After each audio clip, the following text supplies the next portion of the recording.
offended by that joke. How dare you, bro? Most of y'all nowadays won't eat the black part of an avocado, but you're down to eat some ass on the first day. Thank you. Okay. Enrique Chacon. Appreciate it. One of the funniest 11-year-old girls in all of comedy. It is unbelievable. Just got my period, Tony. I love it. I love it. Right out of your pupusa. Oh, shit. Got a little tomato dripping out of there, huh? All right. You're selling my pupusa $2 in the lobby, bro. It's cheap. You are just such a little bundle of energy. I love you. Every single fucking bootleg. Pupusas. I always thought it was puposa for some reason. Oh no, I don't know what Korean food that is. What is this bullshit? I love it. And what do you eat? How do you get a shape like that? How do you? I want to know. You eat a lot of ass and a lot of antibiotics, bro. We're not making it. A lot of carbohydrates. Hell yeah, dude. Fucking biting on some nicotine pouches. These white dudes. Hey, look who it is. You eat nicotine my engineer pouches? friend. Nah, I just put it in my gums, bro. I've been doing that shit a lot ever since I started working at Buc-ee's, dude. Fucking white. D, can you hear me? Oh, I hope you. Can you see me? Yes. Amazingly. I wanted to tell you about this project. All right, so I'm just going to start living my life 24 hours a day, 7 days a week, 365 days a year on not only YouTube and all the other platforms, but Twitter Spaces. How do you like that? Excellent. Yeah. So Twitter Spaces is kind of a different way to do it because it's very interactive, as you know. But they do have this feature where you can have a camera going. And so I am just living life on here. I don't know. Are you interested in doing some karaoke tonight? Okay. Excellent. Excellent to hear. Okay. So then, let me see how I can do this. Just one moment. It shouldn't be too long. Let me just make some adjustments and unplugging things, and then we'll get this bad boy going. All right, that's good. All right, and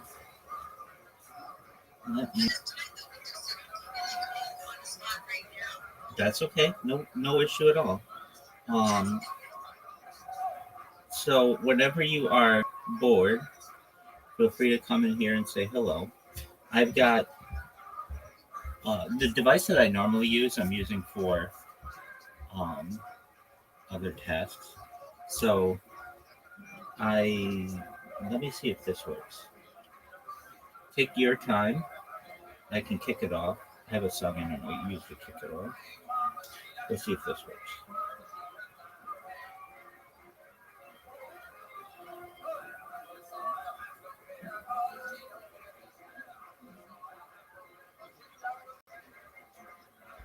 I think it works. Well, shake it up, baby, now. Shake it up, baby.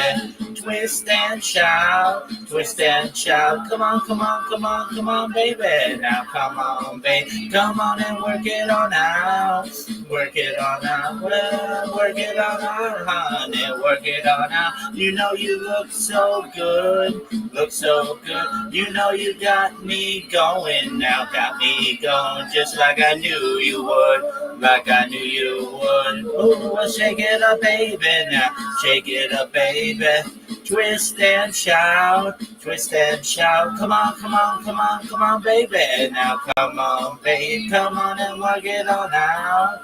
Work it on out. You know you twist a little girl. Twist a little girl. You know you twist so fine. Twist so fine. Come on and twist a little closer. Now twist a little closer. And let me know that you're mine. Let me know you're mine. Alright, so this seems to be working. Shout out to everybody out there if you're watching me on Twitter Spaces, Discord, YouTube, Twitch, all the other ones. Hope you're living a wonderful life, everybody.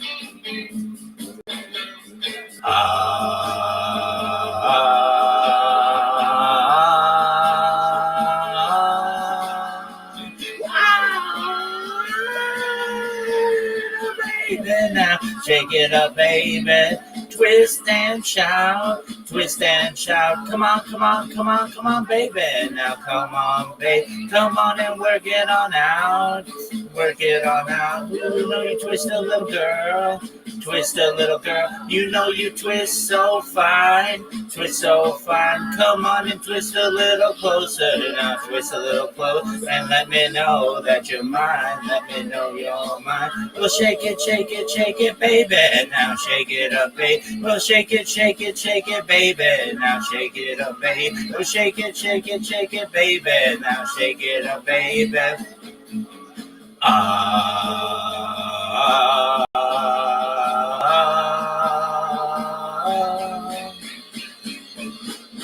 That was the Beatles, Twist and Shout. There we go. All right. Well, I liked it.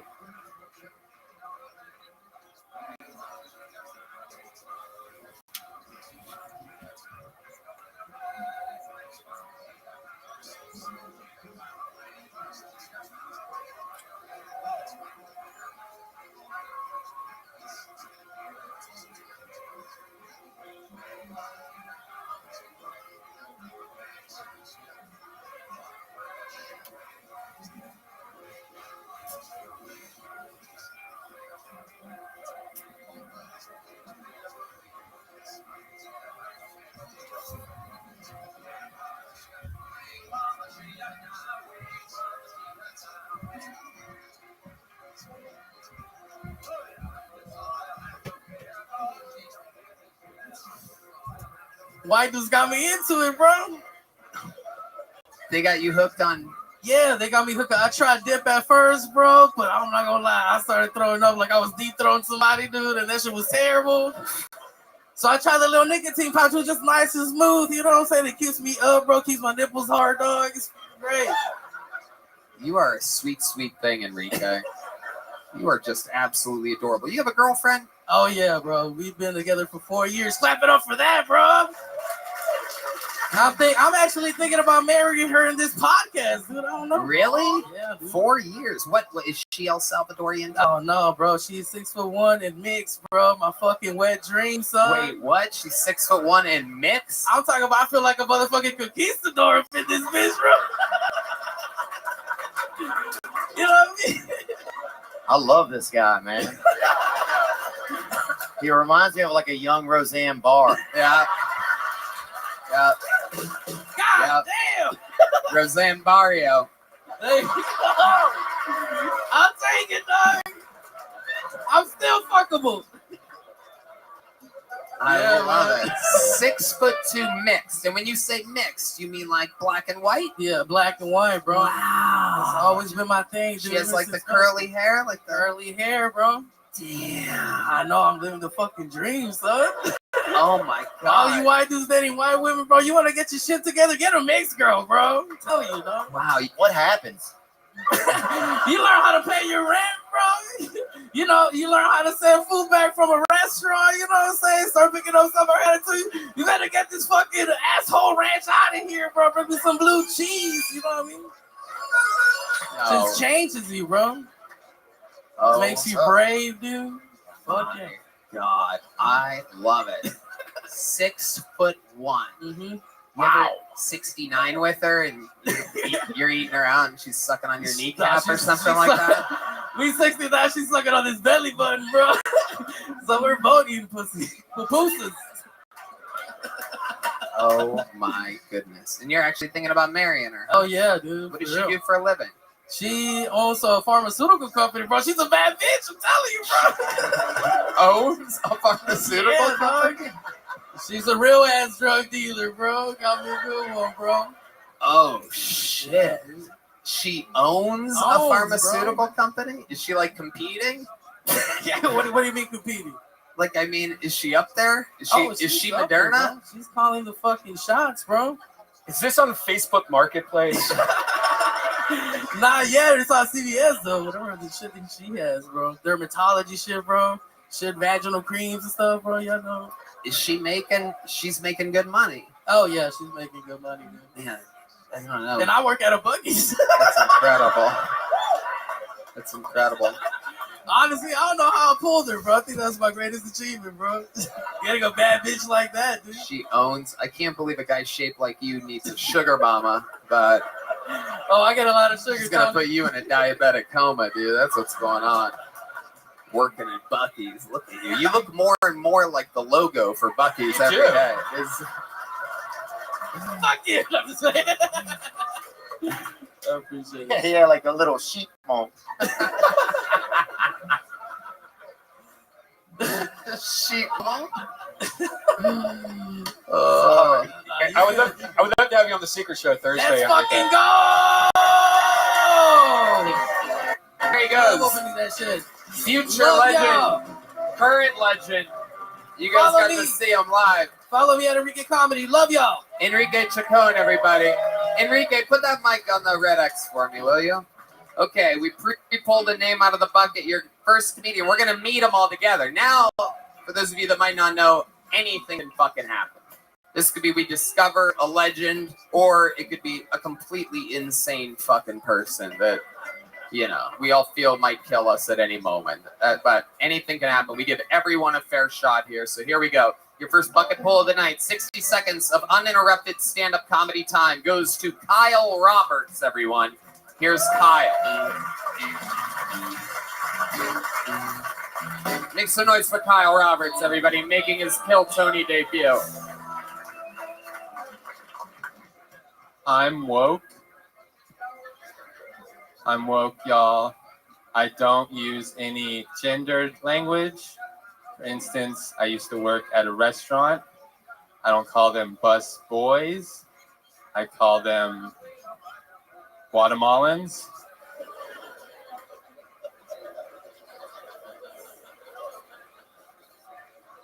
The other day, a woman accused me of toxic masculinity. I said, thank you, because that was the first time anyone said I was masculine.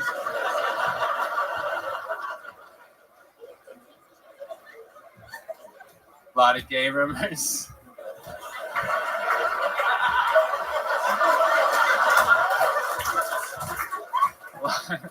A lot of people think I'm gay, and I call those people the guys I have sex with. Fuck yeah. Absolutely. Yo, what up, Schmeg? Kyle Living the Roberts. dream, baby. Feel free to post Welcome up to in the here. show, my friend. Very good. I'm just watching some. How long have you been Kill on stand-up? 3 years. 3 years. All of it here in Austin, Texas? 2 years in Dallas. I moved here last summer. Lovely. Lovely. How do you survive? What do you do for work? I work at Chewy's Tex-Mex. Oh, wow. Nice. Let's A lot go. of fans here. Hell yeah. Yeah, that's a chain, right? yeah. I work in the one on William Cannon. Oh, okay. Well, if we ever want to some Chewies, we'll come to you. William Cannon Drive out there. What would the proper exit be for that? William Cannon Drive. Yeah. But I mean, like, what freeway? I don't know the names. You don't know the closest freeway to where you work? I can barely. What? Mopat. Thank you, All right, Deez. thanks Thank for you the so much. assist. Deez is my GPS and my DMX at the same time. That's Lil Jon. That's so racist that you just said what? Racist as fuck. You're so racist. I've never seen anything that racist in my life, Deez, than you getting DMX and Lil Jon confused.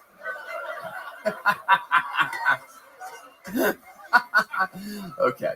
Kyle, I love it. What do you do for fun? You seem like a guy that has some creepy hobbies. Oh right? yeah. I like watching, like, I'm obsessed with like baseball statistics and stuff. So like I read the almanacs and stuff like that. Wow. I know. I also like golf. Okay. All right. What's your love life like? Are you really gay? No. Okay. You just do a bunch of jokes about being gay? Basically, yeah. My brother. I'm right there with you. I've lived for 16 years off of this. I ain't never gonna stop. You know? I have a new one. I wrote a new one this week. It's like my magnum opus gay joke. I wrote it basically last week, but Do you catch yourself saying you're never going to stop all the time? never. That was I Really? literally was about to say, and I'm never gonna stop, and then I switched it because I'm like, these fucking idiots know what I'm talking about. Okay, Kyle, tell us something about you that would surprise us. So I actually earlier this year, I got arrested. I got a DWI. I was totally sober though. I swear to God. Right? Yeah, you're just Yeah. driving, reading an almanac, and Yeah. fucking swerving all over the place. Yeah. I've been sober 6 years, but I got a DUI like 4 months Explain ago. to us how you got a DUI while being completely sober. Well, I don't want to like incriminate myself, but Come on, you can't get in trouble here. Been over 6 months. yeah. Oh yeah. Yeah, phones are locked up. It's not gonna be on the internet. I mean, I was doing Uber Eats. That was my old job. Like, I can't do it now. It's like a charge. But yeah. I guess I was like, you know how like I didn't know this. I'm not a good driver. I didn't know like flashing reds you were supposed to stop. So I just like plowed through it. Wait a second. Hold on. What? What did you think flashing red meant? I thought it Kind was of like, stop?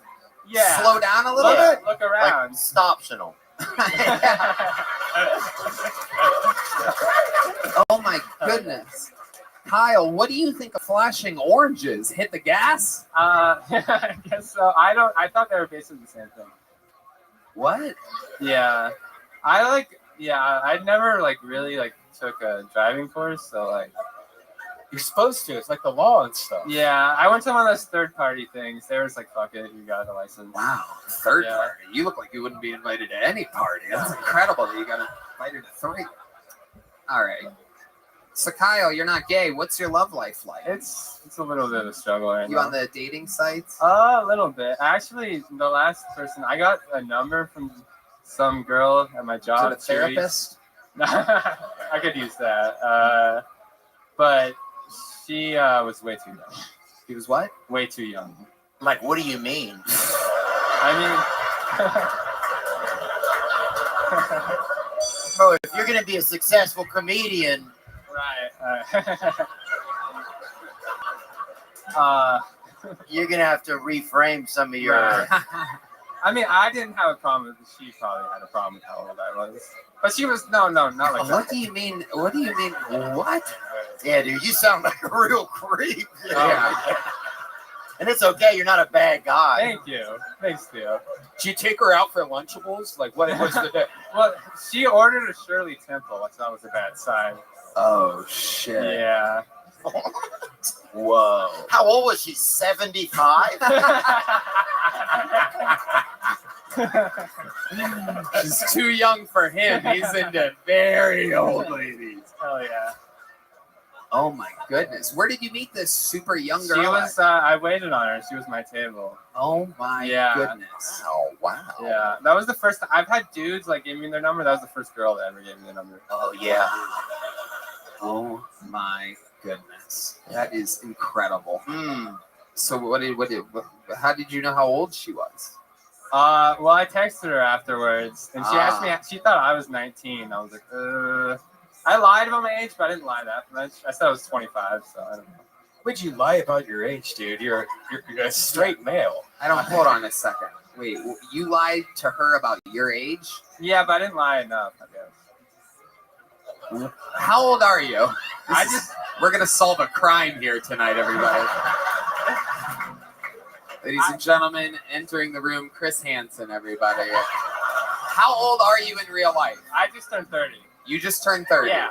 And she texted, you would text her, then she texts back, how old are you?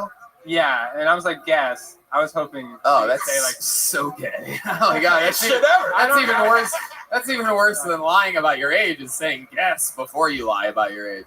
Guess, because you're not going to be right. No matter what you say. Oh Yeah. my goodness. Okay.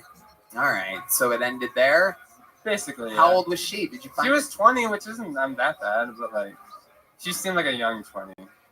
I was being the bigger person. I thought I was being. Maybe bigger, I you think maybe she was lying about her age. it's possible? Wow, this is frightening and disgusting. I love it. Okay. What's the biggest age gap that you've ever had with a girl? Older than you. Older. Older? Yeah. Never older. Never older. No. That's something you're not into? Just happened that way. Have you ever like made out with a cougar? No. Never? No. Is there a cougar in the audience that's willing to make out with this guy? Who wants to make out with a... Come on, there's got to be one... Ladies, there's got to be a fan of the show willing to fuck it. Oh, no one wants to admit they're a cougar. Okay, is there a hot chick over the age of 35? Come on. The whole crowd will go crazy if you do it. You'll make our night. No one wants to make out with an almost pedophile? What's going on here tonight? What kind of world do we live in? All right, dude. The streak continues for you. Congratulations, though. I liked your jokes. I'm giving you one of these big, awesome joke books by the great Bonsai. Available at killmerch.com. The show goes on, rolling along smoothly. One more time for Kyle Roberts, everybody. This is the craziest show on planet Earth. Your next comedian that was pre-pulled out of the bucket works here at the Comedy Mothership. She gets pulled out a lot. Ever since Vulcan Gas Company, she's worked at the club where the show happens. One of our favorite top young rising comedians in the world. Here's a new minute from the great Genevieve, everybody. It's Genevieve. Restructure out of the old ball game. One more time for Genevieve, everyone. Hey, y'all give it up for me because I just recently came out as bi. Polar. My whole family crazy. My aunt called me up the other day and was like, hey, you know that movie Django? I said, yeah. She said, is it messed up that I still find Leonardo DiCaprio's character sexy even though he said all them niggas? I said, hang up the phone with me and call a therapist immediately. And then I kissed my white boyfriend goodnight.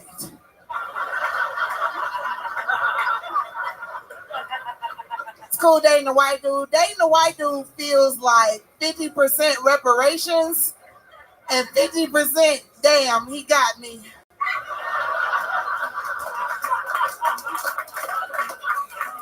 It's cool dating white dudes though because he blocks me from bad white people and I block him from the sun. That's been my time, y'all. Thank you guys so much. Wow, exactly 1 minute from the great Genevieve, who's been with us in Austin for years now. Originally from Detroit. You're back. There he is. How do you feel? Big So dog. fucking amazing, man. Dog, you got that right. Yeah. Dude, I guess this is called reverse cycling. If I were... Dude, I've been going to sleep at like 10 a.m. I guess if I were a baby, this is known as reverse cycling. All right, so I have this fucking brilliant plan, and if you let me do it, I will take yellow on red to new heights if you want. You ready for this? Yeah. Okay, what I'd like you to do is take your yellow on red accounts and have them come to my 24-hour Twitter space.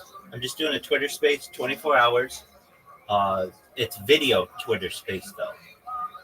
And I'll promote your coin. All I need, I'm creating accounts myself, allegedly, but I just need to get more than like 10. And so I have like, I don't know, 7 in there or so right now with some real people as well, a couple real people. And then with yours, that would put me over the top. And then people come in, I'll tell them about yellow on red. And I'll say, here's my pitch of it. Yellow on red is one of the best coins of all time. It is a unique coin where you have the opportunity to get an airdrop. I'm not focused on yellow on red. Okay, well, will you just put your accounts in my Twitter space, please? Yeah. Oh, that would mean the world to me, really, Riser. You don't have to do it every single day unless it works really well. I just want to do it one time to see how well it works. Here's the key. I know you already said yes, but here's the key. Basically, to get into the more popular Twitter spaces, you have to be be in the more popular Twitter spaces, you have to have more than like 15 people watching it. And I know you'd be like, well, why don't you just do it? Why don't you just create all these accounts? I am, but they've got me fucking flagged pretty well. So I'll create an account and it'll work for like 20 minutes and then it fucking gets banned. So, oh, there they are. Dog. How'd you find me so quickly?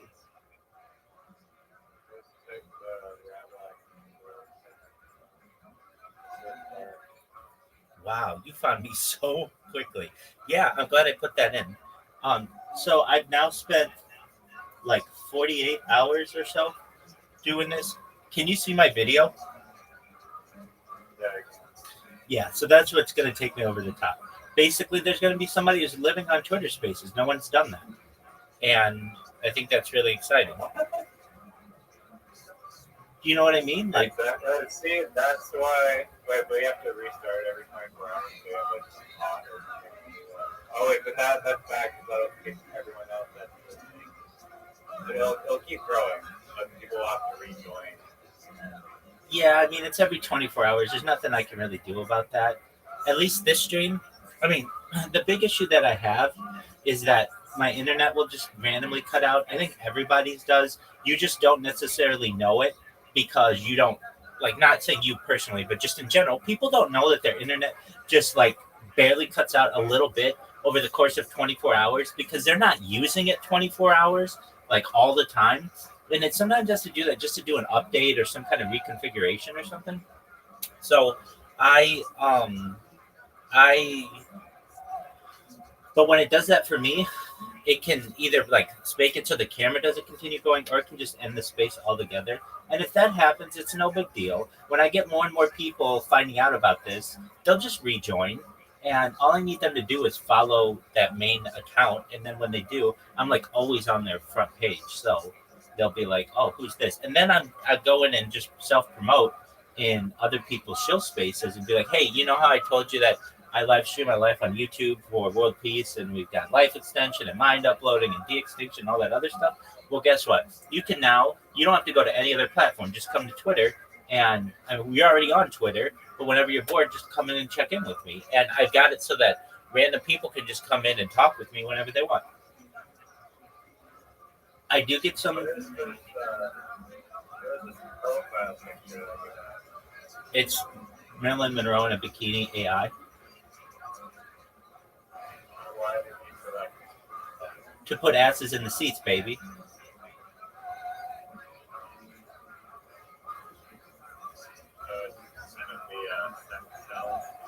Bingo, man.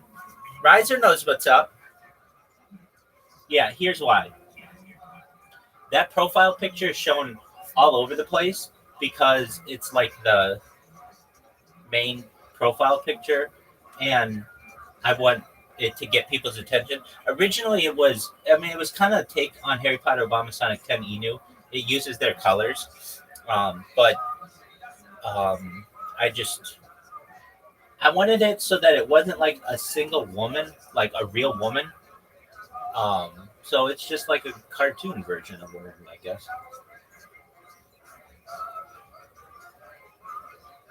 But it got your attention. This is just an option. I don't know how the main character is the limited of the Twitter space kind of. The Guinness World Record is kind of lures people in because it's like, oh shit, there's a Guinness World Record for the longest streamer. Like, it's crazy. At least for me anyway. Now, like, so it says right now, Truman Show, which isn't bad, and whatever else.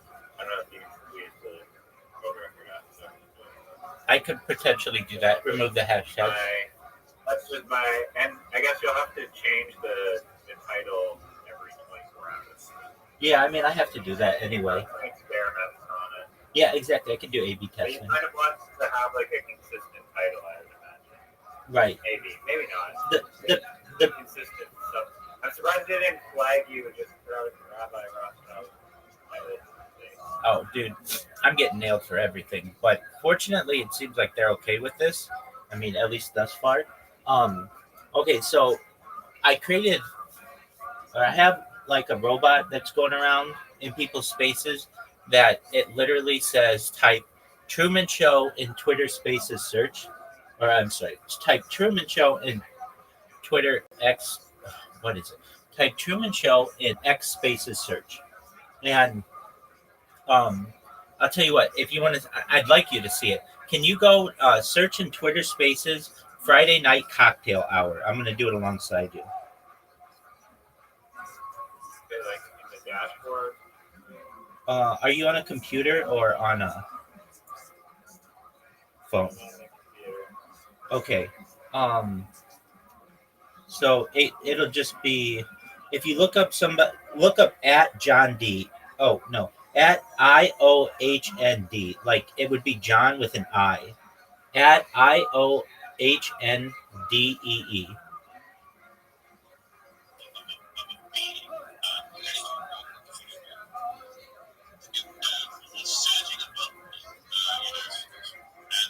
Twitter Spaces or just on Twitter? Okay, so if we're doing Twitter, let's see here. This is interesting. I see it. ION.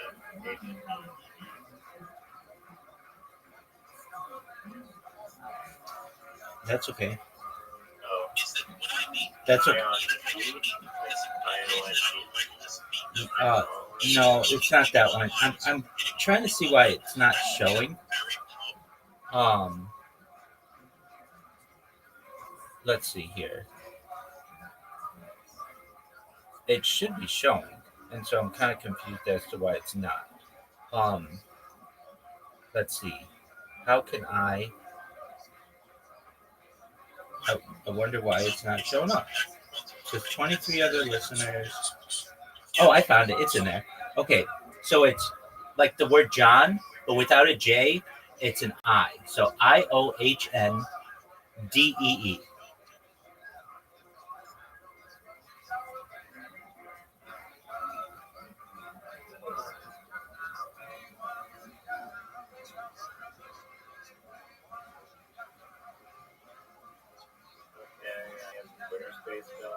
Yep, enter it.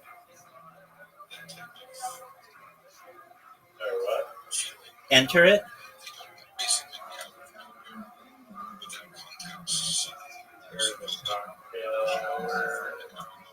Friday Night Cocktail Hour. And then scroll down, and I've got an account in there that's called Rabbi Rothschild, something blah, blah, blah, blah, blah. But the profile picture in there says type Truman Show in X Spaces search.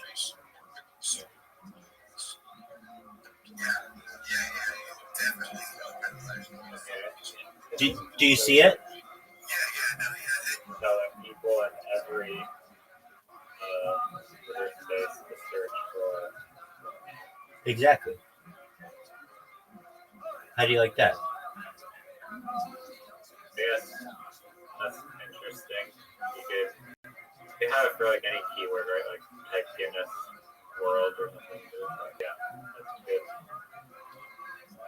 So, Truman Show's kind of become my keyword. I was gonna have it be Rabbi, but I already annoy people enough with Rabbi, and I don't want them to think this is necessarily a religious thing, because it's like a world peace thing. It's really what it's about, and I don't want to throw them off. Like if I were to see type pastor or type priest or type imam in Twitter space, I'd be like, oh, I don't want anything to have to do with that, because that's not necessarily something that aligns with my beliefs.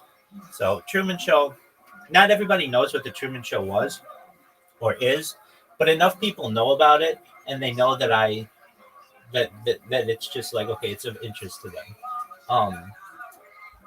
So yeah. Isn't that like Truman didn't know that he was No, until the end. Right. I mean, I guess it is like a show to you're like a human study. right. And here's the interesting thing about it.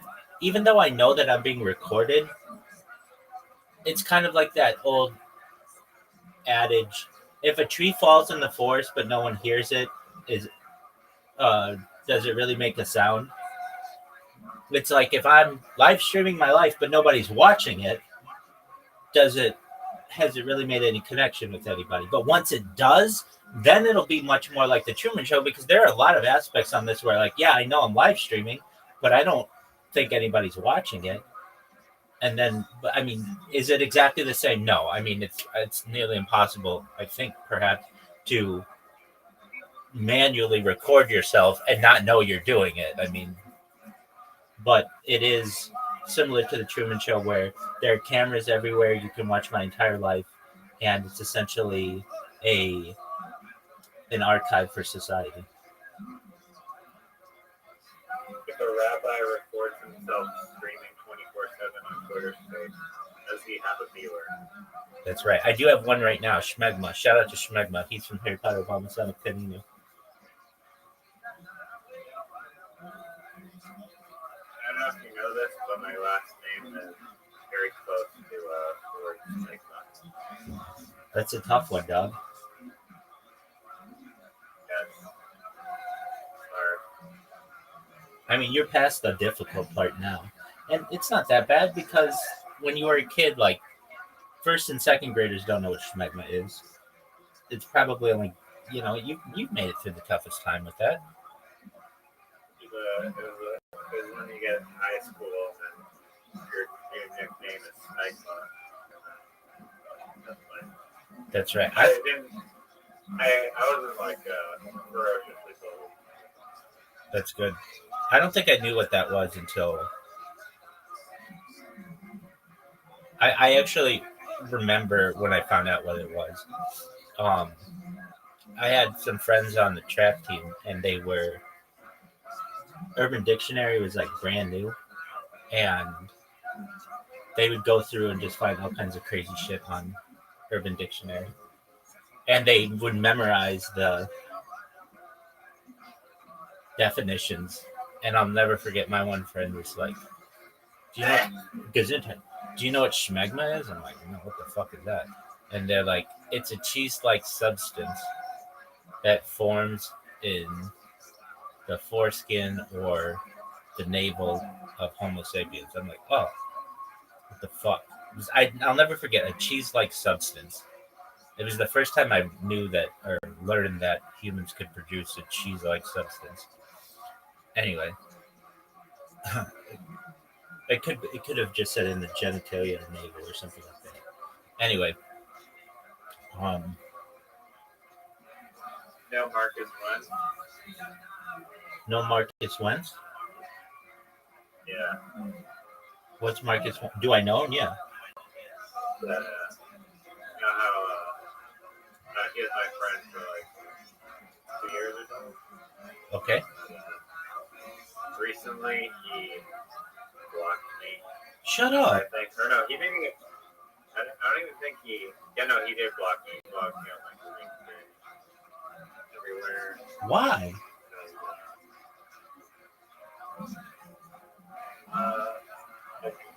Not like basically.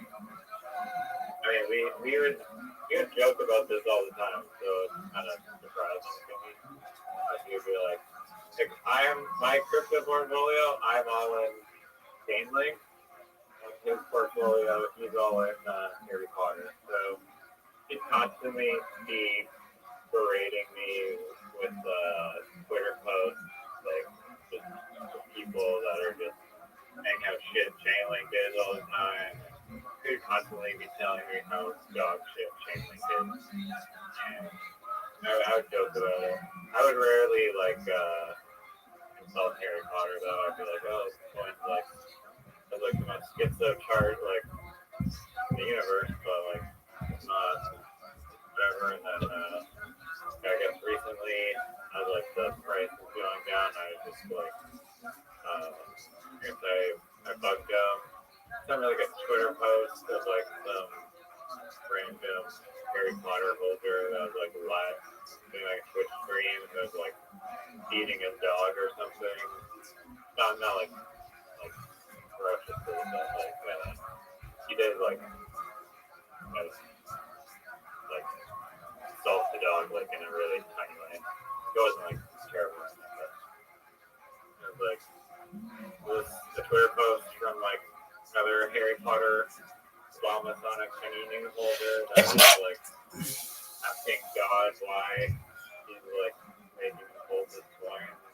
He's like contemplating jumping over a fucking bridge or something. And I basically just kind of like nagged him about Harry Potter coin not being the best investment over the past 2 years. He got a little upset, I guess. Blocked me, and yeah, we'll see how long. I have been blocked by him before in the past, and I did rekindle the relationship and go on LinkedIn and add it back. And, I hope he doesn't stay mad at me from. I mean, you just gave him some ribbing. It wasn't anything super serious. And I mean, do I think you did anything wrong? No. You do shit like that with me, and I do it with you. With like William Montgomery, it would be like me. You know what? Yeah, it's just joking around. It's not anything super serious.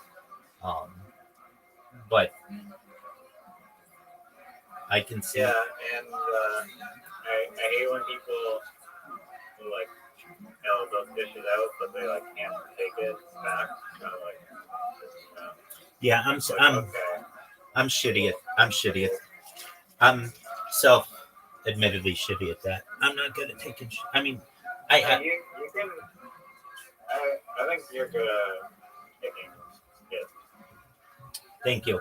I don't like to do it. I don't think anybody likes to do it, but if you have to do it, I've done it a lot in my life. So, you know, you've got egg on your face or whatever the reason is, and you just embrace it. It's like in that situation, it'd be like, oh, Harry Potter is done.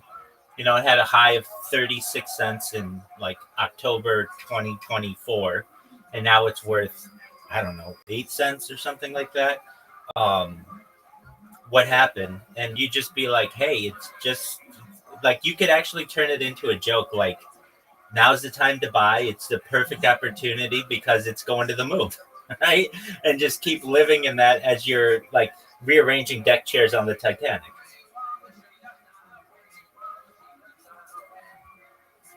Yeah, no, it's true.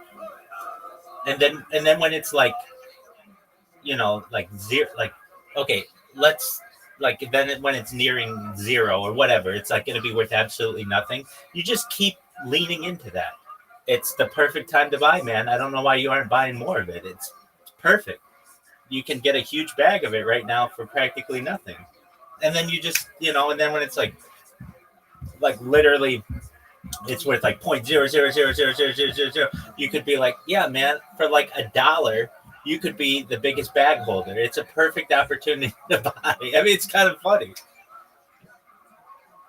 is kind of funny. I mean, maybe not when you're actually invested like a lot of your entire net worth into something. It's funny, but Yeah, I just do your thing. yeah, that Really, that sucks. I don't really know at the time.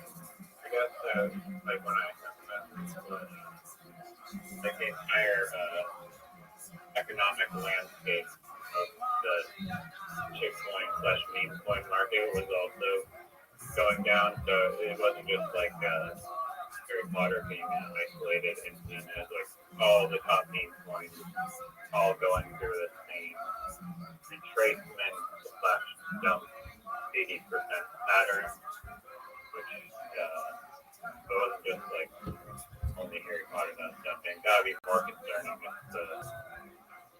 it was isolated case. I'm in agreement with you. The Harry Potter case is similar to the other cases that are currently taking place, such as with the other meme coins, and really just even Bitcoin. It's taken a little bit of a drop. But, you know, there was all of the attention to the Trump coin and the Melania coin And all these people, a lot of people pulled out their money from these smaller coins to be able to invest in that, just to see it blow up in their faces, basically. The way to get rich in meme coins is to get in early. You've said it. I've heard you say it. But it is. It's to get in early, and then basically sell.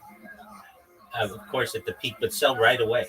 And you could even just, if like, for instance, Harry Potter's small enough now that like we could. I mean, there are probably like in the Telegram. I don't know, 25 regular users of the Telegram. There are 15,000 people in it, but there are a lot of people. And you could just tell those 25 people, okay, we are all going to sell when it hits 30 cents and just tank this thing. Or any cryptocurrency you could do that with. But basically, if you have the network to be able to plan these types of um, pump and dump schemes, you could just keep doing that. I mean, it just depends on your wallet and such. But um, especially if you get a couple big Twitter accounts to tweet about it and get some excitement going.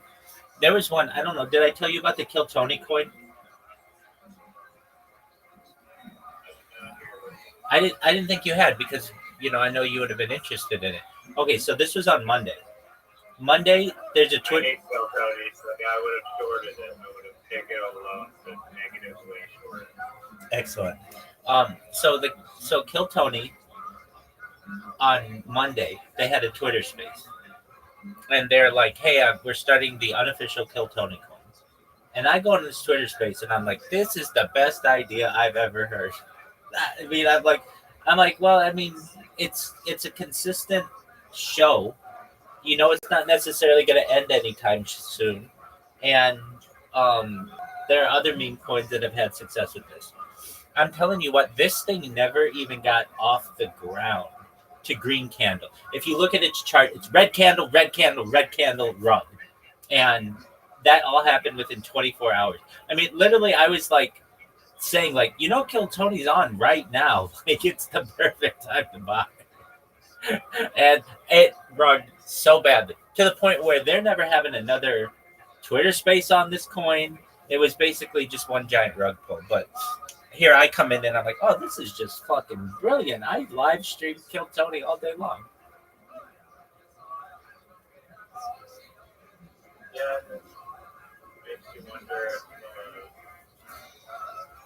people, sometimes unofficial coins actually build a community around them, like the Darren Trump coin. I was holding that for a bit, and people are like crazy boomish on that coin because there's Trump Melania, and then there's like the official Darren coin. People are saying that might go to like 10 billion. Depending on that price. Oh, that's good. Yeah, it's not hard to gain traction from these unofficial coins. Is there any way, I don't know if you can do this now, but can you have your yellow on reds join my Twitter space just to test it? Sorry, what? Can you bring your yellow on red accounts into my Twitter space just to test it?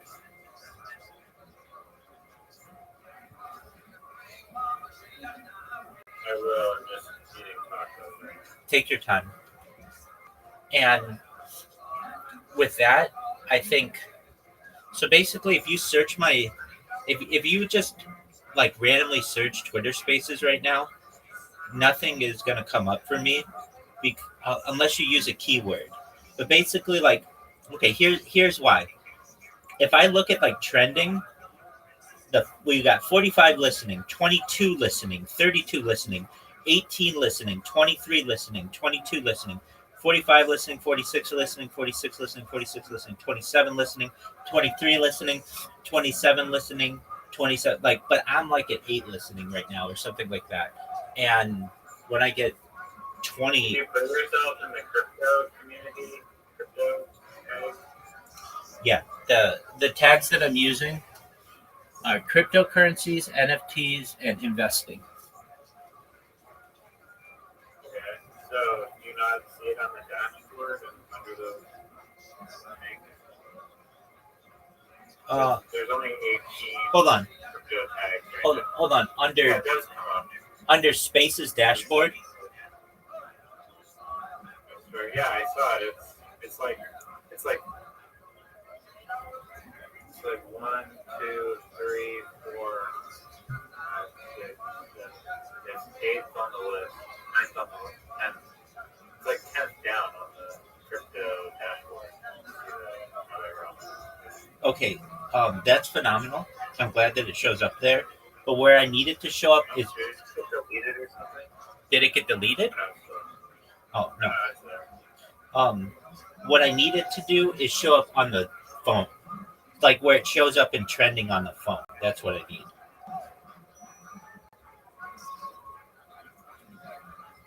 Like, not a lot of people know about Spaces dashboard in comparison to just looking at Spaces. If you launched a coin, then you can use tokens of leverage for shoutouts, which would grow the. People do that. There's that guy, Mario Narfall. He just basically buys a bunch of listeners so that whenever he has a space, he's number one. And then a bunch of people join that space because it's very popular. It's like this loop. Like, to make money, you gotta spend money. And so he spends money on the listeners, and then people come in, and then he charges $40,000 per interview.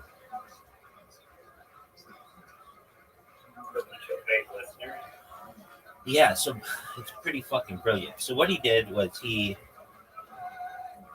buys, like, he does this fucking every day. He's the biggest Twitter Space host consistently on Twitter Spaces. So when he has a Twitter Space, what he does is he buys like 50,000 listeners for, let's say, like 2 hours or something like that. And then he becomes the top Twitter Space every single day. And then because he's like very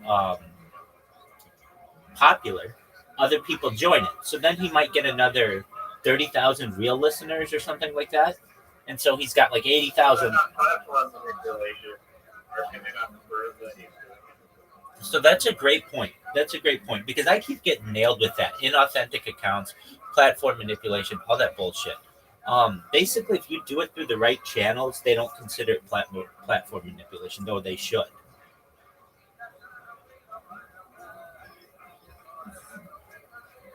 But like, apparently, I mean, probably the way that it's being done is someone has some server that allows for unique IP addresses and unique MAC addresses, so that all of these, like, whenever you order from them, they basically show up as unique listeners, but they don't come in with accounts. They always show up as anonymous accounts. But that's fine. Twitter still boosts your Twitter space at the top, even if they're anonymous accounts.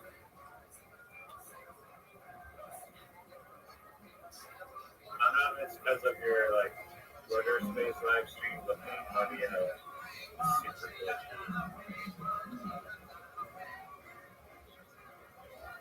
Yo, dog. Just one moment. Yo, dog. Oh, yeah, it is. No, it's because I'm using... Let's see if this is better. Can you hear me? All right, we'll see if this is any better. It's because I'm running a Twitter space on this device as well. Not on this one, but it's just as a listener. I need as many unique devices as I can get, basically. So, can you hear me any better now?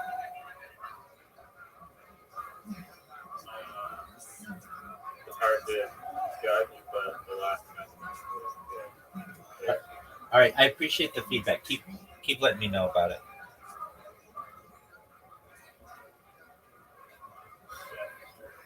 Excellent, but you're 100% right. I mean, if I don't think this is how I go viral or I do think Twitter Spaces is how I go viral, because eventually I will self-promote myself enough that people will be like, yeah, did you know that somebody's living on Twitter Spaces? Like, I'll be that guy.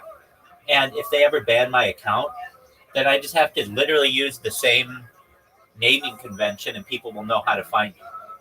Does that make sense? I think you need like a super distinct profile picture that's like really recognizable. I mean, I don't know if it's necessarily going to make or break me, but I think that is like a brand that people will like. Because the current profile picture is like never growing stuff too. It doesn't speak like a real brand. I'm just doing it. I understand that. What it does do, though, is when you're just a random person, it gets your attention, and it'll cause you to perhaps click on it. I'm not married to it, but when everybody else's Twitter's profile pictures are just like memes or NFTs and stuff, it's red, it's yellow, it's Harry Potter Obama Sonic 10 new colors because there's a little bit of blue in it. It's a chick in a bikini, and it's not like an individual. It works. I mean, it's doing what I needed to do. Am I married to it? No. The only other one that I would use. Don't want to make it a spread.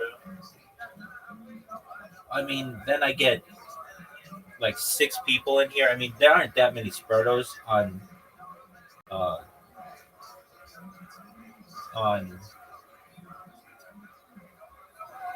Twitter Spaces anymore. There used to be. I'm not saying that they it still has a good value, but it doesn't have the value that it once had. So people aren't promoting them as much.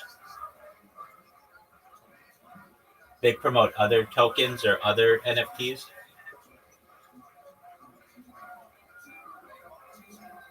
Right. Learning how to make a AR game. So I have the crypto projects that I'm working on. One, the NFT project, I think is at least different and unique. And from my brief research, I think there's some promise potential that the NFT itself is of a hamster, so I want to make an AR game where, I mean, ideally it would somehow incorporate tokens or something into it, which would be cool. Maybe you have to just pay for the AR game a little bit of tokens or something expensive. Or, I have an idea. Like, it requires the token for basically like upgrading and getting these new abilities that help you find or they help your ability in the AR game to go do whatever the task is. I'm not sure what the task is. Maybe the task is like finding, like your phone will just randomly generate like these pieces of like a hamster cage thing, and then you have to build hamster cage thing on like level 1, and then you can scavenge and find more stuff, or God knows what the game will be, but I think I've heard of this concept before, but like these like AR scavenger hunt games kind of get people hooked like Pokemon Go. And if you could somehow get a AR scavenger game going, it might be able to take off. But I think it might require maybe like I don't know. Pokemon Go didn't really have a cash prize, so maybe it could work with that. But it's just an idea. It's hard to get people to buy a coin. I understand the game being the motivation behind it, but then it's like, all right, well, how many people are going to play the game? It depends how good the game is, I guess. But even the best game in the world, people won't necessarily get super excited about it if it doesn't have mass appeal. Oh yeah, no, I'm not saying that this game would be like the main purpose of the NFT at all. It's just like a little random bonus game for no reason.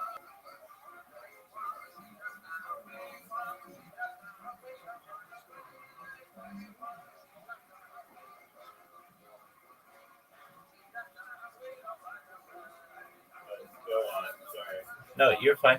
I had this thing. I don't know. It's almost there's another element to this live stream I'm doing not related to that, where people try to keep me awake. Have you seen this done? I mean, I've seen it done on TikTok a lot, where people fall asleep and they keep them awake, and that's just fun to the audience to see someone like get pissed off about it. And people were doing that to me, and it would piss me off. I mean, it's like a good strategy.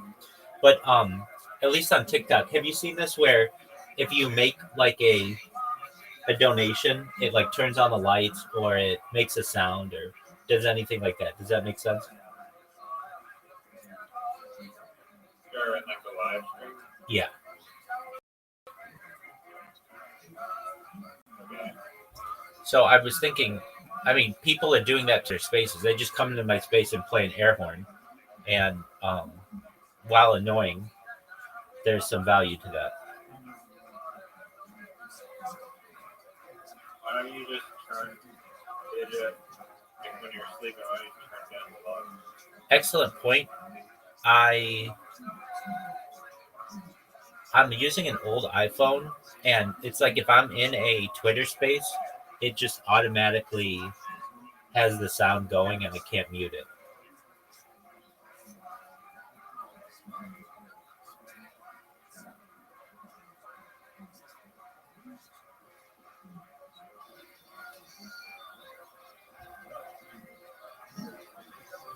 Yeah. So the volume button doesn't work on Twitter. Well, it does, but it's like there's like when you're in a Twitter space, you're hosting a Twitter space. I don't know. I guess they see it as like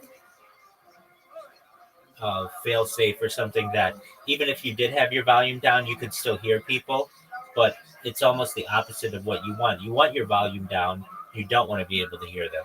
I mean, there are things that I could do, just like put tape over the speakers and things like that. I mean, it's not a huge deal, but it is something that I've been running into.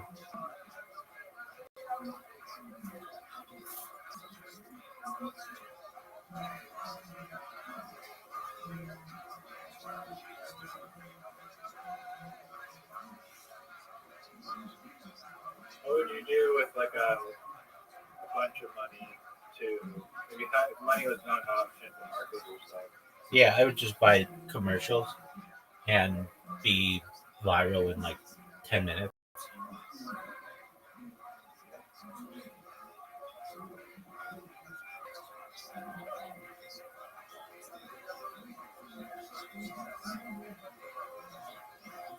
That's the interesting thing about my project is it is like a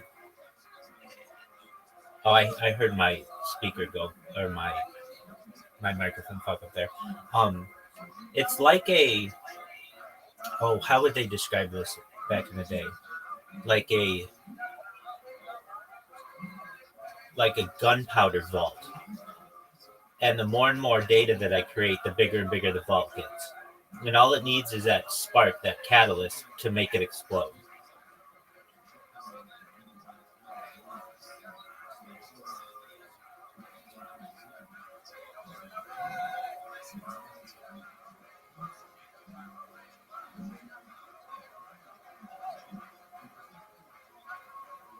How rewatchable do you think your content is? Very, because it would be at that point extremely exciting for people because they'd be like, wow, this motherfucker's so fucking famous, and back then he didn't even know. It's the entire journey of getting famous. It becomes extremely watchable. It would be like having Elon Musk's home videos. Like, wow, this motherfucker didn't even know he was going to be famous back then.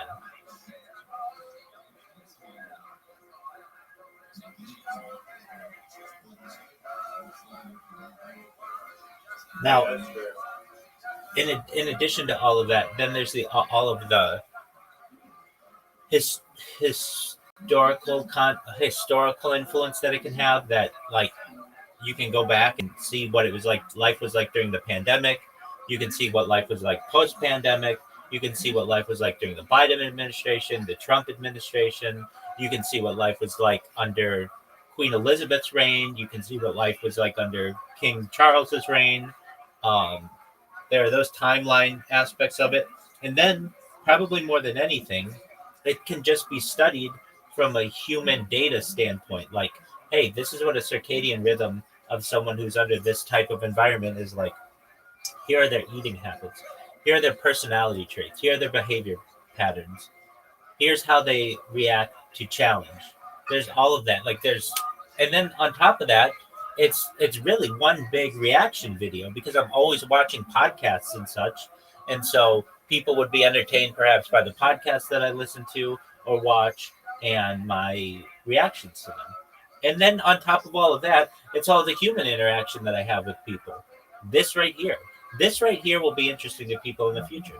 Now, you may be like, well, we're just having a conversation about cryptocurrencies. Yeah, but really right now, cryptocurrencies don't have mass adoption. When they do have mass adoption, this would be like people talking about NVIDIA stock before it reached $1 trillion market cap. That's true. It's not really integrated to all aspects of society. That's right. That's right.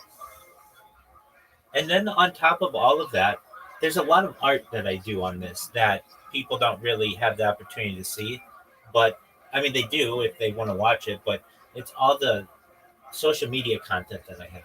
I mean, I have over, you've heard it before, 100 YouTube accounts, 200 Instagram accounts. Just those 200 Instagram accounts have like live streams of my life, but then they also have me playing games on there, like literally in the Instagram games, playing like augmented reality games, doing like, I've done like every single, what do you call those things? Overlays, or they're called filters, like where they, put a mask on your face or whatever. I've done like a song with every single one of those. I've got hundreds, if not thousands of songs that I've sung on this that people just like music, and they'd like, people that's an entertaining aspect of it. Then we have, we have like the Super Bowl, we have the World Cup, we've got the World Series, we've got the NBA championship, like all of the sporting events, the Little League World Series, the Women's World Cup that I've watched on this that are interesting. There are documentaries that I watch that are interesting to people. Now, I understand that it's like, well, it's not that, it's going to be difficult to like, if you're watching a documentary, people aren't going to want to watch it on like a little screen that you're watching it on. I understand that. It's very easy though for us to just be able to, when it becomes popular, to say, hey, to the creators of this, hey, we're doing a reaction video of this. This will make your documentary more popular than perhaps any other documentary out there. Do you mind if we just show it in the corner so that people can watch along and watch my reaction video with it? And they're going to say absolutely, because it's going to mean more money for them.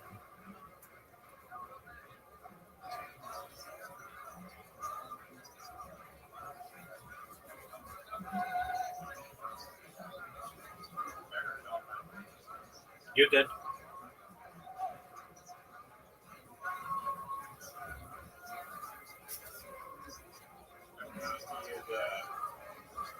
You use Google Docs very much, but A ton. added this feature, which is like this little AI kind of,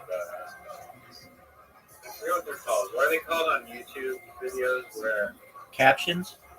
like within the, no, not captions. Within the timeline at the bottom, they'll just tell you what each section is roughly. Yeah. What do they call those? Timestamps? Sure, yeah. So Google Docs now basically has like these timestamps, like legend on the side, so it'll tell you like at what point you are, like in what the main points of the document are, and then break it down into sections. Summaries. So it's not a summary. It's just giving it the timestamps that this part of the document is talking about. They have like YouTube video where it's like this part of the video is talking about this, Right. I mean, let me. I don't know, maybe there'll be a tool in the future that you'll be able to use that can go through all of your videos and then AI to create just like little timestamps so it's easier for people to. I'm in agreement with that, and that's not too far off. Where we just have AI summaries of videos that do all that, and then also to condense. That would kind of make it a lot easier for people to look through. I'm in agreement. It's like an 8-hour video, and you're like, I don't know what parts or what part Are relevant. When is he sleeping? When is he just making Twitter accounts, which isn't that interesting? I get all that. There are websites that do that for you now, where you take an 8-hour video and it will parse it to the best 3 minutes and then give you a link for that. Oh, that exists now? Is it free? Yes, it is.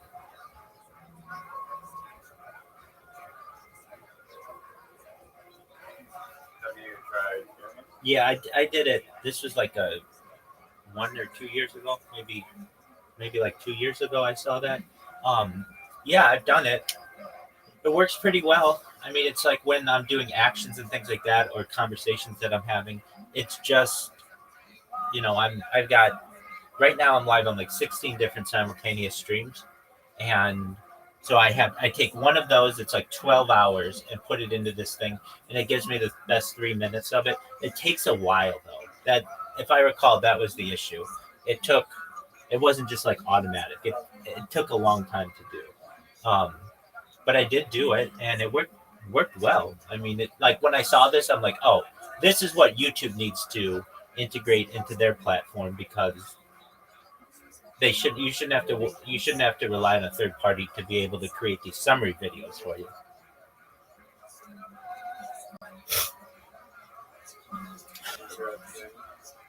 If you would, please be patient. I have to use. Was it actually good though? What did it output? What did it output on melody?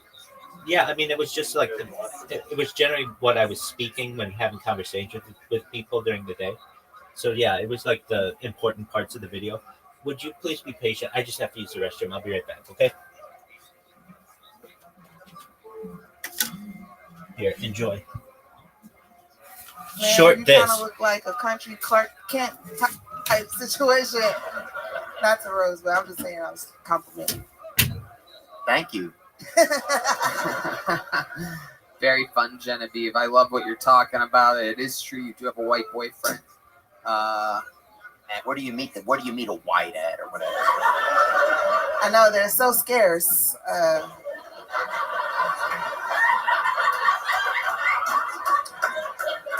Just picked them outside. Yeah. I was like, hey, you'll do.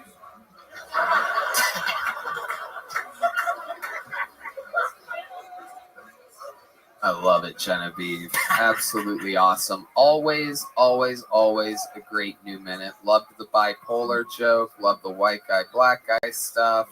Oh yeah, no, that's my own note. Though you had a white. No, you had a white. I wanted to ask you, have you ever had a black boyfriend?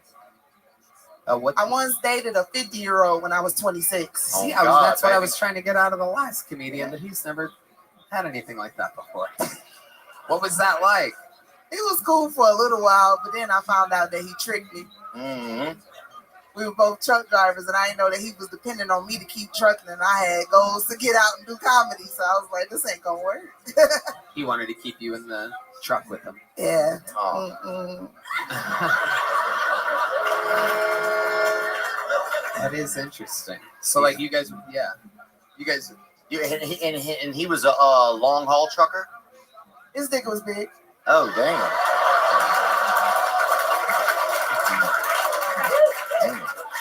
yeah.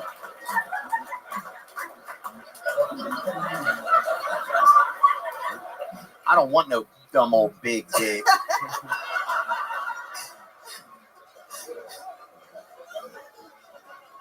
Did you guys ever do things to each other while the truck was in motion? I used to have nightmares that the truck was in motion. And I woke up and then I had daydream nightmares because I'm like, he's old as fuck. What were some of the physical downfall or tribulations that you went through with an older man? Can't pee directly in the toilet. Oh yeah, that's a big one. And there was a toilet on the truck. No, guys got the easy truck driving. They can just whip it out and pee and just avoid cops. That's all. Pee and avoid cops? That's all you got to do. Whip it out and avoid cops. Pee outside. You just stop the truck, get out, and pee outside. Sometimes while it's rolling. I'd imagine if you're in trouble rolling, making it, baby. yeah. I believe it was the great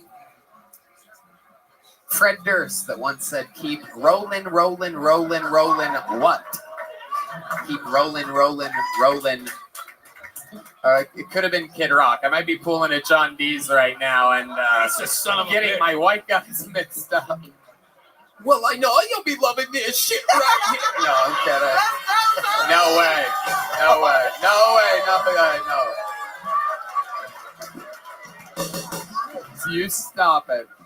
I'm not going into Limp Bizkit tonight. No, it's not happening. All right.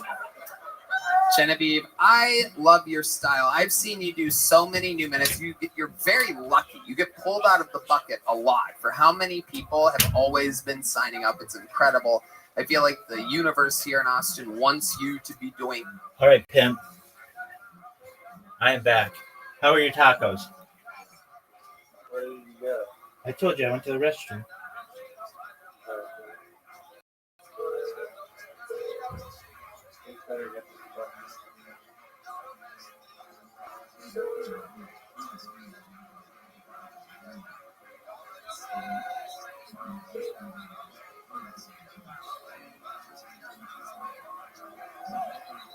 You know, we could be millionaires right now, but you just playing.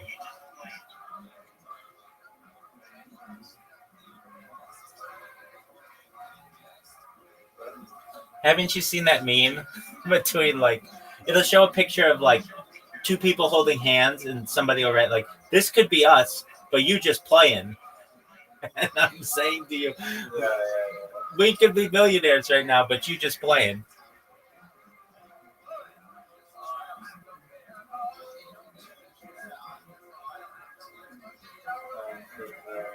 Dog, all you have to do is log into your accounts and put them into one Twitter space.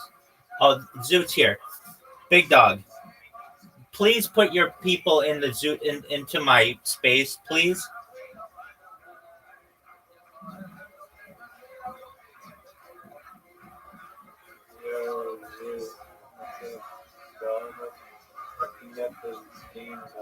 I will send the invitation. We're going to play, but we need Riser to do me a favor first.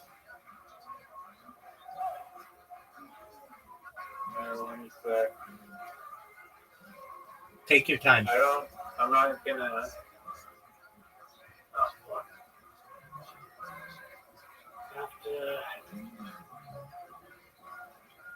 I hope that's my fucking ticket, dude. Everything will be perfect.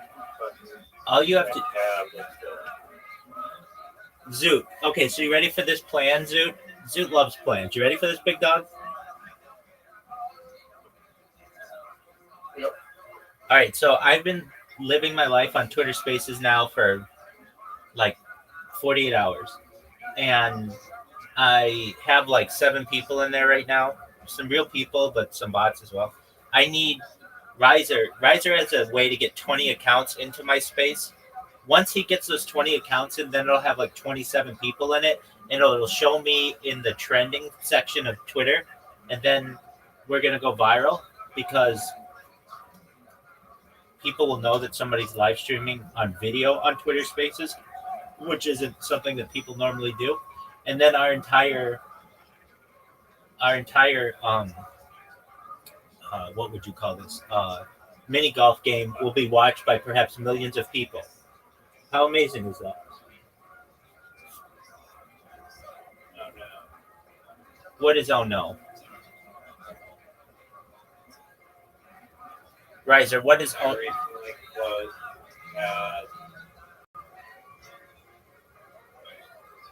Here we go. It'll save it. You're lucky. No, I closed it down, but some of them are locked out, some of them are not. All right, well, just wait. Listen, even if they're locked out, please let me say this. Even if they're locked out, bring them in because they don't have to post or anything. They just have to be there. I have to solve the captcha to. Okay, then solve the captcha. I will be very patient. In the meantime, Zoot, did you notice that Play-Doh changed its logo to Valentine's Day?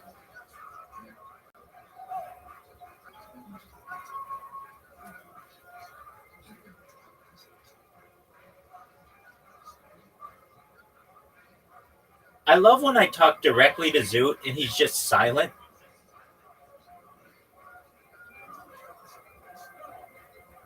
That happens a lot. I know, it's annoying as fuck. It's like Zoot doesn't know how to converse with people. Luke.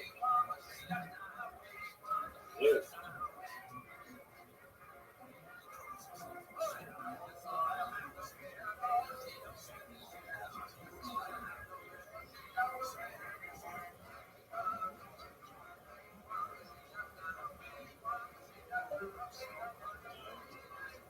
Probably came from Minigal. I was talking to him about Minigo. No, I didn't scare him away. He probably got disconnected. His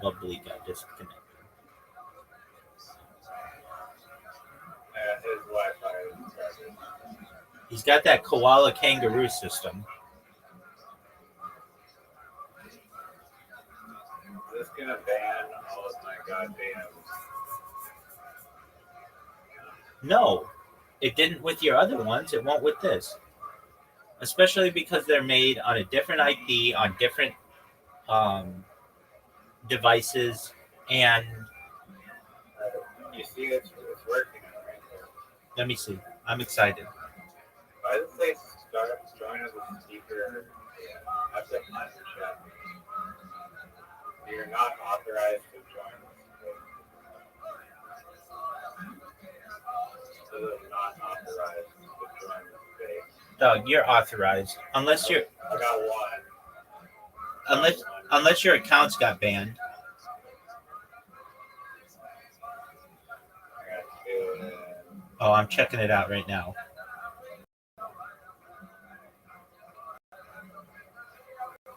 I'm excited. So on red 11 is not allowed to join. So it's kind of a few better.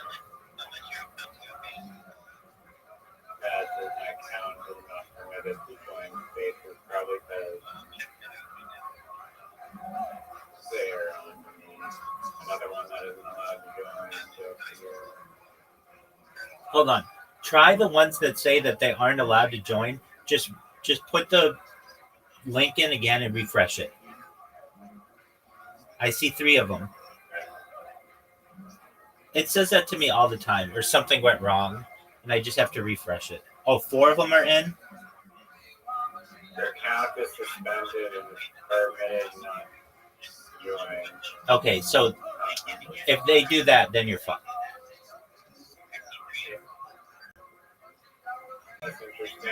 All I did was join and put it. No, it suspended your account long before then. That one's suspended.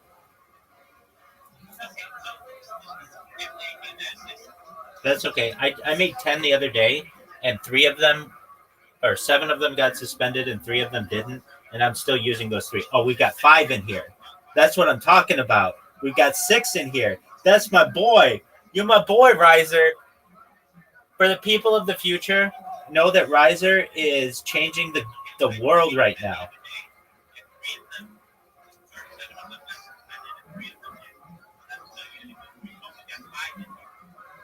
A lot of suspended accounts.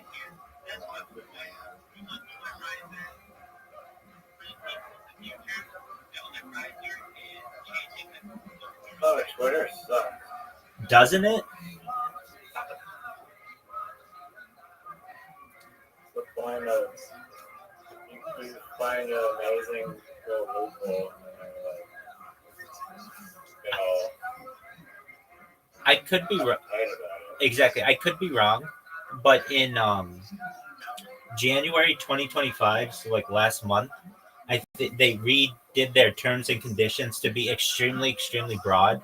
But I think they brought AI in because a lot of times I'll create these accounts and it will say, I'll read it to you what it says. It says,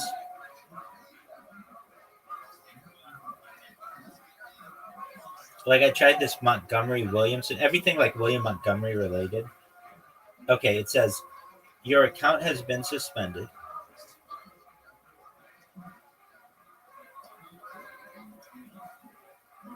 Hello, Montgomery Williams, aka the Chocolate Labrador.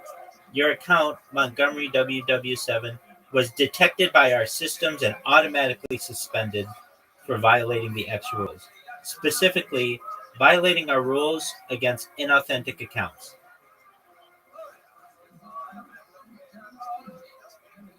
Whoa, what happened to all your accounts? What happened to all your accounts? My internet cut out. Oh. Okay, I see one's back. Weird. There's two. I've been taking internet bill now. I'll need some announcement recently. Oh, hey, we're While you do that, upgrading it. while you do that, I'm gonna call Zoot.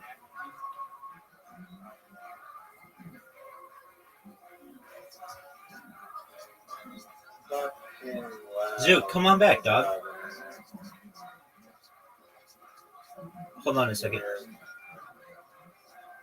He said something, but I couldn't hear him.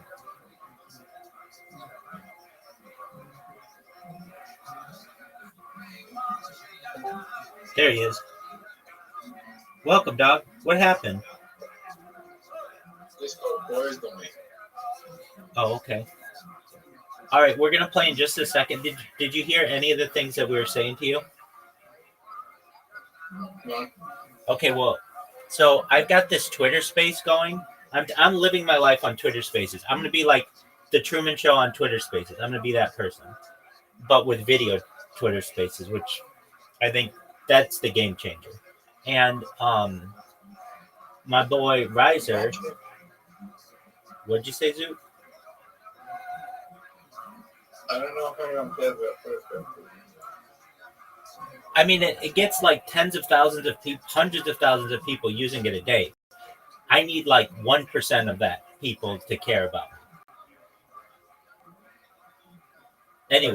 Anyway, my boy Riser has a way. Yeah, I mean, they already have started. People think it's interesting.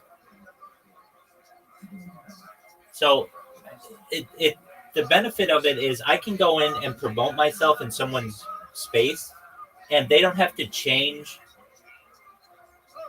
platforms. It's listening on Tube.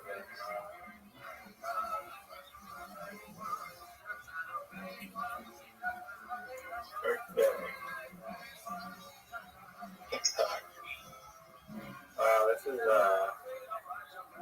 personal attack.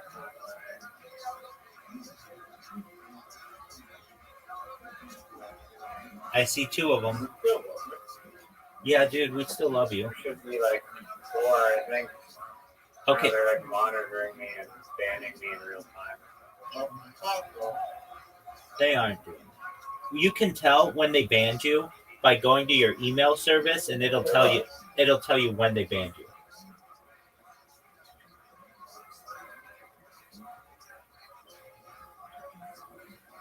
Hey, what's going on? What up, Purpo? Oh, I know Purpo. What up, baby? Wow, we got a real person in here. How you living, pimp? All day, every day. I'm living my life on Twitter Spaces. Be sure to follow the main account, the one that's doing the Twitter Spaces right now. And I'm about to play a game with friends. You can feel free to play. It's mini golf. Do you know what miniature golf is, Purpo? If you want to play it, I can teach. I can show you where you get it. It's pretty easy to learn. If you want to just watch along, feel free. But I'm so glad that you're here. Make sure that you follow that main account with Marilyn Monroe in a bikini.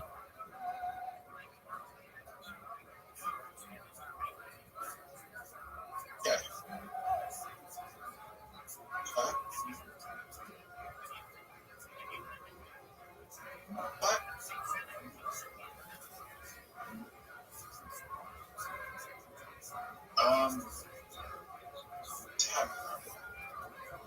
Zoo, what's your issue today, man? I'm playing day battle. I'm trying to attack. Okay. But you're saying attack Rabbi. I'm not playing with you. Alright, mini golf time. Hold on. I only see 2 fucking accounts in there, dog. Yeah, it's not letting me join with anymore. All right. Before we play mini golf, would you please go to your phone and look and see when they banned your account? Like, suspended them. Yeah. I broke up with my girlfriend as well.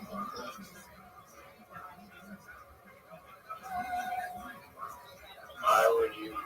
Can you really do that? Dude? Yeah. I didn't know you were shit. Why would you not? Because she wanted money from me, but I felt like she was spending all my money on drugs. Yeah, well,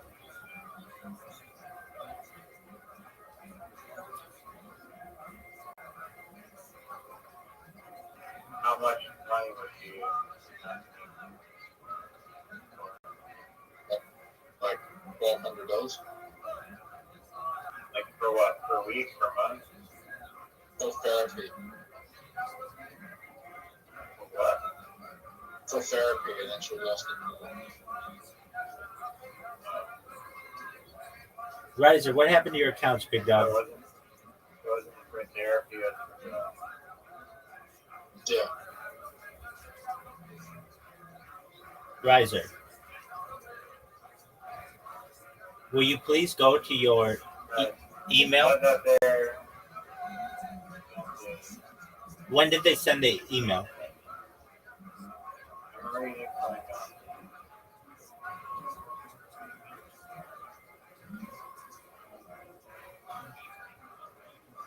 Not this one again. God damn it. Alright.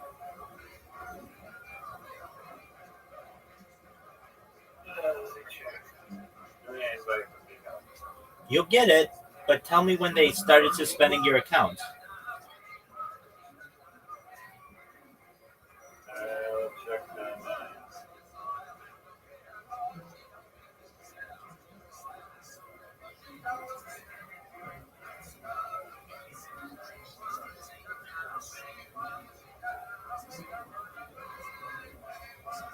Okay.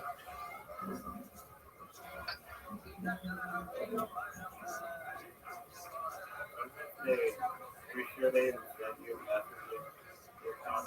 Yes, dude, I just read that to you.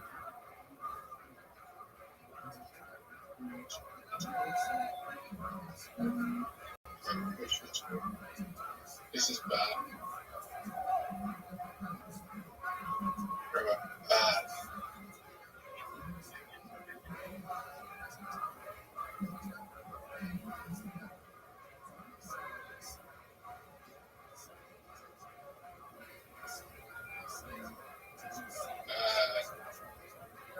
Okay.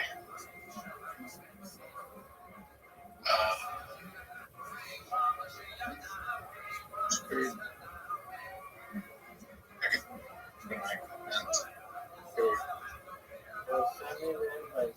Doug, please do what I asked you to do, which is I can't see the. I'm looking at the email, but I don't see any. you've checked 20 accounts.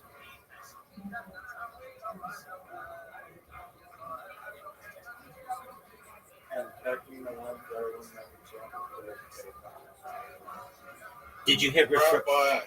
Zoot, shut the fuck up for a second. Shut the fuck up for a second. Riser, did you hit refresh?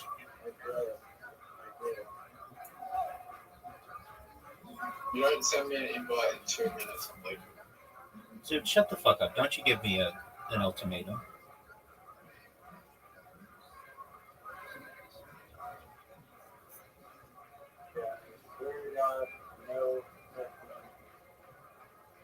I swear to God, I tried to join.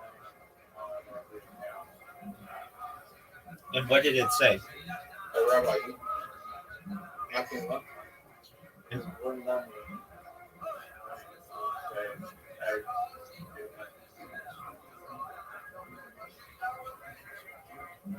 everyone happy? Zoot, you are bonkers today.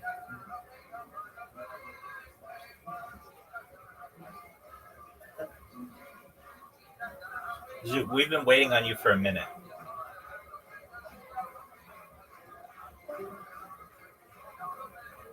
What in the fuck?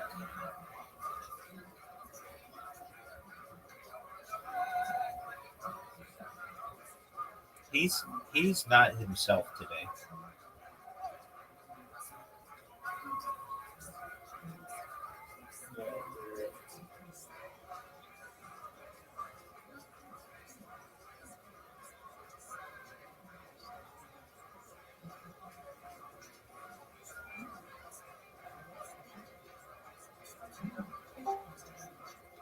There he is.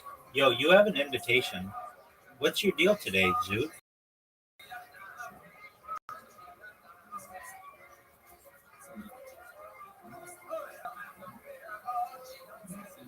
Zoot, you're like, it's like speaking with a robot with you. What's going on?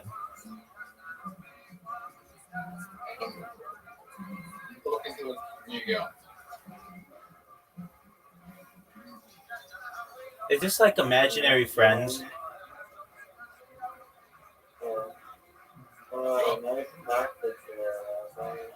What do you think of that, big dog?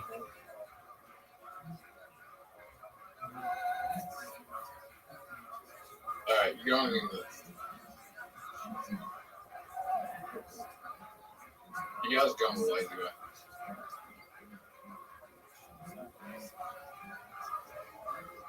Oh my. Who had the worst shot of all time? Yeah. Oh, yeah. Why is it going in the water? I feel sorry to talk. Too hard. No. Too hard. No.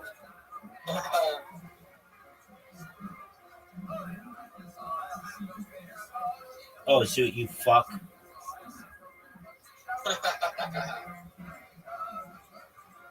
Now everyone's eating.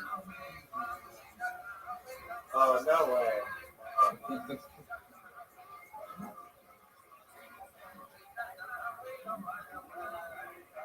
Easy chop. Perfect. Oh. Wow, my fucking tactic worked beautifully.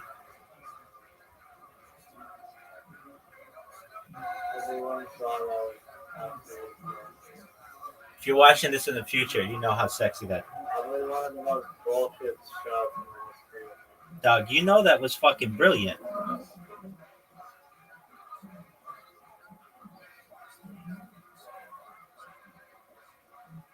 The dirt goes in the top. That never works out for me. Right. I know how to play this game perfectly. You always say that. This whole. Oh, Riser, that was not what you You wanted. actually did a really good job. That isn't a good shot at all, dog. That's all. Get there, get there, get there, get there. Man, I am playing. Did my man get it in? Yes, he did.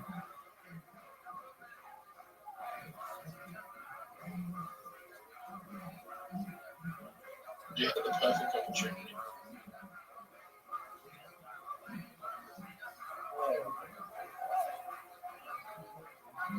field to get 0 points. Oh, he got him. No. He got him. Oh, And I just got Rabbi hugely.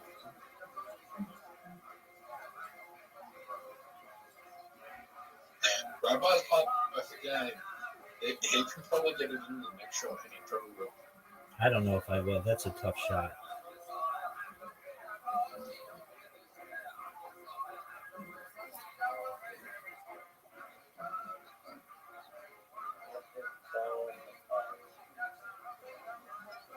It's such an advantage going first on this hole because that tar shit doesn't really affect you. Look at, man, I am fucking on fire, folks. how do you do it?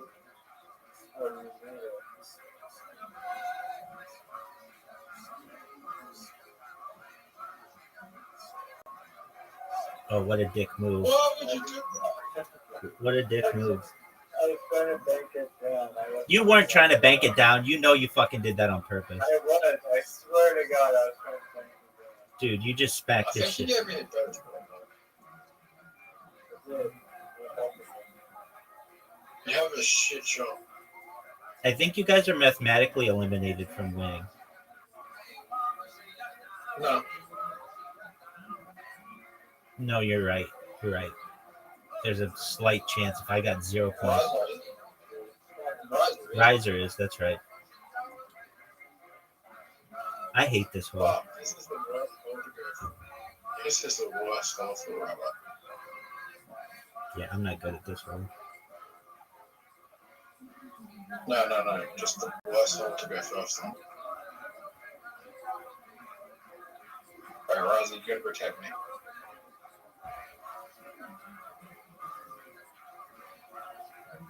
Okay. I'd protect the red one.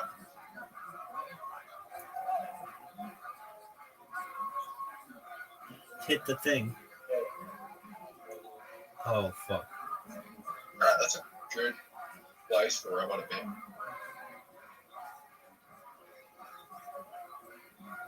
Rabbi, do you want to not be on my way? Off the tree. I can water one, Rabbi.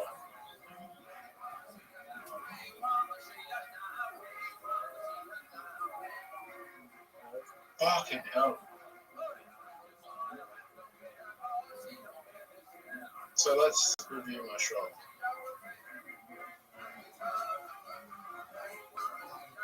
Good. Oh, shit. Water.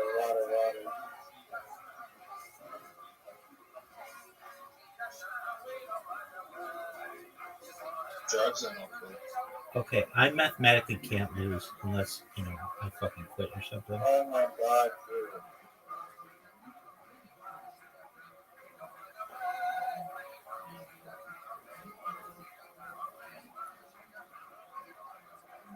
Make this freaking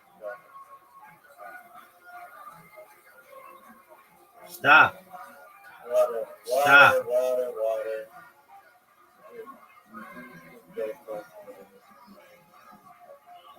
Yes. Collusion. Bump me in. Yes. You need to score right on the next shot. Collusion. You have to score in the next shot. This is the perfect example of collusion. Dictionary definition of collusion. I have a feeling. Oh, fuck, this is the worst one to go. Right, this is the best hole to go second, but Rabbi hits a perfect shot. Stop right there. Rabbi, yes.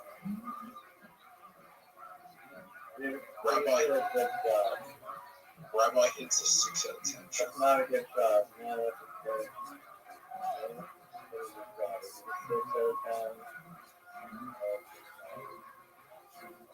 The 10 out of 10.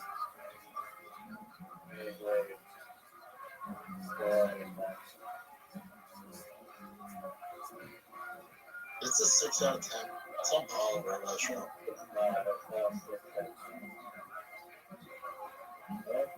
No, it's an 8 out of 10. Hit me. You guys helped me so much because I got that little corner now.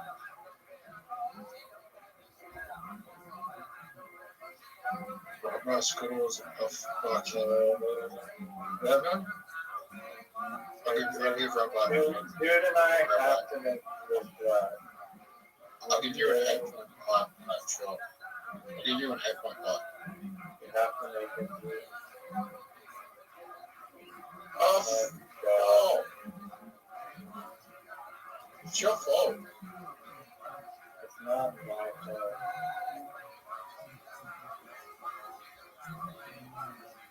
Fuck. Whoops. That one was my fault. Yeah, Rabbi wins. Oh, okay, nice. That was one of the most strategic wins of my entire career. I'm very proud. I lost my church just then. My tooth just fell out. I love that. Your tooth just fell out? What are you, like 8?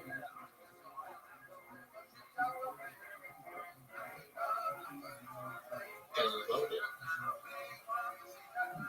Which tooth was it? Plus video. Plus video right now. Well, then I'll have to pull out the tooth. Do you know what Just lose the tooth. you said it fell out, and then you said I'd have to pull it out. Then it didn't fall out.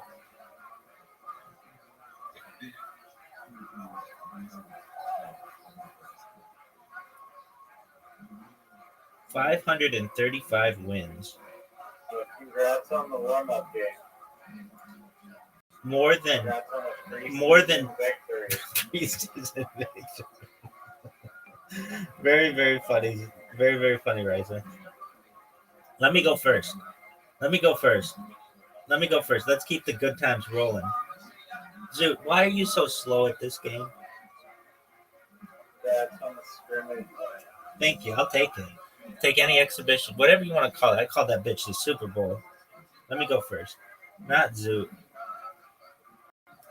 Oh, Zoot, what are you doing?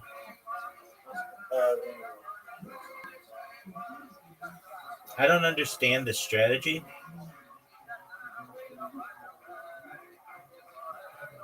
Good showing.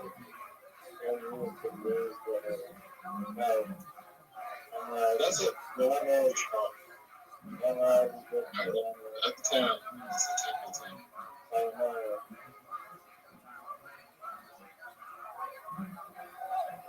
What's the percentage you have on it? 69, baby. Yeah.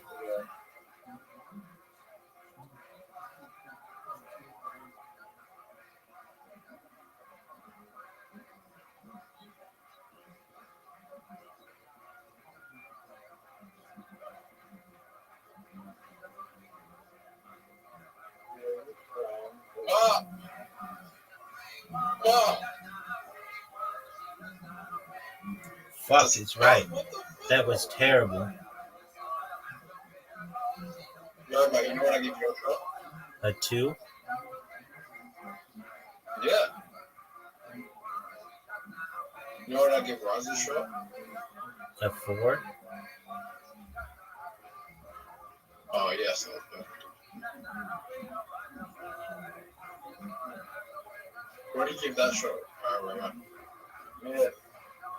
Yes. Yeah. I'll give that shot a 2. Not 4. Okay, right. Rise up. I'll give you a shot just then. A 6. Come on. Full glass. Come on. Alright, Rabbi gets it in 4 shots. Riser gets it in. Oh. But Riser and I tie, Rabbi the leg. I want that. Okay. I am happy with that. As am I.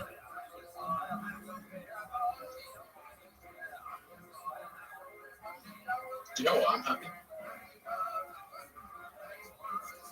No. That was a terrible shot. I'll take that shot. Raz's shot is going to be mid. Go, go, go, go, go, go. Zoot, just blast it off his ball. It's a perfect shot. Oh, yeah. He could fuck me. You don't need to do that. You don't need to do that. Yeah, no.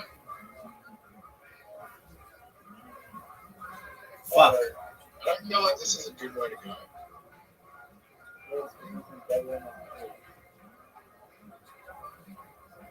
Has that been proven?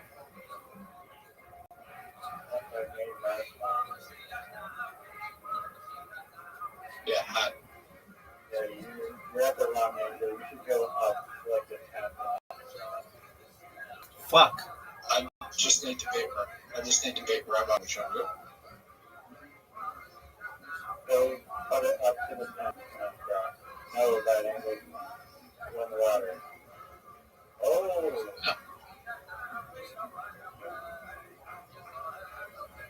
Oh, you go. Rabbi let it in. Are you fucking serious? Well, I don't know how that didn't go. okay. Now Roger's in the lead.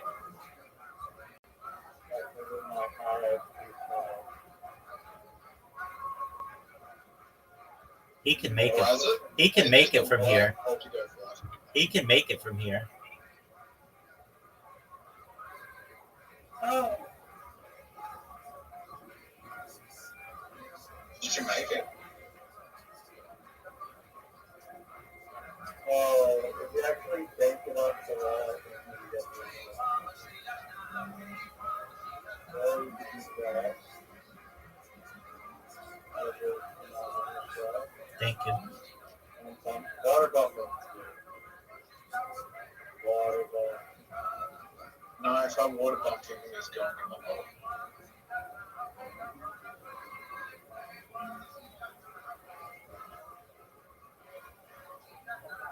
You're going straight from the water.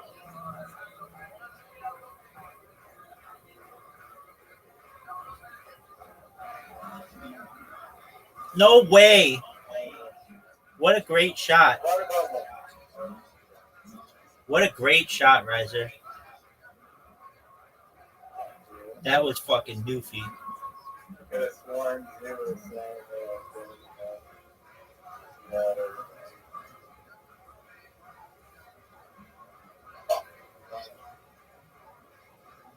Bank it off the wall.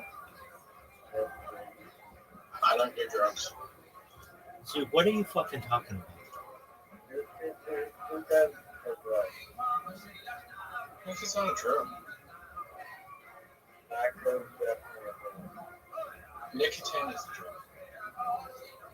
So, yeah.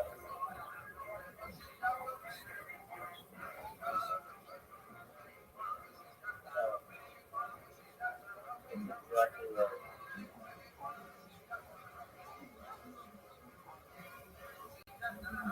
Tobacco is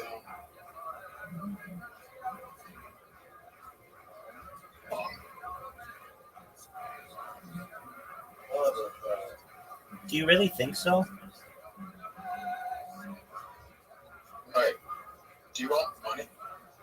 Dude, Zoo, you're not making sense today.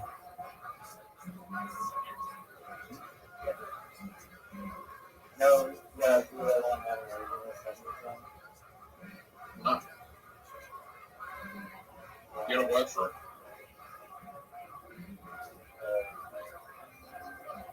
Right, you guys gotta work for it. You sound like Bitcoin Obama. Zoot's mind is not normal today.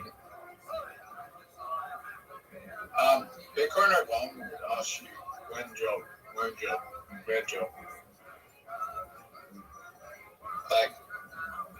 don't know what he does and why he thinks it's a job, but it's not. Dude, he owns a cell phone store. No, he'll message you asking for a job or a shit crack. Okay, so he wants a secondary position. I don't know how like posting tweets on Twitter is a job.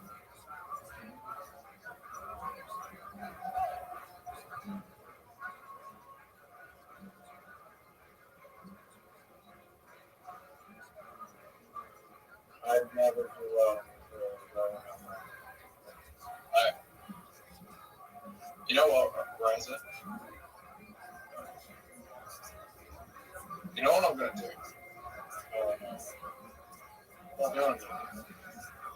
I don't know. I'm just gonna close my eyes and do this.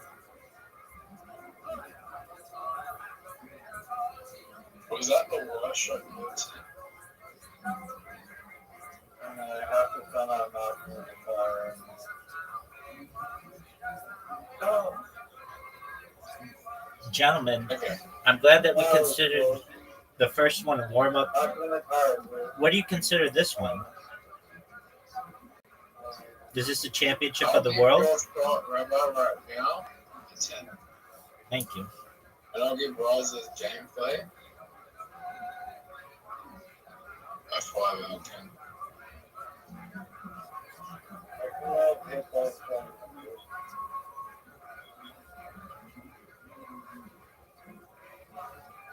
Right, please. That's in the tar.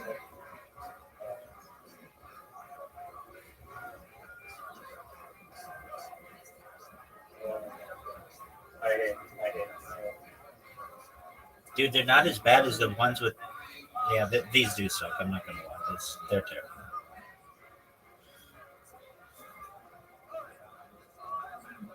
Off the. There you go. Riser's gonna be number 2. He was guaranteed that anyway.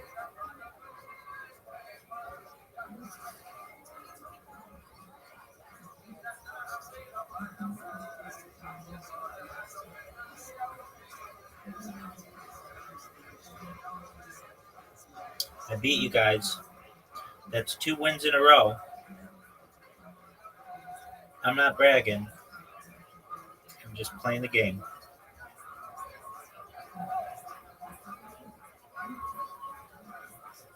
All right.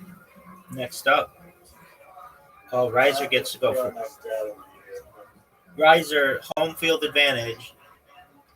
What the fuck is this strategy? Sucks. I didn't look at the area. Is that my fault? Come on, baby. Oh, shit. Oh, really? Oh, that's a good shot. Shush. Quiet you. I think that all 3 of us maybe in this thing last time. Yeah, that was fucking unreal. I remember probably it's so hard for one person to get. So,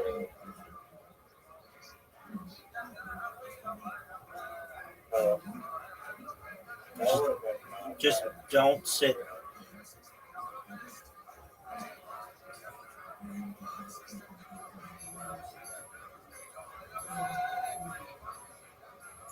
That's pretty good.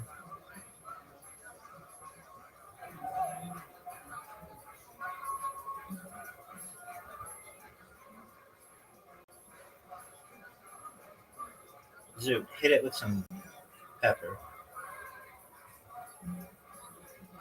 Short.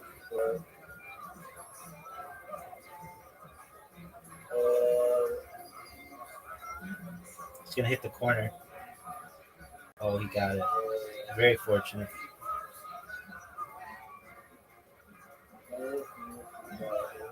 Yeah.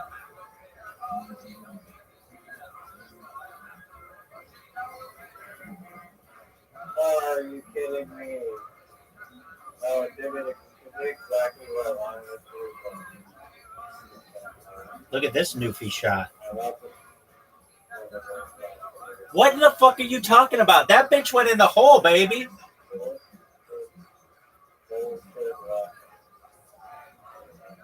I planned that. Zoot, quit with your bullshit. Don't fucking send messages. You know I hate that.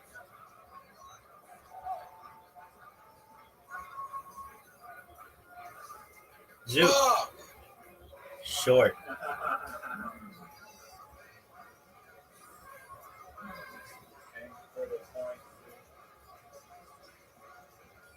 Let's go. What?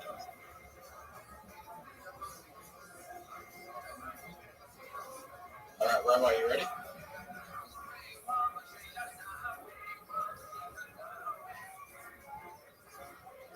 The most annoying part about being... Oh, wait. Don't worry. Oh, I have a new idea. We're running the weekend. Newfie World? That is going to be the worst. Okay, you know I have. You know, I'm going to get you later. Fuck. I'm going to fuck Rabbi so hard. Fuck.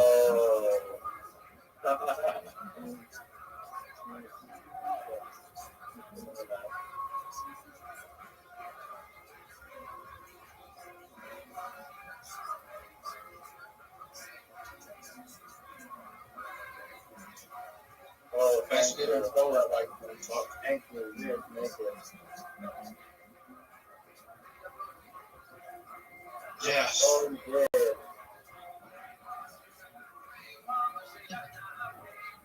No! You're still fine. I can't make this.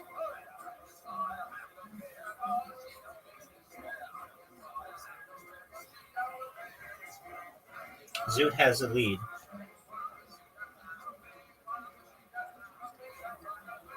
Zoot, take out all those fucking sheep.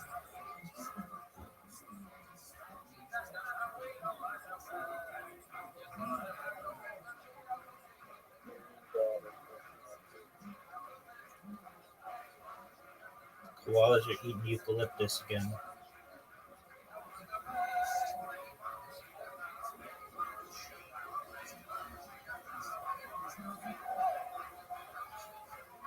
Did he go?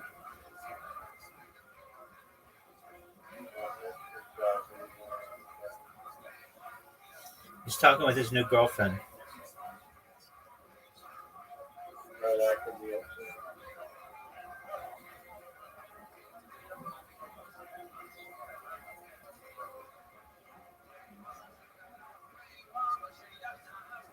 This is a risky shot.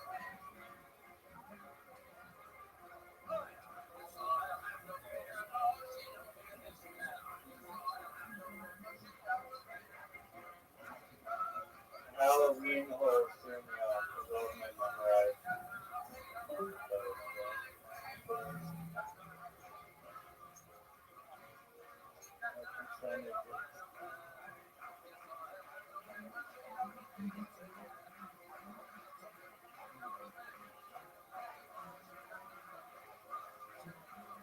It's like basically impossible for me to run on the arrows. A water bump of you.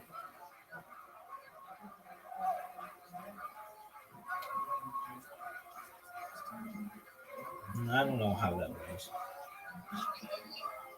Yo, what's going on? Oh, good one. Tell me.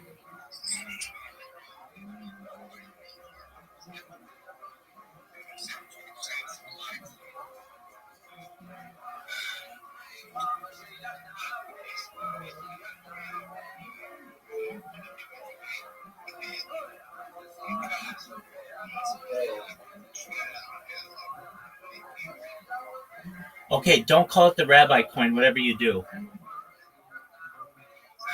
Don't call it the rabbi coin.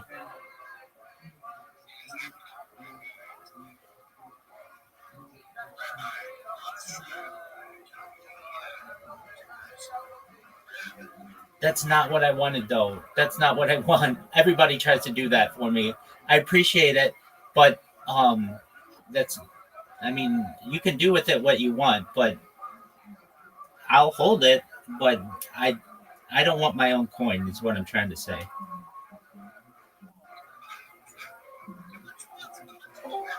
Okay, all right.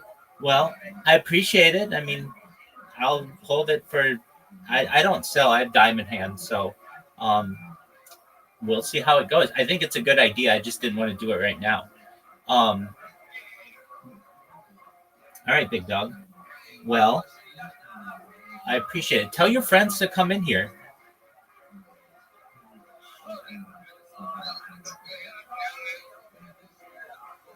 Oh.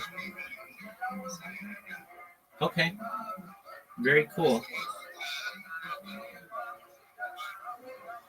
In here, like 18, but I just started this. The most I've had on YouTube was like 3,000. Are you guys ready?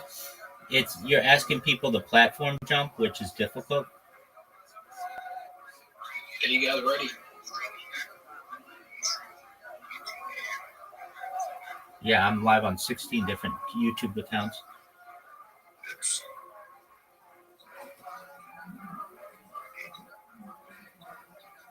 Bros, hit the fucking goal, you cunt.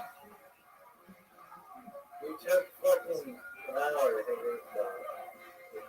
My phone was fucking dead.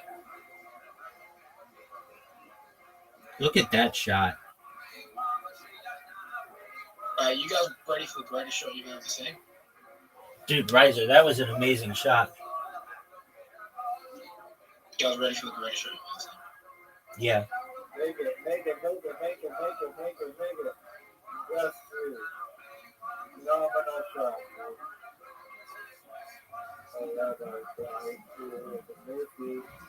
No, I didn't make it. I did not make it, dog.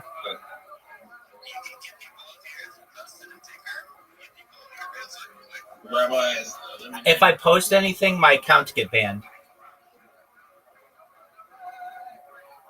Rabbi, you just got Squid Games.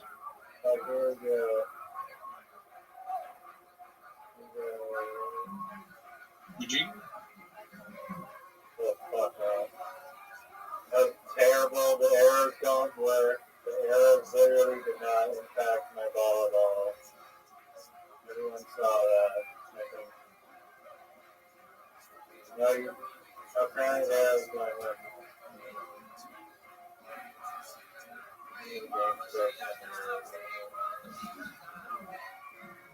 Hey.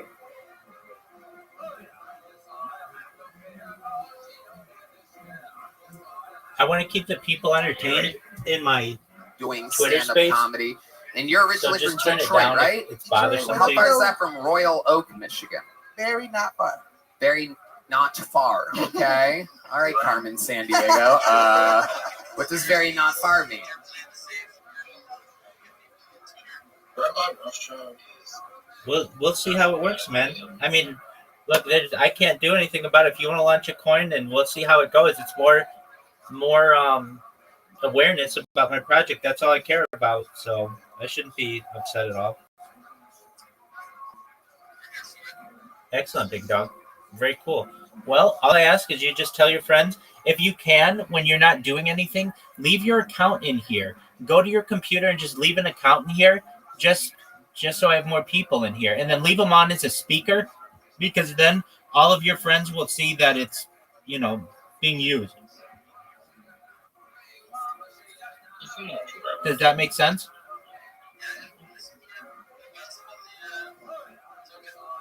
Why didn't you live stream it? Very cool, Not man. live stream. Well, you're very nice. I appreciate that. I hope it does well. And if it does, then you guys will be very smart to have done that. Raza, why didn't you live stream it? It's like Right, so you're up. Okay. And you're from Detroit. You have family there and stuff? Yes. Have they ever seen you perform in a massive theater there? no. Well, I am doing Hey, the ERT. Royal Oak fucking some crazy theater. I'm about to add another show. It's Right, so happening you're at the up. beginning of August. You want to open up that show for me in your hometown? Ladies and gentlemen, I'm flying Genevieve back home Dude, I sent it to you. to perform in a giant venue. I can't remember what the name of it is. I did. What is it? Huh? Dude, I've sent it twice now. Sure. You want a notebook? Don't you already have one? What are you selling them on the black market? All right.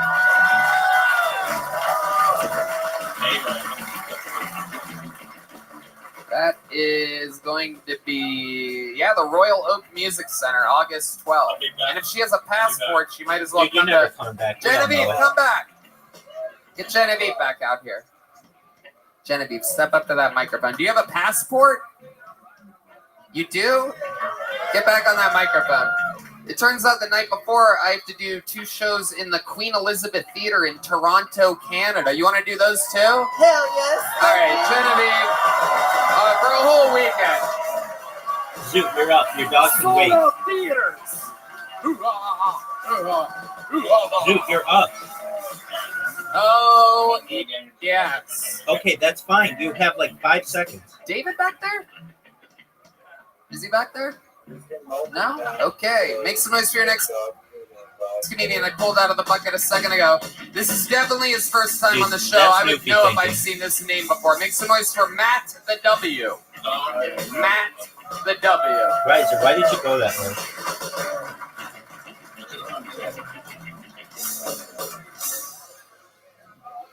What a great shot. Religions. Zoot. Right now, between the Jews, the Catholics, and the 5% Nation of Islam, which believes white man is the devil. Honestly, I'm leaning kind of towards the nation. I don't think I'm going to get that big of a role in any other religion. Yeah.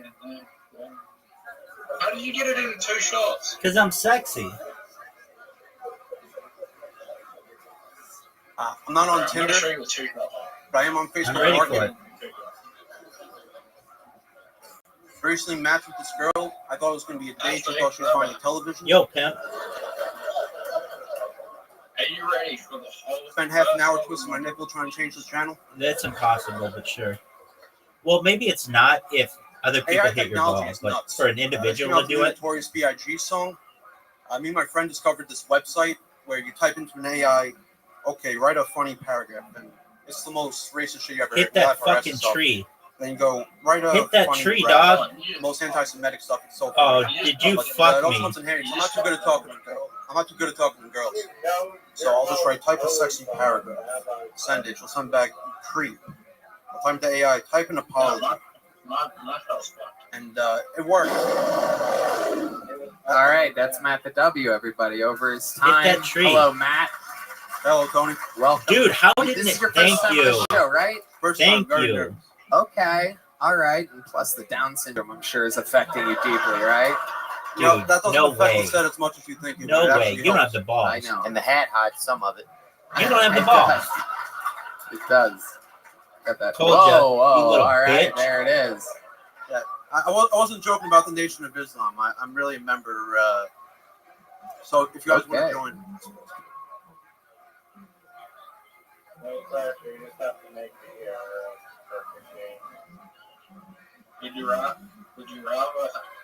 Would you rather have Down syndrome but be like the most attractive man in the world, or would you rather look like you have Down syndrome but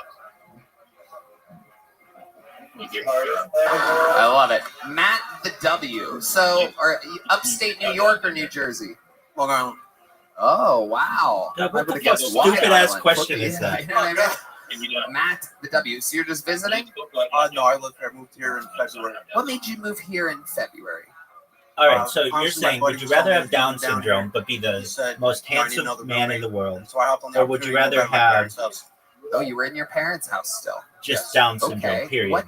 How old are But you? you're smart. About to Or turn would you- 28 in 2 days. 28. So you've always lived with your parents? Oh yeah, Okay. You love it. I hated every second of it, but I had to. I don't really know What what, else it's are you like gonna do to when you have have Down no money? syndrome. They seem pretty happy, Okay. though. Why don't you have any money?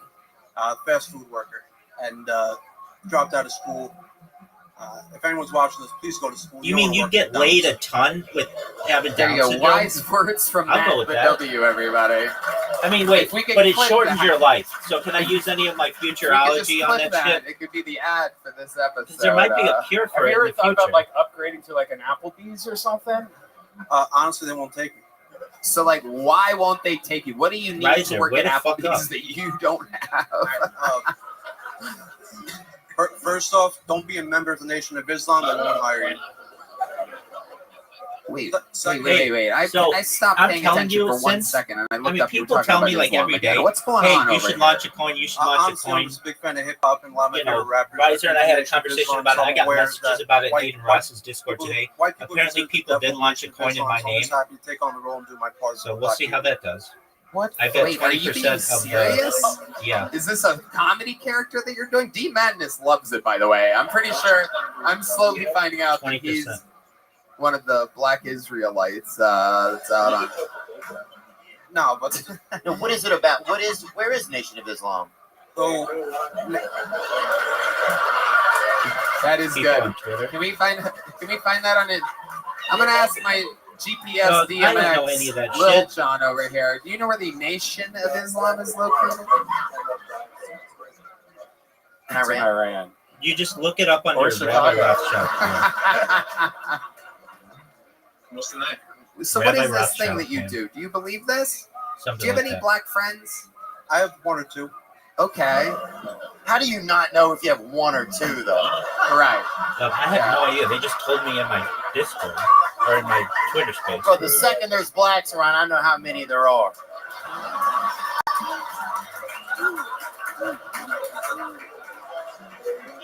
So let's do some math here. Do you have one or do you have two? Name what's the first one's name? We know you have one. What's his name? My first one's name. My first. Dude, your time is up. How did this time expire? It's shaky territory, folks. Wow, dude. Fast food, slow I have answers. no You know what I'm idea. saying? All right. I said it. Get over. I'm sorry, can you repeat that? Number two. No, it ends. For the record, Good his shot, name is Low Riser. Loco. Low Loco. Low Loco. I'm sorry to break the news to you. That's a Mexican. Hey yo, I'm your black friend, dude. No way. It I'm has like local. value. Dude, I'm totally black. Yo soy el negro. Oh wow, Yeah. You guys are making me dude, that's homesick. fucking phenomenal. What I didn't even know Just about like- it until 10 minutes ago. Amazing. I love it. No, we're glad you're here. It's hard to do. It's going up for your first time. It's a tough thing to do, man. And I thought you did a pretty good job. I think Say especially something. with you guys. When I heard Tony was doing this, I actually first saw you on Getting Dug with High. Okay. So when I heard you doing Kill Tony, I was like I recognized you. I was like, oh my god. Okay. Keep doing something for the culture. Look at that. Oh my God. Dude, It is Pride Month. It is. It is true. This is my month. This is my month. God why damn would you it. say thank you? And it rained. Why would you It say rained thank during you? our parade You're gonna the hit other his day. ball. I don't know Fuck if you guys know this, but fucking we were doing our parade. I'm out there with all my gay friends, Go in the and wire. we're just out there, doing gay shit. And we're doing our parade, and it starts downpouring on us. God is just like, fuck you. Splash. Thank All right, you. so Matt, let's talk about it. Craziest thing about you. What do you think is the craziest Absolutely. thing? I know what we think, but we want to know. We want to know what you think. That was not a bad shot at all. I'm your average guy from Long Island. No, you're not. Oh, good shot, dude. Get there. 0 for 1 so Oh, far. wow, Let's you see. got fucked.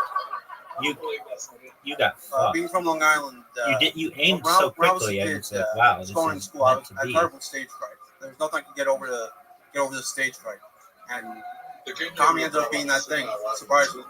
And just moving forward in comedy, going from sucking to being all right to what you just saw, it's Wait. What part? Hold on. What do you think just happened? From suck to going all right to what we just saw. I Look thought at we this saw the shot, suck. folks. Look how good that shot was. No, Not only did I Well, win, the second bit but I am was good. mathematically I think it was all guaranteed to right. win. So long as I don't Yeah. quit or my internet doesn't get out, which can easily happen. Matt the W. Why Matt the W? Why is that your name? It's my rap name. And Wait, you rap? Oh my God! Thank you, Jesus. All right, what kind of beat do you want? Look at these and tell them what kind of beat you want. Fucking tell them what you want. We're gonna find out. I have a feeling Matt the W might have a calling. Anybody that still works in fast food, I think has a fucking. Oh shit! Right into the tip of that mic, good and loud, Matt. Yo, the W. yo.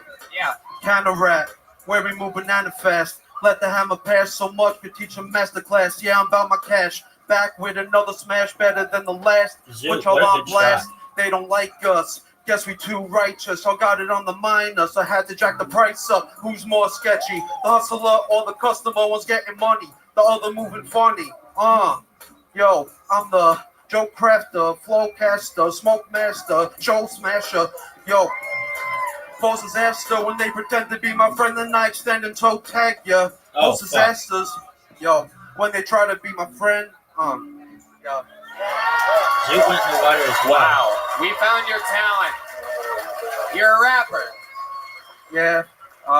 Hit my ball. I think you're gonna rap the rest of your life. You. Burgers at burger joints. And, Yeah, that was good burger. Biggie Yeah. Mac. Biggie Mac. yeah. No, it's really weird because like before I came up here, I was on the phone with my grandma. She has a whole different opinion of me than you guys. What's your grandma? What's your grandma say about You that? get rid of her easy. Yeah. Oh man. All right. You have the money. You have the power to do it. If anybody can do it. Oh, thank you. What does your grandma say about your Thank talents? you for making it easier for me. Champion, Champion, says, gentlemen. you know, Champion. Mac, keep hitting you up on I'm the West Side pimp, You're so the funny. East That's what you Side gotta gangster. do. Aww. He says, don't get a tattoo. Yes, she's right. Don't get a I did tattoo. meet That was you. the next thing out of my mouth. All right. You're a brave dude, man. I like your attitude, Mac. No doubt. All right, so I have a Matt question W, for you. you're- Did all of your... I'm not going to ask you to fucking bring them all in, but did they all get banned?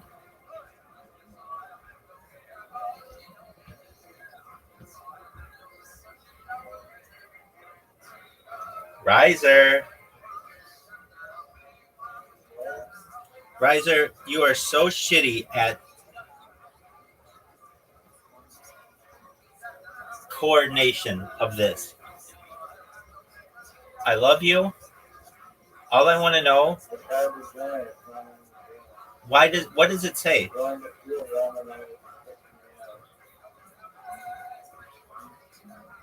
What does it say?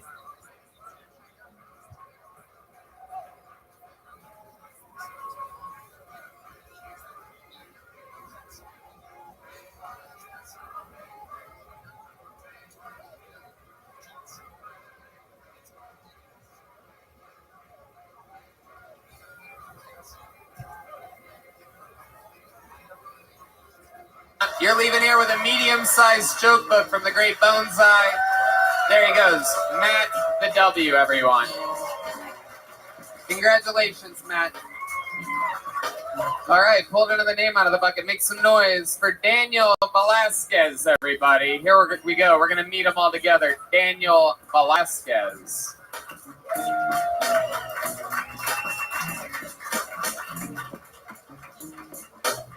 Oh yeah, what's up, man?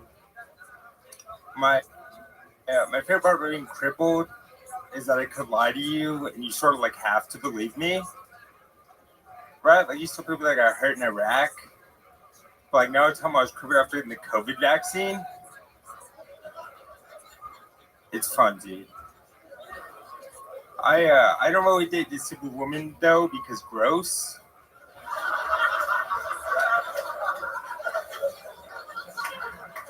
Right, like there's nothing personal. There's just like something about like bagging a non-disabled chick that like makes me feel like I beat God. It's cool, man. I'm dating right now. My girlfriend's cool. She gives me like nicknames a lot, but she like gives me like disabled nicknames. Like she calls me like Speed Racer.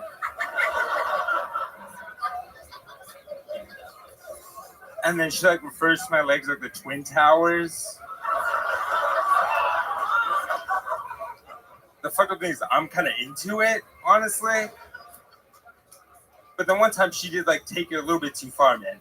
She just went like, I want you to fuck me so hard that I walk with you tomorrow.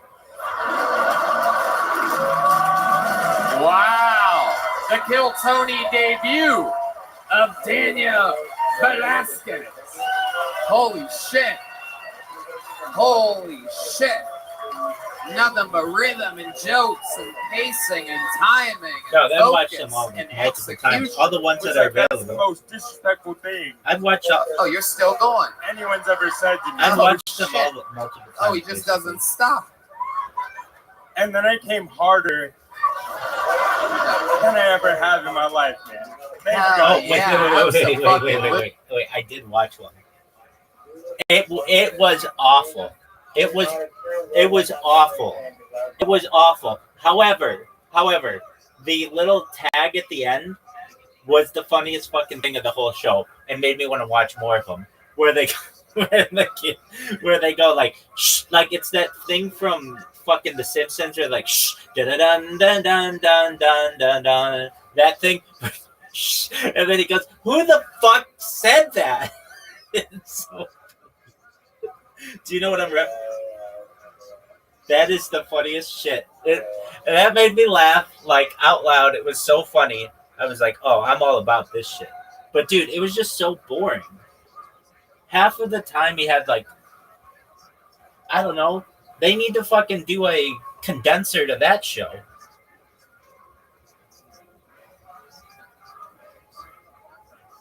I feel like the most popular, I guess you're just doing William Cass. Well, the thing, Admitted it, none of everything recorded history on 15 devices. Doug, just because I didn't find his first William Montgomery show, Doug, I'm the biggest fan in this fucking Discord. I don't have to find him entertaining to be his biggest fan. I'm sure his own mother doesn't always find him entertaining, but she loves him more than everyone except for me.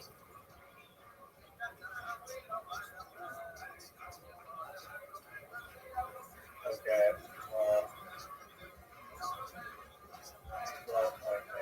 There you go. Touche, baby.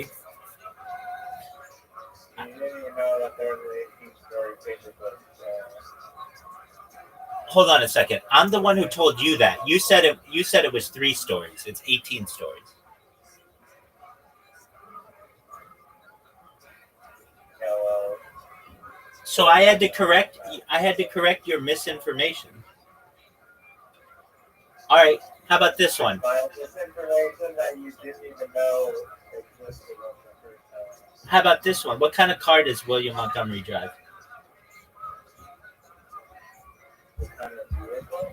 Yeah, car.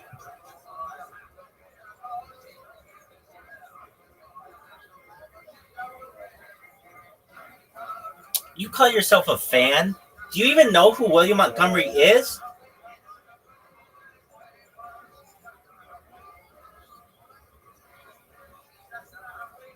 Oh, God. What is it? What color is the car that William Montgomery drives?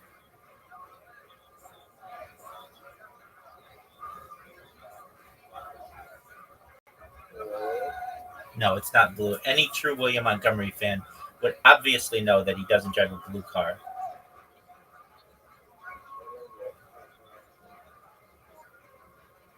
It's a black Volvo.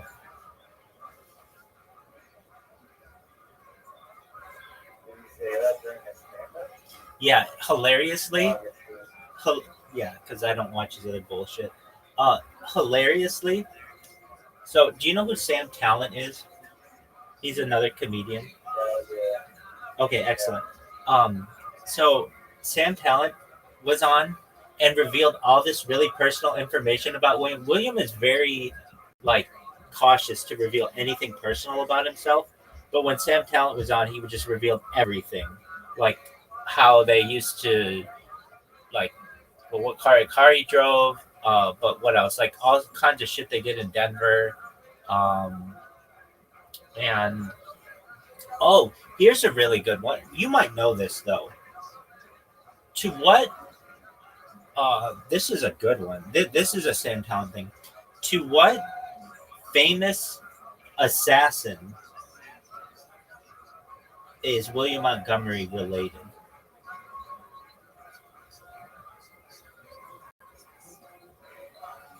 I think I've heard about this, but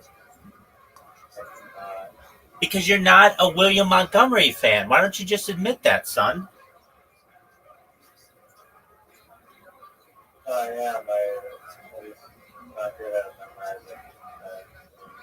You're not good at learning the man's life like a true fan would. I mean, that's what you're basically saying to me right now. It's not about who knows the most It helps. I mean, I'm learning about his family. I know all kinds of information, like to what famous assassin. What's the assassin that he's related to? James Earl Ray, alleged assassin of Martin Luther King Jr. That occurred in Memphis because he's the Memphis Strangler pimp. He's related to the guy that assassinated him. Yeah, it's his great uncle.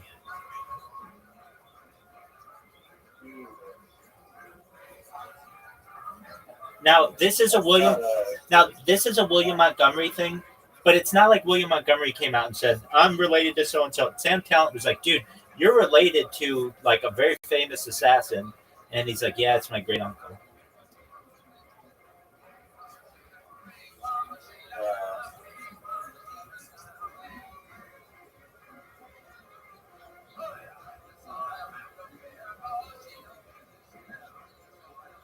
How do you like that, son?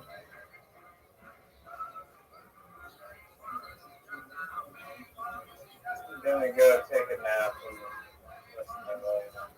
All right. Well, can you leave one of your Twitter accounts in my Twitter space? I did. I left 2 of them in there. No, they're not in there. Can you leave 2 of them in there again, please?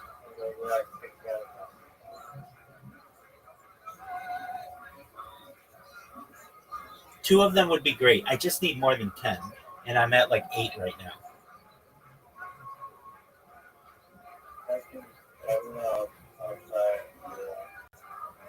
What is this try bullshit? Thank you. I would sincerely appreciate that.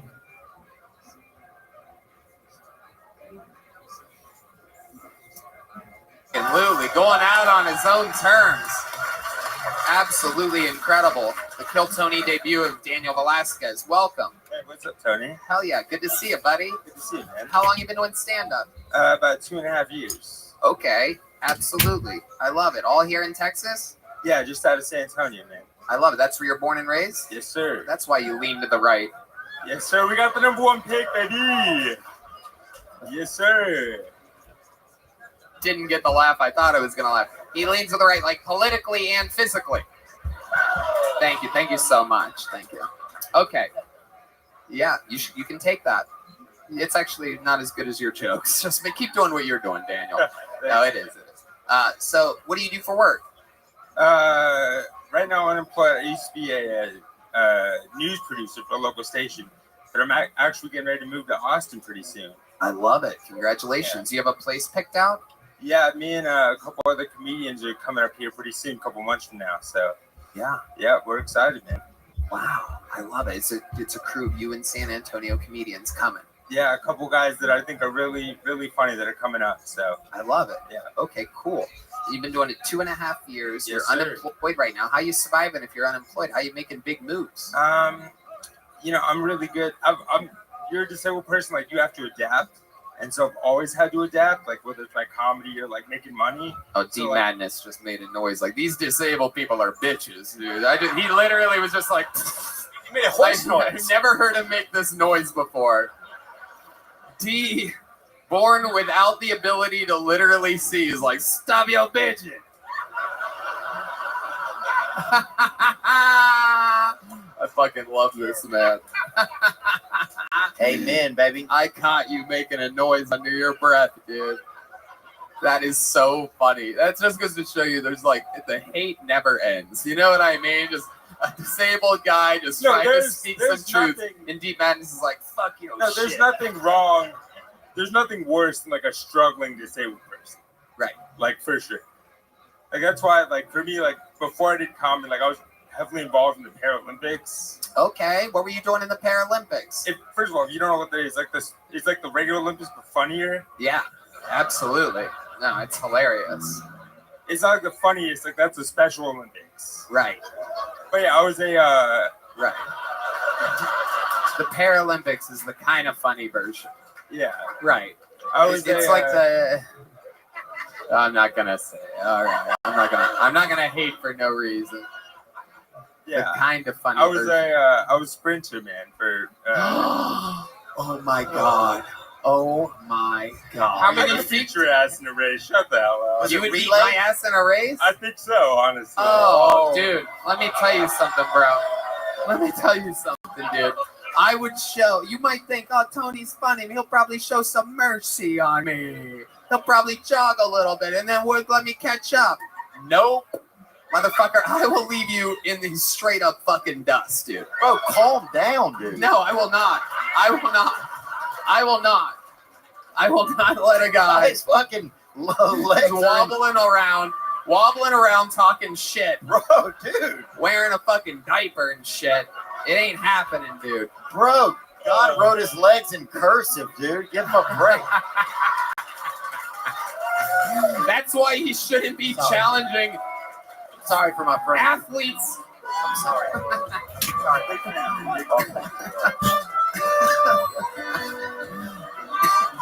Yeah. Yeah. Listen up, Times New Roman. You guys are cute together, I think. Yeah, we would be. We would be. Cursive and a capital I come together at once. All right, guys, that's enough. We've done enough picturing this race. Where did y'all get that bell chime thing? That was fucking unbelievable. It's just him running in slow motion. I'm in normal motion in the video. That's his normal pace. All right. Did you win the Paralympics? What do you guys win? Like chocolate coins or something like that? How many feet did you go? No, dude, that's like kind of the worst part. Like, I trained for that for like 16 years, and then I went to one World Championships and won bronze. Like, you know how weird it is? Like, train your whole life, and then like you're not even the best disabled person. That is true. That is true. Like that's a real stain on my family's name. Yeah. Yeah. They must have been so disappointed. I love it. Daniel, what else are you into? You seem like how old are you? 27. You seem like a cool fucking guy. What else? Tell us more about you. This is an incredible first impression you're leaving here. Yeah, man. I mean, my whole thing is like when you're disabled, like everybody, like no matter what, my first judgment is gonna be how like I walk and how I look. So like I always want to live a life bigger than that if I can. And so yeah, this is the whole thing, man. Like, yeah.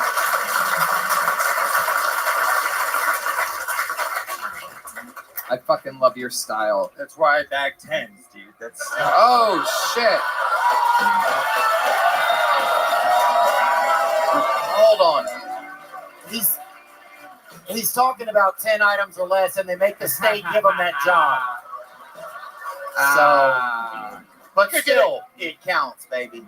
You could get a job at the Applebee's, I bet. Yeah. No, man. I I'm yeah, I you did a great job, man. Congratulations on making the move up to a city where you can do more comedy, man. That's awesome. So much. And you've been doing it 2.5 years. When are you planning this big move to Austin, Texas? When's it going down? 2 weeks from now, man. 2 weeks from now. Yes, sir. You think you're going to go back to visit sometime? Of course, yeah. It's only an hour away. Yeah.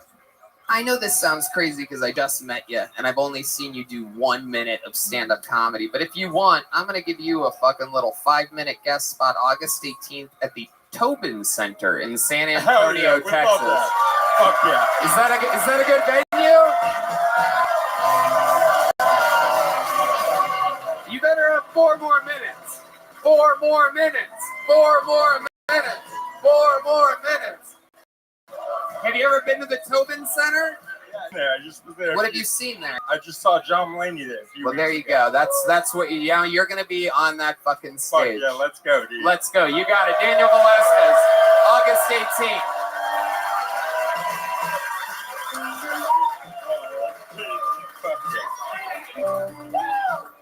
And take a big joke book. Ready? Right. Paralympics.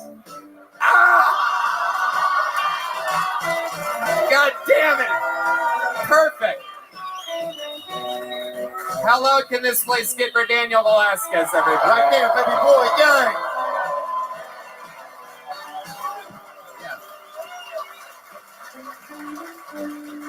Yeah. That was beautiful. It was beautiful. That's the type of magic that happens here. 1 second you have a fast food worker that can barely rap. The next, dreams come true. And I'm going to be honest with you guys. You guys are at a little bit of a wacky episode. I didn't find out that Hans Kim was in South Korea until 5 minutes before the show started. I found out 15 minutes into the show that David Lucas isn't going to make it tonight.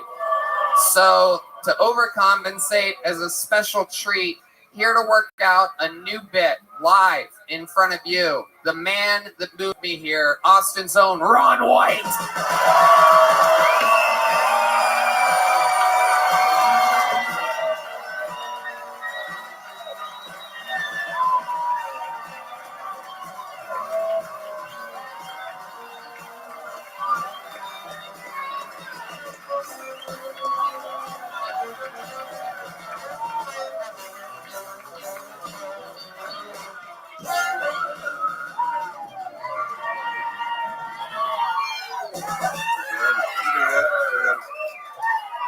I shit my pants on the golf course today. Let me walk you through that. I got back from California, had a stomach virus, but I promised I would play in a charity event, and I fucking showed up for it, and I felt like that if I farted for like 15 minutes, I would be about good, pressure-wise, right? I was bloated, and I felt the fart coming, but it wasn't, and here's the deal. Here's the problem with being 66 years old. You know that shut-off valve that you got down there?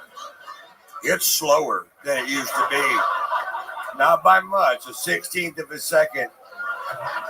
And it sends a signal to your brain that says you're about to shit your pants. But the fact of the matter is, you've already shit your pants. Straight down both legs of my brand new Lululemons. Meow. Yep, that's the great Ron White, everybody. That is how you fucking do it. Just a little clinic from the Surgeon General of stand-up comedy. Austin's own Ron motherfucking White. I was all cozy up in the green room waiting to see how these shrooms are going to land. And Yoni came up there and pulled me off the bench. He goes, nobody showed up. Don't do it. Right. What an honor. And it's literally all because of this man that everything is happening. He showed Joe around when Joe came to visit, and they rolled out the red carpet when I came to visit. We told everybody, and so this is where it all started. Fucking, I swear to God, it all leads back. All the red fucking yarn leads back to Ron White in the middle of this revolution in beautiful Austin, Texas. And I got to tell you, on a personal note, this club has meant so much to me because I was ready to quit. And it wasn't really, I just didn't like doing stand-up anymore, but I just couldn't travel anymore after 38 years. And this place gave me a place to come and just play with my craft, with some great comics, and also providing opportunities for these young comics to come out and make a name for themselves, and also to make a living. I'm sure people don't know this, but in this club, 80% of the money that comes through the door goes to the comedians. It doesn't go to pay the bills. It goes to pay our bills. Yeah. And that's an amazing thing for Joe to do for us, for all of us. Yeah. A place that we can grow and fucking flourish. It's all unbelievable. And also to have Kill Tony do broadcast right out of Austin, Texas. Yeah. The funnest show. Amen, baby. And I got to sit up in that balcony on Monday nights and watch the show because I think it's the most entertaining thing going on. And what is it you say? I always say that having Ron White watching this show from the balcony is like having Jack Nicholson watching the LA Lakers. It's the coolest thing on planet Earth. One of the great honors of my life is being friends and getting to be peers with the great Ron White. Ladies and gentlemen, he did this as a gift to all of us. Make some fucking noise for Ron White. Come on. Thank you.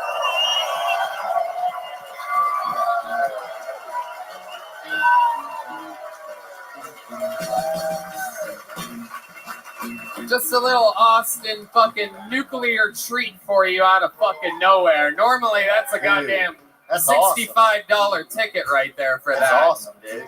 He's from Texas. He's from Fritch, Texas. Is he from Fritch?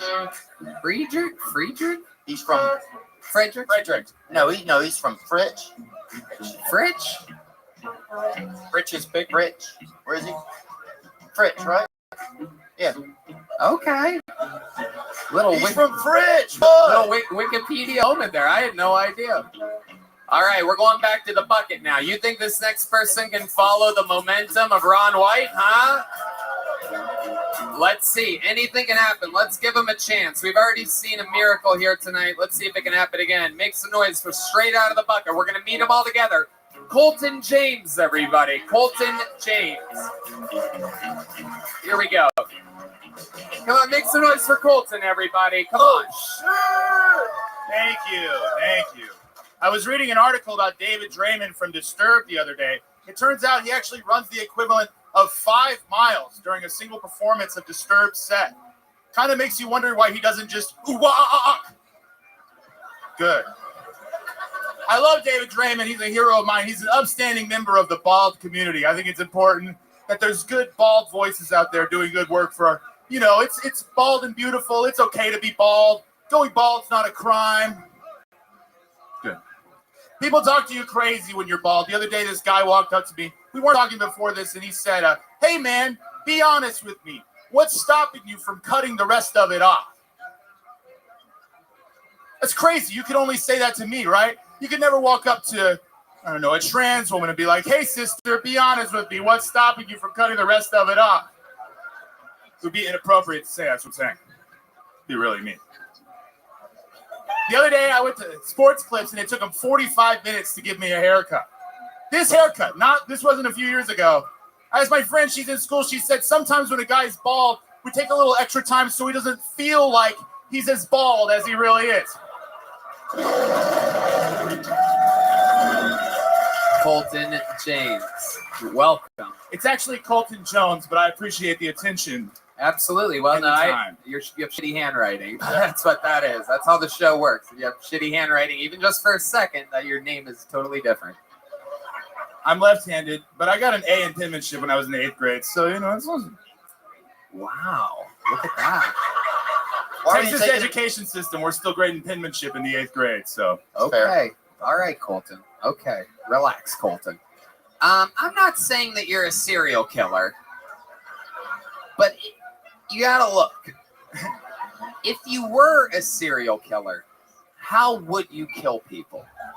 I would play one on TV and then commit the exact same crimes while I was doing it, so everybody would think there was a copycat and it wasn't really me. That's smart as fuck. Wow. Watch out! That was The fastest answer all night that we've gotten to a question. It was unbelievable. You really pictured this. Yes. Oh my God. Oh. Yes. All right, Colton. You're very loud. What do you do for work? I get a paycheck from Brian Redband to wait tables, actually. Really? Sunset Strip Comedy. Oh, wow. Oh my goodness. And also I act. I also, do comedy. I do a lot of Uber driving during the day. I'd like to get a barista job. Barista? Just something during the day. I can get off at like 4 p.m. Barista. Yes. Because my handwriting that's hilarious. Barista? Barista. Is that you should go in and say, I would like to be a barista. Barista. Okay. Colton. Como te llama coffee? I don't know. I've never seen someone that's both charming and frightening before. Somehow you pull off both. Thank you. It's incredible. What's your love life like? I feel like you make a lot this, of eye contact. Okay, you go ahead right now. I want the answer before I'm done with the question. I want you to just get right into it. I have more consensual sex than anyone in this room is probably thinking that I have. I think. I do pretty good for myself. I get the feeling that you have them sign something before. The way you say consensual. I don't have you're that kind of money yet. You just have them sign something like, I can do anything I want to, and then you just fuck them. Nope. When you say you had more consensual, what does that mean to you, consensual sex? I just feel like people see a doughy guy, light hairline, it's going away on me, but like you said, I'm both charming and frightening, and I can make it work. How do you do that? Can you explain to us how you make it work? I ask a lot of you questions, kind. How many you questions do you ask before you brutally rape somebody?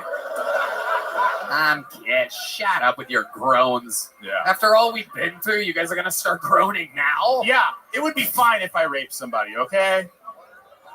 Is that not what you were saying? No. Okay, sorry, I misunderstood. No. A lot of people trying to make me an accessory to a crime tonight. I don't know if you guys are watching it. Sorry, I must have misread. People have been finding out how much money we've been making lately, and they're going in for the fucking old Suey Magooey over here. I did actually play a serial killer on TV once. You did? What show? Murder Made Me Famous. It shows on the Reels Network. I was the son of Sam Killer. Wow. Was it a reality show? No, it's like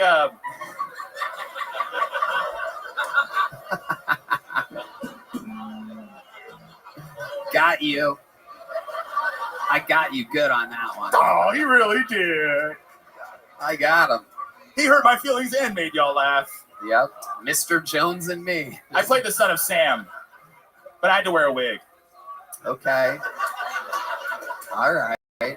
You were son of Sam Host. The son of Sam, he was a guy like 80s Brooklyn. He really originalized like the Lover's Lane killer. He just walk up to like a young couple making out in a car and just get them both up. Wow, you make it sound like it was adorable. Yeah. I thought it was like son of Sam Walton or something. No, they're responsible for even more deaths.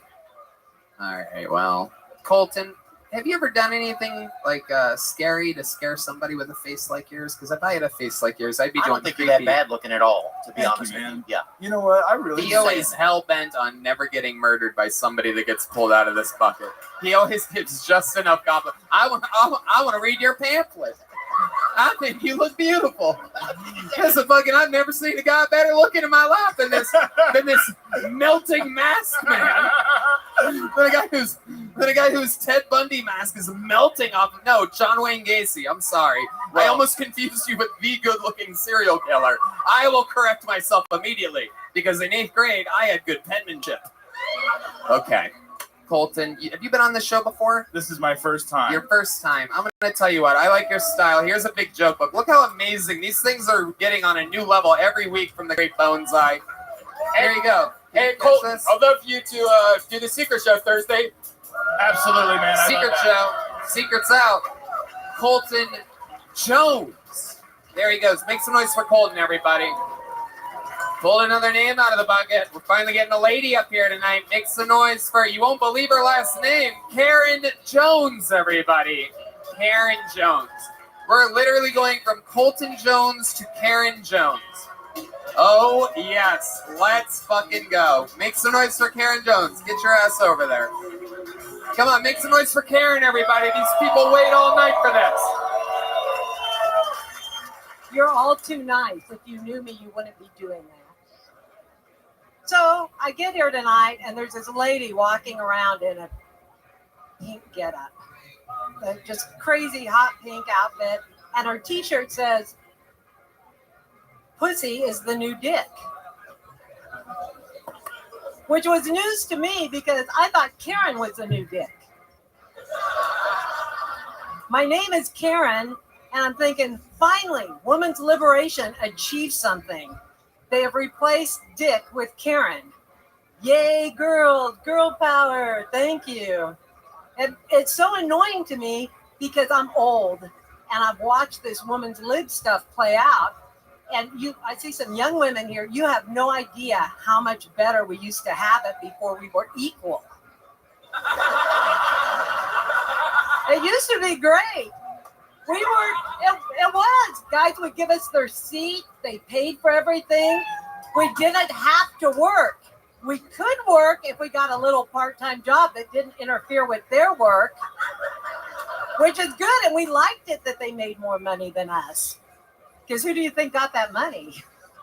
It's the bear cutting you off. Good stuff, Karen Jones. Hello, welcome. Thank you. I'm going to interview you now. Okay, I shall be interviewed. Indeed, Karen. Welcome, welcome, welcome. How long you been doing stand-up comedy? This is my first time ever. Wow, that's really good. That's really good for your first time. Well, I did have a little bit of an edge. Uh-huh. I taught at a drunk driving school for almost 10 years. Okay.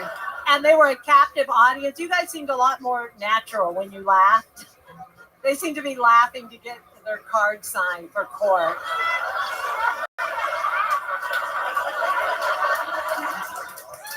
No, it was in California. Whoa, Paul Deemer. Paul Deemer with the first ever question asked.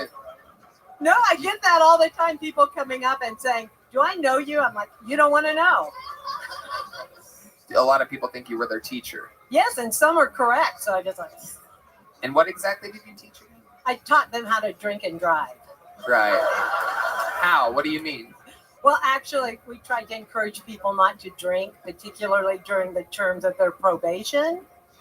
But there were also some tips and tricks, like never take the roadside test. That's just gathering evidence against you. Totally. Tell more people as they drink here tonight. Give us all a little tutorial. No, that's good. If you did drive, don't forget your car.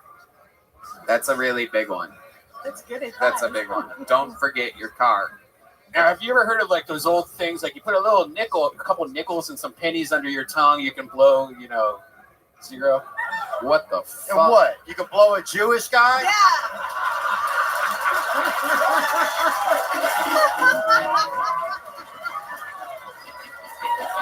What are you trying to say, dude? Oh my God. I love it. TheoVon.com for tickets. Holy shit. God damn. No, the best trick that I learned more from the drunk drivers than they learned from me. But I learned that if you get arrested for the third time, I think it's, drunk driving laws are by state. And in the state of California, on your third one, it's an automatic felony and you're going to be in a lot of trouble. So they say you've got to get the cops to beat you up. Because it's a weekend, then Monday you go before the judge. That's why when I drink and drive, I do blackface, and then I hit the road. This way they beat me up. I do my best. I do my best Lil Jon impression. When I roll down the window, I just go, "Arr, arr, arr, arr." You son of a bitch! You remember that, Deez? You remember?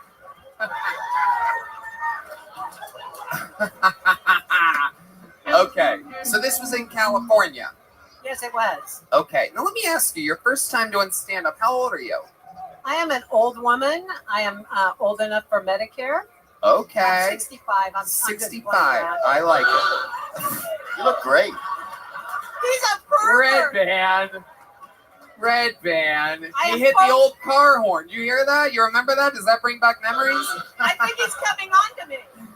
I think that's how he flirts. But Red Band, you should know I am post-sexual. What does that mean? That means after sex. I'm not interested in having sex. I'm not sexually attracted to anyone.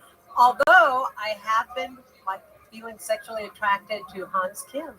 Oh my God. I get it. Oh my God. This is Hans Kim. This is Hans Kim. He lives on in spirit. That is incredible. He's in South Korea right now, and you want him in your South Korea, huh? You want him to have a little piece of your sill. You know what I'm saying? Oh, this is my demilitarized zone. Oh, shit. Oh, shit. Oh, my God. Oh, no. You're making me uncomfortable. It's the evacuate is this button. a Lost finale? Yeah.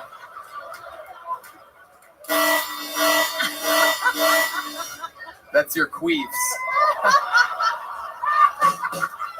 And they shouldn't be saying that around you, I don't think. And I'm sorry about that. You're a gentleman. Theo Vaughn is a gentleman.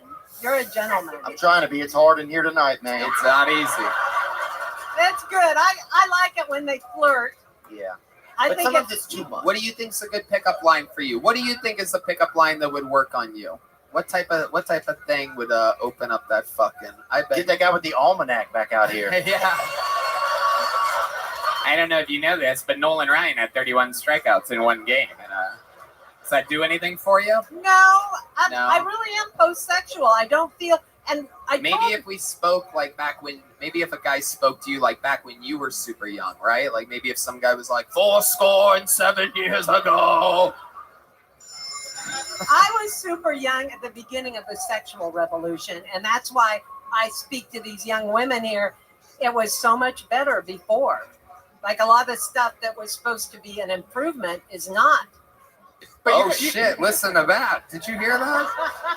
I agree with you, man. There's some fucking little I agree Cholita with that you. wants to go back in time right now. She's looking for a DeLorean to go in the sexual revolution. She's with this fucking beta with the thick rims over here. Looks like Enrique Chacon back in grade school. Holy shit.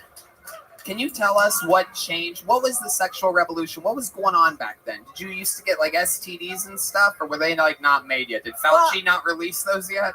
I was quite a bit older when AIDS came along, but we were scared of AIDS, and I knew people who died of AIDS, and that's why I didn't think COVID was anything. It's like, show me some dead people. Young, healthy people died of AIDS, and some people wanted to quarantine certain groups. And we said no, even though there were young, healthy men dying. Right. I knew several people. Where who were you, died. up in San Fran? No, I was in Bakersfield. Bakersfield, oh hell shit. yeah, dude. Yeah, I worked at the county hospital, and it was scary. But COVID doesn't scare me. AIDS was a lot scarier. So when you went through the COVID stuff, were you still working? You weren't working in a hospital? No, I stopped working in the mid-90s. I love it. Absolutely. Right when you stopped having your period. Kind of. You're not. I was a 90s. You're groaning and she's agreeing with me, just to let you fucking haters know. I'm dialed in. I know. That shit, that menopaused a long time ago. You know what I'm saying? You know what I'm saying? Not a drip since Pulp Fiction came out. And how nice it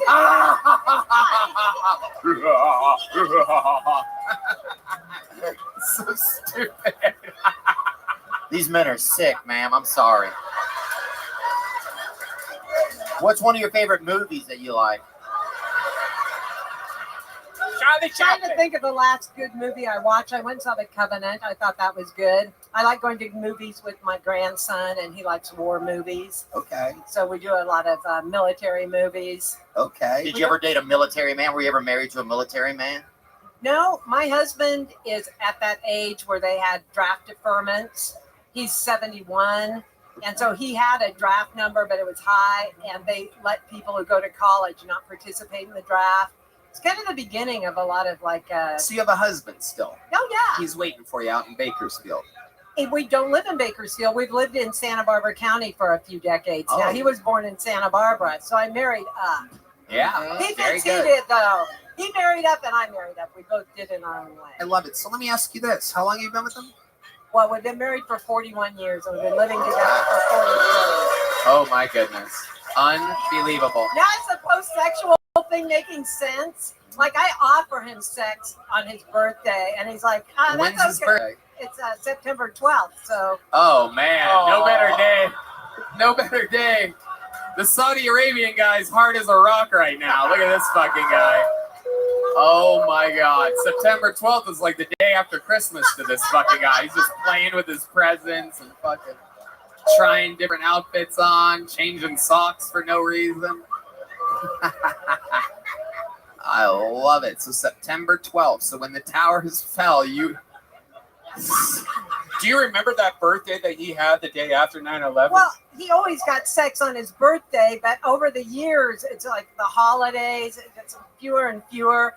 Because once again, I see that as a wifely duty. Right. But my husband's super cool, and if I'm not into it, he's not into it. Do you offer him anything exciting ever for the birthday? Like when you say duty, do you mean like duty? You know what I mean? What? Is that what? Did you just telepathy that to me? You ever let him fuck you in the ass? Yeah. No, Yeah, it's my show, and I can do whatever I want. Fuck you. Hey, look, we got another name out of the bucket. It's fuck you, everybody. 60 seconds uninterrupted for fuck you. It's been 10 years. If I want to ask an old lady if she gets fucked in the ass, I'm going to do it. Fuck you. I want to answer. Yeah, okay. I'll answer that. Yeah. I have had multiple people. My husband isn't my first guy I've ever been with. And there have been many occasions where a guy has tried to do that, and it's over. The minute that goes in the wrong hole, you're done. What do you say? What exactly do you say? That's my rule, too. It hurts.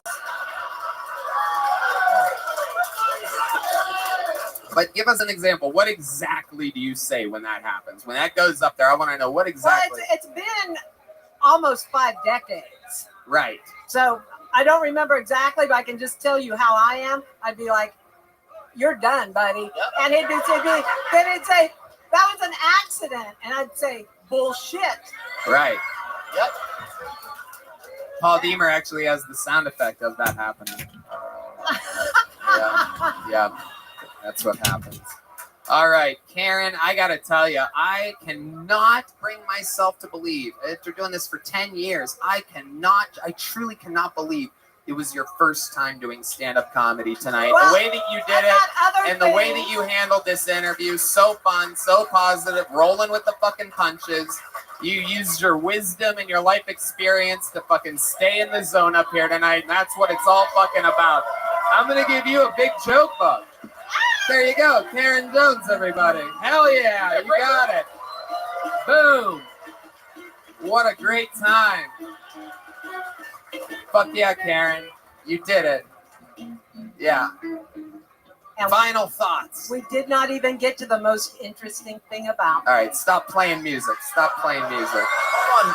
Let us guess what it is, though. Okay.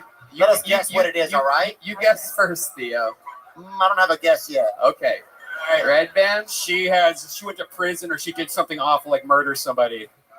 No. Hold on. Let the rest of us guess. Okay. I'm going to guess that you have the ability to sing. Right? I know what it is. She was adopted. Ooh, good guess. Now you're getting me to go down a different rabbit hole, but I got one of those stories too. Yeah, you got a rabbit hole too. You know what I mean? Things covered in white fur.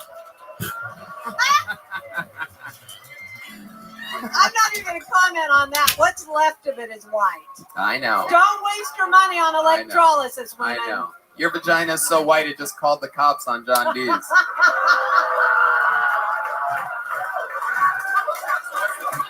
We have a report about a black guy confusing DMX and Lil Jon. 10-4. We're going to send a whole squad down now. Very suspicious black man. He just confusing DMX and Lil. Okay. The most interesting thing about you, I'm guessing, none of us nailed it. What is it, Karen Jones? You all came fairly close. But Oh my God, really? You got adopted by a, fuck, I can't remember. No, but all that's for another day. I'll be back. But my local newspaper ran a story just before Thanksgiving accusing me of being a white supremacist terrorist. Oh my God. And all of a sudden the interview will last another 4.5 minutes. Oh no, I wish we could be continued. I've got to knock this out. She might die before her next time on this show. I gotta find out now. I'll read a pamphlet, but I'm not gonna commit to anything tonight. The Bakersfield Gazette.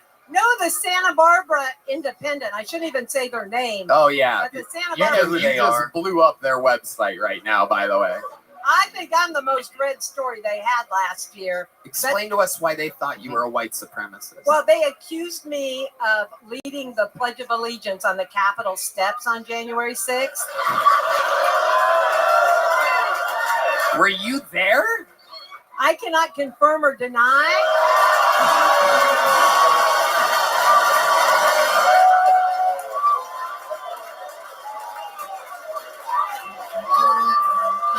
Freedom! Freedom! Oh my God. Wow. We're meeting a real one here tonight, ladies and gentlemen.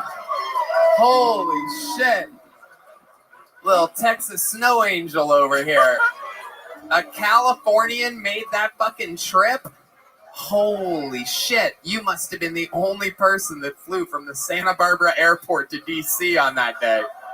That is incredible. For those of you that don't know, Santa Barbara has to be, well, I guess actually, now that I think about it, it's probably pretty center, huh? Because there's so many wildly rich people there, and rich people are Republicans because that's the way it goes. Oprah, Prince Harry, Ellen. No, those. Dude, I'll beat the shit out of Prince Harry, dog. I could do that.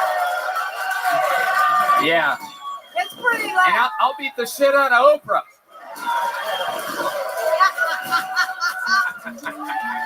I'll beat the shit out of her pussy right now. Wait, no, Red Band. No, Red Band. Flag on the flag. Flag on the flag. Penalty on the field. Taking it too far on Red Band. 5 minutes of silence. That Okay. was intentional. What was intentional? His foul. Okay, Don't you get more trouble? Let me talk with you about something. Okay. So you go there, but we have to talk about it. All right? Me and my husband and 3 girlfriends, one of whom is a very well-known starlet from a TV show in the 80s, whose name I can't say because she's Delta not under Burke. investigation. No, but we'll just say it's a pretty gal. I think we know who you're talking about. She's been on the show a lot lately. She lives here now. Well, Summers.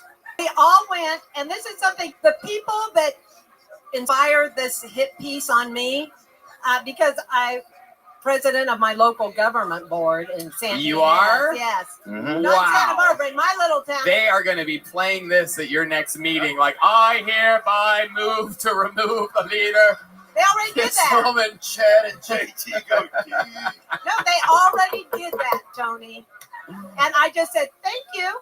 Is there another public comment? Thank you. Because I Wow, went you to just the drug fucking, driving school. you just I know how to handle trumped that. it the whole time. You just fucking bodied them. Thank you. Next question.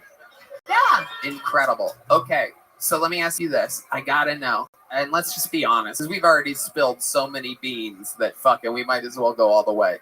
So January 6th, you fly there. How close do you make it? How close to being inside the Capitol do you get? And let me... Wait, what the fuck was that look? What the... Are you seeing this? Dude, wait a second. Were you wearing horns like that? I would never go in an unpublic place. I would never go in a private office. But you pay taxes for that building. No, I'm it's kidding. not that. It's that I have been to the Capitol multiple times on a weekday, and there has never been any reason not to go in. There was never anything. So it is a public building, and I would never go in a restricted area. But let me just say, the people that outed me to this free newspaper they're called internet sleuths, and they don't have jobs, and they spend their time doing facial recognition to find us.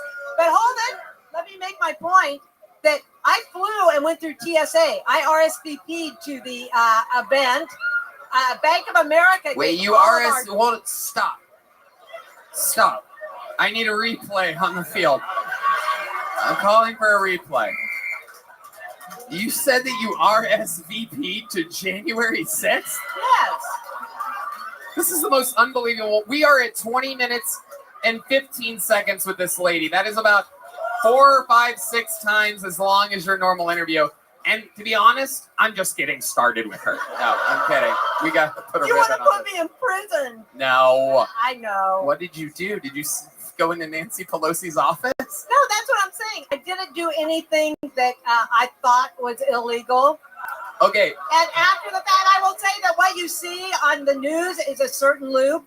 And when they talk about the deadly riot, 4 Trump people got killed. No police officers got killed. But I wasn't involved in any violence. Wait, what are people? I don't even know what you guys are booing. I'm on. Oh, police officer did die. The next day of a stroke. Oh, wow. Okay. All right. We did, but 4 people who aren't reported. We hear of the one gal who was shot in the neck, but 3 other people died. One was trampled and beaten. A lady. Okay. But anyway, Hold on. yeah, but I wasn't involved. This is going off the rails, everybody. No, but This interview is like January 6th. Like everything was kind of fun and patriotic for a second. And Who gets trampled and beaten? That's the crazy thing to me, I think.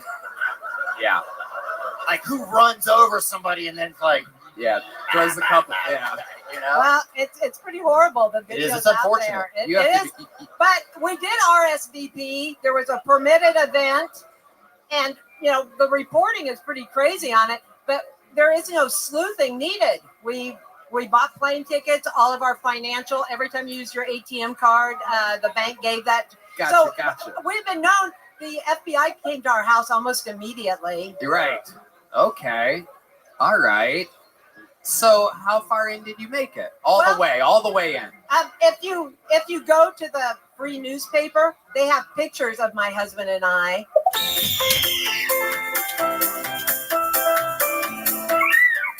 What were you wearing that day? I was wearing a fleece. It was January. It's cold. Uh-huh. So I was wearing a fleece. People pullover. forget how cold it was. You see a lot of people in muscle shirts out there. That was just the adrenaline. Well, no.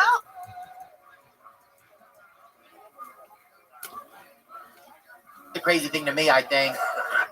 Yeah. Like, who runs over somebody and then it's like, yeah, throws the cup. Yeah.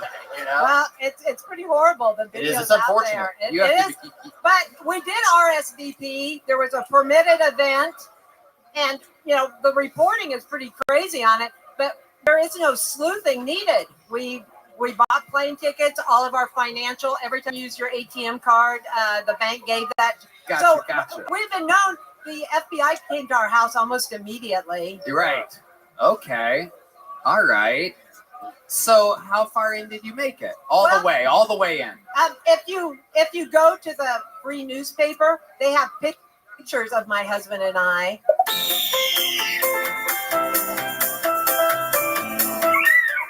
What were you wearing that day? I was wearing a fleece. It was January. It's cold. Uh-huh. So I was wearing a fleece. People pullover. forget how cold it was. You see a lot of people in muscle shirts out there. That was just the adrenaline. Well, no, it was very I like cold. fleeces. Yeah, well, I dressed appropriately for the weather. But like, was it patriotic? Did you wear like a bandana or anything? Or? Fleece Navidad. That's an old shirt joke. I had a hat on, but I didn't. What was the hat? Just a Trump hat. Was it just a normal Trump hat or was it the red one? It wasn't red. I think it was camo. Oh, fuck yeah. Oh my God. I'm hard as a rock right now. Oh my God. Yeah. You might be the coolest fucking craziest. Yeah, she had a shirt that said, "I don't take it in the trunk." Yeah. Karen, we love you. What a fucking appearance. Congratulations. One of the best first timers we've ever had on this show. Make some fucking noise for Karen, everybody.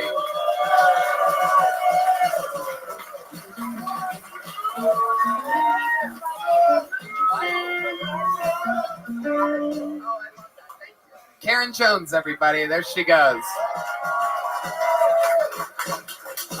All right, ladies and Directly gentlemen. to jail. Karen's going to jail. Wait, I thought I...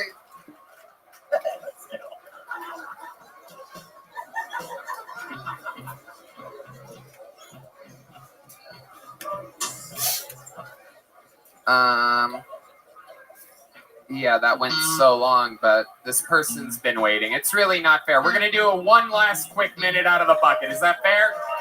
This person's been waiting for 25 minutes. Things got a little out of control with Karen. Here, doing a minute. Real quick, extra quick interview. Make some noise for Carly Anderson, everybody. She's been waiting in the back for 25 minutes. Not an easy position to be in. Carly Anderson.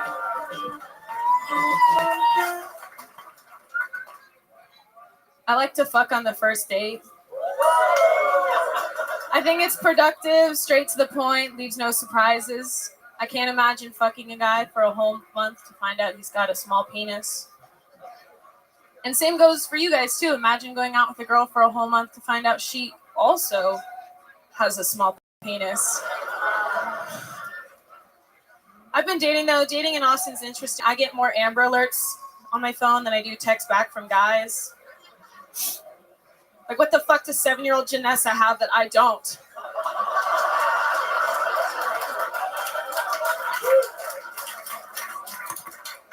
I just got out of a situationship. For those of you that don't know what that is, it's like a relationship, but only one of you knows that. He told me that he loves me, but he's not in love with me. And to me, that sounds like I fuck men in the ass, but I'm not gay. That's my time. Thank you. Okay, Carly Anderson, welcome to the show. How long you been doing stand-up?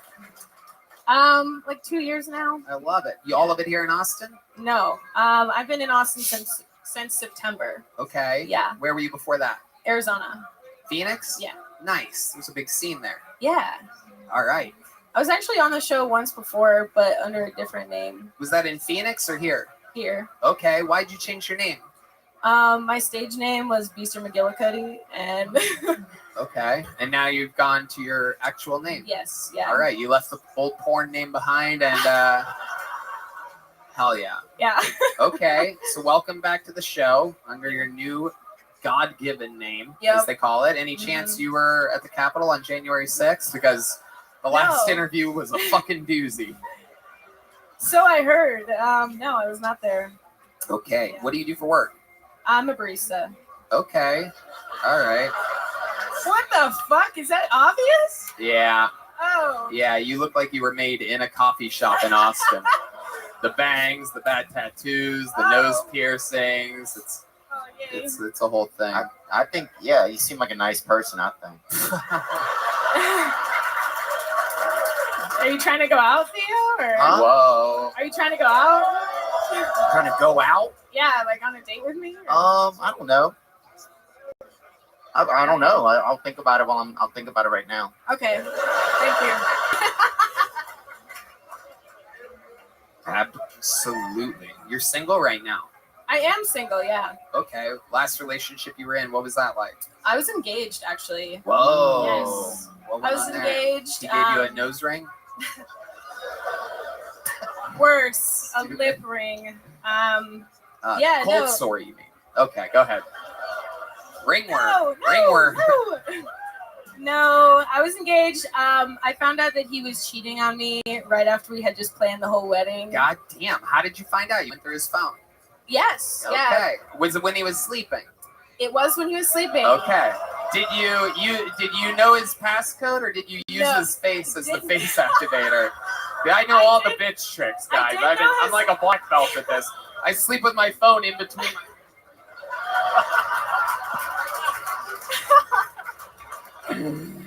Oh, shit. I did know his passcode. He got a text from his sister-in-law, actually, and I just opened it because at the time... It says sister-in-law as the contact? No! From his sister-in-law, Marissa. And at the time, she was going through a divorce with his brother, so I opened it. And it turns out he was fucking his sister-in-law. Wow. So Okay. yeah. Okay, you're pulling a real Karen Jones here because I'm coming up with more questions as this goes. So let me just ask you this. Did you, first of all, how did you confront him? Immediately? Did you wake him up? Oh, You yeah. motherfucker? Yeah. Right, Immediately. Yeah, that is a rude awakening. What happened? Take us through like the Let's moment. go Take through us it. through what happened. Step by step, day by Yeah. day. This has happened to me. I I want to see what socked him in the face while he was sleeping. Say that again? For real, I socked him in the face while he was sleeping. Oh, that's not right. Let's jump into conclusions. You didn't even ask him about it? I don't feel like I really had to.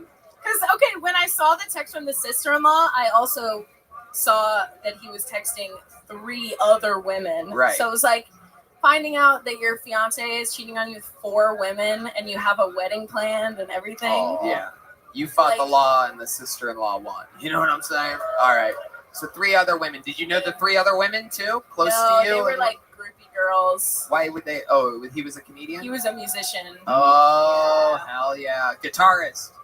Nope, drummer. Whoa. Nothing worse than getting cheated on by a drummer. Jesus. But it's kind Wait, of cool. what? Now he's homeless. Matt Muelling's doing fuck you drummer jokes over here.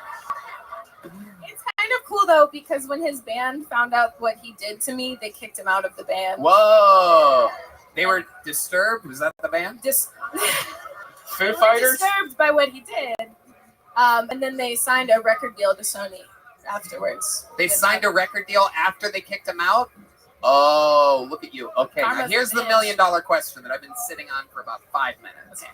Did you immediately contact his brother that was married to the sister-in-law? No. You let that secret They were go? going through a divorce. It was like, I don't even want to. Oh, they were He going was through a cheating on her. She was cheating on him. It was like why even get in the middle of that? Do you think he ever found out that his own brother was banging his wife? I hope he watches this fucking episode. Because no, probably not. No, you didn't?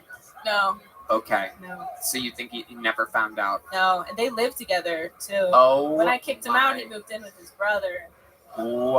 Whoa. Jerry, Jerry, Jerry, Jerry. Why are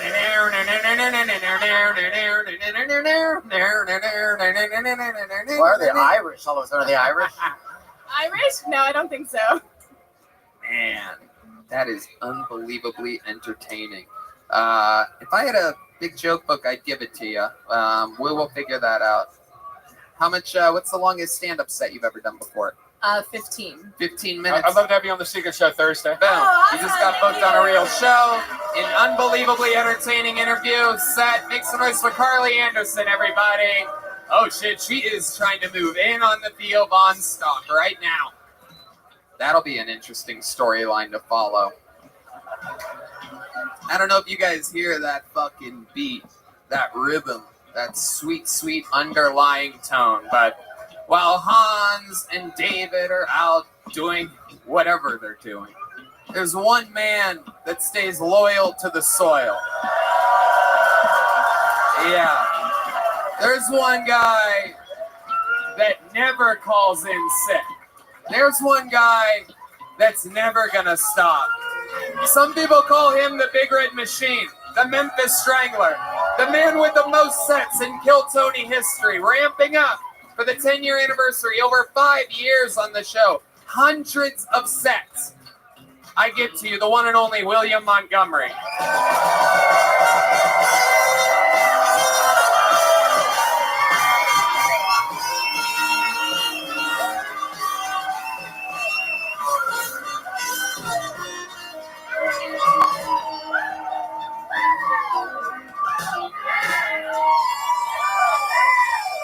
Guys, shut the fuck up.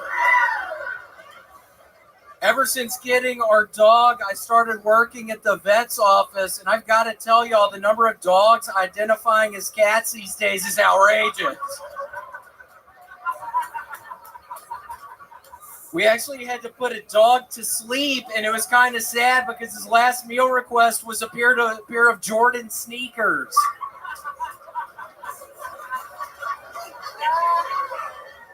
The vet has a board of directors full of horses, which sounds good, but we can't ever agree on anything because they never vote yay.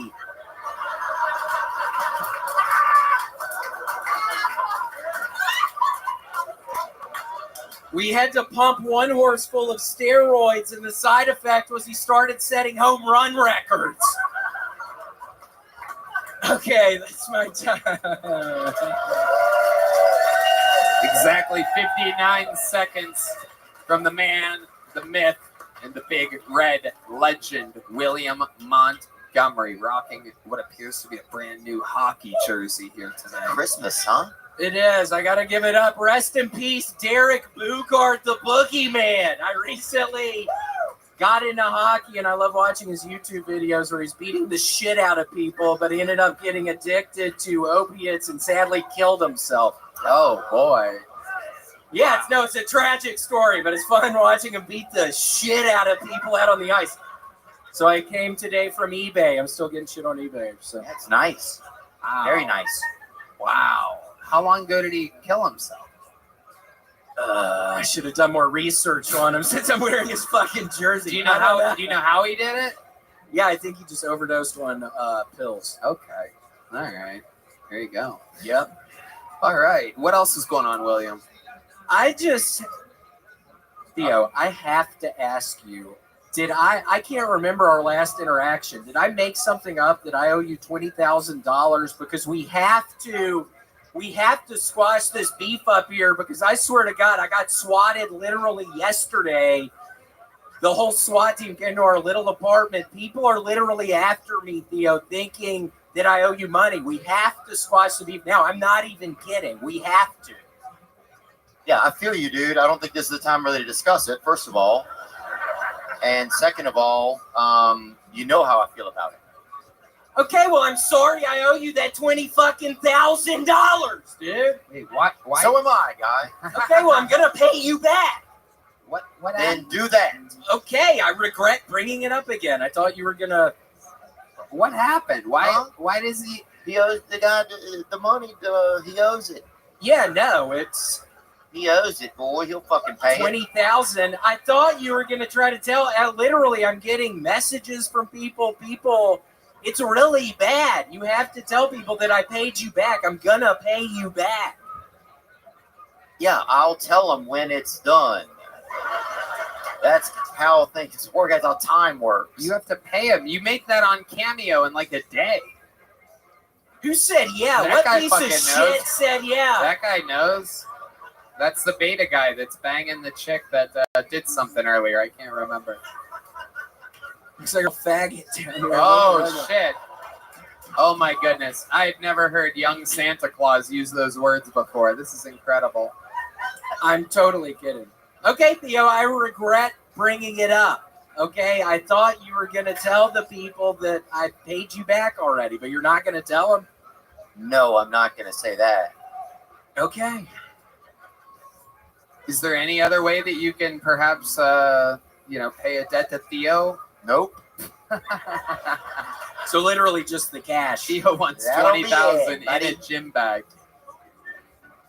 No, Jesus no, Christ. no. There's some guy over there that really wants to see William's tits.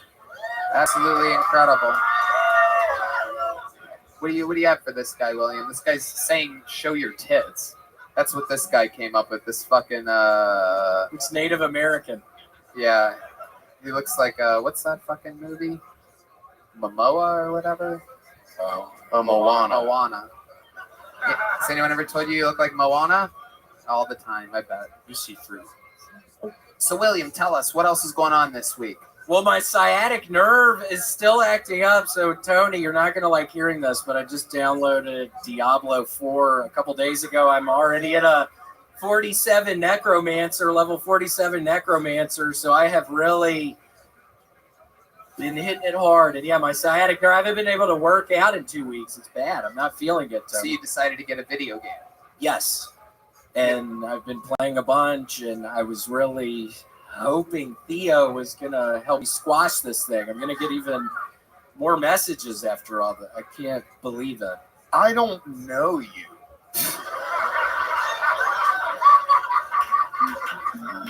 So I would do something, I think, but I don't know you. I like you, I think.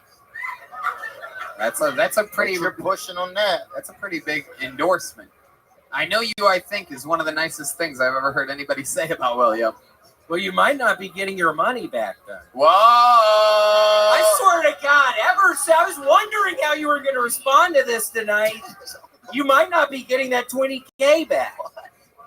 Yeah, dude. After everything I thought we had talked earlier, and you said you were going to say that I paid you back. You know, you're not going with it. I don't know you, sir, and you were playing a video game or something all the time while I need some money. Yeah. Okay, well, you're not getting it back. Okay. I'll give you another $2,000 to never ask me about it again. Okay.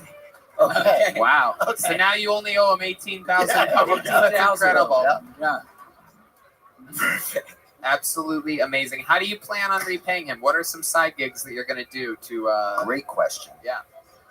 Well, I wasn't kidding when I said I started working at a vet's office. I'm getting $18 an hour, so I should be able to pay you back in a year or so. Okay. So let's make it a year from today. I'll pay you back. Oh, God. 1 year from today. Come on. All right. Okay, All a right. year from today, I'll pay you back $18,000. Okay.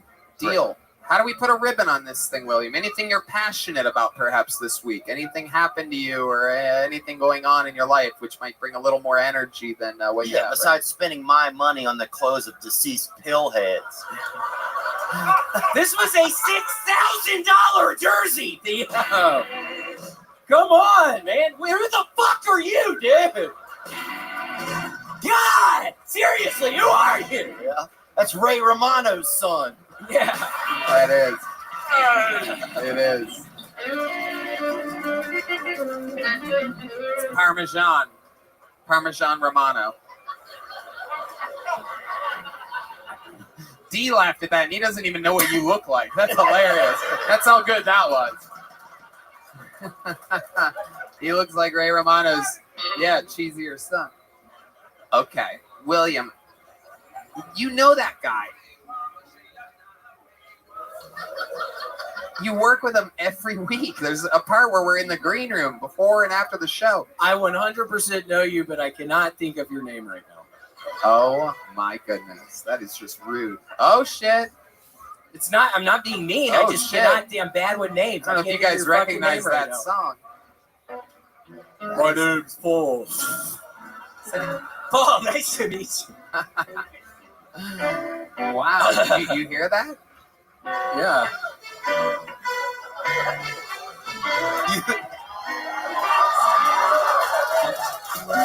I love my little dog, my little dog.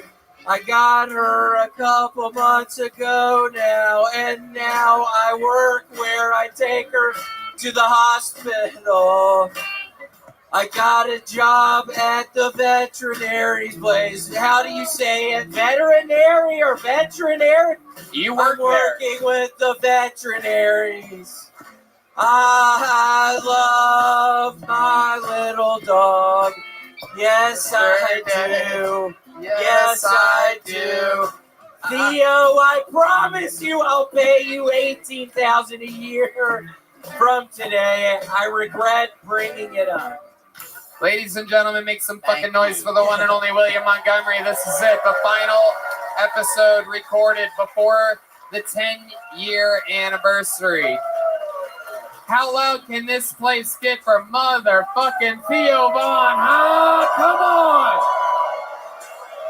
Coming into Austin, Texas, and absolutely dominating multiple sold-out theaters, multiple sold-out shows here in Austin, TheoVaughn.com this past weekend. Numerous Netflix specials. One more time for the best damn band in the land, the Kill Tony Band. Paul Deemer, John Dees, D Madness, and Matt Mueling. Exclusive Kill Tony merch available in the lobby right now. You're going to see it on your way out. This is your only chance to get it. You can only get it here. The drawing from Ryan J. Ebelt is in. It is Theo Vaughn. Check that crazy shit out. That's you. Fuck yeah. And make some noise for the local artist Chris Rogers with a new drawing. He did that while you were all sitting there. That is indeed the guitarist, Matt Mueling. All right, we did it again. Go to killmerch.com. Make sure you know what's up. Thank you to the Red Rose, the Yellow Rose, Joe Blaster, Austin Security Guard Service, and Screwball Peanut Butter Whiskey Red Band. Secret show every Thursday. Go to sunsetstripatx.com. Love you guys. Thank you so much. Good night, everybody.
Hey y'all, the new Kill merch store is up and running at 1,000 miles an hour. It is our official Kill Tony online shop, killmerch.com. T-shirts, hoodies, bonsai made real Texas leather joke books, Kill Tony hats, Kill Tony knit winter hats, beer koozies, bandanas, trucker hats, McVader made posters, some Ryan J. Ebelt art coming in soon, and Kill Tony stickers come with a lot of the purchases that you make.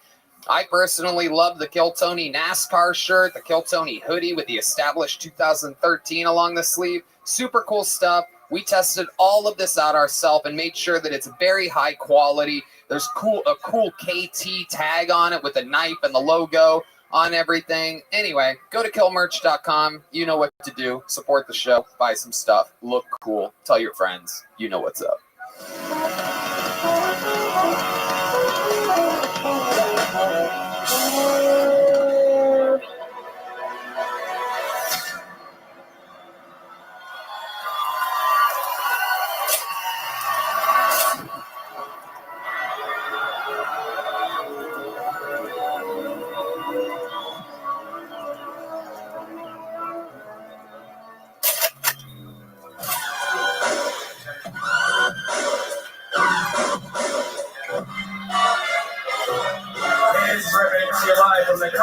Hey, this is Rabbi coming live from the world famous Comedy Store Man Room. The Comedy Store in La Jolla, Ventura, California, San Francisco, California, in Nashville, Tennessee, Phoenix, Arizona, in Houston, Texas, Dallas, Texas, Salt Lake City, Utah, St. Louis, Minneapolis, Minnesota, Washington, D.C., Las Vegas, New York City, Montreal, Vancouver, Toronto, Dublin, Ireland, Manchester, England, London, England, Brisbane, Australia, Sydney, Australia. From Melbourne, Australia.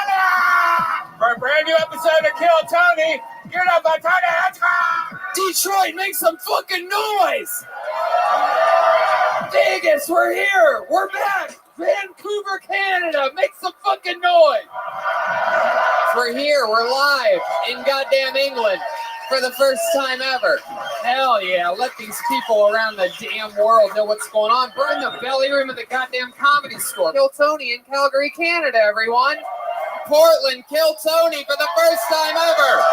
Hello, Nashville, Tennessee. Kill Tony has come to Mormon country, ladies and gentlemen.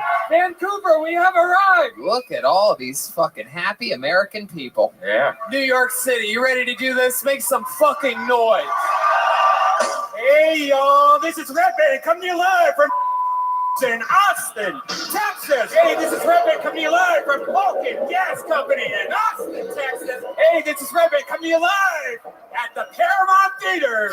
Hey, this is Rabbi coming to you live from the Comedy Mothership here in Austin, Texas. Who's ready to go the best fucking night of their lives, huh?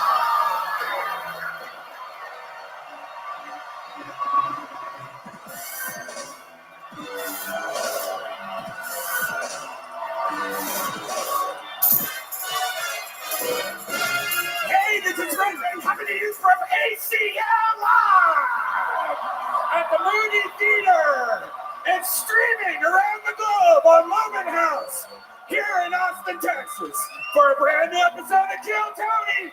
Give it up for Tony Hinchcliffe!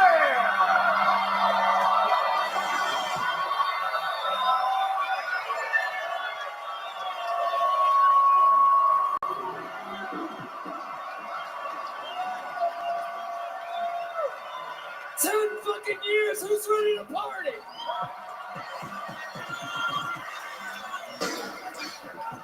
Yeah! Make some noise for Brian motherfucking Red.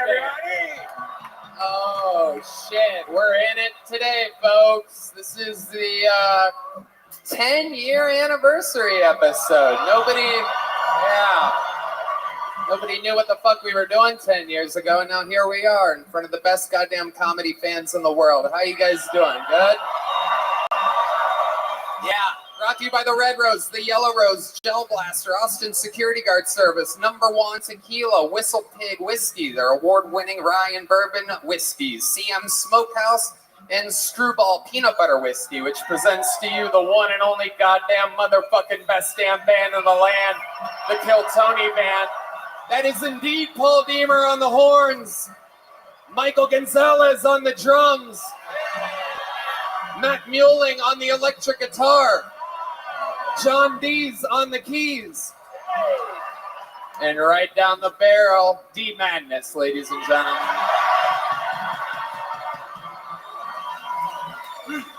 Fuck yes, streaming around the world. Everything is booming. Everything is in place. This is normally a part where we would take a commercial break, but here you are on YouTube watching for free like a peasant. So enjoy the ads that made this episode possible for you right now.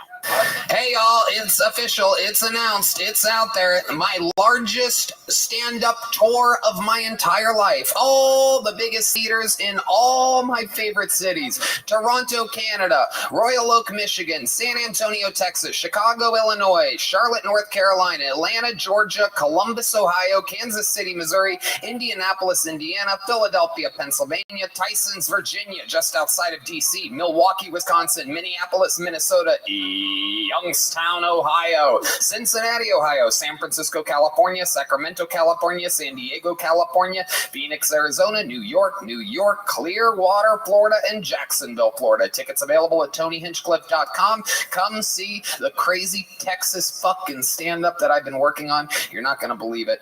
Let's have some fun.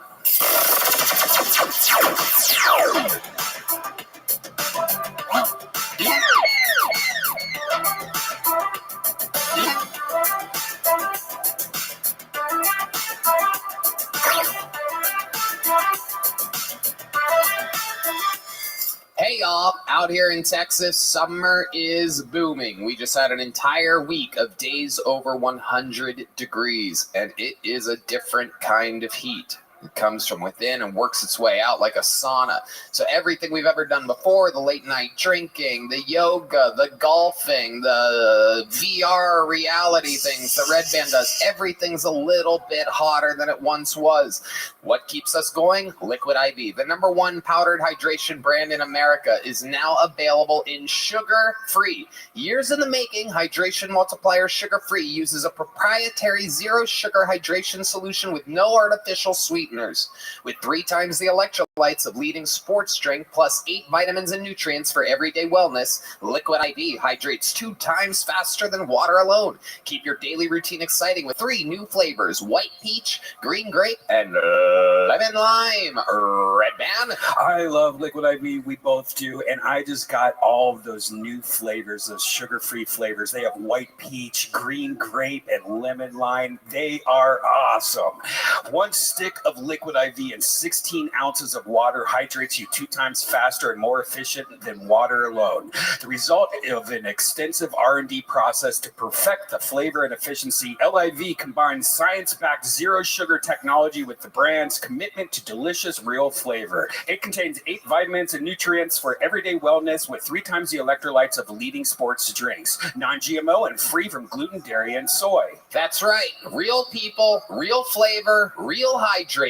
Now sugar-free. Grab your Liquid IV Hydration Multiplier Sugar-Free in bulk nationwide at Costco or get 20% off when you go to liquidiv.com and use the code TONY at checkout. That's 20% off anything you order when you use promo code TONY at liquidiv.com. Hey y'all, here in Austin, Texas, the economy is absolutely booming, but just about everywhere else in the country, everyone is dealing with economic uncertainty. If you're hiring, more than ever, it's important to hire the right people faster and more efficiently to keep overall costs down. Thankfully, there's a hiring partner who is focused on you and your needs. ZipRecruiter. From pricing to technology, everything that ZipRecruiter does is for you and what works best for you. And right now, you could try them for free at ZipRecruiter.com/KillTony. Red Band. It's awesome. Straightforward pricing. You know what you pay before posting your job so you can stick to your budget and no surprises. You'll reach more qualified people. You'll find great candidates faster because ZipRecruiter uses smart technology that identifies the best matches for your job. You can beat out the competition for talent easily. Hire the best with the help of a partner who's all about you, ZipRecruiter. 4 out of 5 employers who post on ZipRecruiter get a quality candidate within the first day. That is correct. So just go to this exclusive web address to try ZipRecruiter for free. That is ZipRecruiter.com/KillTony. Again, ZipRecruiter.com/KILLTONY. Because ZipRecruiter, the smartest way to hire. Let's get right to it. Every single week, we have 2 of the funniest, most amazing comedians on planet Earth on this show. This episode, obviously, no different. These 2 guys, 2 of our best friends, 2 of our favorite comedians. Let's see how loud this place can get. For our guests tonight, Austin's own Tom Segura and Joe Rogan.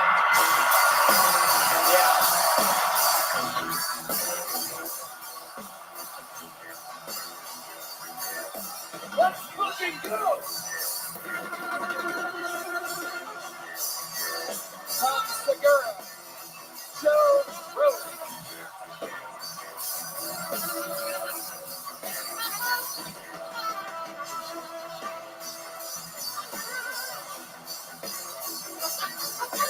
Austin, Texas, bitches! Oh my goodness. Woo! Whoa!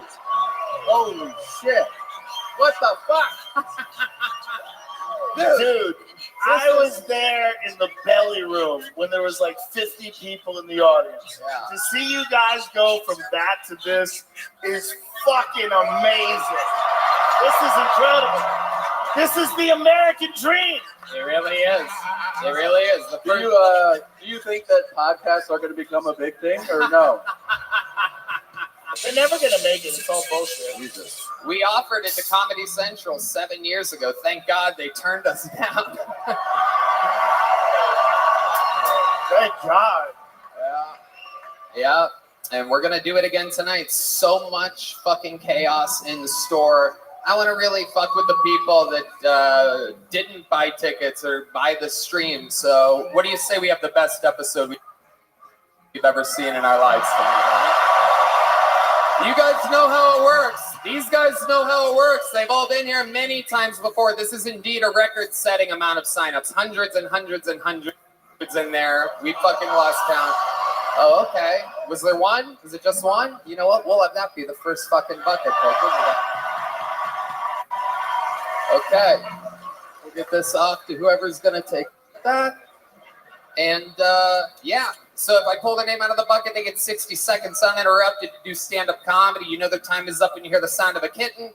That means they have to wrap it up then, or else they bring out the angry West Hollywood Bear, which cuts off their time completely. And then we interview them, and we find out more about them. That entire part of the show is completely improvised. Sometimes we find superstars of the future. Sometimes we find insane homeless people. You guys ready to start this fucking show?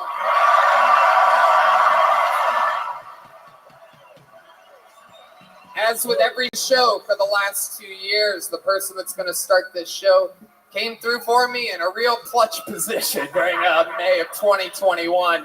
Really filled a much-needed Asian comedian spot that we had to fill. And we watched him go from living in his van, only performing in open mics, to literally selling out every weekend that he's on the road, has a girlfriend that's way too hot for him, has dabbled in cocaine here and there. While on the mountaintop, it gets a little snowy sometimes. We've seen him go through it all together. Let's see if you guys know the words. Ladies and gentlemen, this is Hans Kim.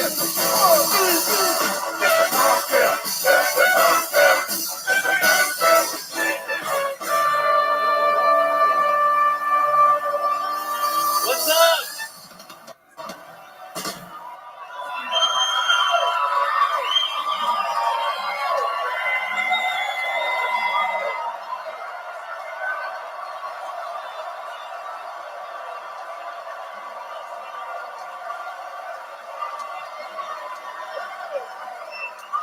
What's up? Just got back from Korea. If you thought we all looked the same before the pandemic, try telling us apart with masks on. I was living with the wrong family for 3 days.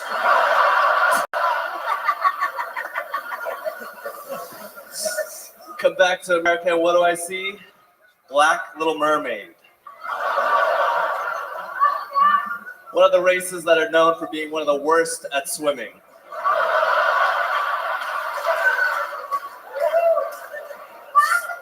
This is gonna get people killed. Look at me, mommy, I'm a mermaid. LaQuisha, no!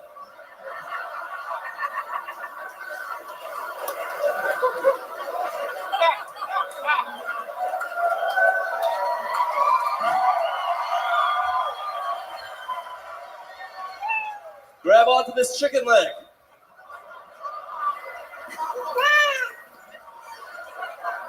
What's next? A movie about an Asian NASCAR driver? Talladega Nights? Thank you. Hans Kim, ladies and gentlemen. Wow. About 1 minute, 40 seconds, 26 seconds of it, straight up applause, just saying the word sup. An incredible performance, Hans. How you feel? I feel amazing. I always do, and thank you so much for everything. I'd imagine a lot of you traveled a long distance to see something that you've seen on the internet so many times right in front of you. Just the most honest, autistic, but not quite, fucking weird-ass motherfucker, Hans Kim. The joke guru. How you been feeling lately? How was your trip to South Korea, for real? It was amazing. I, Didn't download any porn. They blocked porn websites over in Korea. I was just jerking off to tweets and memes. I was with my family. Yeah. They really block porn? Yeah. You can't get a VPN? I can, yes. You did, didn't you? I did. Yeah, I'm not buying it. You're a little too internet savvy to get trapped. Take the man out of the van. You can't always take the van out of the man. Okay. Which VPN did you use? Was it ExpressVPN? Because you could get it right now using the promo code KillTony. Yes. Hans, what else has been going on in life? Anything else you want to tell these amazing fans out here? I have been doing great. I recently went to Korea, and my family was kind of being a bitch to me. They have this new baby. It's kind of taking all the shine. Oh no! Oh no! Who's the family over there? My sister and her Chinese boyfriend. Ooh. Oh. How controversial is that over there? Chinese people? No, a Chinese boyfriend for your sister. It's almost as bad as a white dude. Really? But Japanese would be worse, right? Yeah. But not as bad as a black dude. Yeah. That's pretty universal. Yeah. Yeah. It's the one thing the whole world agrees on. Not your mom, Johnny. How much cocaine have you been doing? I've been almost doing zero cocaine. Really? Yeah. Almost zero is not zero. That's a very interesting way to put it. I guarantee you my mom would have a different answer. Almost zero. Hans, a lot of people have been talking about your cocaine addiction. People have been talking about since headlining all the time. I mean, let's face it, you've done in 2 years on this show what very few people have been able to do. You took this opportunity and you completely started doing long sets on the road. You got better at doing long sets on the road. And now you're headlining all the time, anytime you want, and selling out, adding more shows, things like that. So a thing that... Dude, you killed in arenas. Yeah. You've killed in arenas. You killed in Madison Square Garden. Thank you, Joe. I like to take credit, but I know the right people. Well, that brings me to my next point. Because I was thinking, how can we start this show extra special in a way that's going to boggle people's fucking minds forever?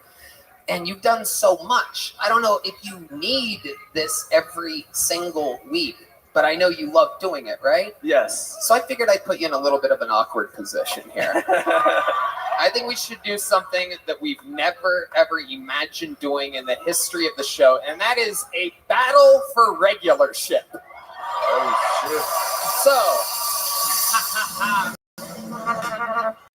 So Hans, put that mic in the mic stand. Go sit next to Mike Zalez's drums. What's about to happen is something that I just cannot wait to see how this goes. You're about to see a golden ticket winner perform for the chance to become a full-time regular on the show. And since you animals in this room, you 3,000 people, sold this place out in 1 hour, I'm going to let you decide who moves on to be the new Kill Tony regular. Is that cool?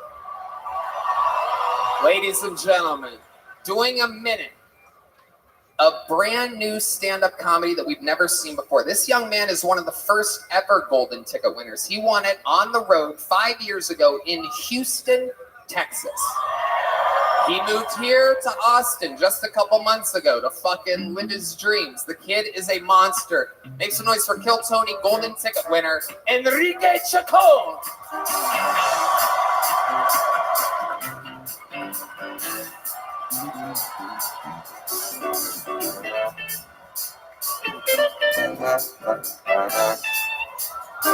Yeah, what's up, motherfuckers? Fuck yeah, man. Man, before I was a comedian, I used to be a 5th grade art teacher, bro. Which made sense because I look like a fucking lesbian. And yeah, man, I was teaching at this very rich school called River Oaks Elementary, bro. But I had one of my students that didn't fucking respect me because his allowance was higher than my salary. I asked little Hunter how much he made a week. This motherfucker said $900, bro. And I was like, man, fuck these paintbrushes. It's time to start selling some Adderall in this bitch. So they fired me, bro. Whatever, dog. So I decided to go teach at a Mexican school. That was dope, bro. Love taking my kids to lunch, right? It made me feel like an adult, and I also got high as fucking possible, bro. So I would walk my kids to lunch, and I felt like a mama duck taking her baby ducklings in a single file line, real cute, right? But when I was high, I felt like a coyote smuggling Mexican children into the U.S. Single file line. Stay quiet. And if some of them don't come back, I still get paid, bitch. Man, fuck these kids. Thank you. A minute from Enrique Chacon, the young buck, the young force coming to try to dethrone resident regular Hans Kim. How do you feel about the position that I put you in tonight? I feel like I got that dog in me, baby. I'm gunning for it. Is it hot dogs you're talking about? You're making Hans hungry. Fuck it, whatever it takes. How many glitzy gobblers it takes, bro? Whose dick do I have to suck around here, dude? It's actually mine. It's my dick. Easy answer. So here we are. You have the chance to replace Hans Kim, whereas Hans would be in a position to get to perform still pretty much any time he wants as a legend of the show, future, Kill Tony Hall of Famer. Gets to plug his dates if he wants to come on and do a spot, but someone's got to write and perform a brand new minute every single week. Hans, why don't you come up here? Stand next to me, right guy. You've watched Hans grow up in front of your very eyes. This is a tough decision you guys have. You know almost nothing about Enrique, young buck, still yet to hit the cocaine addiction and bottom and the mountaintop. Enrique is holding the microphone. That's a significant advantage. Thank you, brother. Yeah. So should we solve this once and for all? How many of you guys, let's make some noise, how many of you think Hans Kim should retain his throne as a regular? Damn, that's loud. 2 years and they ain't sick of him yet. That's gonna be tough to beat. How many of you have Enrique Chacon winning? Let's go! That's Hans. Hans Kim is the motherfucker, ladies and gentlemen. Hasta luego. Hans will get to decide when Hans retires from the show. Hans, grab the microphone from Enrique. How about one more time for Enrique Chacon, everybody? There he goes. Follow me on Enrique Comedy. Love you. They're gonna follow you, Enrique. You have a small joke, bro? Hans, how do you feel, man? These people love you. They picked you over a brand new human. They've been watching you for 2 years, and they want more of you. How does that make you feel? It feels amazing to see Mexican people get demoted again. It is incredible. I didn't even realize that was a battle between an Asian and a Mexican. I should have had the winner get a bunch of rice. You guys both like rice a lot. So Hans, you still retain. We'll see you on Monday. You feel good? Yes, you thank happy? you so much, Tony. Make some noise for Hans Kim, everybody. Thank you. That was Hans Kim. That was Hans Kim. All right, your first bucket pull has been pulled. Let it be known before I say anything, if this is the first time in the show's history, this could be fucking anybody. We have no idea who this person is, and they're about to perform in front of 3,000 people. Make some noise. We're going to meet them all together. Darius Date, everybody. Darius Date. Or Darius Dale, perhaps. Darius Day? Okay, Darius Day, everybody. Austin, Texas. Hello. I love white people. I do for a lot of shit, a lot of reasons. like the movies you guys make, Top Gun. And then they came out with Maverick, and they made it not so racist because they put a black pilot in there. I never came out of movies wanting to scream white power before until I seen Maverick. Even Back to the Future, that's a great white movie as well. I just know they couldn't make it with a black guy. We would only feel comfortable going back to the 80s. It'd be a very boring movie.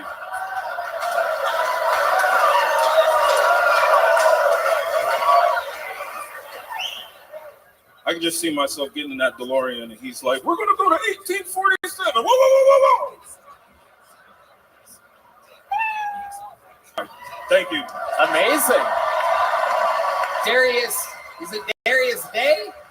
Day, D-A-Y-E. D-A-Y-E. Got it. Welcome to the show, Darius. This is your first time on, correct? Yeah, it's my first time in Austin, too. I love it. Welcome, welcome. Incredible. You're like a killer mic went to an open mic. Hey, you know, it's good.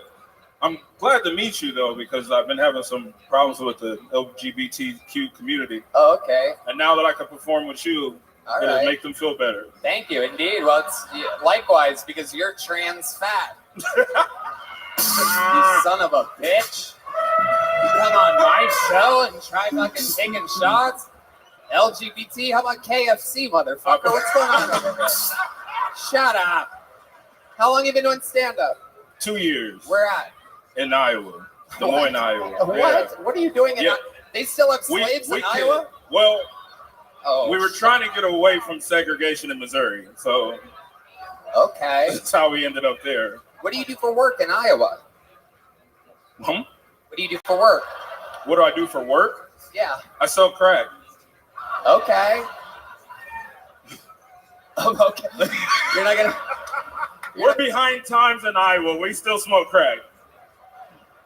What kind of crack are we talking about where you keep getting fatter while smoking it? It's not the Texas kind. What do you really do? Oh, I work in annuities. I sell insurance to old white people. Okay. Okay. You got to keep the generational wealth.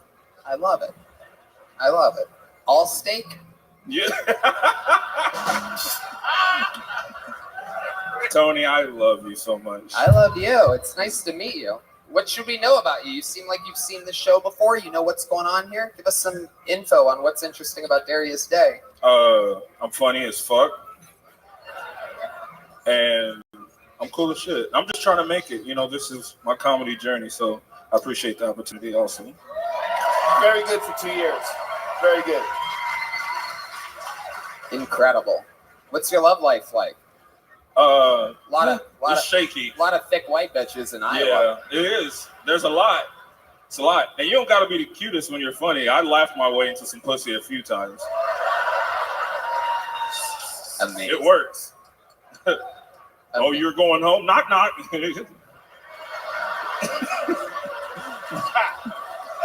I love it.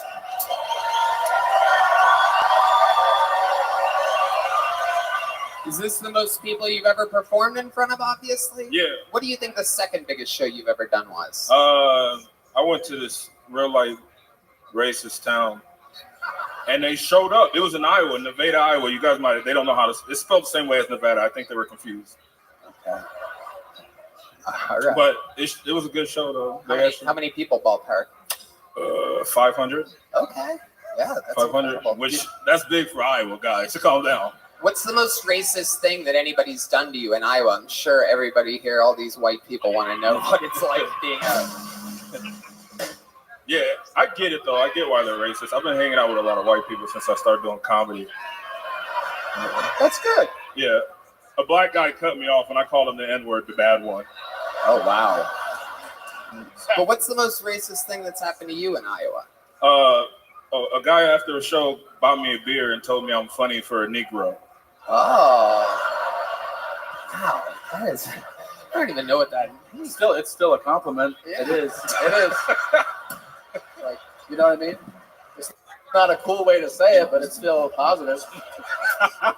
Like, there's people thinking that here, you know, so I'm just saying, like, Thank you, Mr. Figueroa. I love it.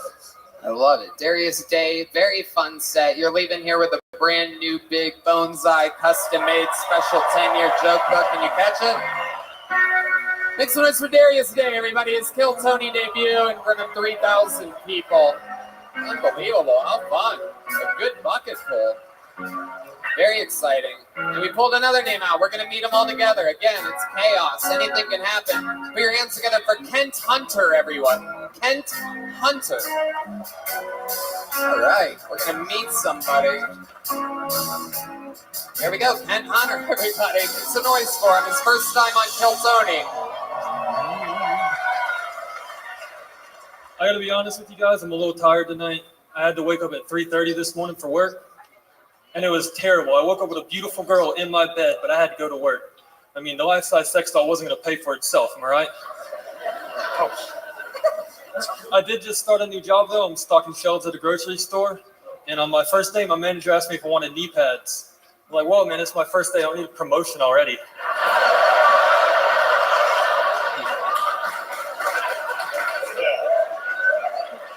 I used to have long hair, so I would have to use female hair products whenever I took a shower. So whenever I hopped out, my hair would be fluffy, healthy, smell like a butterfly's asshole. It was amazing. But I was really proud of my hair, so I posted a picture on Facebook showing it off.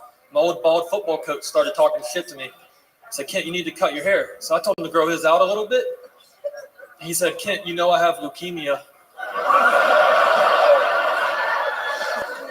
Told him excuses don't win championships.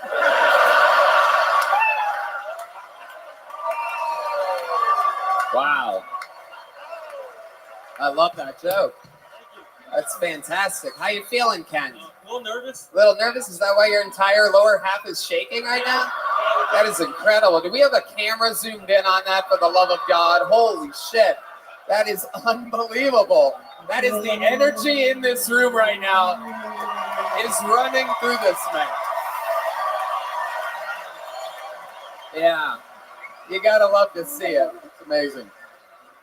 You just did 3,000 people, man. That's fucking crazy. This is insane. I've never. Bro, look at your legs. I cannot believe it. Literally 10 years, hundreds and hundreds and hundreds and hundreds of episodes all around the world. I could not. I mean, the comedy gods are shining down on us right now. Are you guys looking at this? I've never seen anyone shake exactly like that. But you did a really good job keeping it together. Even though you were nervous, you did a great job with your timing and everything. Yeah, Really. I really appreciate it. Love it. All of the blood went to the top half of his body. It's incredible. It is absolutely incredible. You're like Michael J. Foxworthy.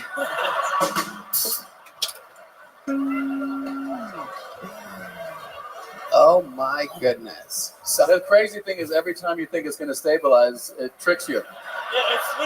Yeah, they're switching up. Has this ever happened to you before? Like first time you went on stage? Yeah, the first time I went on stage, I looked like I had Parkinson's. It was so bad. How long ago was that? A year and a half ago. Year and a half ago. And where was that first time on stage? Kava Bar in Jacksonville, Florida. Jacksonville, Florida. Okay. So has it happened at all since then? The old shaky leg? A little bit. I think last time I was on it, a little bit. You were on Kill Tony? Yes. Oh, okay.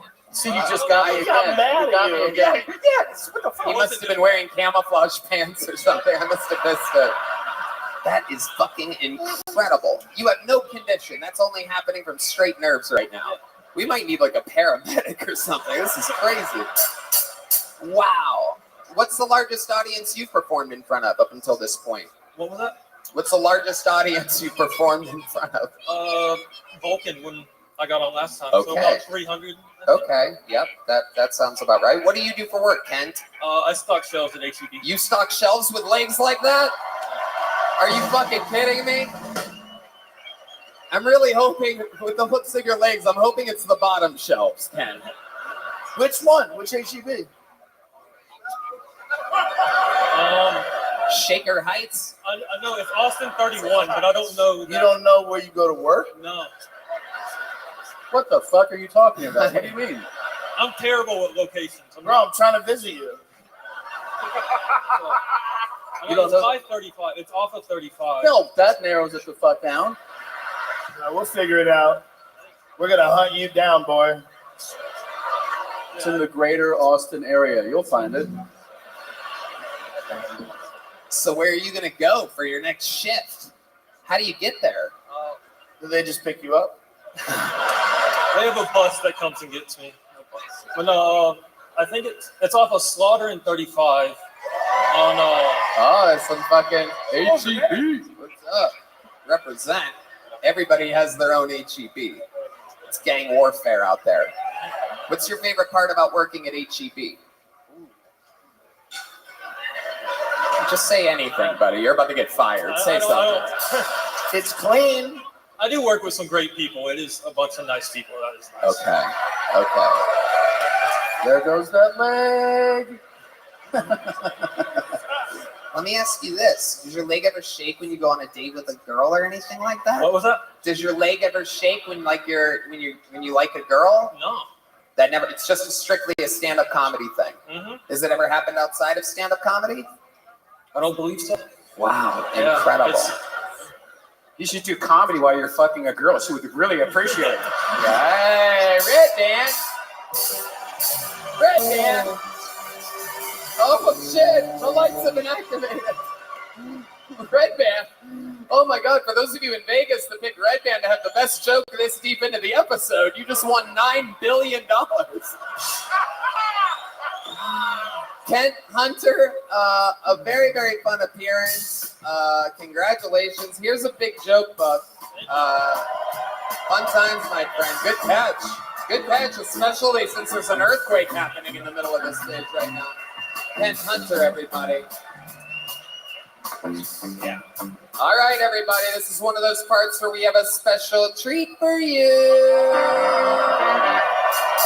Another one of our undeniable, esteemed golden ticket winners. This one got it right here in Austin, Texas. From Toronto, Canada. Ladies and gentlemen, the biggest show of his life. Make some noise for Jared Walker.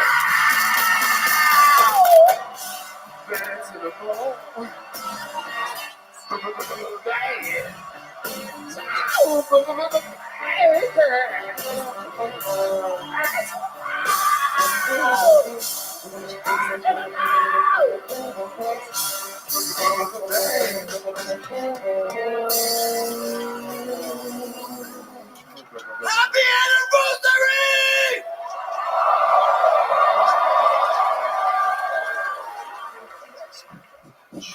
When you have a stutter, no one takes it seriously.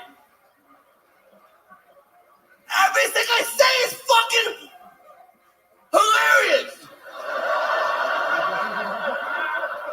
That's why I created an app called Cameo,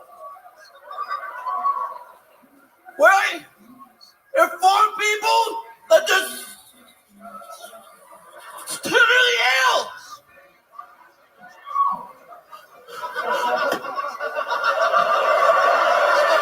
I never heard so much laughter when I tell people they have cancer.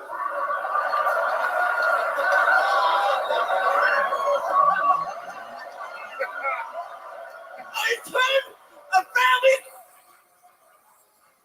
crisis into a hilarious experience.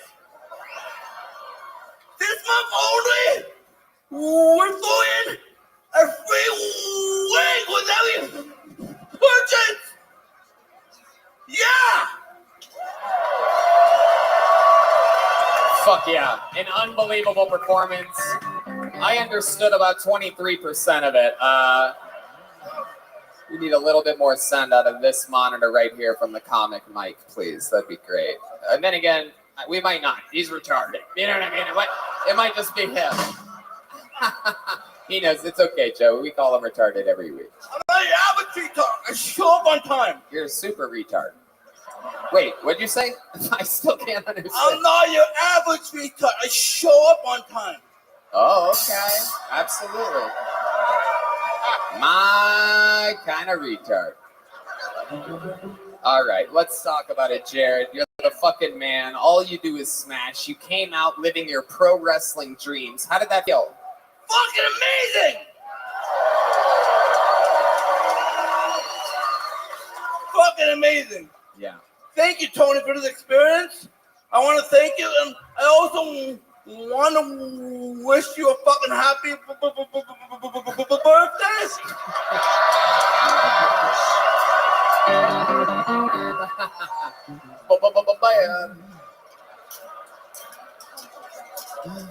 Yeah.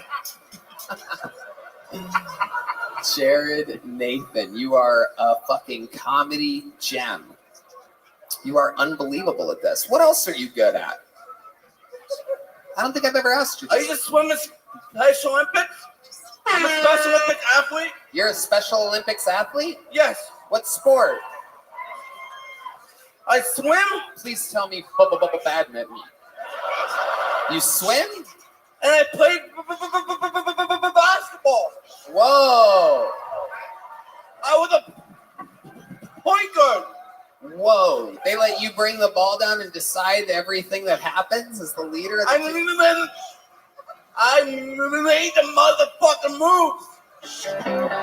Oh my God. Absolutely incredible. Wow. Yes. Did they always give you a trophy? I'm number one, baby. I'm number one. Did you ever look at the other kids' trophies and see if they were number one too, though?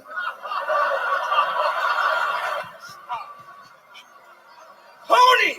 Yeah. I'm the best there is, the best there was, and the best there ever will be. Goddamn right.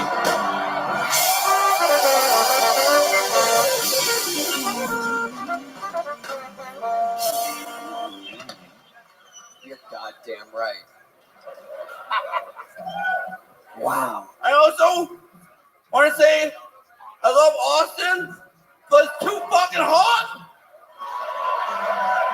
It is. It's hot. You sweat a lot, don't you? Yeah. What's your living situation right now here in Austin? We know you're visiting from Toronto, but what's your living situation? You have a roommate? Are you on a couch? What's going on? Here, I have a place to stay. I'm staying with some people. I have my own room. You have your own room? Yes. I love it. Okay. Yes. I'm going back to Canada soon. Montana? Back to Canada. Back to Canada, okay. I signed up for the emergency firefighter. I'm going to help them. I'm going to help them fight the firefighters in Canada. You are? They're letting you fight fires in Canada? Yeah. Instead of a fire hose, I'm gonna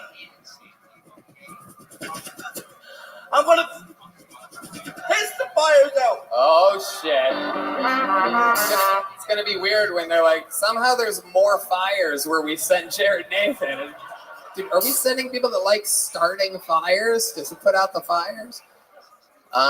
Jared, you know what? I don't know what to do with you exactly because we don't have room for a fourth regular on our weekly show where we try to meet new people and go through bucket pulls. But I just had an idea while you were up here. Since we started making Hans fight for his position, how about this Monday coming up? You go up after Hans and you challenge him for his position, huh? You have a chance at becoming. Yes! I'm up for the challenge! Anything can happen. Ladies and gentlemen, the one and the only Jared motherfucking Nathan, everybody. Throw that back up there.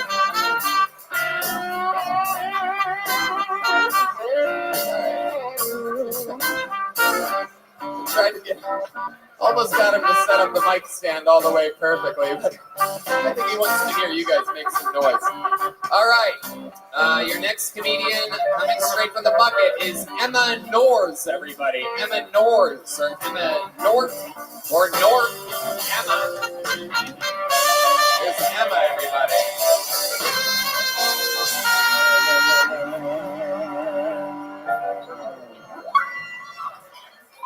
All right, so I have decided to stop drinking and driving because when I'm drunk, I still drive like a woman. And I've had a lot of people talk about time travel lately. And if you ask them, they say they'd go back, use a machine to kill Hitler. Yeah, well, I just found out that Jeffrey Epstein's victims got paid $121 million. So I take advantage of that. That's my time. Whoa, 31 seconds. Does an Epstein joke and then comes in under her time. That's incredible. Hello, Emma. What's your last name? Norz. North. Oh, that is a Z. Wow, that's a weird last name. N-O-R-Z. What is that? I have no idea. Okie dokie. How old are you, Emma? 21. 21. Okay. Old enough. Red band? No. Fat red band. You guys want to all do it together? 1, 2, 3. Red band. You son of a bitch. All right, Emma. Clearly 17 years old, saying that she's 21. Have you ever done stand-up comedy before? No. What made you want to start here tonight? What made you sign up for this? Actually, I've never done this before. Right. My boyfriend is a huge fan of the show, and he's up there waiting. He's what? He's up there waiting. Waiting to get a chance to be pulled out of the bucket? Yeah. So this was your first time on stage ever? Yeah, I had to sign up. Otherwise, I would leave him. That's insane. Have you ever done anything on a stage before? I was a dancer my whole life, but it's a lot different when you have to talk. What kind of dancing did you do? I was on a dance team in high school, so basically everything: pom, jazz, ballet, tap, hip hop. How many of you think we should see her dance right now? Why not? Guys, play some music. Let's see what happens here. Emma North, she says she's been dancing her whole life. Oh, wow. The old frat girl special. Look out. Wow. As basic as it gets, ladies and gentlemen. There you go. A lifetime of experience. All right, stop. That was no talent whatsoever, Emma. That is incredible. So was your boyfriend's plan to have you sign up because this way he thought that I was going to call him down if you got up to see if he was funnier than you because he's watched so many episodes of the show? He is funnier than me. Did he tell you that would be his plan? You just go up there with 30 seconds and then it doubles his chances of getting called on the stage? Nope. He never mentioned that to you. I mean, yeah, but... He did. Perfect. Thank you. Thank you for being honest. Here's a little joke though. Can you catch? We know you can't dance. Can you catch? Oh. There she goes, everybody. Emma North, everyone. We're going to get someone up here that wants to be up here.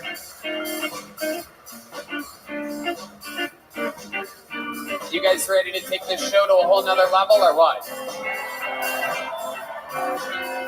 Ladies and gentlemen, it's a goddamn honor for me to introduce one of the greatest regulars in the history of the show.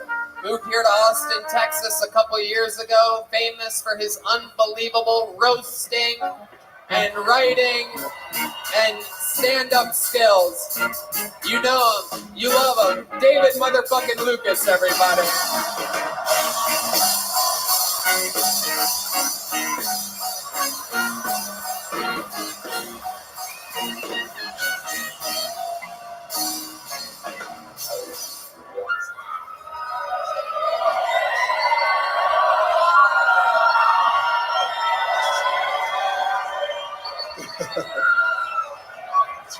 Yeah. I was just in New York. New York pussies suck. Cause some hoes don't walk all the moisture out of their pussy, man. You know what I'm saying? And then when that subway air hit it, nigga, it just dry it out, man. I like Seattle and Portland pussy because all that rain in the air, you know. It's like putting the pussy in the saltwater brine, you know. That pussy fall off the bone.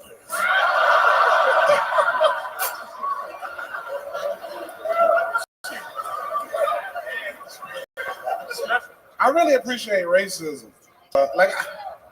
I wish I was alive when black people had to go through the back door. You know what I'm saying, man? Because this gay shit is crazy, nigga, for real, man. I'd rather battle racism than this gay shit, you know? Like, what's scarier, a redneck in a pillowcase or a 6'4" gay nigga with a hard dick? That's way worse. That's a fear of mine, getting beat up by a gay nigga, man. You know? Like, go to sleep, nigga. Go to sleep. Go to sleep. All right, thank y'all, man. There he is, the man, the myth, in front of the largest crowd in Kiltony history. Goddamn right. Absolute legend of the game. Yeah. Welcome Tony, you up. dressed like a gay pallbearer, nigga. Your ass. You just carried a gay nigga to his graveside, nigga. Yeah, bro, that HIV medicine got you turning red, nigga. What the fuck going on? Oh my God, you son of a bitch. You son of a bitch. Got your head looking like beef jerky. No, it's called vitamin D. We don't know whether you have any in your system or not because you're blessed with the vitamin D for you stands for dick. Oh, you son of a bitch. You son of a bitch. It's from standing on my head during yoga, which is what you're going to have to do when your feet get amputated.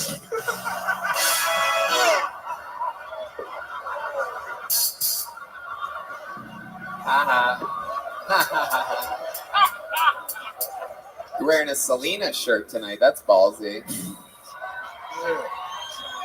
Tony, you born in June, nigga. They made Pride Month after you. What? The hell's that? Tony is 39 in human years and 21 in gay years. The only one tasting the rainbow here is you and your Skittle addiction.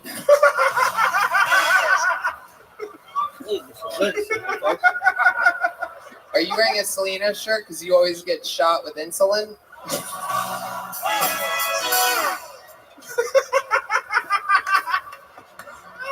Oh my God. That's a good one. How was New York? New York was great. You're shaped like a big apple. You should have loved it. No one loves a trip to the subway more than you. You shaped like Florida, bitch. Get your skid ass up out of here, boy. Gay kangaroo looking motherfucker. Yeah, boy. How was New York? What'd you do there? I tore down all the pride flags. Nigga, I know you.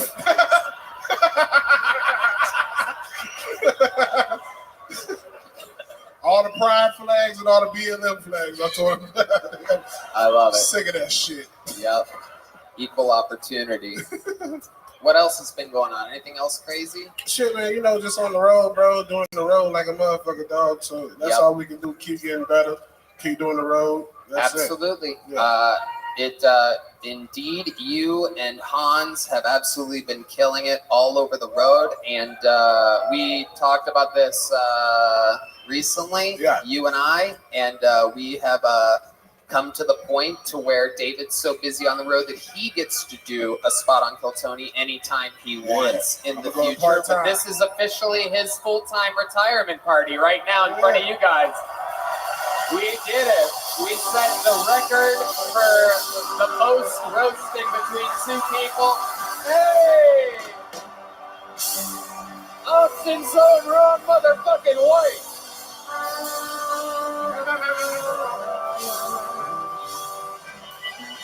Congratulations, what a run you've made on Kiltony. I'm proud of you, brother. It's good to be your friend.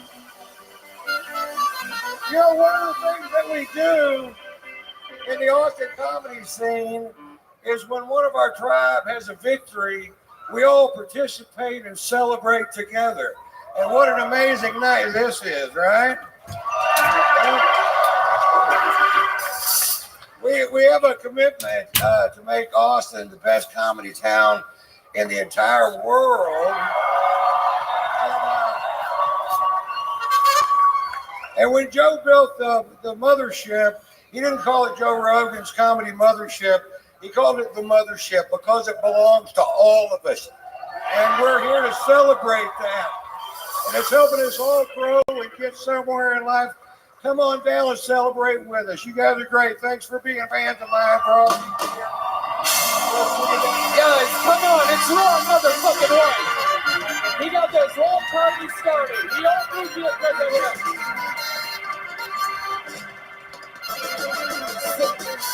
Change the scene of comedy globally.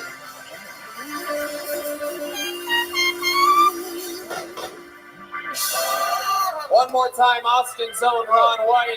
One more time, Kill Tony legend David Lucas, everybody.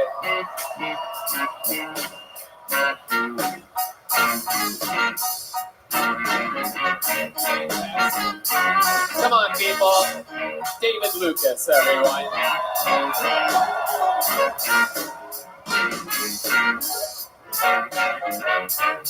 And like that, one door closes, another one opens. All of a sudden, a brand spanking new open spot for a brand new regular on the show. And we have chosen him. This young man has only had one appearance on the show, and with that appearance, he got booked by me to open for me in 2 theaters in his home state of Florida.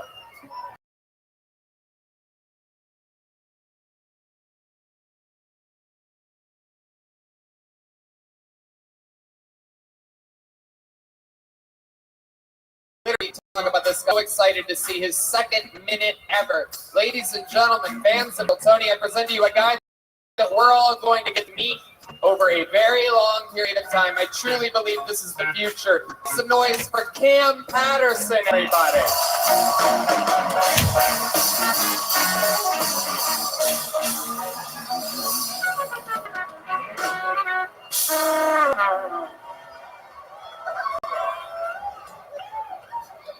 So my older brother very racist. He would always tell me, Cam, don't you ever in your life date no white bitch. You can fuck her, you put your dick in her mouth, you can nut on her face. But y'all two never, and I mean never, date one. And I never understood that because I was only 6 years old.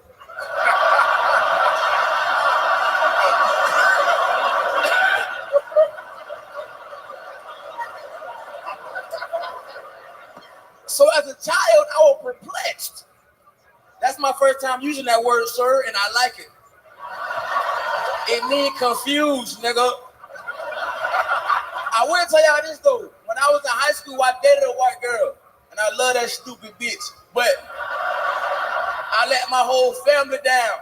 I remember they came up to me and she was like, she was stupid. She never understood black culture. She never got black culture. I had a flat top in high school. I could put pick in my hair, but she never saw me use the pick. So I just saw the pick that was in my hair. And when it came up to me, she was like, Cam, that's an extremely weird place to keep a knife. And I was like, what the fuck? So I stabbed her.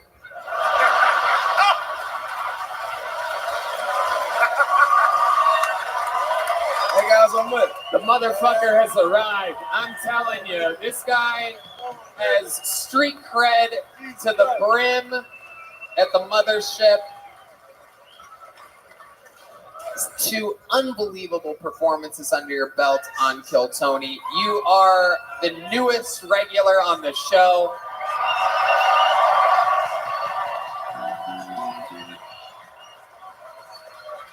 Would I be a bitch if I cried? No, it'd be okay. They probably beat you up when you go visit back home, but we won't do that here. And you're originally from Jacksonville, Florida, correct? No, I'm from Orlando, Florida. Orlando. West Orlando, yes sir. Okay. All right, represent. What's something real quick? Because we have so much time to interview you. We're going to do that a lot every single episode from here on out. But just for this one, for the big one, what's something you think we should know about you as we get to know you? What do you think the 3,000 people in front of you, what's something interesting about you? I'm not retarded, but I like rocks.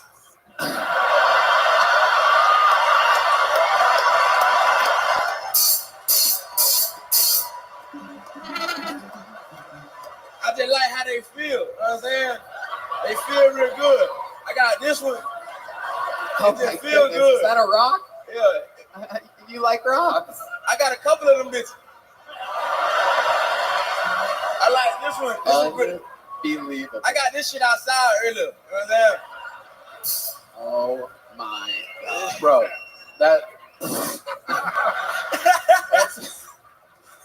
that set was hilarious, but that's somehow better. That was amazing.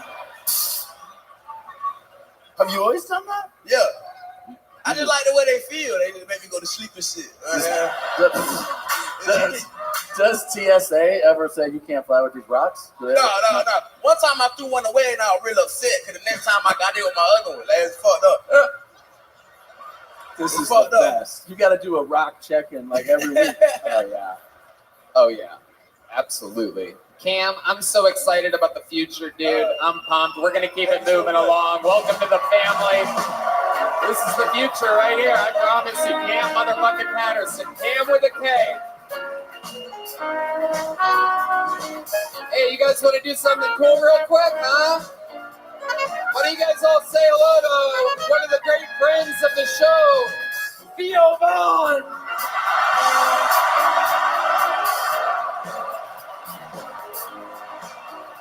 Yeah.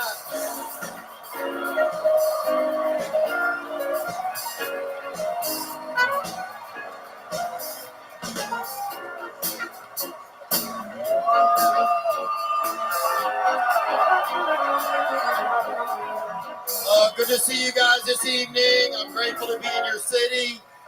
Grateful to be welcomed here.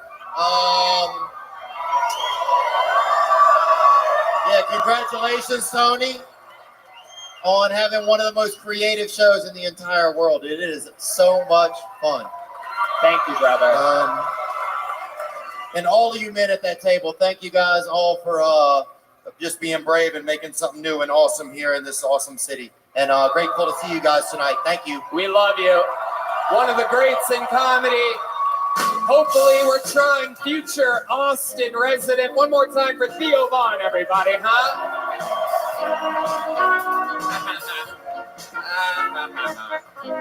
All right. Wow, okay. I don't know if this person knows this. Balcony 5, Row J, C405. Austin Perkins is the next comedian. I hope they got him down already, right? No? Maybe so? We have to wait for Balcony 5?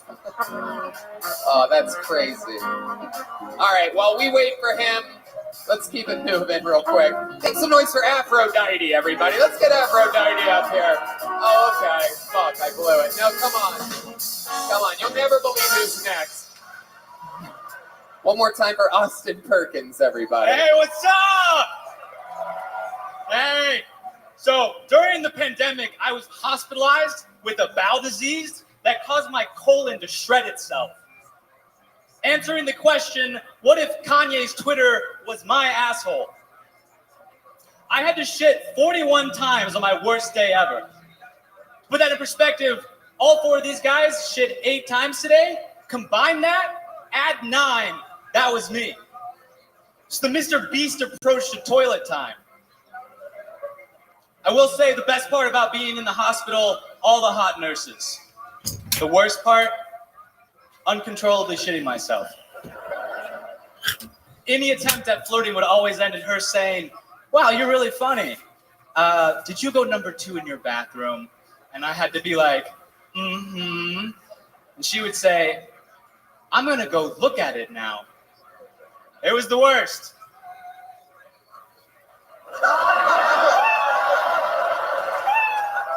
All right, Austin Perkins. Hello, how are you? I'm great.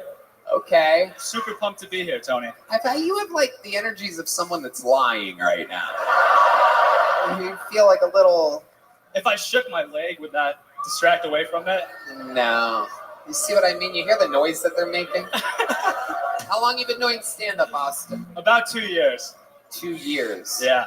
Okay. All of it here in Austin, Texas? Nope. Jacksonville, Gainesville, Florida. Been living in Orlando. Actually, no, Cam from Florida. Wow. Yeah. Incredible. Okay. Yeah. Do you ever trade rocks with them? No, unfortunately not. What do you do for work? I'm in sales, but I moved to Austin with the dream of starting a great stand-up comedy show. What's the show? Dunce Cat Comedy. I produce it here in town. But what makes it special? Why does it stand out?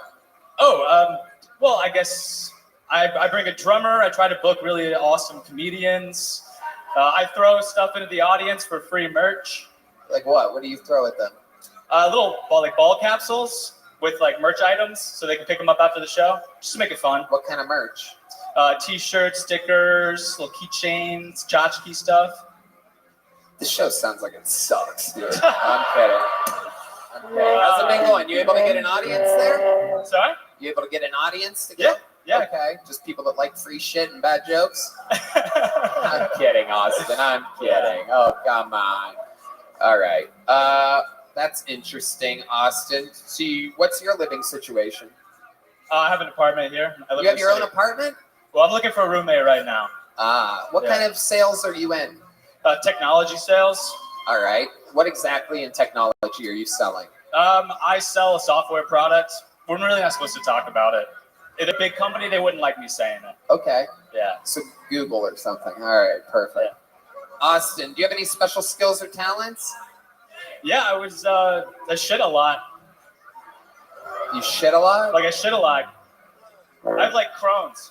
Oh, okay. Any other special skills or talents other than the ability to shit a lot because God hates you? I speak German. Okay. Can you say I'm sorry, Jewish people in German? No, I can't say that one. What can you say in German? Servus. It's just like hello. And it said, warten und Tee trinken. It's a phrase that means to wait and drink your tea, to just chill out. Okay. All right. Everybody seems to hate you, Austin. This is quite incredible. You're literally the first person to have a bad set tonight, and I love it. The sound of 3,000 disappointed people brings me nothing but joy. To be honest with you, I'm fully erect right now. If you guys ever wondered, hey, I wonder what Tony's into, this is what I'm into. Just the struggle of a human that took a chance. You've been doing it 2 years? Yeah, I've been doing 2 years. Okay. I can give another joke if you'd like. What? I can give another joke if you'd like. No. Wow. This man. Boo! Don't do that to yourself, son. By the way, I'm no longer erect because I came 5 seconds ago. That was incredible. One more joke. No. The roar, the way this place is built. If they love something, they love it. And if they hate it, holy shit, dude. Austin, you're showing us a whole side of the show we haven't even seen yet tonight. Let me ask you this. Yeah. The room is turning on you. What do you think is a redeemable quality about you? What's something likable that can turn the whole room around right now? You tried I shit a lot. That failed miserably. You didn't really give any details to your job. This room specifically, like in Austin, Texas? That's a bad answer, too. I grew up... No.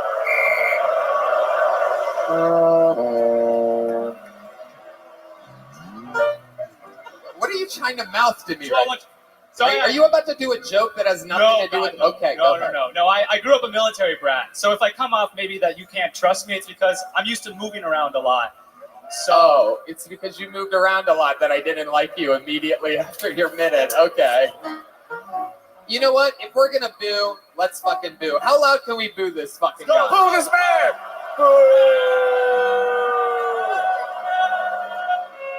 Wow. Full heel turn by Austin Perkins. I saw it coming from a mile away.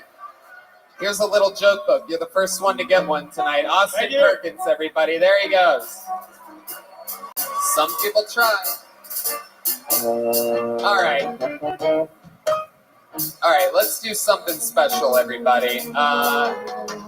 we're about to get a minute. You know, when we decided to stream this thing live on Moment House all around the globe, they told us that anything goes, that this show can be completely uncensored, and if something too crazy happens that wouldn't be allowed on a normal episode, that we could edit out later. But this is real. So I went to the edgiest, craziest, darkest comedian that I know on planet Earth and asked him if he would be willing to do a minute of his darkest shit on this show.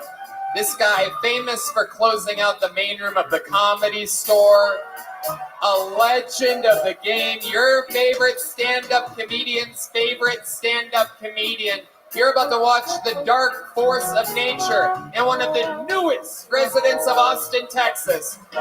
Ladies and gentlemen, make some noise for the one and only Brian Holtzman.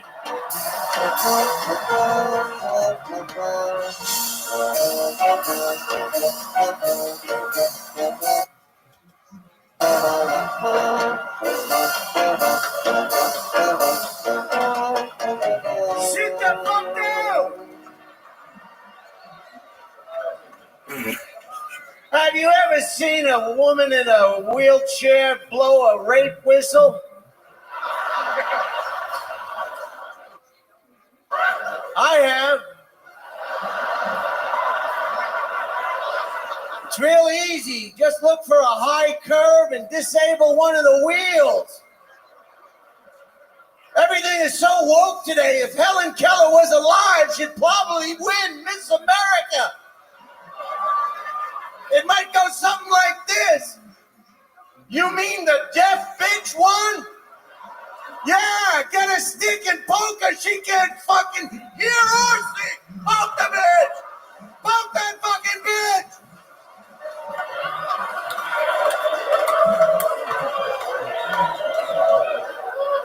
If you're wearing glasses, get the fucking operation, you fucking asshole. Who the fuck is wearing glasses today?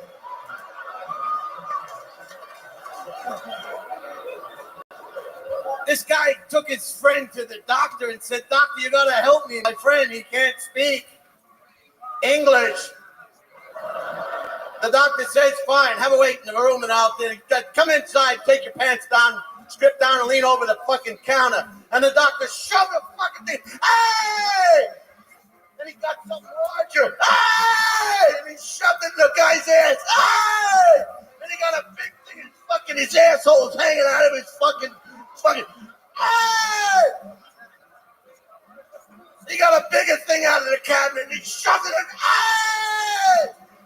Fucking all shit is falling out. Do you understand?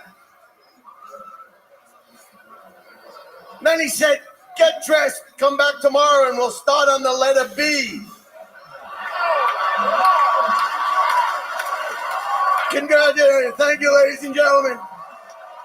Wow. Brian motherfucking Holtzman. So awesome. Thank you so much for coming in and doing this. You're in between spots right now at the mothership, and look at that buckle. Unbelievable. He's a Texan now. Yeah, full time. Red Band's mother gave me this belt buckle. Hey, what the? She is a piece of ass. Oh my goodness. Brian Holtzman, I mean, it is just unbelievable having you here in Austin, Texas. Just like any major league ball team, we needed a real legit closer, dark force of nature. And we got the fucking gunslinger from the Comedy Store to drive his pickup truck all the way here. Mention the special if you want. Absolutely. You plug it. It's Brian Holtzman. Just type in your computer. CancelHoltzman.com. It'll bring you right to my YouTube channel. Watch the special. HOLTZMAN. How's everything else going? Everything is great. I'm over at the mothership and back in Austin, living with the Indian family in Oak Hill. How's your gay son doing? How's your gay son? Well, a lot of guys know. Joe knows, and Tom knows, and everybody knows. So everybody knows I have a gay son, and I'm proud of that boy. Just because he's got that crazy gene doesn't make it. I'm going to treat him just like any father treats their son. He's the best little league ball player on the team. He hits a home run, steals every base, and then fucks the weakest player right in the ass.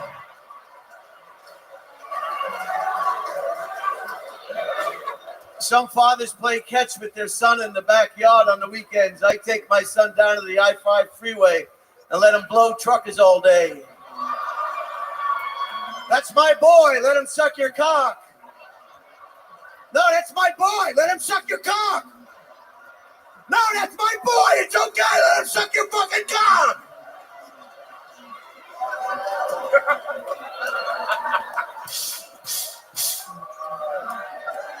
Oh my God. Thank you. Ladies and gentlemen, make some noise for Austin's own Brian Holtzman. God damn. What a fucking party we're having, huh? Okay, I'm gonna pull another bucket pull out, and while they go track down this person, I have one more special treat to hold us over for a little bit here. You may have heard this lady's name earlier when I thought that someone was coming down from the balcony, but for those of you that have been fans of the show for a long time, you know that I found this little sweet old lady a long time ago, and she has had so many appearances on the show. Very interesting. One of the oldest members of the Kill Tony family, and one of the most energetic and likable. Make some noise for Kill Tony legend Aphrodite, everybody.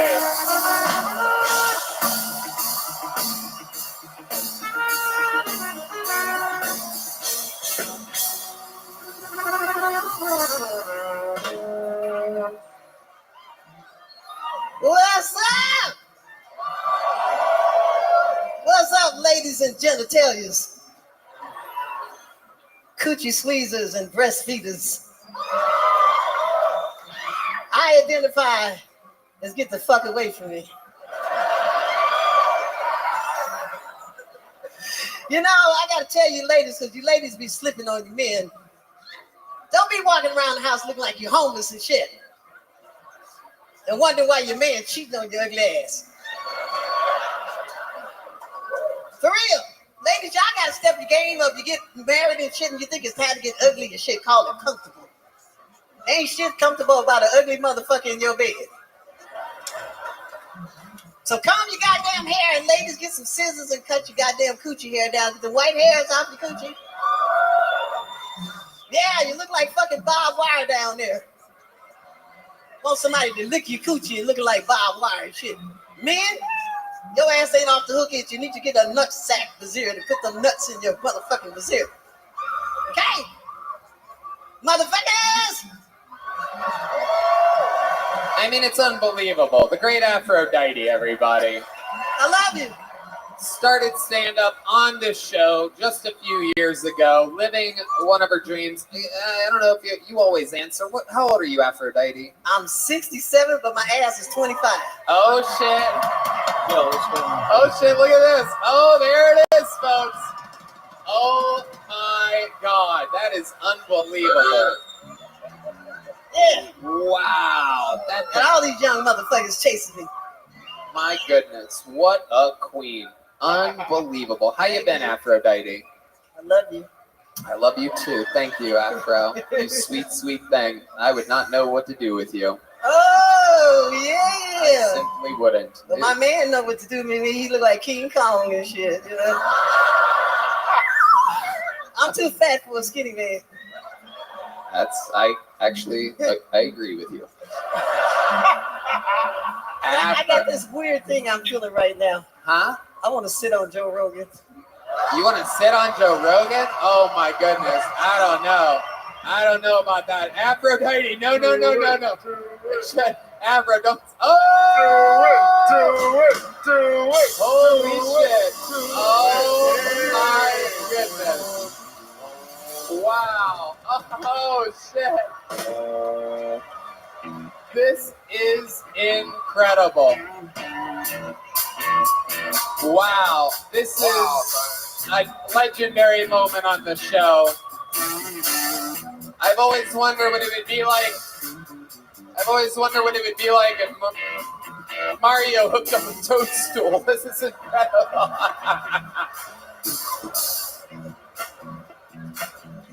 What? All right, get off him. His leg's gonna be shaking like the first guy's in a second. I just want to know if Joe Rogan got an EBT card because I love him real more. You know. You think Joe might have an EBT card? He doesn't know what that means. I don't even know what that means.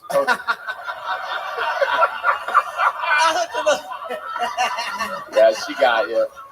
You got me. You ever had a black woman kiss you? Oh yeah. Well, now you've had a Moor kiss you. What? Aphrodite leaving her mark on the biggest podcaster in the world. It's a I'm chance. scared of you, all these white people. Ooh, Lord. Aphrodite, on your many appearances, you've always been one of the most likable, sweetest forces. I love the fact that everybody on this show comes in different shapes and sizes, and we've always nurtured your artistic opportunities. We've always embraced you. She was in a giant sprinter band with us for the Kill Tony Manias. We all traveled together up to San Francisco from LA. We always had a bunch of fun, and you always at some point sing a song and bring the house to a fucking chaotic climax. You got anything lined up for us tonight? Okay. This is for you, nephew. Me? I want to give you a congratulations, Tony, Rothschild, Shanae, motherfucking cousin Ray Hinchcliffe. What? You black. It's true. I am black. Everybody knows it. Oh shit, she is telling everybody what to do. Aphrodite.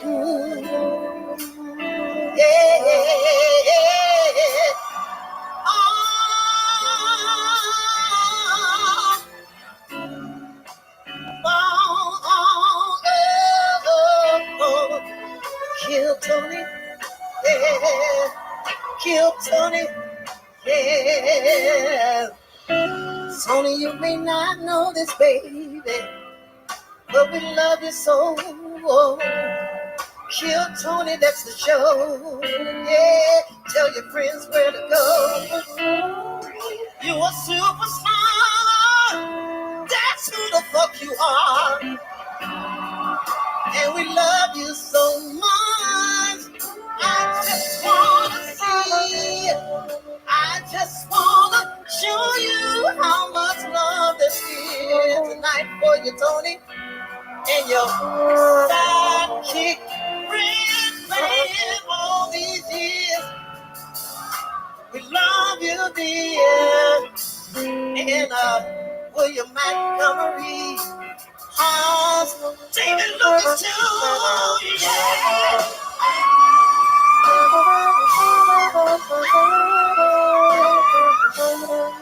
You're a star. That's what the fuck you are. You're the best part. You're the best part. Tony is clear. Ain't nobody better than you. Ain't nobody better than you.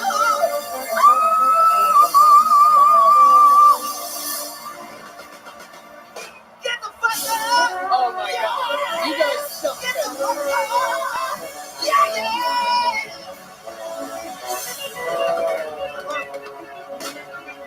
That is Hell yeah. I'm talking about. make some fucking noise for Aphrodite, everybody. That is unbelievable.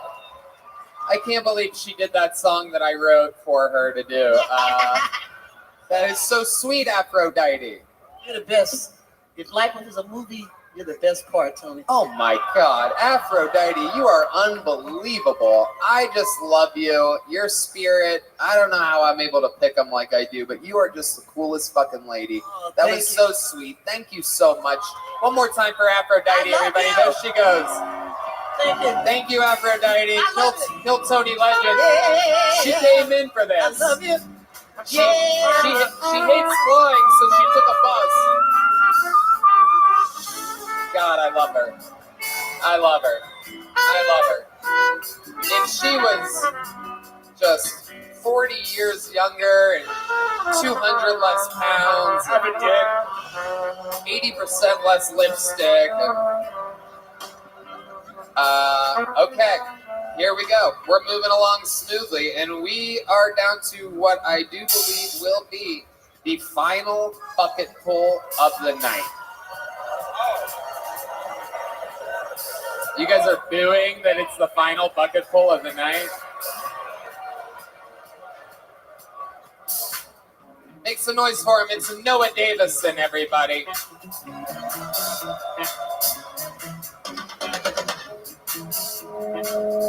going on, Austin? Hey, my name's Noah. I like her. Everybody thinks I'm white. I'm Native American. My tribal name is Little Dick. But to be fair, I was named as a baby. And I'm a grower.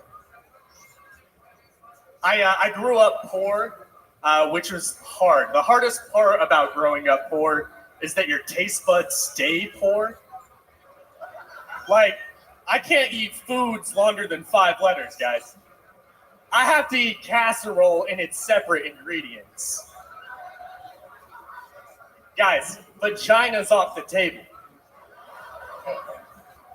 But pussy's not. And my friends, they always ask me, Noah, what's the difference between vagina and pussy? Usually, the smell.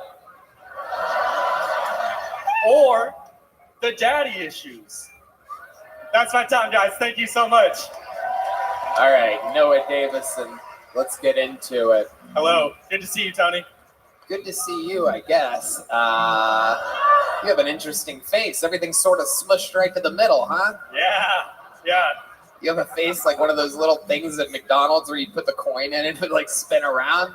Has anyone ever told you that before? No, you're the first. Oh, wow. Okay. Noah, how long have you been doing stand-up comedy? 2.5 months. 2.5 months. Yep. You from here in Austin? So I lived in San Antonio. My first time was on the show 2.5 months ago. Oh, you started on Kill Tony? On Kill Tony. How do I not remember that face? I've lost like 15 pounds. Oh, Yeah. okay. That's what's happening. Yeah, it's something. Thank you. Yeah. 15 pounds and it completely changed your face. Smaller, I guess. Wow. What are you doing?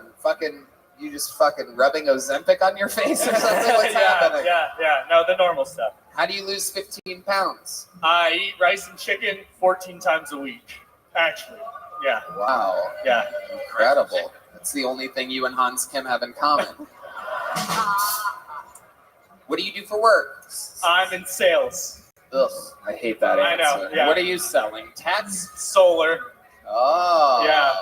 Wow. I could tell because you came up here with real fake energy tonight. Yeah. I was waiting for you to hit the gas at any point, but the switch was off. Noah, what do you like to do for fun? So I just moved up to Austin, so we try like new restaurants every week. I collect root beer. You what root beer? I collect it. I collect root beer. You collect root beer? Yeah. What else? Give us something good. Come on, dude. Well, for the past 30 days, I've been sending William Montgomery me doing one additional push-up until he lets me open for him. So. Oh, that's never going to work. Yeah, I'm getting tired too. My shoulders are at their limit. How many push-ups can you do now? I probably around 30 to 40. You think you could do 30 or 40 push-ups right now? I think there's no way. Let's do it. 30 push-ups right now. 30 push-ups. Wait. Two, 3, 4, 5. Wait, go all the way. 7, 8, 9. Slow down. 10, 11, 12. Go all the way down, Noah. There you go. That's a fucking push-up right there.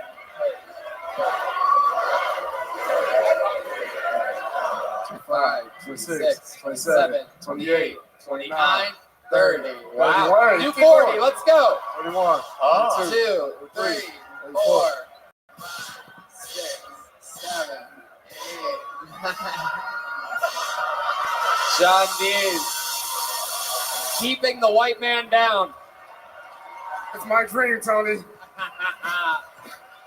Incredible. Special. Thank you. Thank you. You do not look like you could do 40 push-ups. I've been doing them every day. That is very, very impressive. And Thank your you. plan is to open up for William Montgomery. He messaged me back.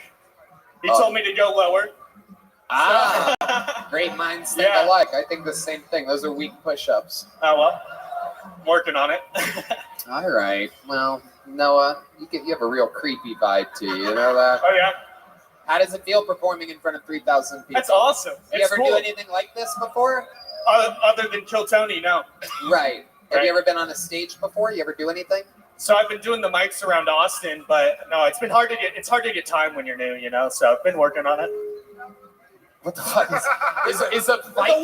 is a Viking declaring war on this room right now? What is going on in this joint? This place is chaos.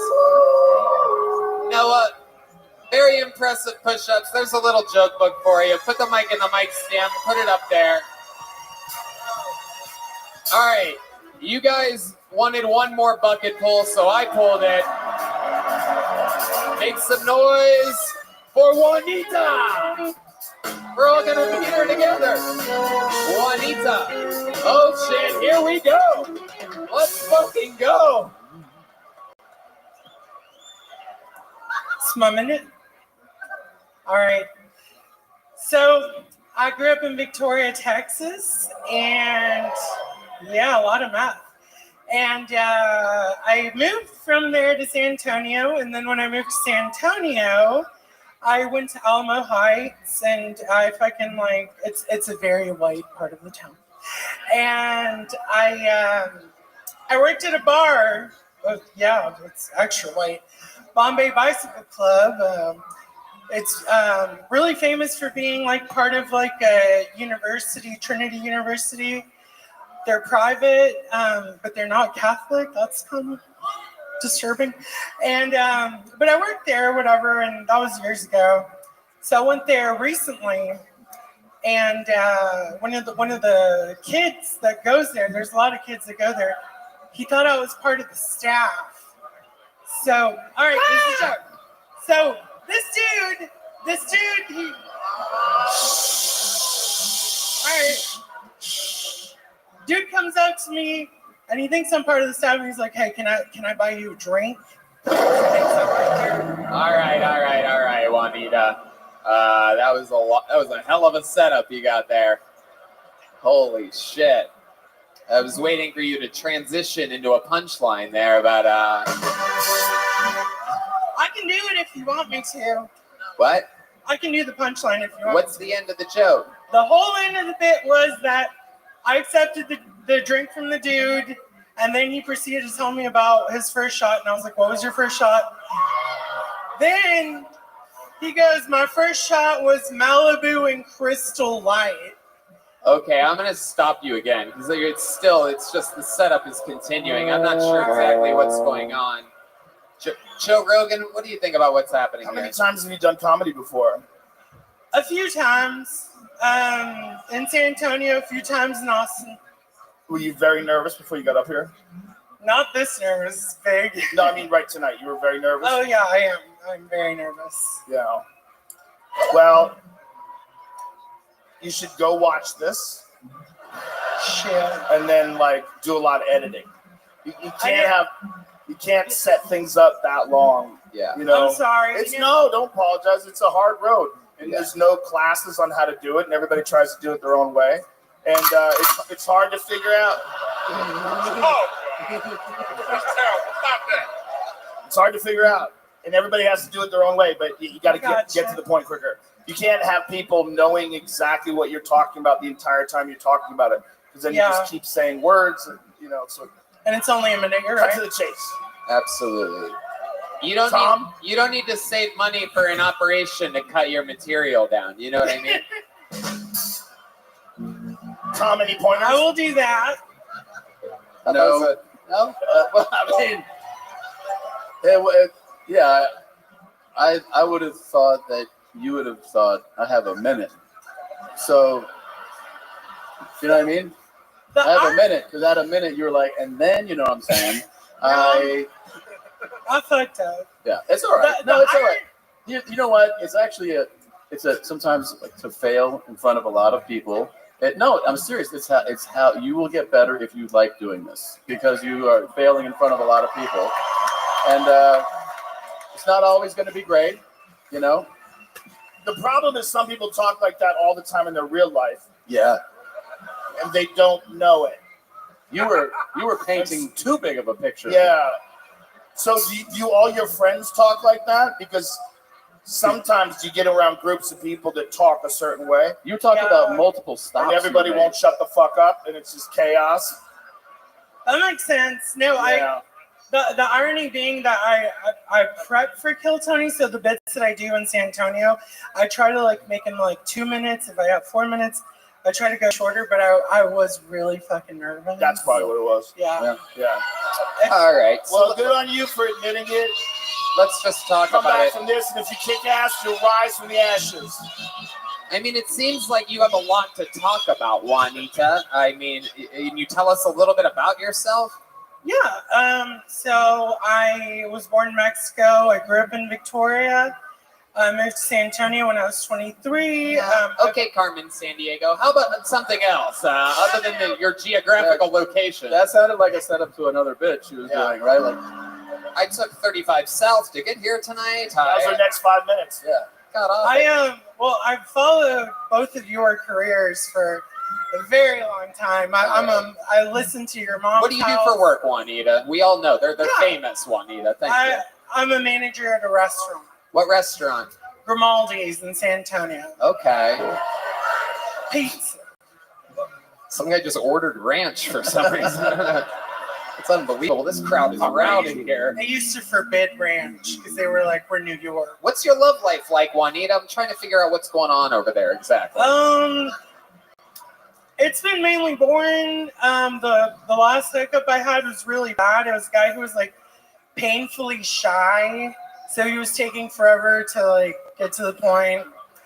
Oh, wow. How ironic.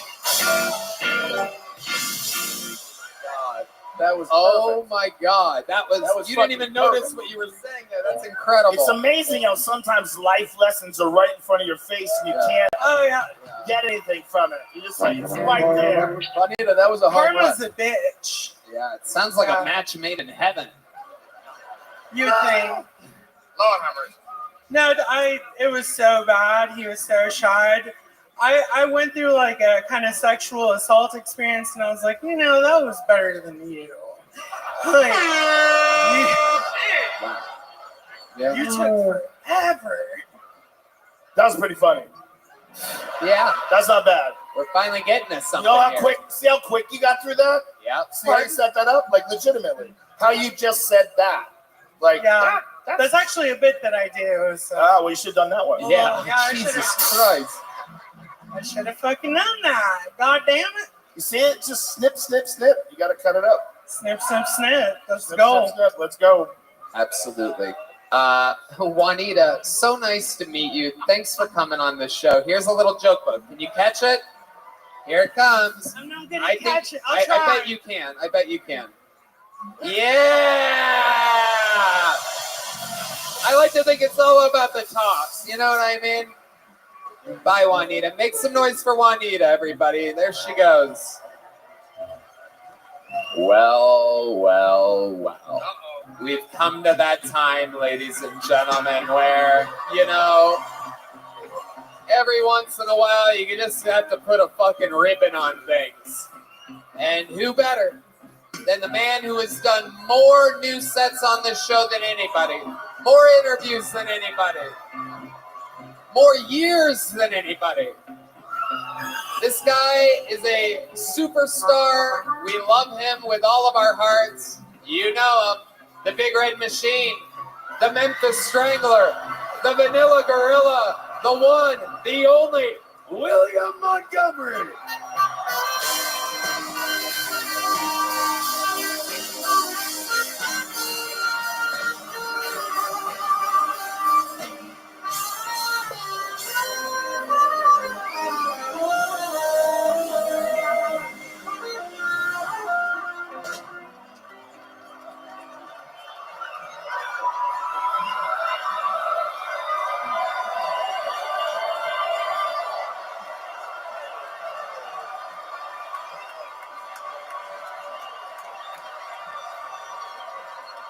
Okay, shut the fuck up!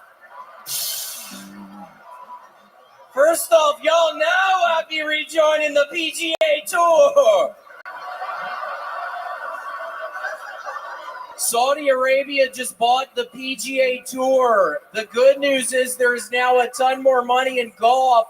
The bad news, they get to fly planes into buildings anytime they want.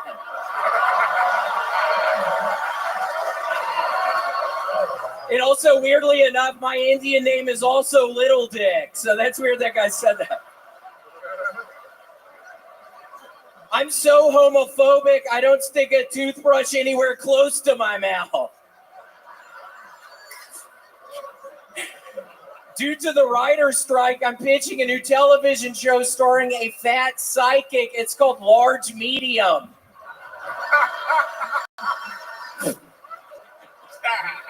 If y'all want to know a little bit about me, at the end of the day, I side with Jussie Smollett. Smollett! Smollett! I was kidding. I look like what Jesus would do if the answer was the 12 disciples. Okay. And also, I have something I wrote for this. I just want to say it's been a dream to be a part of over 300 episodes of the greatest live comedy podcast in the world, Kill Tony.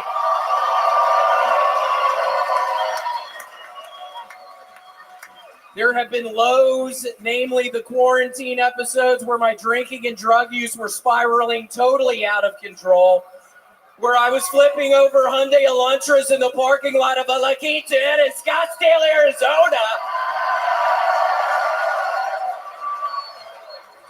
And by the way, I killed Tony Chin, so stop looking for him. But there have also been highs. I mean, I finally had sex with Red Band's mom last November.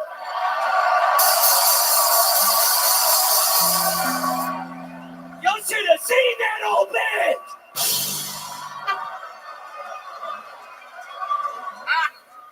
I got to kiss Tony one night in a hotel room. And I sent Cracker Barrel Kid 55 a very effective and deadly pipe bomb through the USPS, R.I.P. Ted Kaczynski. It has been a real pleasure being a part of Kill Tony for the past nearly 5 years. And I just want to say, this could have been the best podcast of all time, except for Red Band's bitch ass. I mean, how do you have a fucking job? We could have sold out the Astrodome if it weren't for your ass. At the end of the day, Tony, I owe you so much. My life wouldn't be the same. And Red Band, I know I give you a lot of shit and like to make fun, but the truth is you're no doubt, hands down, a national embarrassment. Truly the worst part of this show, and Tony talks about firing you at least once a week. No, I'm kidding. I love you, Rabbi. Okay, that's my time. Come on. Wow. What a fucking performance. Talk about taking the ball and running with it, a whole fucking speech. Come on, people. The Big Red Machine, William Montgomery, with a fucking blatant performance of the night. Of course, the veteran, doing it every week, making it look fresh and new, and fucking keeping us on the edge of our seats. First off, dude, stop looking at my dick, dude. But yeah, what, Tony? I'm sorry. It's been throwing me off. God, you are a force of nature in your element. Are you wearing that because Live Golf and PGA merged this week? Yes, I went to a sex store and I browsed around very awkwardly for a couple hours in the sex store, and this whole ensemble actually cost me $600 fucking dollars. So I don't give a shit no more.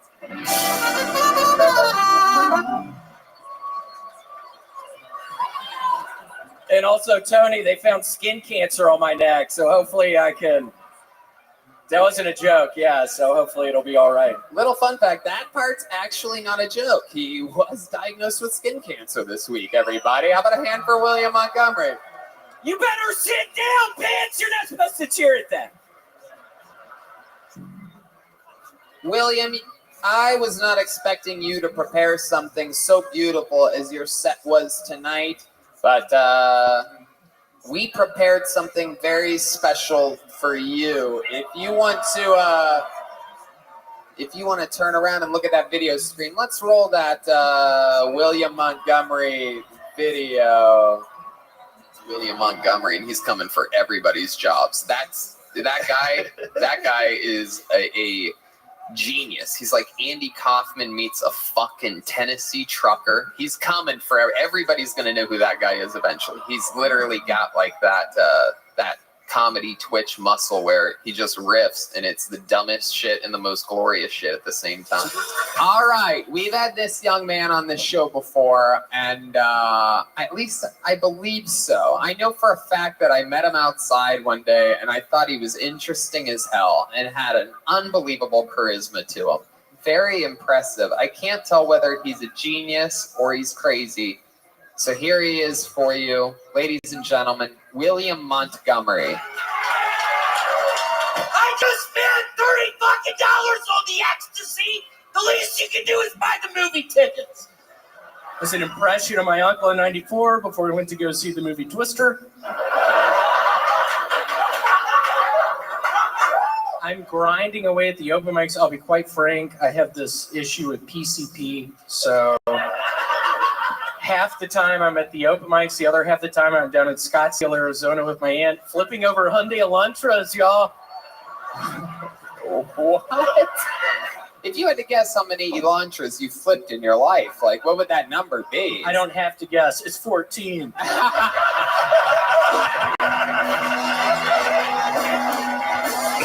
We met this guy on this show for the first time 2 weeks ago. He's fucking awesome. I fell in love with him immediately. I think he's one of the ways of the true future. Maybe the open mics, I'll be. Before we went to. Impressive. I can't tell whether he's a genius or he's crazy. So here he is for you, ladies and gentlemen, William Montgomery. I just spent $30 fucking on the ecstasy. The least you can do is buy the movie tickets. It's an impression of my uncle in '94 before we went to go see the movie Twister.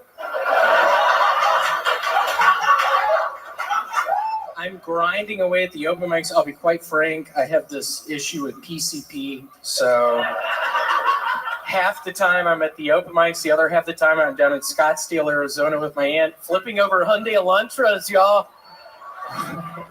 What? If you had to guess how many Elantras you flipped in your life, like what would that number be? I don't have to guess. It's 14.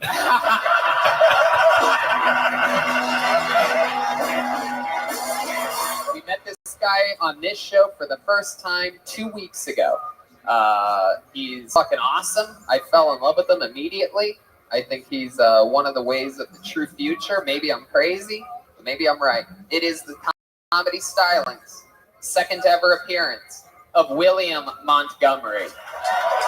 At a water park outside of Memphis, Wild Water and Wheels, and somebody was going down the slide and got killed. See what I mean? I don't give a fuck where he started lying, at what part. That's fucking comedy. You know, William has been on the show. How many times do you think it's been now? 4 or 5, including San Francisco? I would guess 5. Would you be interested in being the new regular here on Kill Tony? I would love to. Yeah? Well then, ladies and gentlemen, that makes it official. Your new regular is William Montgomery, everybody. Hell yeah. Boom, there you go. Wow, William Montgomery, ladies and gentlemen. Wait a second. Wait a second, what is this? Tony, what the fuck is going on? Who is this guy?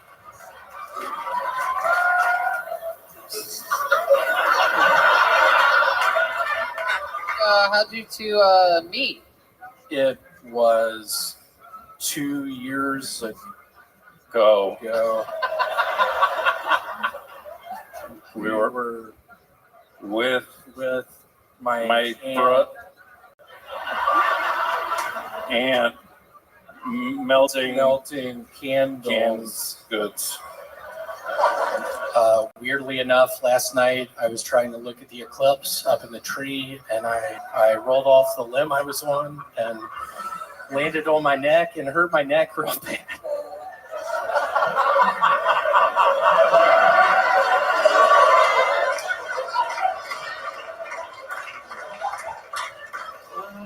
So I'm single. I'm holding out for a black or an oriental.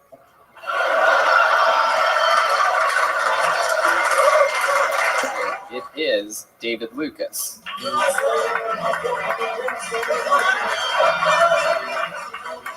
Oh my God. I'm tired of being big and black. You know what I mean?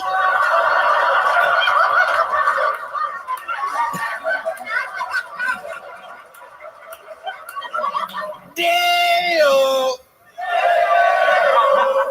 Dale. Daylight come and me one go home. Dude, shut the fuck up. So here we go. Oh, where am I? William, what are you gonna do with it? Hold on, I can't swim. I think I am sick with the virus. God, please help me tonight. Well, y'all will be excited to know I just got actually sponsored by Sun-Made Raisin Bread. Whoa! What's up? Oh shit! He's throwing out raisin bread. Here we go! Oh, he's really whipping it. Shake my hand. Oh wow! He's burying the hatchet with her. I fucking buzzed out!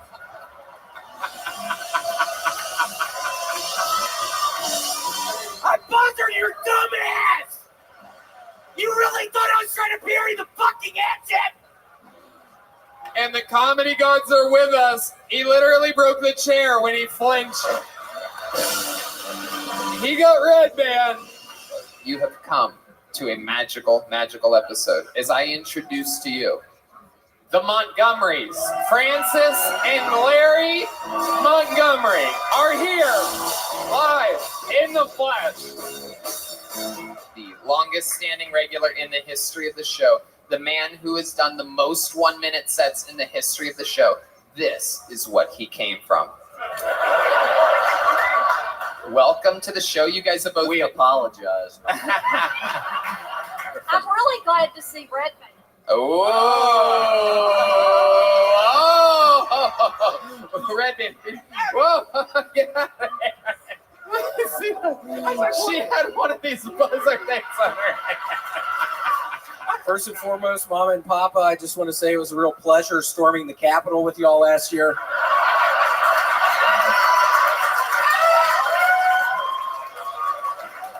We made it all the way inside the Capitol building.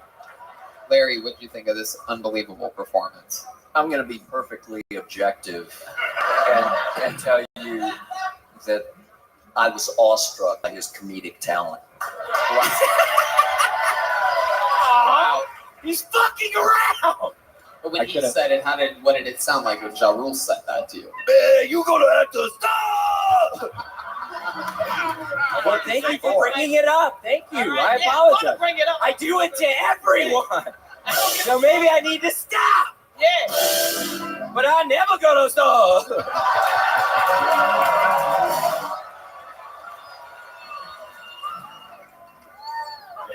Nice catch, bitch. Holy shit. Red Band is so old, I asked him if I should join the Union, and he said no, join the Confederates. You wrote a song. Does it have any words? I don't know. Yeah. You got a dog. I got a sweet little dog. Yesterday. I got a sweet little dog. Yesterday. Yes, everybody. little dog yesterday. Your second ever Tony Hall of Fame inductee. Only Michael Lair beat him to it. The second ever. Make some noise for William Montgomery. Here to present him with his award. Make some noise for his parents, Larry and Frances Montgomery.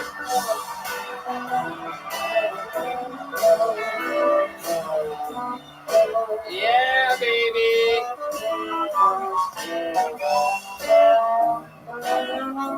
Sing it if you know it. Yesterday. Yesterday. Everybody.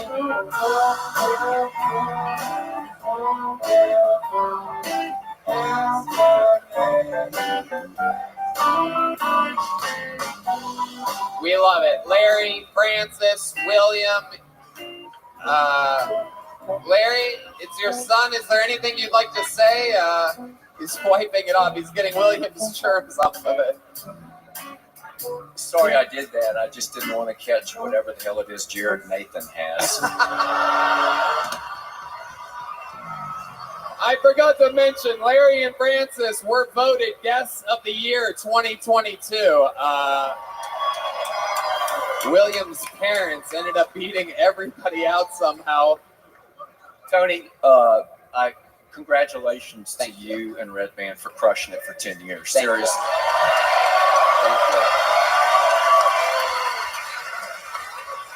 And one more thing, I want to get serious for a second. William's mother and I are so proud of William for performing in front of 3,000 people.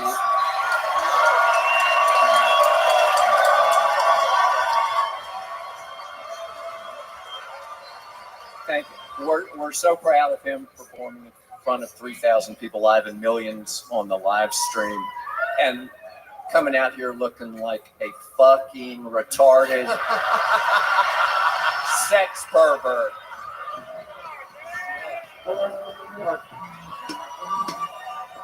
I do not look like a sex pervert, Papa!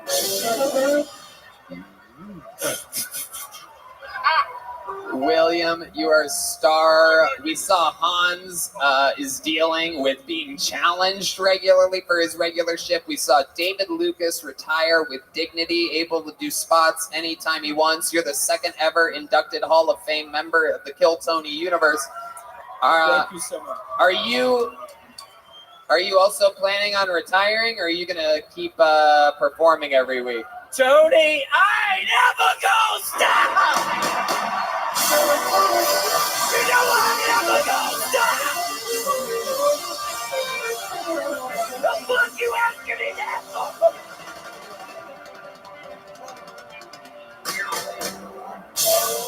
Thank you, Tony. Well, you know, Larry said he was so proud of you for performing in front of 3,000 people. Why don't you put the mic in the mic stand, and you three stand over there in front of the drums, or Paul Deemer over there, and watch this video along with all of us. This is the last thing we're going to present to you. It's the only ad of the night, everybody. I think you might enjoy it. Here it is. Your final little piece of production. This is the Tony Hinchcliffe Pilot Podcast. So this is when you figure out what you want this to be. I have to decide right now? No. By next Monday. By next Monday. Oh, at 8 okay. p.m. Cool. I gotcha. So you guys might witness history at some point.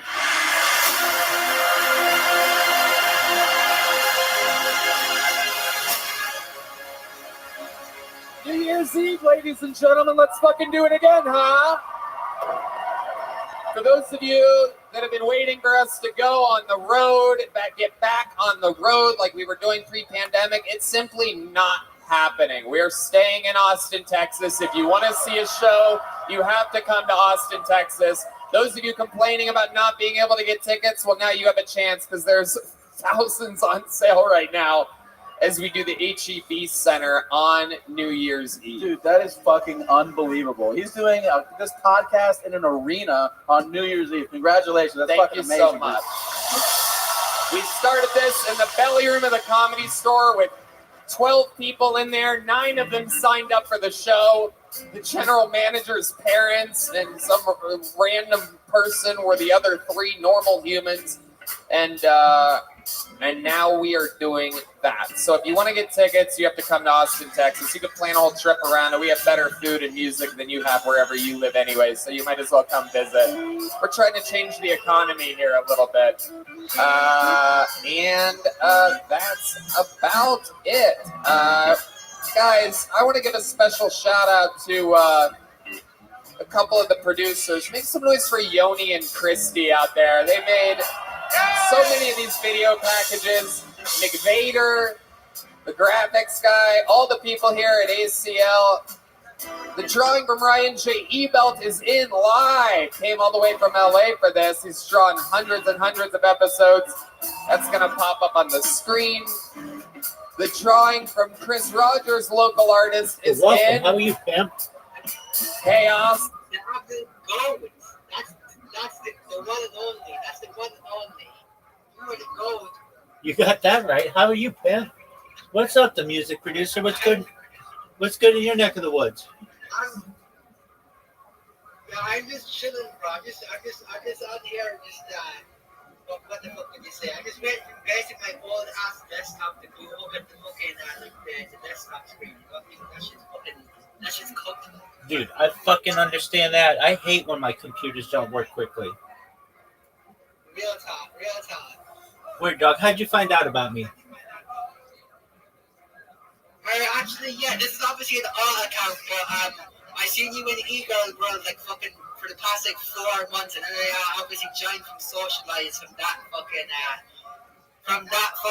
account that you have in there right now, like, and yeah, like here we are, we're like a big supporter, you know what I mean, type shit. Absolutely. Well, you're amazing. Thank you for letting me know that. No problem. Do you mind if I tell you about myself? Yeah, go ahead. We want to hear the story, real talk. Most certainly. I'm Rabbi Rothschild. I stream my life 24 hours a day, 7 days a week, 365 days a year for world peace. I have more data archived online than any person ever. My stream goes back to the pandemic more than 3.5 years. It's essentially a real-life Truman Show, a real-life Big Brother, a real-life fish tank. I talk about things to end world hunger, like agricultural drones, floating greenhouses, saltwater greenhouses, hydroponics, vertical farming, cloud seeding. I want to help end world thirst. I'm actually sponsored by a cryptocurrency. It's known as Harry Potter Obama Sonic Ken Inu. It's worth tens of millions of dollars. And we have built wells in Nigeria. I want to continue doing good work like that.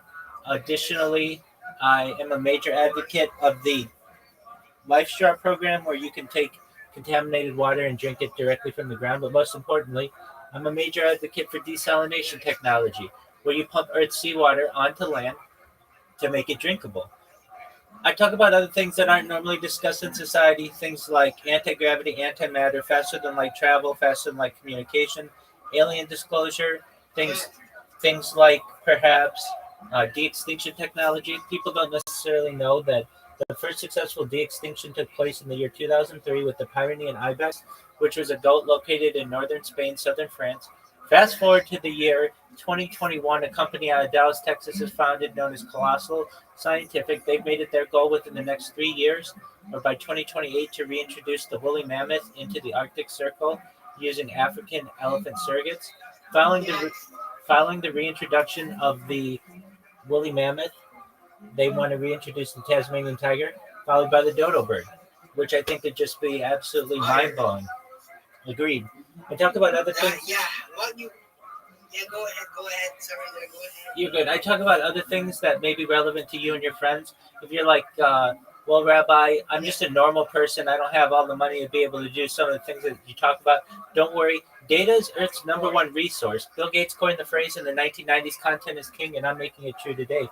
I'm live right now in 16 different YouTube streams. I'm live on Twitter Spaces. I'm live in all these Discords, etc., etc. And you should know that data, according to The Economist magazine, overtook petroleum as Earth's #1 resource in the year 2018. And I have more data archived online than anybody ever, which may make me an important individual someday.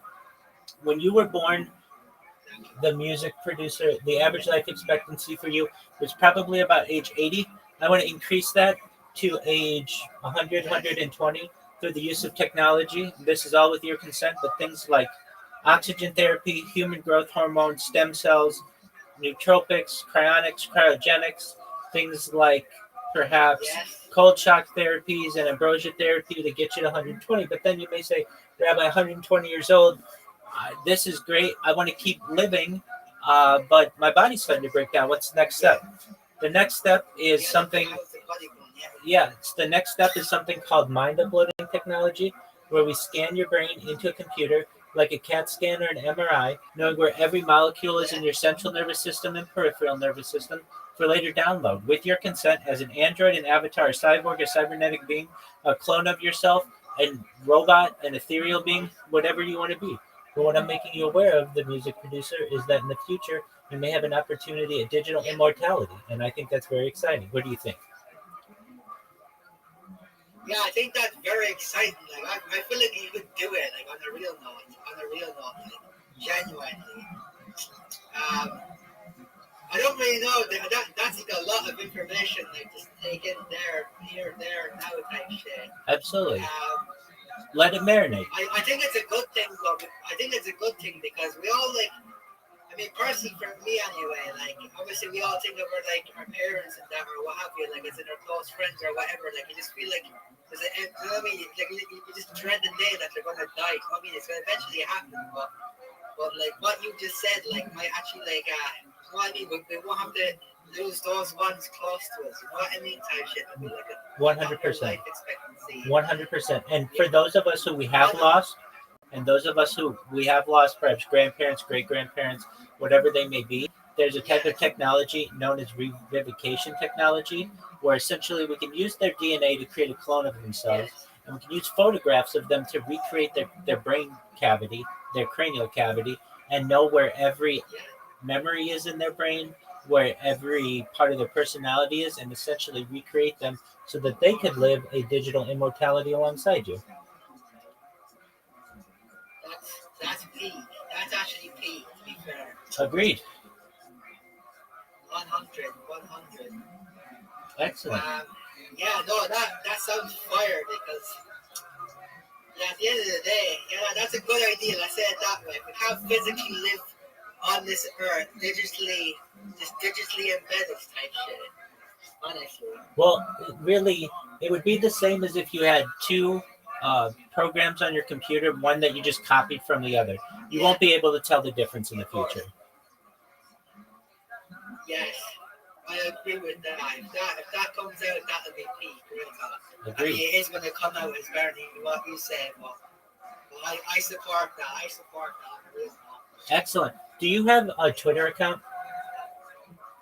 No, I don't. I literally don't have everything but Twitter, honestly. Okay, that's all right. No big deal. I'm live streaming on Twitter right now, and additionally on, here, I'll just show you. It's wild. Okay. I'm going to send you my accounts on YouTube, and you'll be like, I've never seen one person with so many different simultaneous streams ever. And you'll know that this is a big deal. Me neither. Excellent. And I mean, you knew me from multiple Discords, and so yeah, of course. Like, okay, so take a look at the link that I just sent you in Discord, and you'll be like, and just click it, and if you see, it's like it's more accounts than you've ever seen. Real. Is it the welcomer bot or did you DM it to me? Or the link tree? Is it the link tree? No, it's neither of those. Check your DMs on Discord. I just sent it to you. Oh yeah, message request. Sorry. Yeah, I got you. You're good. Right. Let's see this. 1, 2, 3, 4. Okay, this is insane. Real talk. This Word is dog. insane. Word dog. And when people find out about it, it's going to be the biggest event in global history. Yeah, go ahead, yeah. When people find out that you can watch someone 24 hours a day, 7 days a week, 365 days a year, and go back in time, basically, it's going to be the biggest event in global history. Yes. Every single moment of this, I have been live streaming essentially radio as well, news radio, so that every event, you could go back to my life 3 years ago and know what was going on. I've been in earthquakes. We've seen the death of a queen, the birth of AI, the coronation of a king, and everything in between. And it's all been recorded. Yes. That's peak right there. That is actually peak content. Like it's like almost the embodiment of like 24-hour, 365 days of a year of just like your life plus obviously like history in itself. You know what I mean? Like 100%. That's real. That's real right there. I haven't actually ever heard of anyone do that, obviously, but yeah, people need to lock in, honestly. I agree. There's a Real first talk. for everything. For real. We're done. So that's what I do. Thank you for letting me tell you about myself. And, tell your friends. And the way that I'm actually going to go viral is not in Discord. Even though I'm the #1 streamer all time in Socialize and in eGirl World and in Aiden Ross's server and Amaranth server and KSI server and iShow Speed server. I'm the #1 streamer in all of those. But actually the way I'm going to go viral is through Twitter. Because a lot of people know about me on Twitter. And I'm live streaming my life on video on Twitter. And that's not necessarily something that anybody else is doing. And so people can come in, they can talk with me whenever they want, 24 hours a day, and they can just observe my life, see what's going on, check in with me. But it's a very exciting future. 100. That's 100 there. That's real talk. Excellent. Yeah, honestly. Very cool. Yeah, that is some fire right there. I'm subbing right now to the YouTube on the real note. I'm literally subbing. Oh, I appreciate that. I obviously, And if I you're like, obviously looked you up before, but I just didn't sub, but I got you. I literally got you. absolutely, no big deal there. Like this is. No big deal Go there. ahead. I have over 100 YouTube accounts, so I can understand not finding them. I have over 200 Instagram accounts, over 500 Twitch accounts, over 1,000 TikTok accounts, over 2,000 Twitter accounts, and over 10,000 Kick accounts. I have more social media than any person ever. That's really right there. That's real. That's what I'm saying, my friend. Yeah, honestly. Even the Discord accounts alone, not even anybody would be able to have as much Oz type shit. Exactly. Real talk. Exactly. It's going to be a big yeah, I deal. guess it's all to spread the word. Honestly, I got that. Real Exactly. talk. It's about world Go ahead, peace. sorry there. You're good. It's about world peace. That's what I advocate. I can get 99% of the world on board for that. I advocate for ending world hunger, ending world thirst, being good to your neighbor. These are all just really, I would say, These are first world albums, right? Real talk. these are simple solutions to complicated problems. Exactly.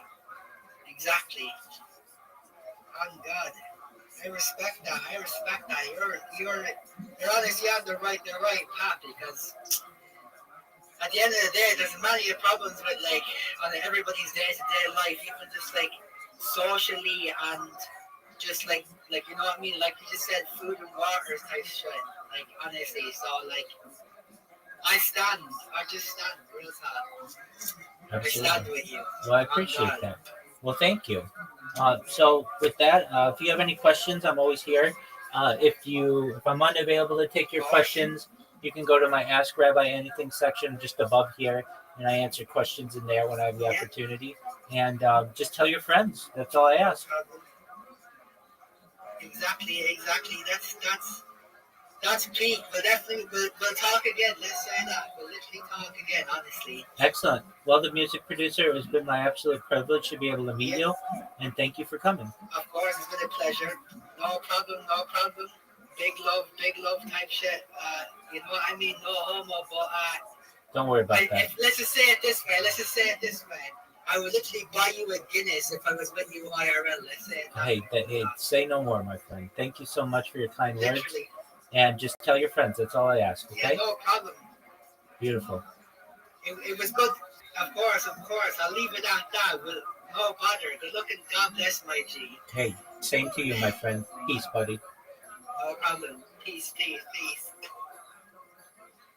That was the music producer, everyone. What a pimp. That's amazing. You guys are freaks of nature. Unbelievable. All the different types of art that fucking come together here on this show. How about one more time for the band? Matt Muelling on guitar. John Dees on the keys.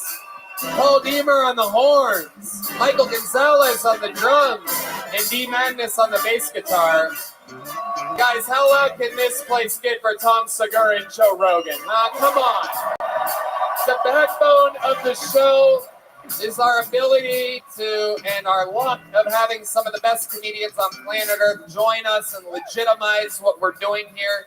We love helping people and fucking pushing them to the moon, making stars. Shout out to Aaron Belial, Golden Ticket winner, who couldn't be here because he's literally crushing AGT right now. I don't know if you guys saw that, but America's Got Talent watches Kill Tony to find their comedic talent now.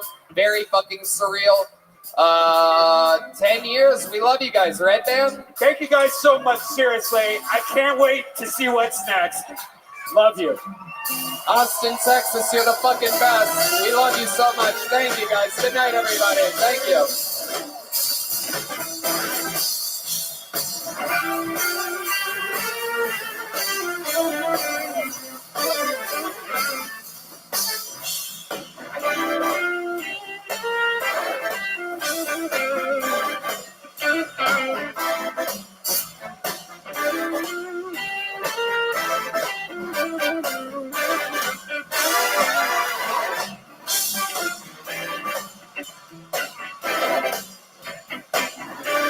Thank you guys. I love you so much, everybody.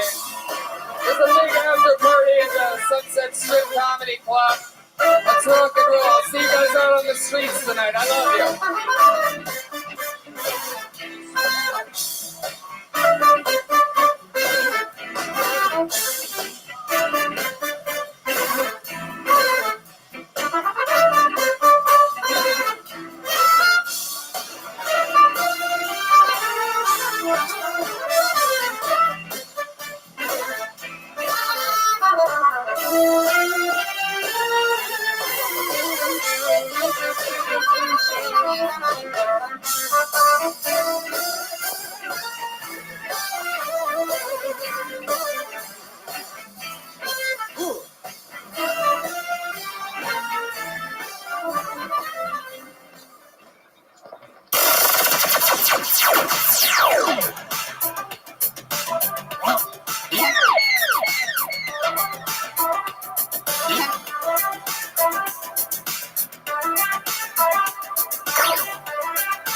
Hey y'all, the new Kill merch store is up and running at 1,000 miles an hour. It is our official Kill Tony online shop, killmerch.com. T-shirts, hoodies, bonsai made real Texas leather joke books, Kill Tony hats, Kill Tony knit winter hats, beer koozies, bandanas, trucker hats, McVader made posters, some Ryan J. Ebelt art coming in soon, and Kill Tony stickers come with a lot of the purchases that you make. I personally love the Kill Tony NASCAR shirt, the Kill Tony hoodie with the established 2013 along the sleeve. Super cool stuff. We tested all of this out ourselves and made sure that it's very high quality. There's a cool KT tag on it with a knife and the logo on everything. Anyway, go to Kill.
shamans could light up certain little thing with fire, and they can make the smoke turn into a deity or whatever. And now all of a sudden they got tons of food for their culture.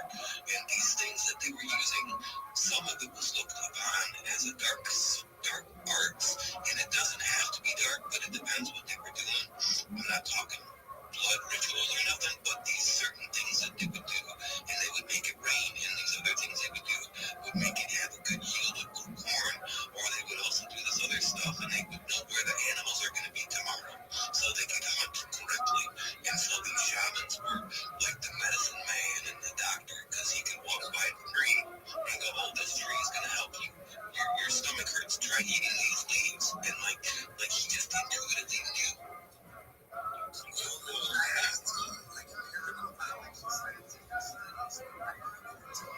Like, hey, I don't need to have either side of the same work. Let's just say, so if you're Asian, drink a lot of tea, let's just say, I don't need a whole ton of information. Let's just say there might be something to that. Because I mean, you have to do what it is. And if I speak species, I'm able to say that.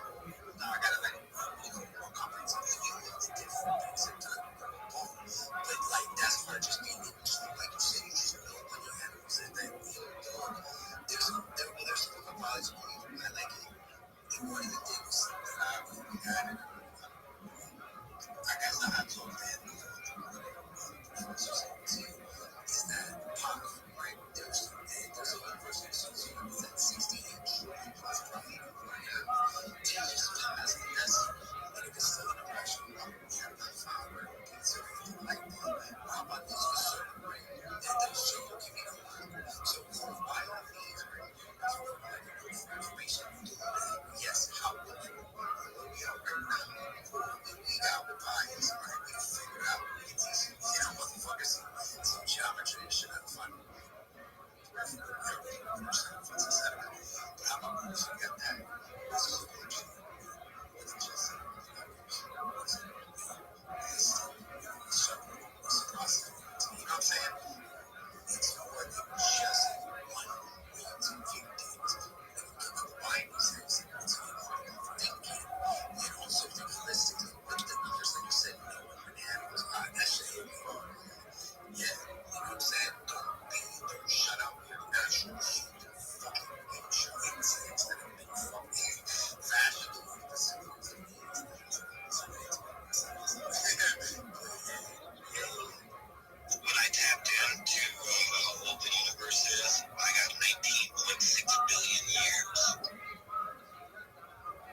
At the same time, I can't do what Baby does to me. So it's just to me, the shopping part is like, you're here in nature, but some of us are just better enough shit. So, yeah, so you see the blending of the at first I was wondering if it was like authenticity that creates the blending of opposites inside yourself, but I wonder if it's like an embrace of the collective. That would be the body of Christ. Like,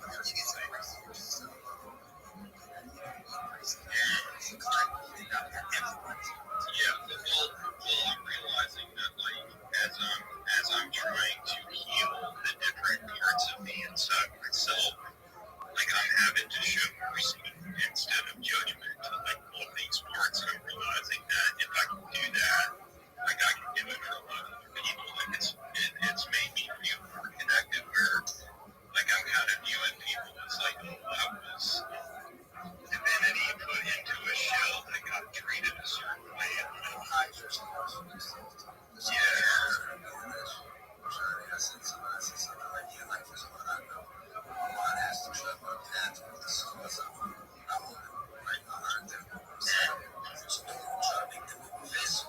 that's wrong. Like, I'm not saying it's not. It's the vision is that way.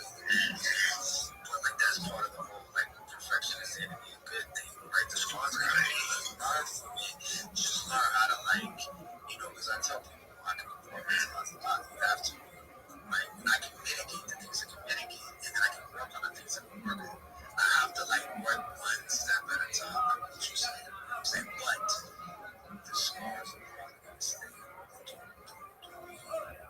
Like upset with yourself because you got scars, because everybody do, just because they show you face pictures on Instagram, you know what I mean? Life is life. My life keeps life moving, you know what I mean? So yeah, that's an important thing to have with me. I just want to say that. Did you notice, like, we got the male and the female, technically that energy, not the sexual side, but the energy of the yin and the yang. So we got the light and the dark, and we have to embrace the light, but we also have to embrace our darkness. Doesn't mean it's all bad, but we gotta keep it within balance, and if we can keep it within balance, we're doing good. And when we have too much force or whatever, it could be turning into anger, and if that anger on the opposite spectrum of that, it becomes 100% pure love kind of thing. So if I can take a negative thought and turn that into a positive thought, that is alchemy right then and there. And now reaffirming 3 others or enhance it with you and 2 other people. Now we're amplifying that power, all singing the same song at the same tone and amplifying it. And this is alchemy technically. And we're shifting everybody's perspective. And so that will be contagious. And that 3 turns into 20 and that 20 turns into 50. And once we get half of the planet on the same frequency at the same time, this is the golden age. And we do tap into this, and everybody else will be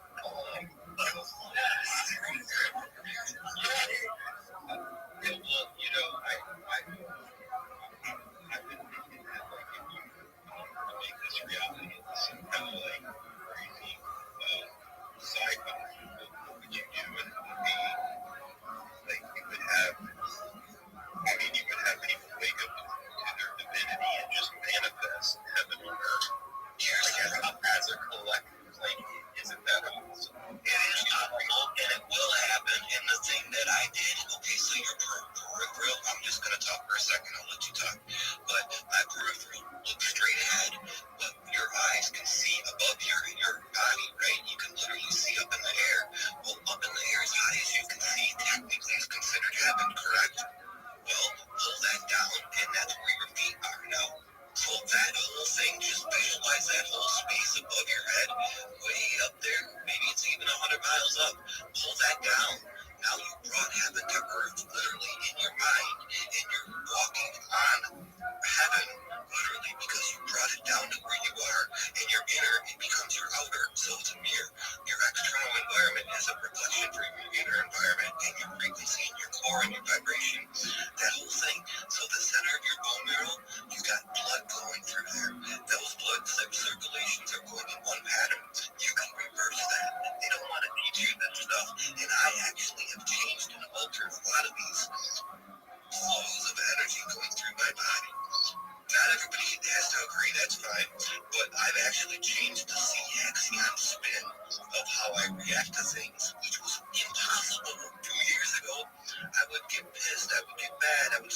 things that would outburst. And today, I could go, oh, cool, okay, or I don't care, or whatever. And instead of blowing up, so I'm actually catching myself before some chaos theory could explode and cause reactive, damage.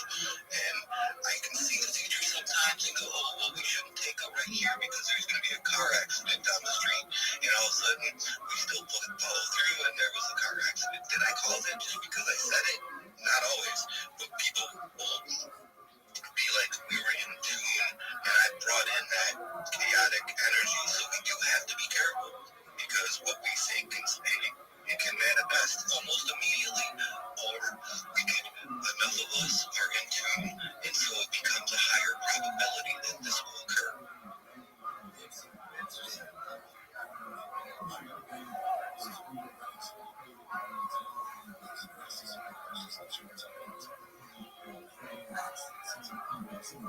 I neither heard it.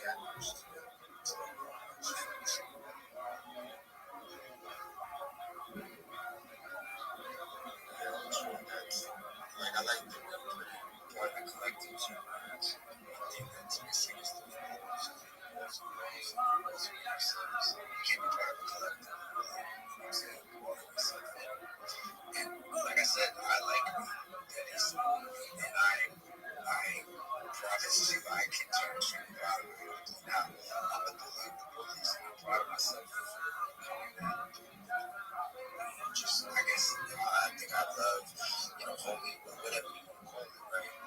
But, like, there needs to be something like that, right? Because it takes demons to fight demons. At least that's what I say to myself, and people tend to, like, at least put up with me. So, it's not, but you people are part of the collective, because, like I said, it's just me, it's my fans. Me, like, arguing, and I had to truly be like, yo, kept thinking y'all were screaming at each other. Because we're seriously like, we're just discussing things and spectrum to me. And at the end of the program, we laughed and listened to it. It's like, we just ain't never. But that's part of it. So, like, in English, I be keep something new. Matter of fact, it's just me, right? But, like, collective. Smegma. What up, baby?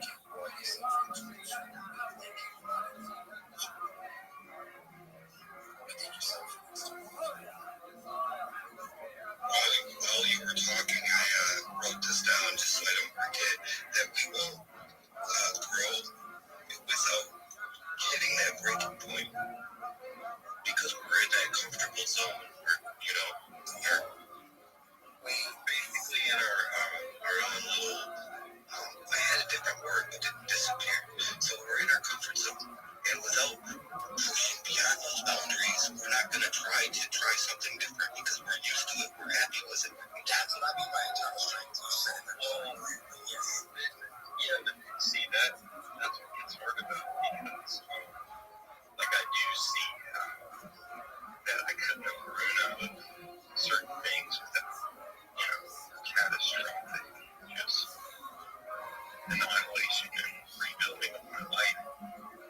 But, like, does that have to go on forever? See, like, yes, I think my trauma makes me afraid of future trauma. Does that make sense? Yes. Do you sympathy with that? I mean, how do you can rewrite the effect of what you think it's going to happen. So you can think that the negatives are going to occur, or you can be on the mindset and say 10 positive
wise, I might not have the strongest self-will at certain times because I feel intimidated or not strong enough or not big enough or whatever, you know. And I'm like, hey, sometimes we look up to other people for things and we put false beliefs into them, like they can do this better than me.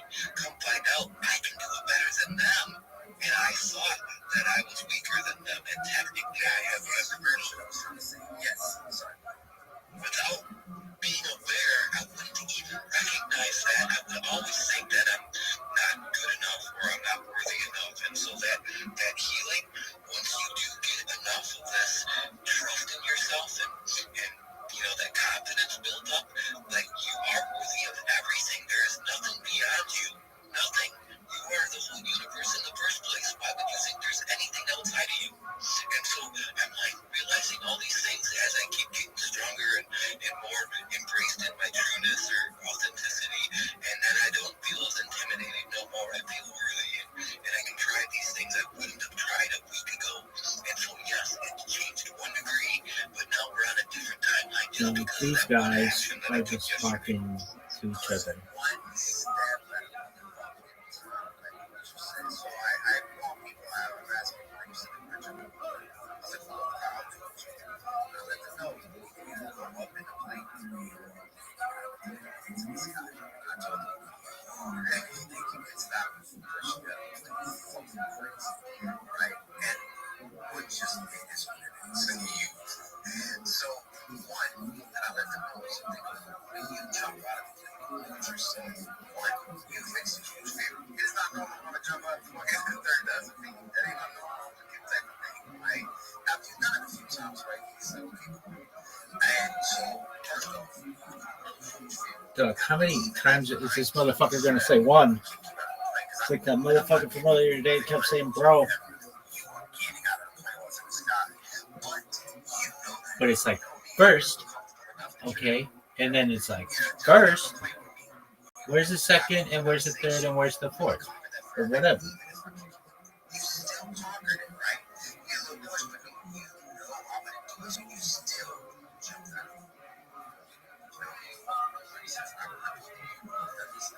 So they know there's this free flow part of that is very it is almost died. And all of a sudden at the end, you kind of get under basically like once you get under the clouds, that's going to be and I don't do this with people without you have to kind of shoot to the guy every couple hours and show them that it's not rocket science, it's not. It's not. It's stupid, right? It's like being in the right? And so you get to the end and it's just everything is everything I'm saying. The crowd's going to hit you fast. You better do something, right? And that's one of the things that your shit is I can see right up there a bunch of times. I can get to God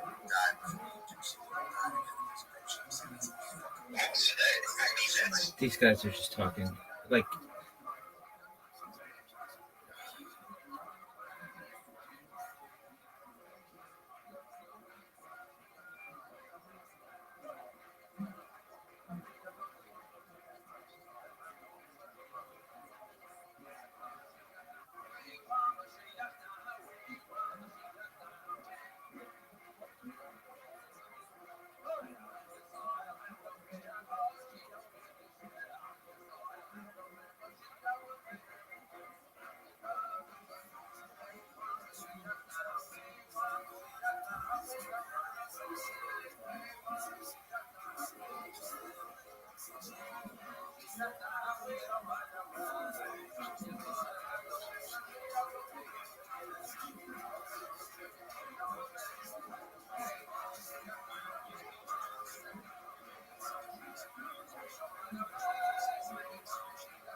Yeah. Doug, I feel like if you're going to speak in another language, then put it in that. Don't put it in English.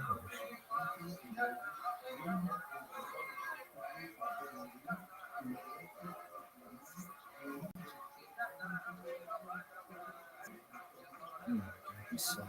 He's mean.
Not this shit. It takes too long to speak.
Yo, bitch.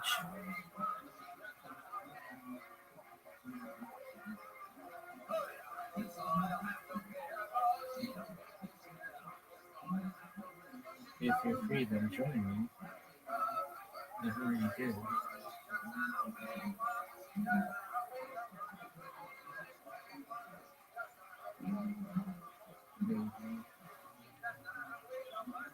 This is the word.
Hey, thank you so much. I appreciate it.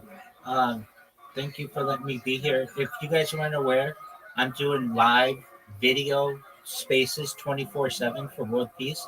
I've been live streaming on YouTube for more than 3 years, 24/7, going back to the pandemic. But now I'm going to do it on spaces on video, and I've already done it. Yeah, definitely. I'm wearing NFT pants, actually cryptocurrency pants that have been given to me.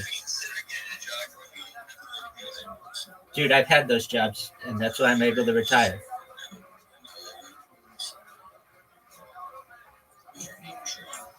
No, my name is Michael. I'm Rabbi Michael Rothschild. Because if you've ever seen The Truman Show, it's a movie. It's a movie about a man's life that's all recorded on camera. So that's essentially what I'm doing. So I'm 48 hours into it of being live on camera on Twitter Spaces, and if anybody wants to ever connect with me, feel free to follow me, and you can watch my life on Twitter Spaces.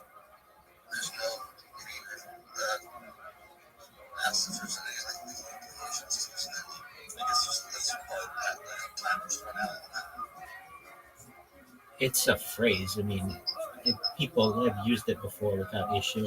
I'm not worried about it.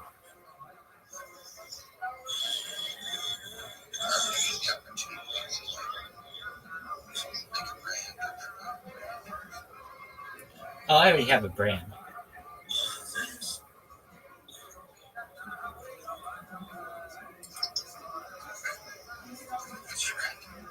It's Rabbi Rothschild. I stream my life 24 hours a day, 7 days a week, 365 days a year for world peace.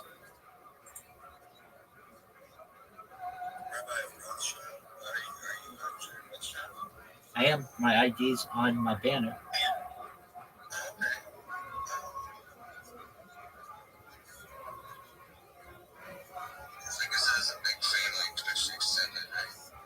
One 100%. There are over 3,000 of us in the United States alone.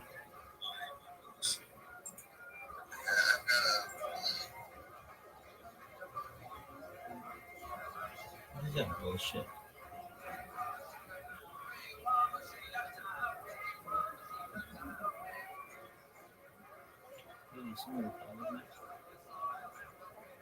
Nothing there.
What the fuck is this removed from the spaceship?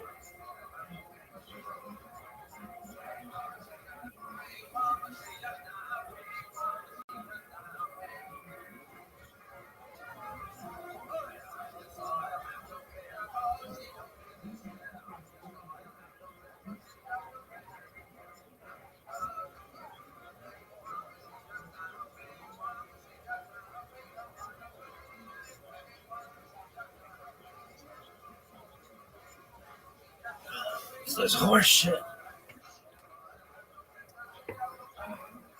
Go to killmerch.com. You know what to do. Support the show. Buy some stuff. Look cool. Tell your friends. You know what's up.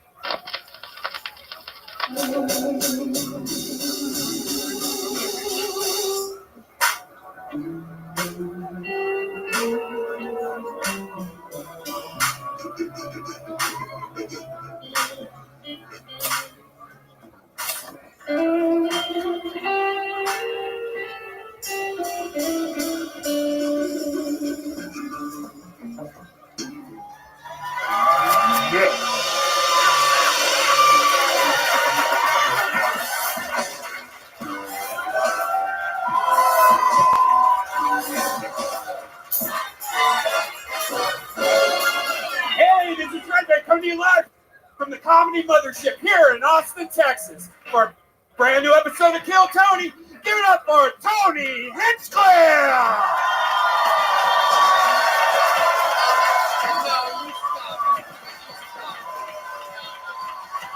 Who's ready to fuck some shit up tonight, huh? Good. Yippee! Make some noise for Red Band, everybody. Louder. It's low in house. Yes. How you guys fucking doing tonight, huh? We in this shit?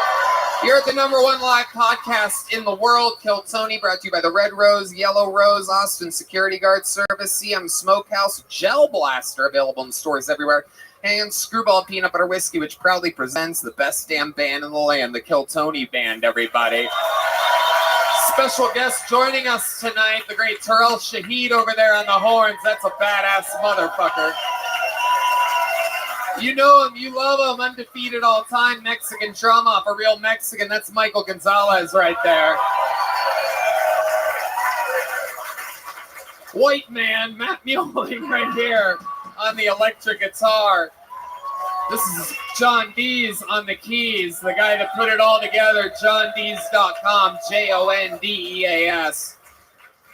And you'll never believe, but right here, this is D Madness, everybody, right down the barrel.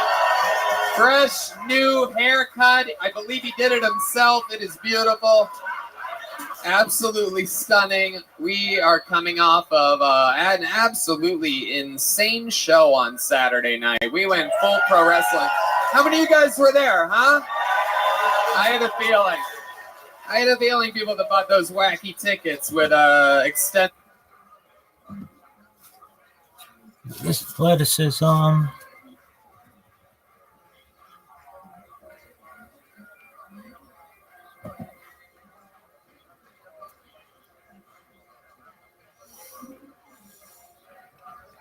I could take such a piss.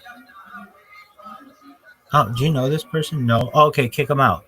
Like, they don't have anything to add to the fucking conversation? Night 2? Oh, fuck. Fuck. Yes! That's what I'm talking about. I gotta take a whiz. God, that's shit. Maybe a bang bang play, kids.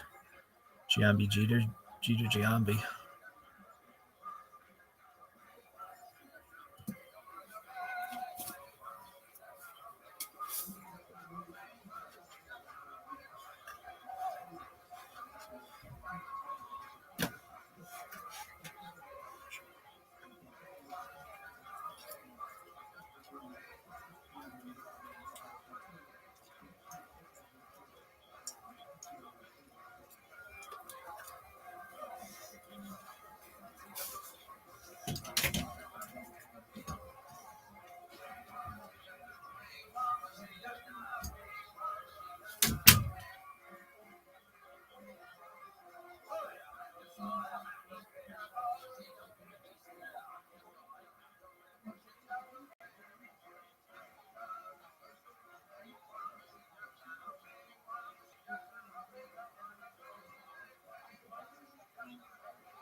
This is my shit.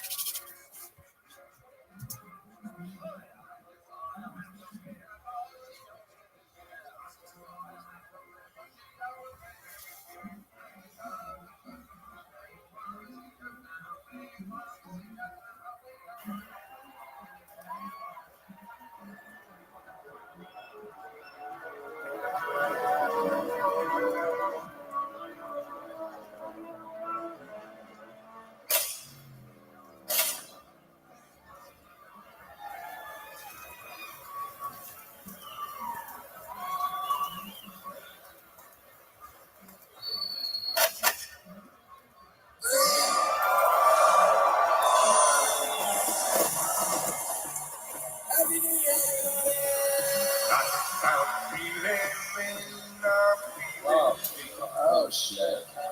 Oh my.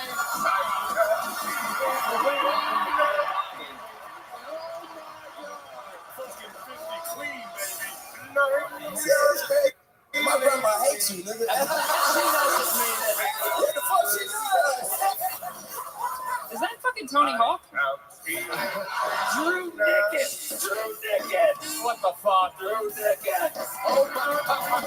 Would you like to be on the Secret Show Thursday?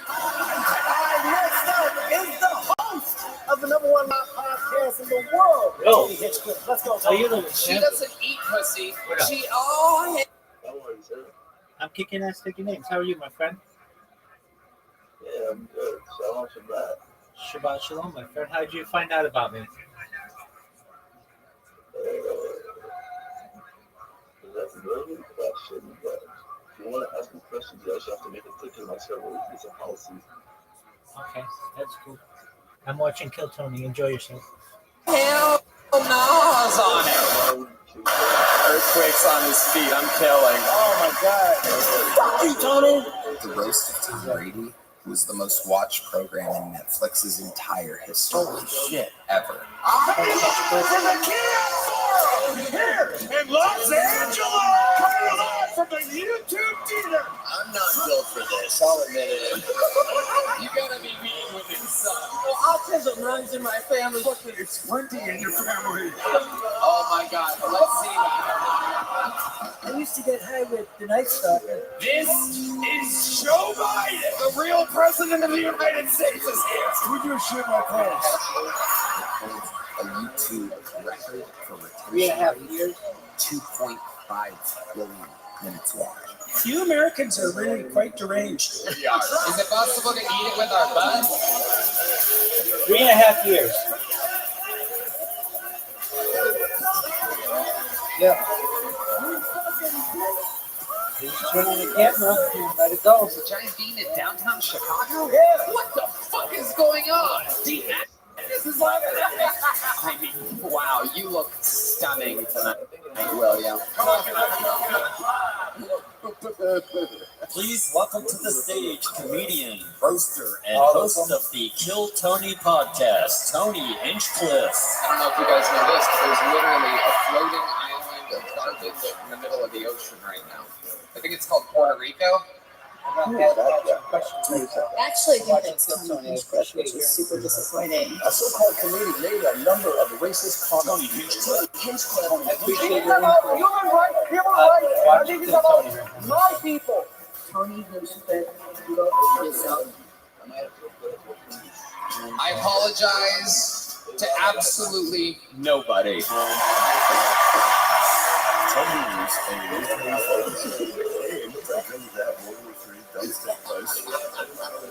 Garbage actually floating out there is just supported. How do you like my garbage truck? You won't hear from the vice president tonight. Donald Trump has won the presidency. Among the key factors in his win, support from Latino voters. He expanded his support among Latino voters. 55% of Latino men back Trump nationwide.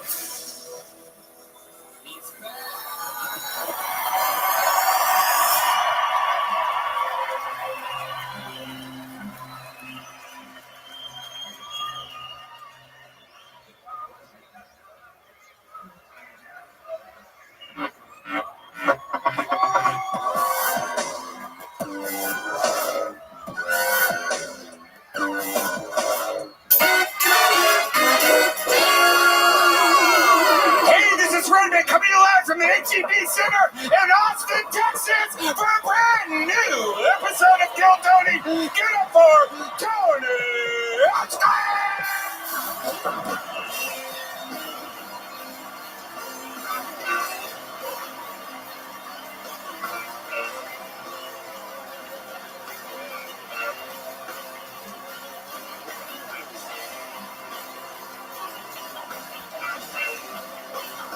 Who's ready for the best fucking night of your lives, huh?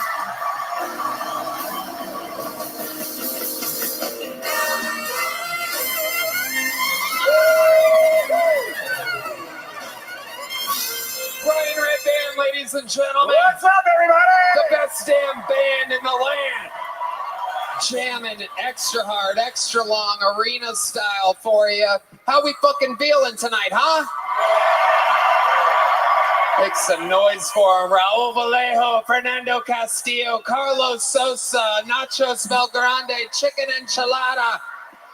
That's Big Mike, Michael Gonzalez on the drums. Joining us tonight, truly one of the biggest stars in all of music. I think he's going to be recognized as one of the truly the biggest stars in the world. That's Marcus King. He joins us every New Year's here in Austin. We got the rest of the usual band, the great and powerful Matt Muelling on the electric guitar. Indeed, the leader of it all, John Dees on the keys. And no doubt about it, let him hear you. It's D Madness on the bass guitar. Oh my God. Unbelievably exciting stuff in the store tonight. Before we get started, here's a little bit more from the amazing sponsors that made it all possible. Hello there. This podcast is sponsored by Tecovas. Anywhere worth going is worth going in good boots. Find your perfect pair with Tecovas. Tecovas crafts quality Western boots for everyone, from generational ranchers and lifelong cowboys to first-time boot buyers. Born in Texas in 2015, Tecovas makes it easy for anyone to find their perfect boot. Every one of Tecovas boots are handcrafted with over 200 meticulous steps for broken-in comfort right out of the box. Whether it's a long day or a big night, your Tecovas are built to last and impress. Right now, get 10% off at tecovas.com/KillTony when you sign up for emails and texts. That's 10% off at TECOVAS.com/KillTony, tecovas.com/KillTony. See site for details. Tecovas, point your toes west. Are you guys ready to start tonight's fucking show or what?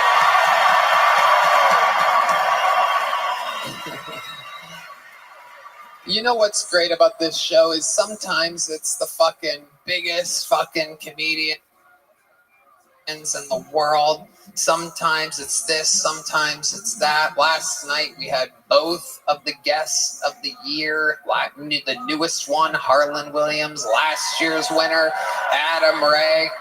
Part of the problem with this show is we make these guys so goddamn famous that everybody has gigs on New Year's Eve nowadays.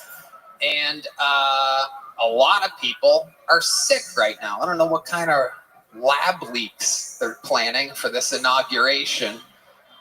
But the best part of this show is that I believe that we truly have a reputation for putting people on panel that are the future. Before they even get as big as they're going to get, they are here always. And then you watch them become superstars internationally and everywhere, streaming and this and that. And this is the type of booking that I chose for tonight. I said, let's fucking go Renegade style. Our last show of the year in Austin, Texas. I decided that I want two of my funniest friends, two people that I think are going to be unavailable on New Year's Eve next year. So I'd like you to get as loud as you can for tonight's guests, two of the funniest comedians in the world. First, I'm going to bring up who I truly think is the rookie guest of the year. He made his first appearance this year. Make some noise for him. Austin resident. You know him from the Shane Gillis crew. This is James McCann, everybody. Hell yeah. Oh yeah. On panel, on New Year's Eve, in a fucking arena. Once a little Australian swordsmith, now living his dreams. Fuck yeah, welcome, James. I'm gonna jump right into it. Yes! Thank you for having me. And your other guest tonight, he was with us at Madison Square Garden. Truly a brother who I have fucking, just done everything with over the past 18 years. I couldn't be more excited that he's with us on panel. One of the funniest humans in the world. Let's see how loud this place can get for the great Joe DeRosa, everybody. Hell yes. We are having fun here tonight. A veteran of the show, multiple time guest, very funny man. Him and I make fun of each other a lot. We go back and forth. Two of my favorite drinking buddies. We do. And I want to thank you for letting everybody know we were your absolute last choice. Yes. Shane is sick. RFK Jr. even has COVID. You can't make it up. The most unvaccinated human in the world, RFK Jr., somehow has COVID. My favorite part was hearing the 10 people that cared when you were like, sometimes they're not famous. They were like, yeah, I guess. What the fuck? Look, we're going to have a hilarious episode. I have so many surprises wired in. You guys are two of the funny. Who needs fame when you got funny? Look, I'm thrilled. I don't know if you know this. I was the first one back after everyone pulled out last time with the Puerto Rico unpleasantness. This is true. But I wanted to say this. This is exactly my 1 year anniversary of being in America. I flew like 30 hours last year. I sat backstage. Danny Brown was asleep. I don't know what was going on there. This is the first place I went, and I've gone from watching the show. It's an honor to be here, and I want to thank all the Kill Tony people up here and out there who've made it happen. This is the most beautiful thing. It's very weird. Guys. And it's true. James McCann was one of the only comedians to answer the phone less than 24 hours after the Trump rally when Johnny Knoxville and Donnell Rawlings ran for the hills and said they can't do it. No, they're great. You can't blame them. Those guys expect to make more movies in the future. Nobody knew which direction the election was going at that time. I don't blame them. I would have canceled on them too. Can I tell the quick story? Yeah. When we were hanging out at the mothership, we were drinking right after the Trump thing happened. Yeah, a couple days after. Yeah, and we're sitting next to each other, and it's quiet in the bar, and I go, Tony, are you good? Are you handling all this okay right now? The backlash, whatever. And he goes, yeah, dude, I'm good. And I go, seriously, buddy, we're friends. Are you good? And he goes, yeah, I'm good, dude. And I go, you don't have to be tough with me right now. We're friends. Are you good? And he goes, what are you, fucking gay? He wouldn't stop. These fucking New Yorkers over here. Are you sure you're okay? The news says you're not okay. MSNBC says your life is in shambles right now. I'm like, I'm trying to have a fucking whiskey and a cigarette. Shut the fuck up. I'm fine.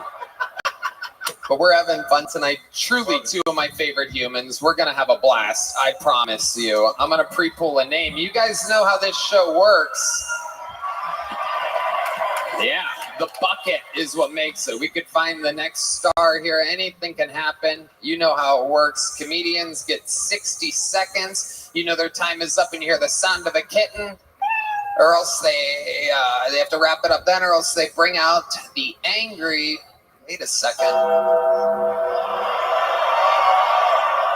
Wait a second.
It's the Undertaker.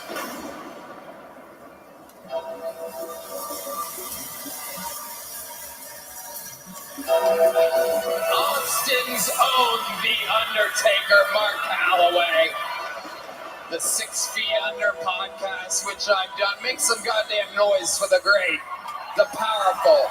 What a surreal moment this is. You comedians better stick to your fucking time tonight. I'm warning you right now. I'm fucking itching to take somebody's head off. I love it. I haven't seen you since WrestleMania. You're the fucking man. This is a childhood dream. For those of you that might not know, but I'm pretty sure everybody knows, The Undertaker has been hanging from the side of the bucket of destiny for as long as we can remember. So this is an extremely surreal moment to have the actual size, real actual Undertaker here. I don't know if I'm going to fit on the bucket. But stick me in it, motherfucker. I don't know. Hey, I just want to say this. Yeah. Austin is already the music capital of the world, the food capital of the world, and you, my friend, are making it the comedy central of the world. Tony Hinchcliffe. Don't sell that man short right there. Thank you so much. It is such a damn honor to have you in the house tonight. Super surreal fucking moment. I think for everybody, I saw a fucking Latino guy in a hoodie wiping tears away from his face when you came out. There's some dudes fainting in the crowd like women did for the Beatles back in the 60s. I love it. We shocked the world with this one. 60 seconds, right? That's all they get? That's all they get. Or else I'm pretty sure you throw them back to where they came from. I'm right here. We love it. Make some noise for the fucking Undertaker, ladies and gentlemen. Keeping everybody in line tonight. You can't make this shit up. God damn it, look how cool this is. You got a nerd boner, don't you? I'm telling you.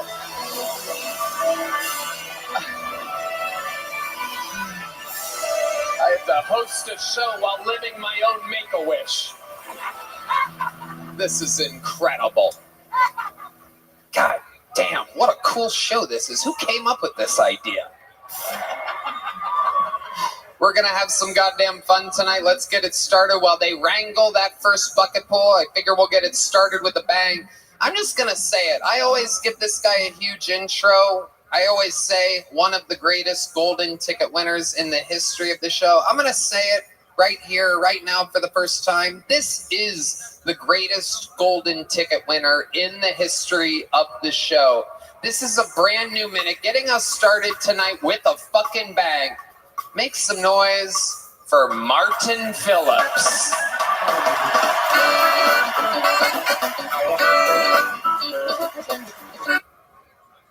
Yes, here he is live in the flesh with an uninterrupted 60 seconds. It's Martin Phillips, everybody. Oh shit! Oh man! How shit there am. I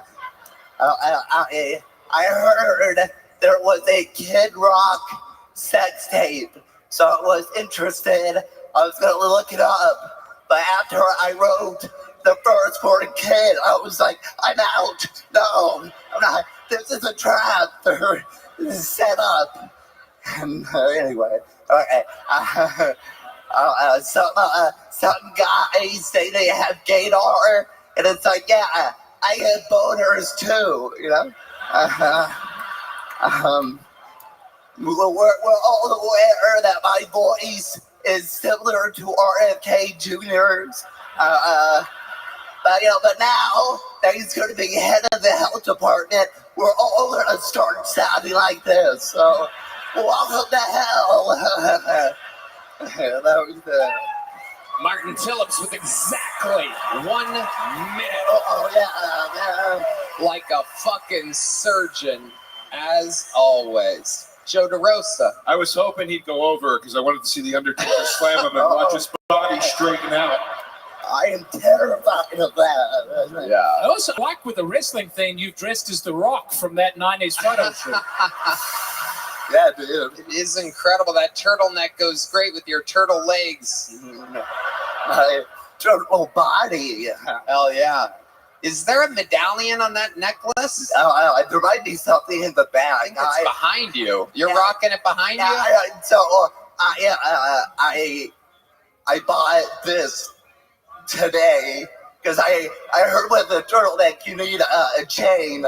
So this is $3 from Walmart in the girls section. So fuck yes. But yeah, I just went with it. So that is some rock star shit. Yeah. You were already at Walmart because you're the greeter there, right? Yeah. Hey, good benefits. I love it. Martin, how's life been going? How are holidays and whatnot? It was good. Good news. I hooked up with. What are you gonna do right there? right, that's already trying to mock me. I hooked up with a Puerto Rican woman, so I'm doing my best to repair the relationship between the show. That's right. I think you may have accidentally kicked a power cord when you were on your way out. Their power's out today. Yeah, Puerto Rico. But yeah, I'm willing to have sex with as many women for the good of the show. I love it. Was it a Puerto Rican woman or was it a dumpster that you fucked? It was a woman. You would be very good in the next West Side Story, I think. Did you notice anything different about a Puerto Rican woman than, say, another? That was hygiene. Good question. Okay. All right, Red Band. Very good. I'm sure there's a sound effect you could have hit instead of. Come on. Did you guys fuck to shake that? Was there? We fucked up. Shake. Okay. Was there music playing? No. Was it at your place? Her place? I was crashing at a friend's house, so I did the courteous thing and went to her place. Okay. Yeah. All right. And this was on her bed in her bedroom? Yeah. Was it your first time hanging out with her? Yeah. Uh-huh. How long did you guys hang out before getting wet and wild? So they're at the show, and we hung out after, and yada, yada, yada. That's right. Absolutely. Did she have a few drinks in her? Who was walking the straightest by the end of this? It's all to say, nobody drove, so. Absolutely. Okay. I love it, Martin. What else is going on? Anything else crazy? That was the craziest lately. I love it. It was pretty cool. I love it. So there's actually good news, bad news to it. So, bad news, because I take an antidepressant for anxiety. It's hard to be hard, Oh, shit. But then, here's the good news. When I was able to do it, guess what? Too big. Whoa, really? Oh, my God. This guy went from soft to too big. What can I do? I love that you're saying the antidepressant was the hardest part about you two fucking. She's lying. She was in Puerto Rican then. Okay. Okay, again, Red Band. Stick with the buttons over there. Jesus Christ. Red Band's comparing every Puerto Rican woman to the hookers that he's been with. How much did she charge you before she left? I love it. Well, Martin, you absolutely crushed. Way to get it started right from the top. Absolutely 100% great sets. The guy bats 1,000. He's basically the fucking Bill Goldberg of the show. He plays like a champion. He might not walk like one, but he plays like one. Oh, I know what that sound is. That's the lovely Heidi, everybody. The real fucking deal. Oh, my God. I see the Latino guy in the white hoodie crying another tear like he did when The Undertaker came out. Amazing.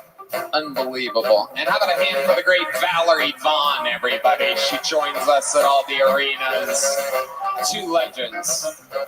Okay, this looks like a very fun name to begin the bucket pull portion of the show. Again, we don't know these people. Anything can happen. Obviously, you guys know how this works. Could be a crazy person. I will say that at these arenas, there's a crazy ratio of people that absolutely eat shit on stage in an arena. It happens a lot. A lot of people sign up randomly.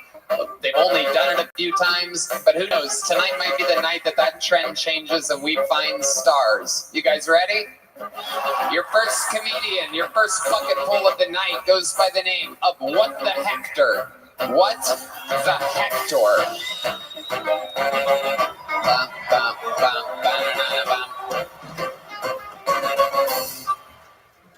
What up? I freaking love wrestling so much. How about you guys? I love wrestling so much. My parents thought I was going to be gay growing up. Posters of naked dudes all over my freaking Raw, freaking Undertaker, Stone Cold, all teabagging me above my bed. Like, when are you going to get a poster of a woman, son? So I got a poster of that one wrestler. I remember China. Hell yeah. Like, you like that shit, Dad? I guess it'll do, son. You gotta support your artists, guys. Not very many people know China did porno. She had the most muscular fleshlight on the market. Get your penis in a chokehold. Extra large clitoris. You gotta freaking finger wrestle her to turn her on and shit. Sometimes you don't want to turn on. My favorite though was wrestling on the trampoline with my little brother. And my favorite was The Undertaker because I'm dead inside too. Choke slamming my little brother, and I would do the tombstone. Y'all remember the tombstone? It's pretty much a tombstone, 69 standing up. But we're on the trampoline. I'm on, hell yeah, wrestling's badass. Dad comes out, I was like, what the hell's going on? Finish him. The neighbors are watching. Thank you. Oh boy, that was close. Is that what you were gonna talk about? Yeah, it was. That was going to be your set no matter what happened tonight? No matter what, and then he came out, I was like, holy shit. That's pretty fucking crazy, I was like, should I run the bell like 2 seconds and have him come out again? No. Yeah, if you kept talking for 5 more seconds, he would have done it. Yeah. You were close to your wildest dreams coming true there. What the Hector? I saw him backstage. He's tall as hell. I didn't know he was that big, man. Oh, yeah. Yeah, those guys are big. And you're Mexican. Yeah, right. Welcome to reality. And I'm wearing boots. I had little extra, like 2-3 inches extra on me, you know? Oh, you are wearing, look at those little tiny boots. You like that? Those fucking size cuatros. I'd like to commend you because a lot of comics stray from current events, but you did the very relevant China material this evening. China. Yeah, Red Band. You got Red Band over here mumbling in my left ear. She has really big labias. China had really big labias. Did you know that? China had big labias. I'm like, Red Band, we are doing a show in an arena. You're talking about the woman's pussy who we mentioned for a second. It's how the unprofessional shit I have to deal with. Hector, how long you been doing stand-up? About 9-10 years going now. Wow, 9 or 10 years. Where at? Mostly in Phoenix. I'm from right here. I'm from West Texas, though. Pecos, Texas. Yeah. Wow, big pop for Pecos. Okay, what's Pecos like? Describe it to us. We just had a big train wreck last week. I don't know if y'all saw the Union Pacific hit a big old truck and like all the train derailed. Wow, like Stranger Things. I sit next to a train wreck every week on this show. What do you do for work? I help my dad out doing a tire repair and tow truck. Okay, you are indeed Mexican. Yeah. That confirms. Smelling like rubbers. Hell yeah. What's the craziest thing you've ever seen out there repairing cars on the side of the road in Pecos? Recently just happened, man. I live in my RV and I moved it back to Pecos where I work with my dad. I parked it in the back of the shop working from home, you know. And fucking No. What do you mean? James McCann with his iconic no. We don't know what you mean. I left it unlocked, man, because I had some cats in there watching out in case rats get in there. And wait, stop, slow down. James McCann is correct. First of all, I stole 2 cats, all right? Okay, wait. That's getting way out of control. Hold on. This is the most Latino shit I've ever heard in my life. You stole cats to watch for rats. In the RV, because I'm not there a lot, you know, so. And you pulled your RV to the house that you live in? No, I park it at the shop that I work at. Uh-huh. So I'm working from home, you know, just get up out of bed. You're homing from work. Change tires. Yeah. So you... No, and I didn't get to tell you. So we came home and I was going to check on him before we left. And I found a bald-headed white lady in there all drugged out, naked. She had tore up the whole place and drawn all over the walls. It's like, what the hell's going on here? I don't want to call the cops because we were late to a show. But I had to, man. I had to do it. It looked weird. I'm lucky that one of my friends was with me. She's a girl, because it would have looked weird that, you know, just some weird random girl. She wouldn't talk or nothing. I'm trying to find her if you know, if you're out there listening. Wow. Look at the world we're living in. Mexicans calling the police on white women. This is Biden's America. 2025. No, 2025 is going to be different, buddy. You got 20 more days exactly before your tire shop is in Pecos, Mexico. No, I'm kidding. Is your dad a legal citizen? Yeah, he's legal. Is he really? He's really. He did all the paperwork. Yeah. What does the paperwork look like? No, he talks really good English too. He's one of those code talk. He could change his voice like to a white guy. He could change it to a Mexican dude. Okay. I haven't heard his black voice, so I'm pretty sure he has one. Wow. Can you do a black voice? I can't. I could try. Yeah, try. I like it when people can't and then they try. No, I'm talking about. What the fuck? Wow. Like that. I just found out there's no black people in Pecos, Texas, everyone. That's your black impression? Know what I'm talking about? Hey, I'm a black guy. It does sound closer to the guy who gives black people a problem than the black guy. I'm a black man, I am. I do believe. What do you do for fun, Hector? For fun, let's see. I smoke a lot of reefer. Where y'all at? And then forget everything else I was gonna do, right? What's your love life like? You out there burning rubber? Yeah, burning rubber. Because of the tires? Yep. How hard is it to convince a woman to come back to the rat-infested RV? It's pretty hard, man. That's why I was mad she was in there. I was like, "What? You're getting pussy in here, and I ain't getting," because it smelled like pussy. I was like, "You're in there." Either she was getting ran through, or she was running a brothel out of my place. I was like, "Who's getting more pussy in here than I am? What the fuck?" Wait, you're saying that your RV smelled like bad pussy? When she was in there, that crazy bald-headed white bitch from Stranger Things. You're talking about the little girl from Stranger Things was in the... There's a bald white bitch. I was like, damn, they shave your head. What's wrong with you? This is also the second time he's referenced the thing on Stranger Things that I don't think happened on Stranger Things. He's like, remember the train crashing on Stranger Things? No, one of them shows. You remember when you choke out a child in an RV like on Stranger Things?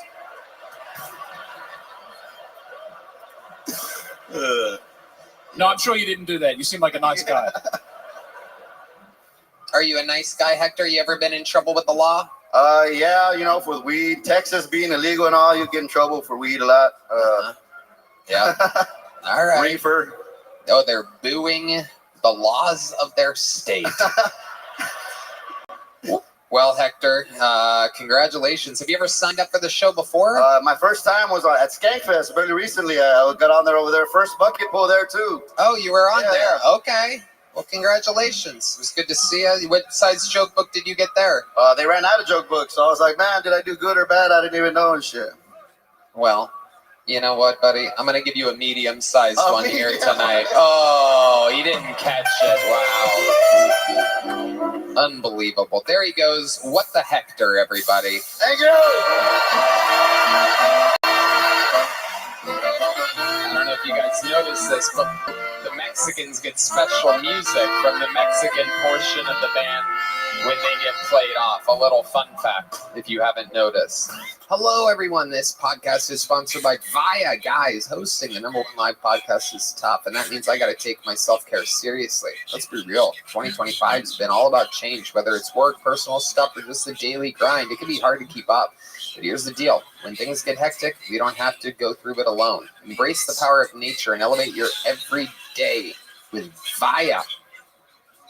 Trusted by over 500,000 happy customers, Via is the Swiss Army knife of wellness, dedicated to harnessing the natural benefits of hemp to create high-quality wellness products. Whether you're looking to improve your sleep, focus, recovery, add a little pep to your step, or just get high, Via has something for you. With products ranging from 0 to 100 milligrams of THC, Via gives you the power to blaze your own trail. Via is well renowned for their award-winning THC and THC-free gummies and vapes, THCA flower, soothing topicals, and calming drops. All crafted with the highest quality hemp sourced from trusted, independently owned American farms. And the best part, Via legally ships to nearly all states in the U.S. in discreet packaging directly to your door with a worry-free guarantee. No medical card required. So if you're 21 or over, check out our link to Via's website, link in our description, and use code Tony for 15% off. And if you're new to Via, get a free gift card of your choice. Ready? Tony, I love Via. Their THCA flower makes me feel amazing after a long, stressful day. I personally use their gummies to help me with sleep. I love that they're made in the USA and that their products range from 0 to 100 milligrams of THC. So if you're 21 or over, check out the link to Via in our description. Use code Tony to receive 50% off. And if you're new to Via, get a free gift of your choice. After you purchase, they ask you where you heard about them. Please support our show and tell them we sent you. Enhance your everyday with Via. Hello. Indeed, this podcast is sponsored by ExpressVPN. Going online without ExpressVPN is like forgetting to mute yourself on a Zoom meeting. Do you really want your coworkers to hear you trash talking them? Because all your traffic flows through their servers, internet service providers, including mobile network providers, know every single website you visit.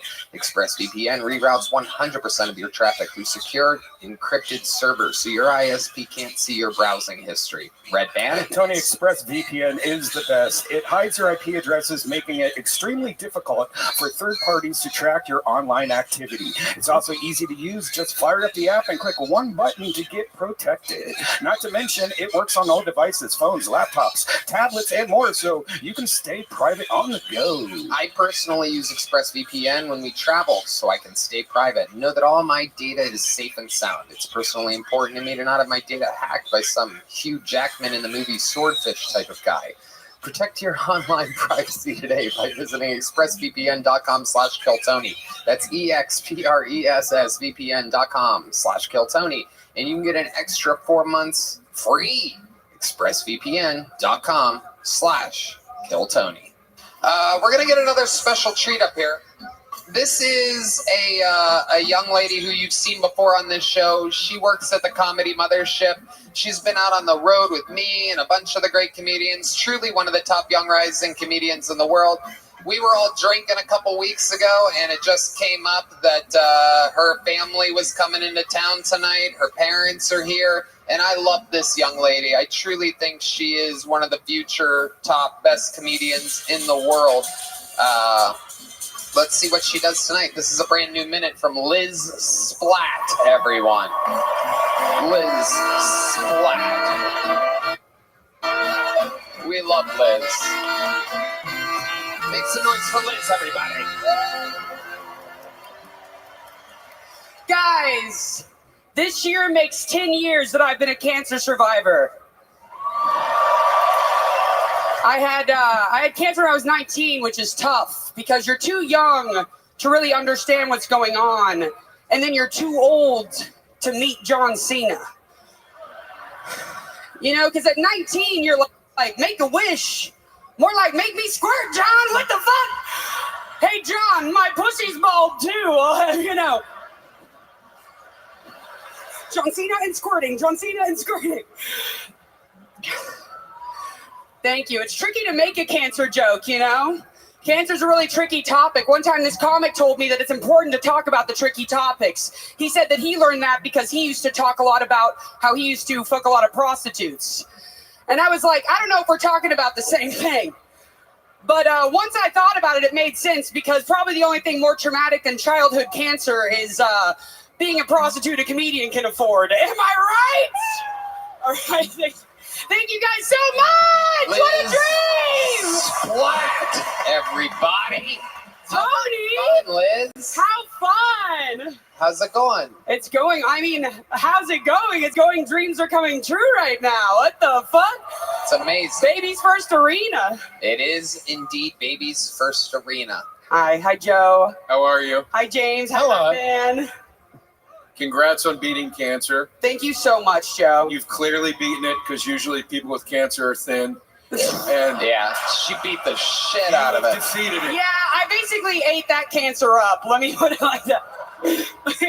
Put it in a bowl, put some whipped cream on that cancer, got right into it. That's what I did. Hell yeah. What kind of cancer was it? I had Hodgkin's lymphoma. It's a blood cancer. You know what I'm saying? Party time. I love it. Yeah. How long did it take you to beat it? I was going through chemo for like 6 months. Where my chemo kids at? Okay. They're all dead, right? They're all dead. Okay.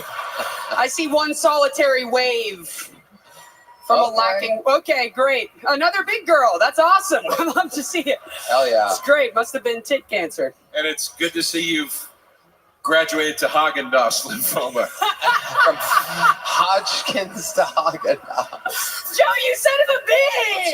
I'm sorry. I'm nervous. I'm sorry. No, you son of a bitch. You trying to fuck. I can tell, dude.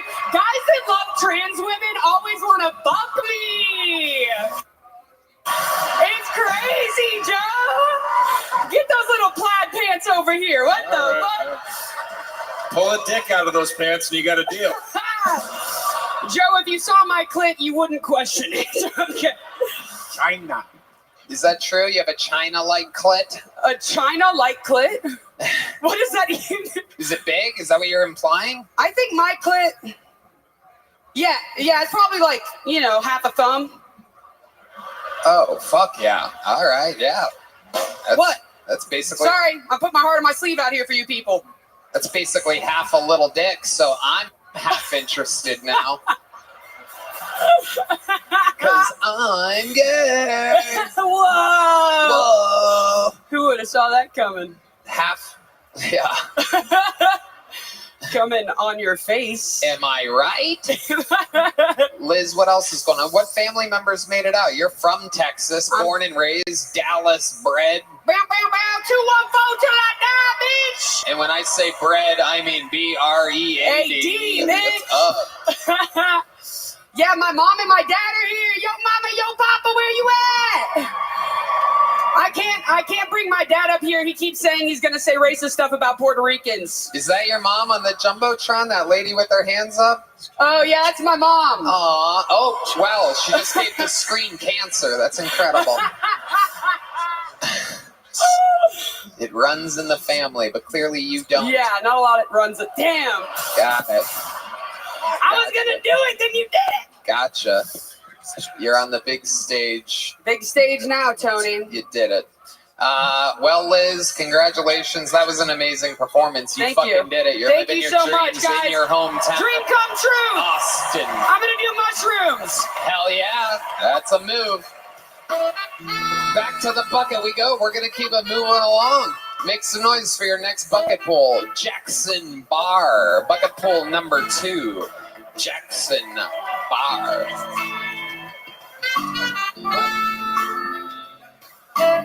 Here's Jackson Bar. Oh shit, this is gonna be awesome no matter what. Make some noise for Jackson Bar, everybody. How you doing, Tony? Happy New Year, KT Nation. I feel sorry for anybody that's not in this arena tonight. Kill Tony, been on what, 12 years, 700 episodes. You guys have been through more comedians than cocaine, antidepressants, and Viagra. I'm a little freaked out. I'm going to be 49 years old in a couple of months. But let me tell you, I've learned a few things. Number one, ramen noodles. Everybody knows ramen noodles. They taste better when you eat them because you want to, right? Number two, you see two people kissing in public with wedding rings, they're married to other people. And number three, if it feels like more than 3 fingers, you need a different psychiatrist. You can count on, these are words that may save your life one of these days. Thank you. Holy shit, Jackson Bar. I loved it from the second I saw you. I am so used to our bucket pulls wearing juvenile t-shirts. This guy came up dressed to the fucking whatevers that is. I knew we had The Undertaker. I didn't realize we booked Paul Bearer as well. James McCann. Brother, what's it like owning the Dallas Cowboys? Because that must be... Well, this would have been the 1990s Dallas Cowboy owner, and it was really good back then. Yeah. It's only been 30 years. He's got a head in the oven now. You look terrific. It was either Dallas Cowboys over or, a good place to buy a second-hand car. I feel like I've seen you in Waco on the community television. That's it. That is the billion-dollar question. What do you do for work, Jackson? Pretty much whatever pays. I mean, I've been an entrepreneur for 30 years with startups, and in politics for a while. You're successful, huh? My kids are grown and out of college and out of the house. Look at you, just on a big naughty fucking comedy show out here talking right shit. Now, I'm trying to figure out what I am going to be since I am about to be 49. Joe DeRosa. 49, you're doing something really wrong. Oh, yeah. I was like, this guy's giving a stab at comedy at 63. This is insane. Redban is older than Jackson, by the way. Sweet Redban here at 50 years old. You can't make it up. It's a hard 49, Tony. Listen, I married my high school sweetheart. We were together 24 years. She passed away 5 years ago. Oh, my God. What happened? How did she pass away? Brain tumor. Oh, my... Yeah, right? Good God.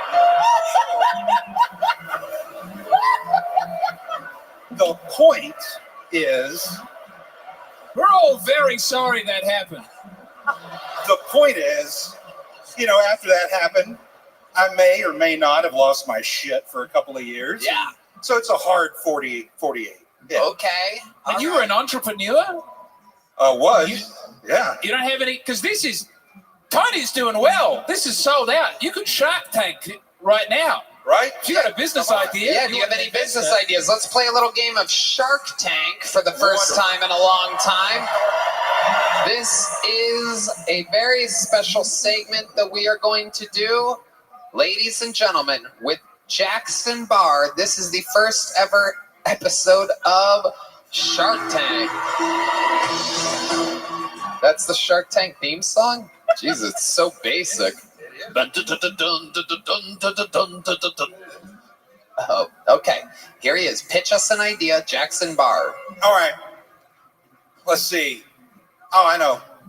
A dating app for rich people, because since I've been out in the dating world, right? Yeah. I found out you actually don't even need a profile anymore. You might as well just put your credit card number and your PIN and your social security, so it just saves time. Hell yeah. They go straight to the money, and then you don't have to worry about it, right? I bet you have a cock like Martin Phillips. That's my guess. I bet it's mostly soft, and then when it gets hard, it's too big to fuck. Too big. Yeah. Too big to fail. Absolutely. You said you were in politics for a while. Yeah. What were some of your platforms? Well, I started off at local office, and then I went to state office here in the great state of Texas. Yeah. What city? So I started out outside of Fort Hood, Texas, known as the Great Place, right? Yeah. Coryell County, Gatesville, Texas. It's 8 square miles out in the middle of nowhere. There's not a Starbucks for 30 miles around us. Sounds beautiful. And Sounds I became the Republican president of all the chairmen in the state, represented Senate District 24, and now, since I'm starting the second half of my life, I'm running from office. Uh-huh. Okay. So have you been on, you said that you want to make a dating app. Have you been on a lot of dates since your wife passed away? You know what? I went on a couple. Have you kissed a girl since your wife passed away? Yeah, I mean, it's been... okay, well, you blew that one. I did. You were close there, As soon as I said it, yeah, I was like, you fucked up. Right now, your wife is looking up from hell, laughing at you. It's not true. She's in heaven. Since you like Shark Tank, I got a math question for you. If Jack is single for about a year and then gets engaged to a 30-year-old while he's a millionaire, and that goes on about 2.5 years, and then we break up, how much money does Jack have left over? All of the money? Actually, I was going to hit you up for some gas money so I can get home tonight. Oh, you're talking to the wrong panelist. You silly goose. Jackson, you seem like you've got it together. You seem like a grown man. Tell us something weird about you. What are you? What type of child porn are you into exactly? Did you kill John Benet Ramsey? Oh. What? No, exactly. But if you were into something a little wild, what would it be? Like when you're with a hooker. Yeah. Well, it's hard to find the right rubber tubing and lime and shovel at 2 a.m. and all that kind of good stuff. I mean, that's always fun. You always got to learn for yourself. Aspirin will not bring back a dead hooker. You really don't want to run for office again. You're finished with local politics. Yeah. You got a final nail and a hammer. There is work to be done in politics in the state of Texas. Hey, baby, I figured it out. I'm working behind the scenes. If you can help pass a law so you're allowed to carry more than 2 beers away from a bar, that's fucking insane. This isn't Hawaii. We ain't got to worry about that. This is Texas. We give you 2 jugs of beer and say, come back and get the other 4. I like your style. I like your style, Jackson. I do. It's weird, but I like having different. I always say different shapes and sizes and types of people. I'm sure there are about 250 more Hectors that signed up tonight, and I was lucky enough to magically pull out a 70-year-old white guy that swears he's 49. I think it's fun to have different types up here. I mean, look at this fucking guy. It's wild. I think you're actually rich because only a rich man would give this least of a shit about his appearance. Yeah, no, you are. You have super rich guy vibes. Jackson, how much exactly are you worth? I'm not kidding. After a failed... how much did you give away in the divorce? Just tell us no that. divorce, just, burned through, I don't know, 1.5. It's not huge. 1.5. Yeah. That's in a lot. 4 years, so... That's more than Hector and his father will make their entire lifetime. That's a huge amount. Well, Jackson, thank you very much. Fun times. Congratulations. You as well are leaving here with a cool little medium joke. Oh, my goodness. We're 0 for 2 on the catches tonight. Jackson, thank you so much. There goes Jackson Barr. Oh, la la. Yeah.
Where the fuck were you? You know, Jackson's from Texas.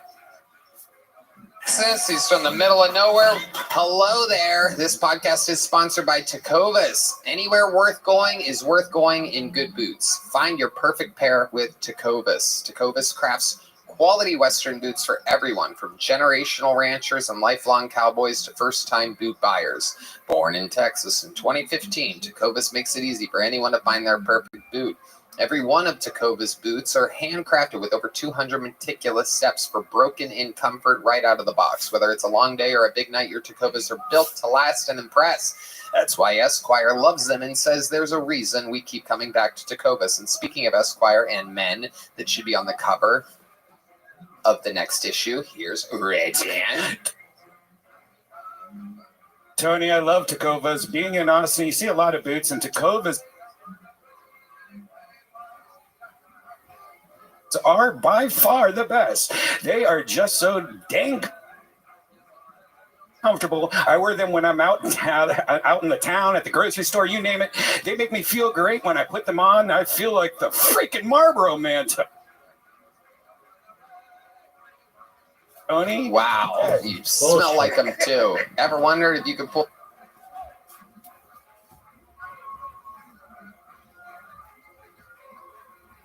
off the boots with your personal style? You owe it to your feet to put on a pair.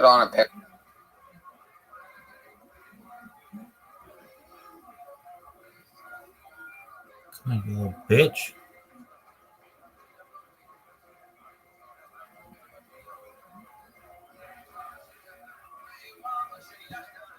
Oh, I can't fucking read that.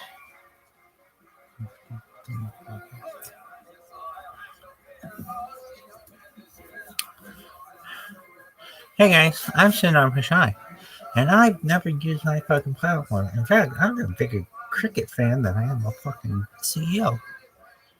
Fucking douche.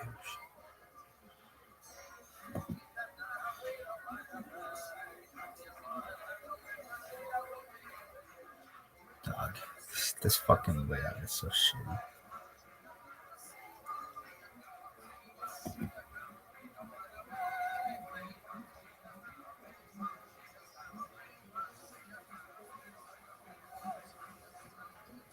Come on, you little bitch. Steps for broken. I'm telling you what, if it fucking keeps doing that thing. Day or a big night, your Tecovas Sundar, you shit. That's why Esquire loves them and says there's a reason we keep coming back to Tecovas. And speaking of Esquire and men that should be on the cover of the next issue, here's Reggie. Tony, I love Tecovas. Being in Austin, you see a lot of boots, and Tecovas are by far the best. They are just so dang comfortable. Dog, I wear them don't when I'm fucking, out in the town, at the grocery store, you name it. They make me feel great when I put them on. I feel like the freaking Marlboro Man, Tony. Wow, you smell like them too. Ever wondered if you could pull off the boots with your personal style? You owe it to your feet to put on a pair of Tecovas. Plus, the Tecovas best in the West guarantee. You get free returns and exchanges for 30 days. Right now, get 10% off at Tecovas.com/KillTony when you sign up for emails and texts. That's 10% off at TECOVAS.com/KillTony. Tecovas.com/KillTony. See site for details. Tecovas, point your toes west. Hello, everyone. This podcast is sponsored by Prize Picks. All-Star Weekend is almost here, and Prize Picks is the best place to win cash while watching your favorite players during the game and the Saturday night events like the three-point contest. Sign up today to get $50 instantly when you play $5. You don't even need to win to receive the $50 bonus. It's guaranteed. Think Steph Curry will get more than 5 3-pointers next week? Giannis for more than 35 points? Cook up hot takes with your friends and win real money this basketball season when you and your crew run your game on Prize Picks. Sports specialist Red Van. Tony, I love Prize Picks. There are so many amazing opportunities. To get on this week on Prize Picks. I'm looking at the football board and selecting Jason Tatum for more than 29 points and Anthony Edwards for more than 25 points. Wow, you know who those guys are. That sounds very strong, Red Band. I like those picks. Download the app today and use code Tony to get $50 instantly after you play your first $5 lineup. Again, download the app today and use code Tony to get $50 instantly after you play your first $5 lineup. Prize Picks. Run your game. Which brings us to our next special treat. Ladies and gentlemen, this guy, when we found him, was just working the oil fields of Texas. He's all personality, very controversial figure in the history of the show. People either love him or they just straight up dislike him. Ladies and gentlemen, make some noise for the long-awaited return of Uncle Laser.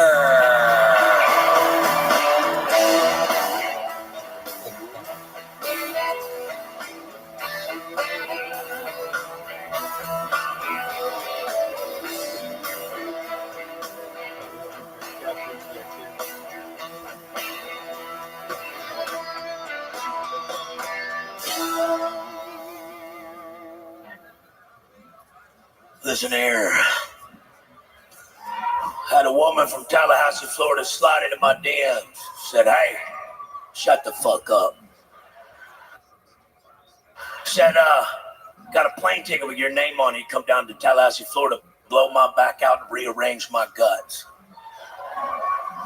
Yeah, I said, happy Easter to you too. How you doing today? He has risen, you know, right? She said, but before I get you that plane ticket, I'm going to need to see a picture of that hog.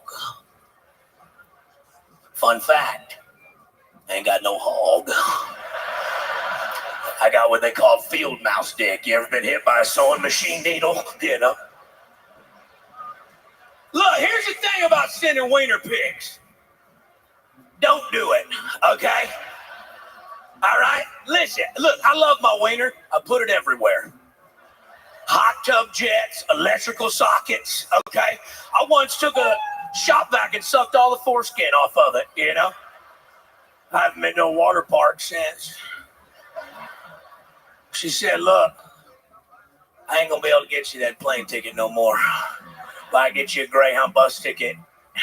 And I said, listen here, bitch. My mama raised me on that Reba McEntire, and I might have been born just a plain white trash, but fancy was my motherfucking name. I ain't getting on no goddamn Greyhound bus. You hear me, bitch? So a couple days later, we worked something out where if my mom would drop me off, her mom would bring me back, you know? Uncle Laser, everybody. Uncle. Look at you. Howdy. How's it going? What is that animal around your neck? Oh, this? Yeah. This here is Steven. He's a euthanized husky. He was my neighbor's dog. Are you fucking serious? Yeah, he was just going to throw the motherfucker out. And I said, well, hold on now, old son. We're resourceful people, you know. And so I, did all this. And I went to his front door and tried to give it to him as a gift. And he answered the door and he goes, why'd you unbury my dog? I was like, so you're telling me you don't want it? Mine now, motherfucker. How about that? I can't believe I fell right into your trap. You did. Step right into it. That's the second husky we've had on stage. Liz Splat was here earlier. Oh, shit. How's your New Year's, Tony?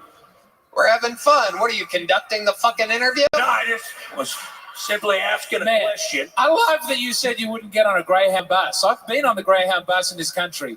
It's just 57 U's. I sat next to, I was on a Greyhound bus from Cleveland to Pittsburgh. This is a fun wrestling story. Yeah. I sat next to a man who was on speed with schizophrenia, and he told me the truth about Chris Benoit. Wait, what is the truth? He knew a secret about Chris Benoit. Yeah, let's hear it. He was a good man. And the whole time I was like, okie dokie then. Yeah, he only killed his family to send them to God. Oh my God, all right. And he said, you can't judge a man for that. And I was like, I didn't know I'd be seeing you again up here on the stage so soon. He got away. You know what I mean? How's your New Year's going, Laser? How's your holidays? What does a guy like you do exactly other than crystal meth? Oh, Jesus Christ. The spirit of the wolf. No, dude, I got a New Year's resolution. Is it to give Ron White his voice back? That there's my daddy, but he's a Democrat, so he ain't my daddy. But, dude, I got to stop coming inside of strangers. Tell us more about that. Look, I was hoping fucking Jackson Barr would say something like that the whole interview.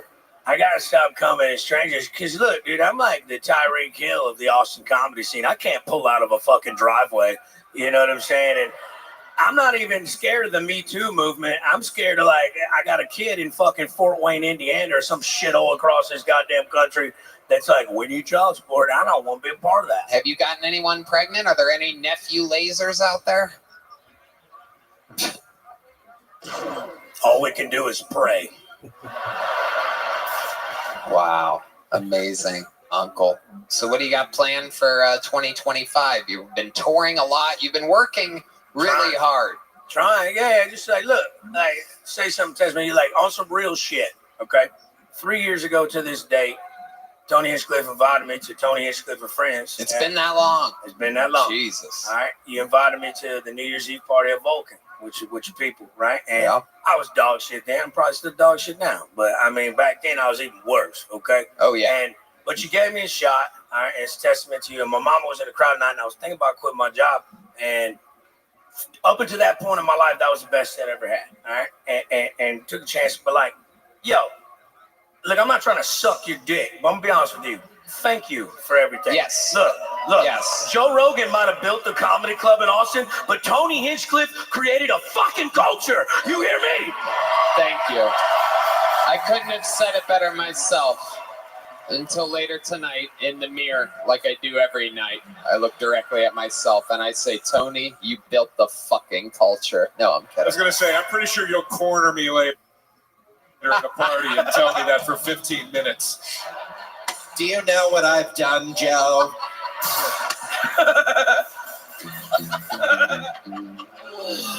I love you, Uncle Laser. Congratulations, you did it. We're going to keep flying through it. There he goes. Uncle Laser, which brings us to bucket pool number 3. I feel like this is a new name, but we may have seen it before. Oh my God. How about these lovely ladies and this sausage fest that we've had? We've had nothing but dudes and a chick with a clit the size of half a thumb. Thank God for Heidi and Valerie. For those of you out there that are into beautiful women. All right. Your next bucket pool goes by the name of Joe Barnholt, everyone. Bucket pool number 3 is Joe Barnholt. One more time for Joe. My name is Joe because I was named after the crab shack that I was conceived in. So, you guys, I'm single, so I've been going on a bunch of dates. It's not really helping my love life, but I do have an outstanding balance on my credit card. Yeah, it's hard to stand out in the dating world when you look like the vanilla flavor of white men. Don't get me wrong, it's not a bad flavor, it's just not anybody's first choice. I don't even have any tattoos or anything, or as I call them, sprinkles. You guys, I'm so white I get 2% milk at the store because whole milk's too spicy. I feel like there's a lot of weirdos in the dating world. I went on a date with this one girl. She told me she had 2 half-brothers, which is just a really strange way of saying you have a brother. For everyone that's slow at fractions, I'm going to give you a second to catch up there. It's like, what? Did you cut him in half or something? Like when I say I have 2 half women in my freezer, that makes sense.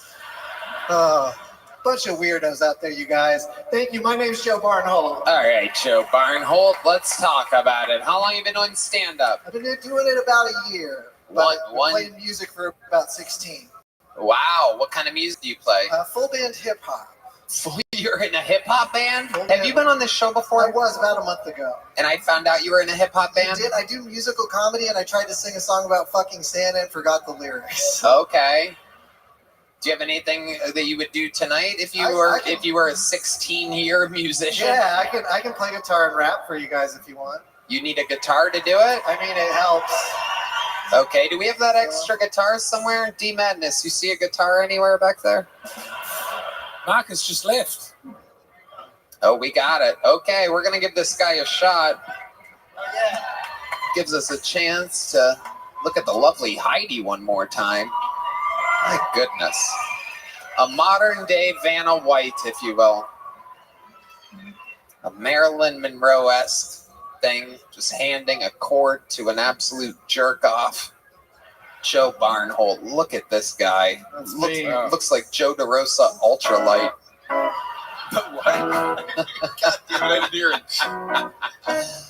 All right. Hopefully your music is funnier than your comedy. Here he goes.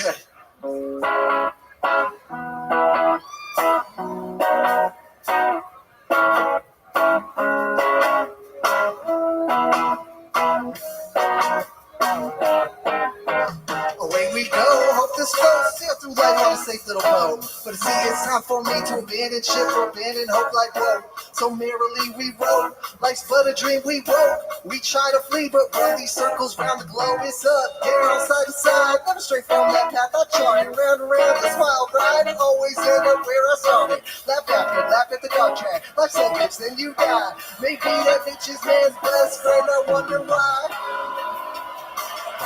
You suck, dude. Fair. Love it. You suck. We're going to get you out of here. They don't know what they're talking about. Don't believe these haters. I appreciate That's the fresh new sound that's going to be coming out the radio. That's right. Yeah, we've never heard. It was on the radio. I disagree with James. No means no. No, I think the world is ready for white guys rap talking over guitars. Yeah. It's been 15 quiet years without that. You got the courage to bring it back. You getting booed here? That's like Dylan going electric. I'll take it. It was fine. Hey, thanks. I'll take it. I thought, if I may, I thought your comedy was funny. Oh, thank you. And I thought it deserved more. And I felt like you weren't getting as much because you were the first comic that wasn't like, I shoved my needle dick in her smelly. And they were just a little caught off guard that he was doing like, you know. You should think about. You should wear a dog next time. If you wear a dog.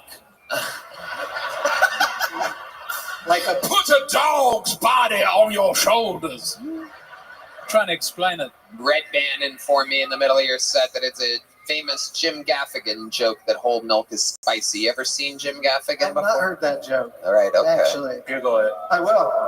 How dare Jim Gaffigan have stolen your joke? What size joke book did you get last time you were on? I got a big joke book. You did? Well, you should use it. Oh, no. Joe Barnholt, everybody. There he goes. We're going to keep it moving fast tonight. We're going to get through it. He's already been on. But in this moment, we shall get yet another legendary golden ticket winner on the show. You know him. You love him. He got picked up from this show to be on America's Got Talent, which is how backwards the industry is.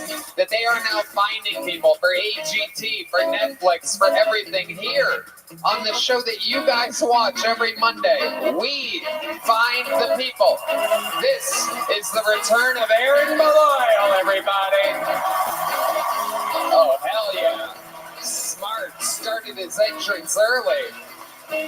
Gives me enough time to fucking kill some time while he sets up. Bluetooth, blue suit, Aaron Belisle, everybody. Make some fucking noise for him. Come on.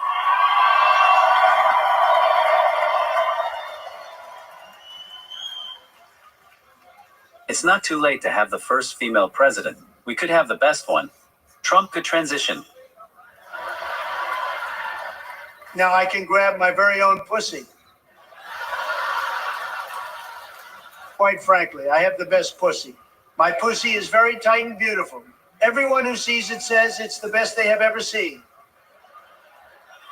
My pussy is so much better than Caitlyn Jenner, who got a liberal pussy from the radical left. She got her pussy from a fake doctor. I got mine from an American doctor. A lot of people go to Mexico to get their pussy. Not me. Mine was made right here in America. America has the best pussies. Everyone knows it. A Haitian man wanted to eat my cat the other day, but I said no. This pussy is only for real Americans, legal Americans. They're eating the pussy, and it's our pussy. We cannot allow these people who are walking over the borders in the ocean continue to eat our beautiful American pussies. My pussy is so American it bleeds red, white, and blue. Usually I would need to edit clips together for a joke like that, but that was all from a single interview.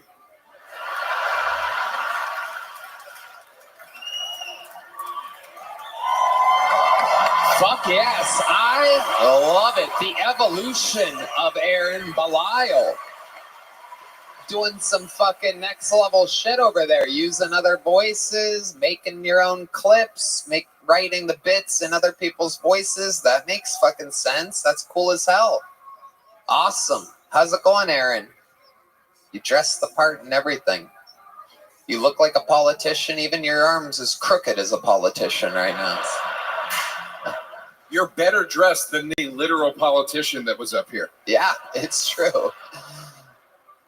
Tony has been spending too much time with Trump. Didn't know that shooting carrot juice into your cock would make your skin that color? Shoot carrot juice into my cock. Take a day off, buddy. Your head looks like a horse saddle with teeth. Okay, thank you. Thank you, Aaron. You fucking son of a bitch. You know, you can go out and get some sun sometime, Aaron. You can wobble your ass out to a golf course sometime and maybe drive the cart or something. Maybe you can caddy. Maybe I could use you as a fucking holster. I can't really do the thing. I know. I know. You remember that. Fuck you.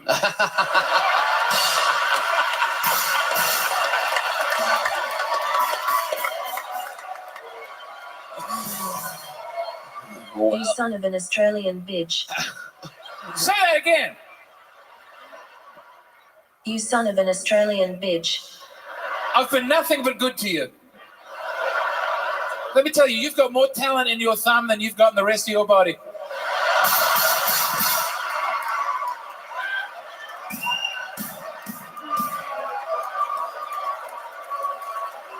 Oh. Aaron Belial. That's true. Look at this guy. Unbelievable what's happening here. God had to cripple this man or he'd be too powerful. He'd be too funny. Say it again. Say it again. I love you too. I love you. Wow, you're switching voices a lot over there. Do you have a black voice on there?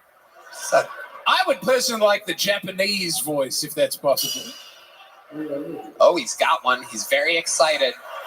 This motherfucker's got body language in all capital letters. When he's got something, he fucking says, shit. I got something like that. I got that shit. Watch this. He's fucking, look at him typing. Look how fast that thumb flies when you ask for a racist Asian accent. Joe DeRosa. I'm not this fast Stop with a trying to phone. make me say the Okay, N-word. here, I Jesus, am not Aaron. like you. My God, you're crazy. But what are you, Alec Baldwin with that I'm trigger? talking now. Oh, Jesus Christ. Oh, my. I'm talking now. Okay, all right. Well, okay, there you go. Stop trying to make me say the N-word. I am not like you. No, I don't say that. Thank you, Aaron. That's gonna be a new conspiracy theory. Just because you're bent like that doesn't mean you have to be retarded. I'm not like you. I don't say the N-word. Shut the fuck up. You've never heard me say the N-word. You've heard me say every other racial slur that there is. But you've never heard me say the word, will you keep that fucking thing up? What are you, crazy? No, I can't do it now. It's fucked up. It would have been fucked up. It would have been more racist than me saying the N-word. He was reaching for the...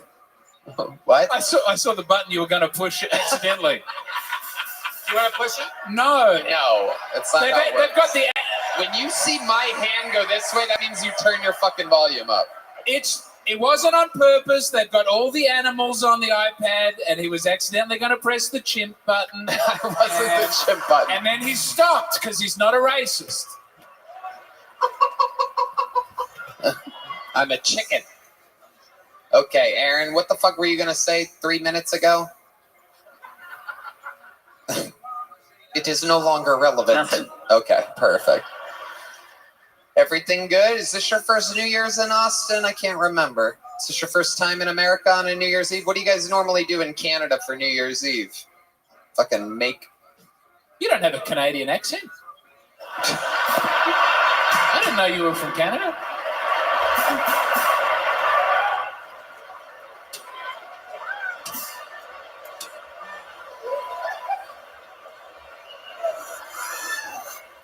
Last year in New Year's, I got jumped in Austin on 6th Street. I don't know if it's the way I dress or the way I walk, but homeless people keep targeting me. Yesterday on 6th Street, a guy sitting on a pizza box yells at me, "Hey, you look like you need to be fucked in the ass." What the fuck? Yeah, I'm sorry about that. That was me. At a glance, what looking at me makes you think? Well, you stopped yourself from talking there. At a glance, what looking at me makes you think I need to be fucked in the ass? I don't think that's going to help my scoliosis. No. Homeless people probably target you because they think you're a fucking zombie walking towards them in the dark, just fucking... Yeah. I would target you too. Whoa, Jesus. I only backed up because I thought it might be contagious.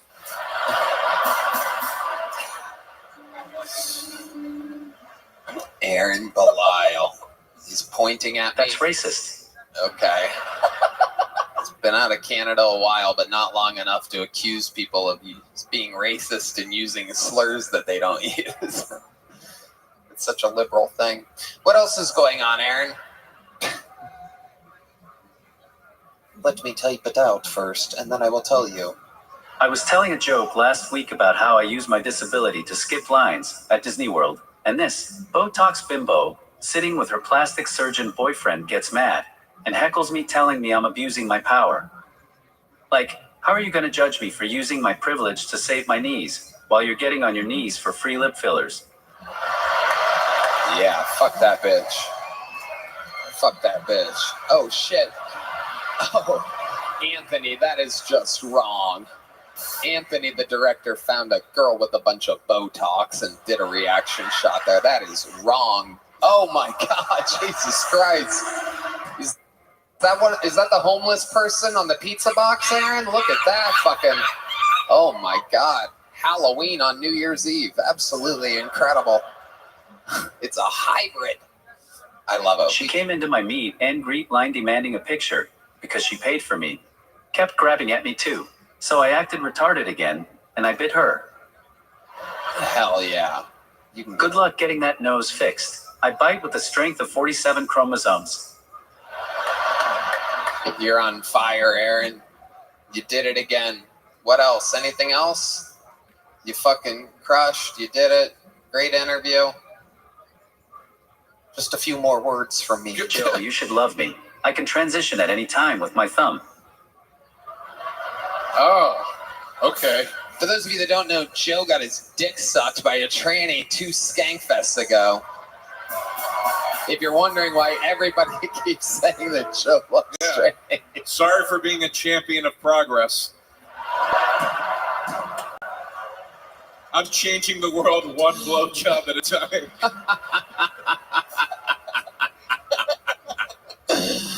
I can turn into an Australian lady and you can jack me off. Wow. Don't you do that to our sweet Australian women? You keep our voices out of your phone. Do you know how long we waited for Louis to be successful so we could finally have something in this country? Do you know how big a gap it was from Steve Irwin dying to Bluey for us to have anything in this country? And you try and bring us down? That is true. Didgeridoo, don't do that to him. I'm sorry. Oh, okay. I'll take it. Well, Aaron, you were great. You did it again. I love you. We love you. The people love you. Aaron Belial. Wobbling his way to the mountaintop every step of the way. And indeed, this is bucket pool number 4. We're about to go back-to-back bucket pools. Your first one here, 60 seconds uninterrupted, going to Vic Shivdasani. Vic Shivdasani is the 4th bucket pool. You guys having fun out there? Make some fucking noise. Oh shit, this is a fucking wild episode. Make some noise for Vic Shivdasani. So I just got to make a stipulation real quick. I do sit down, not stand up. It's a little bit different. My name is Vikash Shivdasani, but I go by Vic, so you're welcome. I know what y'all thinking seeing me up here, but I'm not really disabled. I'm just really lazy. Or at least that's what I tell people. See, people always feel the need to come up to me and be like, hey man, what happened? Why are you in a wheelchair?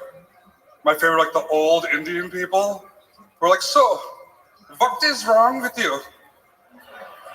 I'm like, man, what the hell is wrong with you? Got no manners, jeez, nothing's wrong with me. Just got tired, want to sit down. Had a lazy idea to add wheels. Now I can remote chair everywhere. It's fucking genius. One time this dude came out to me, was like, hey man, what's your handicap? I was like, what? I don't know. I don't play golf. But seriously though, I used to walk and now I've been in a wheelchair for about 18 years. When I was 22 years old, after a night of partying, I fell off of a 3rd floor apartment balcony after a night of, it left me paralyzed from the waist down. We're gonna save you from the Undertaker coming out here. Stop. We're not. That would be just so depressing if the Undertaker threw you in the middle of the fucking arena right now. This is easy. The balls on these handicapped people that keep running the time. For the record, the punchline there was oops. Okay. You didn't like that? Okay. Vic Dasani? Shiv Dasani. Shiv Dasani. Shiv like you're stabbing somebody in jail. We got it. All right. Does it upset you that the most prominent place you'll ever see your name is a water bottle? Yeah. Okay. I thought that hit harder. He also thought that the floor would hit harder from the 3rd story. So your 3rd story apartment, what happened exactly? So we had a night of party. We went out to the club. We came back and. How long ago was this? How old were you? 18 years. I was 22 years old at the time. 22 years old. Man, that is just a ripe time to drink too much. How much do you think you had to drink that night? 12 drinks deep, probably. There you go. Okay, so you're back at an after party, 3rd floor apartment, and what happens? We took cabs to and from the club. We were responsible drunk people. Did you also drive the cab? No. Your father drove the cab. Well, my uncle. But, there you go. Okay, so you took cabs. I can't imagine how that applies to the story, but now you're back at the apartment. We got back to the apartment. One cab was missing. I went to the balcony to call my cousin who was in the missing cab. He's like, we're right around the corner. I lean over the balcony to see if I can see any headlights coming. I lost my balance. Last thing I remember was losing my balance. Oh my God. Yep. Pretty much. Unbelievable comedic timing by Red Band on the shots. Again, that's about 40 seconds after he said 12 drinks. But great. We're getting to the climax of the story. Hey, keep going. Maybe you'll fall off a fucking 3rd story balcony. Yeah. He'll have free fall and ready to go in a minute and a half. It's fine. So what happened? You're leaning over the balcony at the most unbelievable time for a very loud noise. Go ahead, Vic. I lost my balance, and the next thing I remember was waking on the ground. I don't remember falling or anything. Wow, incredible! And what did they tell you when you awakened? No one actually saw me. My friends with the missing cab came literally right after I fell. All I had was a bloody nose. Nobody knew what was going on. I was coming to, and then I think I fell off the balcony. It's kind of a See, hold crazy on a moment. second. This is unbelievable. This is incredible. I love how silent this arena can get. You're welcome. The story in which I feel like everybody's thinking like, oh, fuck, that could have been me when I was 22. It certainly could have been us. It's as quiet as an actual HEB in here right now. So nobody noticed that you had fallen off. You kind of woke up and came to. You have a bloody nose. Could you feel your legs or anything? I couldn't get up. I couldn't move, and that's when I was just like, help! Something happened to me. How did they find you? I landed on the only 4-foot patch of grass right next to a curb and 6 inches from a sprinkler. Wow, if you would have landed on the sprinkler, you would have been the best smelling Indian man that any of us. Wouldn't that have been something just. You were one sprinkler away from a superhero origin story. Did you say it was your uncle? You were waiting for your uncle to turn up? Who was late? My cousins. Because how long after the accident did you start blaming your cousins for making that happen? Immediately. All right, nice. Wow. And how old are you now? I'm 40. Okay, what do you do for a living? I am actually... you make street food. With your hands. You make sure your hands get into everything and they touch your feet and shit sometimes. That's what you people do. Every single one of you. Except for the cool Vivek guy. He seems clean and nice. Okay, all right. Okay, again, that has nothing to do with anything. I actually am I help people heal from emotions. I'm an emotional healing coach, I guess. I actually wrote a book. You wrote a book? I wrote a book. It's called Rolling With It, Lessons Learned While Sitting Down. No shit. What's your love life like? Can your dick get hard? It's what everybody wants to know. It's true. It's true. I gotta use blue pills every so often, but it works. But yeah. Wow, that's a miracle. That's great. One miracle, yeah. That's great. Hard as I rock. You are Indian? I am Indian. Are your parents like strict Indians or whatever? They wanted you to be an engineer? Accountant. Oh, an accountant. Well, they can count on you never walking again. Do you get to see them a lot? Yeah. Yeah. That's cool. Do you have anything fun that you do in your wheelchair? You play like wheelchair basketball? I play wheelchair basketball. Okay. I play for the Austin Wreckers. Whoa, look at that. That's incredible. I love it. Wrecker is a weird name for a basketball team in wheelchairs because that's how a lot of them get into wheelchairs. Very true. Is there a rivalry on that team between men who were born disabled and those who have become disabled? That's a great Some question. feel like more proud to be there, or that's a very interesting question. It is. It's like women with big natural tits running into a woman with big fake tits. Absolutely, absolutely. I think the people who have been paralyzed more recently hate the people that just think this is life. You know, you looking down on them? You could say that. But it's weird that the caste system even exists in the world of disability. But that's. But wait, the newer crippled people look down on the longer crippled people? Because the people who are born crippled, like, that's just been their life. So they're like, this is it. And but you're like, you don't even fucking know how good it is to walk. Right. You dog. That's what I'm trying to say. I got you. Crazy. It's like trans women versus cis women. Ah, that makes sense. I get it now. Yes. Wow.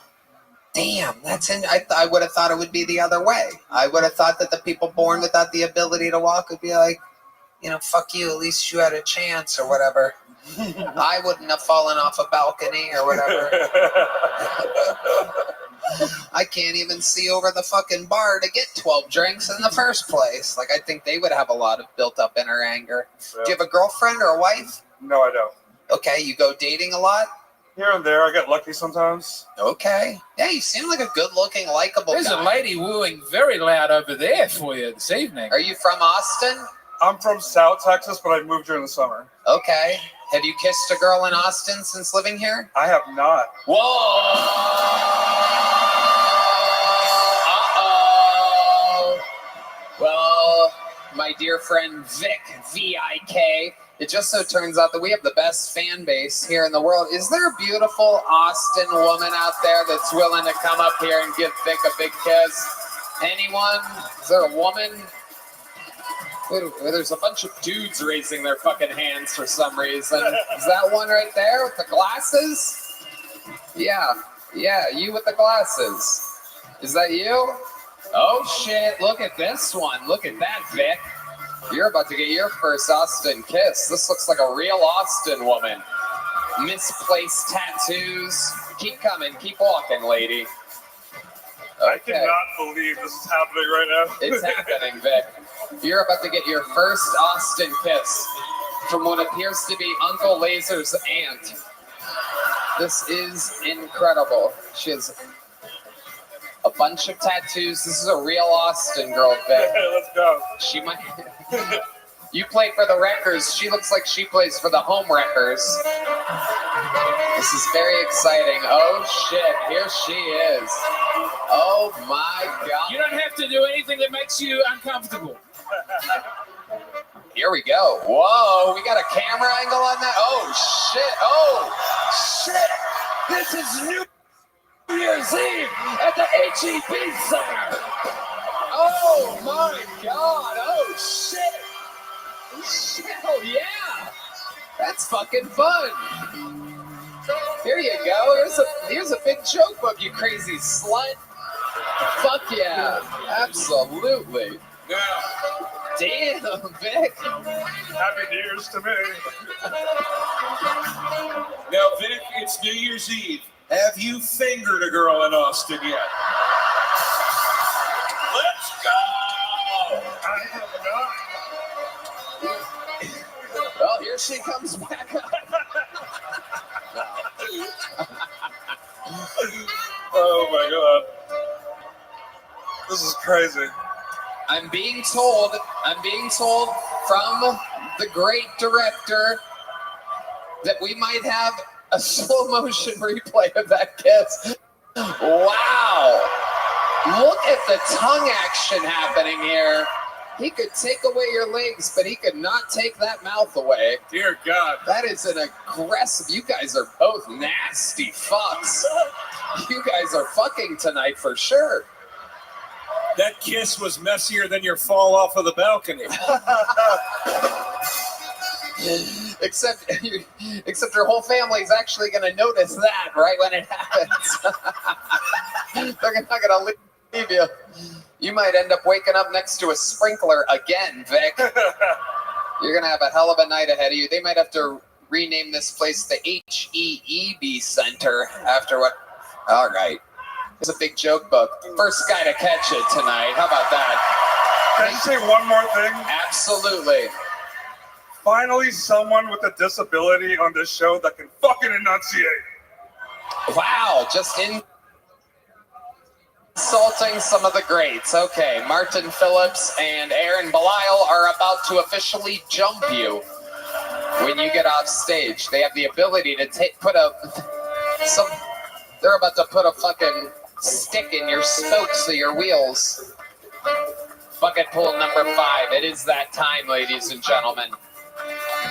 Straight to another bucket pool. Make some noise for her. It is 60 seconds uninterrupted for Brittany Ogata. Brittany Ogata. Here we go. Brittany Ogata. One more time for Brittany, everybody. I don't know what was going on out here, but I don't know how the fuck I'm going to follow that shit. So the other day I went through my 18-year-old cell phone. I know, non-progressive mom. And I went through and I found a chat that he was using where he was sexually chatting with some AI robot named Fendi. And I'm over here thinking most parents would be grossed the fuck out by now, but I'm over here like, yes, he's finally sexually talking to something. I need to get this shit dick out of my house already. But But the joke was on me because I quickly realized that the AI chat robot that he was speaking to was from a group chat that was called Boys Who Secretly Want to Fuck Their Moms.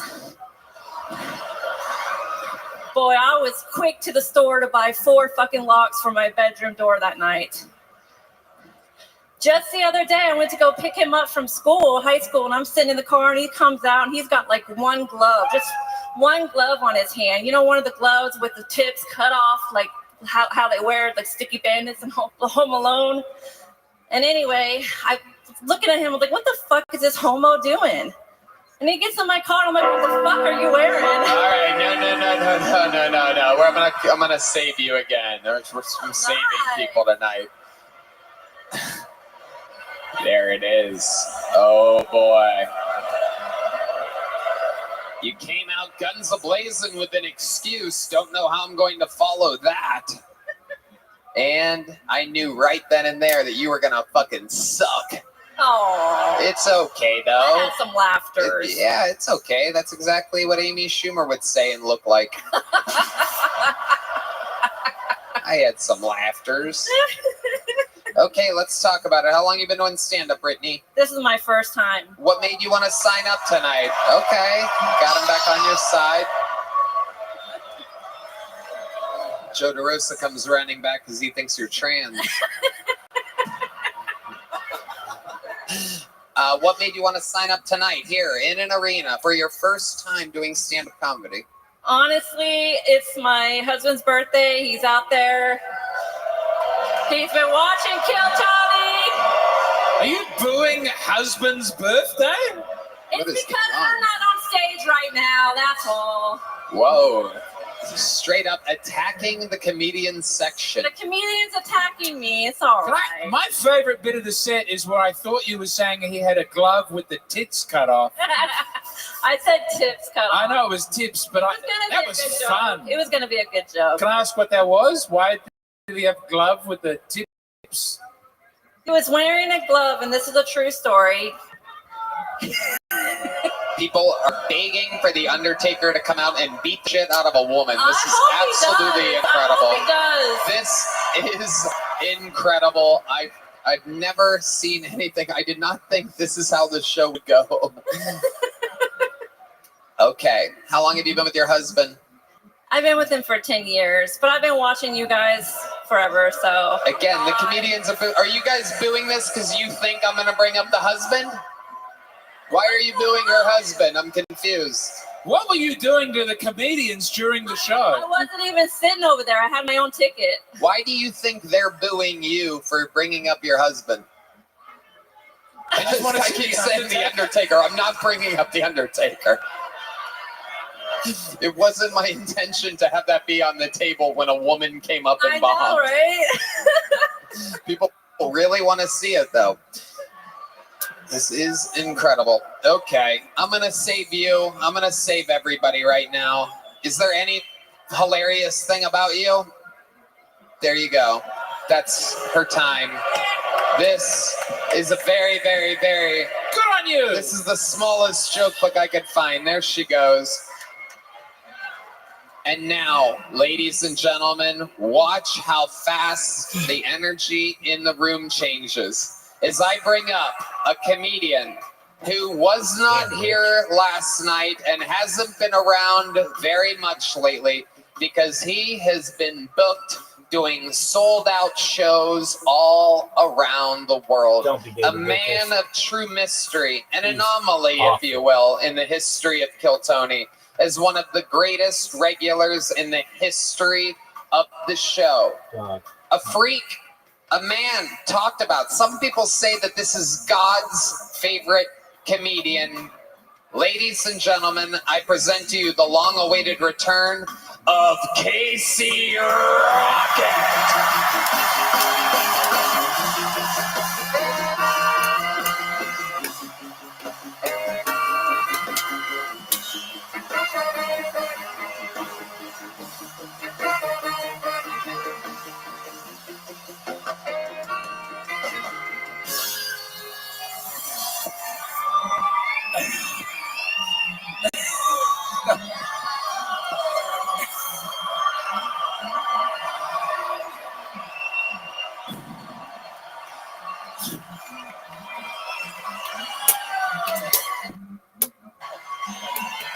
And yet I find there's no one left to go. God, senior year is gonna be nuts. We're gonna run this school, man. Marble, hair. The ritual's almost complete, Tony. But one of us has to die for the other to truly be free. Alexander wept, for there were no more rifts left to conquer. It's funny you bring that up, because 7 years ago tonight, my teacher, Miss Garlic, Carly Garlic, she, heir to the garlic fortune, old garlic money, you guys would have loved her, but she pulled me aside and she said, Titty Boy LaCroix, and I said, speaking? And she said 5 words that changed my life. She said, what do you want to be when you grow up? And I told her the truth, Austin. I said, I want to relapse. And she was startled. I think she was startled because a relapse is predicated upon an initial addiction, but she's a sheep. She doesn't get me like you guys do. So 7 years ago, I would have been 12. I'm 19 now. I've never looked better. Maybe he's born with it. Maybe it's from huffing ether, but science isn't there yet to tell. But it's funny to do drugs when you're 12, because 2 years before that, you were 10. So you're a little kid. You're like a little kid. Like, I can remember doing air duster with my friends, and we're 12 years old. I remember doing duster, and my buddy would be like, what's the biggest dog you've ever seen? And my neighbor's dog's fucking massive. But you shouldn't do duster. I've lost a lot of good friends like that. Chris Benoit, Aaron Carter. Chris Benoit couldn't happen to a nicer guy, especially around the holidays. But Chris Benoit murdered his family, allegedly. I think Rey Mysterio did it. But thank you, Casey Rocket, class of 2013. Wow. Ladies and gentlemen, that is how it's done. Thank you. What a return. I mean, I don't think I've ever said this before on this show, but Casey, I have missed you. I missed you. You are such a distinct type of rock star, built for arenas at the ripe age of 19 years old. 19. That's news to us. I've never looked better. It's true. Did you get a septum piercing? You say something. Funny you bring that up, James. I did. Wow. Did it hurt? Yeah. Where'd you get it done at? Tooties. Wow, where's Tooties at? Right next to Mr. Tyler's. Okay. Let's talk about Carly Garlic. Heir to the garlic fortune. That name. What's in a name, really? But Miss Garlic was one of the formidable adversaries and my benefactor. She put me through med school, and I wouldn't be anywhere without Miss Garlic. That's Carly Garlic to you. It's Miss Garlic to me. Wow. Which seems backwards. That is amazing. I had no idea you went to medical school. What did you study at medical school? Pre-med. Okay. I love it. I love it. Yeah, just trying to figure it all out. Yeah. Phishing attacks, cybersecurity, Mm-hmm. Homeland. You all right, Red Band? You okay, Bubba? Red Band's been really sick. Casey, you are such a star with such an unbelievable brand and your own style. How's it been going out on the road? It's been really good. Oh, you're putting your hair back. We've never seen this before. That's a new thing. It's been the best summer of my life. Yeah, I went to... Can you turn to the side so that everybody can see? Wow, look at that. Oh my God, Titty Boy LaCroix. Thanks. In these old rags. Yeah, it's been the best summer ever. I went to 40 cities. I just got finished, so I'm going to 30 more next year. It's been really fun. Thank you for coming to see me. Wow. So cool. Thank you. A true comedian. A true comedian spreads his wings all over. How do you travel? What type of vehicle do you have? I've always wondered that. You seem like such a mysterious man. I've always pictured you perhaps horse and carriage or something. Yeah, Nosferatu style. God. Listen to that Nosferatu pop. One of the biggest pops in showbiz history. Tony's about to barf. I've been so sick. I did a almost double spit take there. I swallowed half. Yeah, horse and buggy. My mom's a horse trainer. Shout out to Jenny Rocket. She's a horse trainer. She's watching from home right now. So cool. That's nice. Thanks. Yeah, horse and buggy, little car, big car. I'm looking at the way that Joe DeRosa is looking at you, and I noticed that it changed when you put your hair back in a ponytail. I did notice that out of all the almost trans women tonight, I am most attracted to Casey. It is incredible, truly. Out of the performers and the woman that came up to kiss the Indian in the wheelchair, somehow Casey Rocket is indeed the most beautiful woman that's been on the stage tonight. Very. Oh, is that Jenny Rocket I'm hearing? I want to say a very sincere thing. Yeah. To Casey, I mean this, dude. Like when you're in the business, whatever, you see some of the younger guys coming up, and sometimes you see a dude that makes you go, "Fuck, man, this guy, I got to work harder." You're one of those fucking guys to me, man. I'm serious. Thank you, Joe. You really are. I'm serious. I've started to see. Thank you. I've seen a couple people on social media. I've been sent some clips of some people. I don't know their names. I wouldn't throw anybody under a bus, but I will say that I'm starting to see some up-and-coming comics try to rip that style a bit. A lot of roaming around, a lot of not looking at people. I'm starting to see murmurs of it. The Comedy Store tried. Harmonica sales have gone through the roof. It's terrible. Yeah, riffing is not a victimless crime. It's not.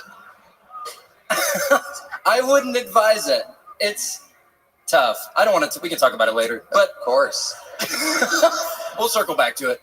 Of course. But that's really flattering. I'm just a comic, just a guy from his car living the American dream, and happy to be here. Thank you. We love you, Casey Rocket. Another unbelievable performance. Truly, you have watched this star be born and risen and rises again. This is the resurrection of Titty Boy LaCroix, Casey Rocket. And that brings us, indeed, to bucket pool number 6. Who knows? This next person could be the next Casey Rocket. Make some noise for him. It's Tim Hill, everyone. Tim Hill. Straight out of the bucket. Anything can happen. There's Tim Hill. Austin, Texas. Is everybody doing good on New Year's?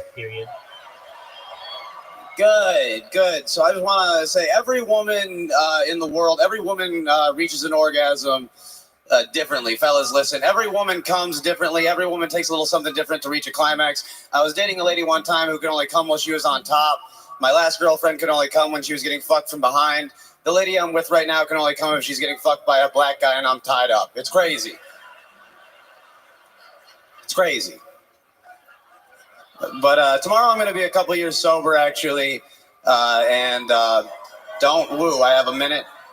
But I was in Narcotics Anonymous for a long time, and there was this lady, she was in my group. She was in Narcotics Anonymous. She was there for weed. And, I respect everybody, but, fuck that lady. You know what? It's like, hey, we do heroin and benzos in here, sweetheart. All right? Get a story or get out, okay? We're good. There you go. Tim Hill, you've been on this show before. I remember you. Years ago, yeah. Welcome back. Were you still on narcotics the last time you were on this show? No, but the last time I hung out with you, I was. When did we hang out? Skankfest South, I was toast. That makes sense. That makes sense. That's a terrible festival for a recovering narcotics addict to choose to go to. But I was fucked up. I was on drugs. Okay. Yeah. Well, I'm proud of you for the journey. Thank you, man. I appreciate it. Unless you want to hang out later. Yeah, look at that. Joe DeRosa found the second most beautiful woman on this stage tonight. I was going to say, I like how Casey was dressed like Lane Stanley and you look like Courtney Love. It is amazing. Yeah. The fucking guy who wants to do coke with me later. That's what I'm talking about. Okay. What's up? We're getting quiet. What do you do for work? I take care of dogs. I'm like a trainer and stuff like that. I go around. I walk dogs. I work at a place for like a daycare, but I do a lot of stuff with them. Hold on, but you've got a UPS shirt on. This is. Are you stealing valor from the UPS? Yeah, you know, you get to skip the lines and things like that. Free packages delivered to my house. This is my girlfriend's shirt. So you really do have a girlfriend? Yeah. How long have you been with her? Since I got to Texas, like right away in March, like 8 or 9 months. Okay. What does she do? Now she works for a gun company. She counts like gun parts. Yeah. Hell yeah. Yeah, she's fucking putting Glocks together, bringing them home. Yeah. I find parts all over my house. It's on Wix living in my home, you know? Almost forgot we were in Texas, and then I heard a pop for gun parts. Yeah, fuck yeah. Parts of a gun. Can't have a whole gun without the parts. I just love them when the parts come together. This is a hot crowd tonight. This is a true Texas crowd cheering for gun parts, people crying.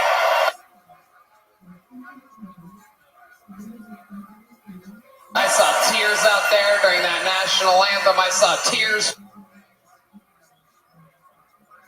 for the Undertaker. This is real Texas crowd.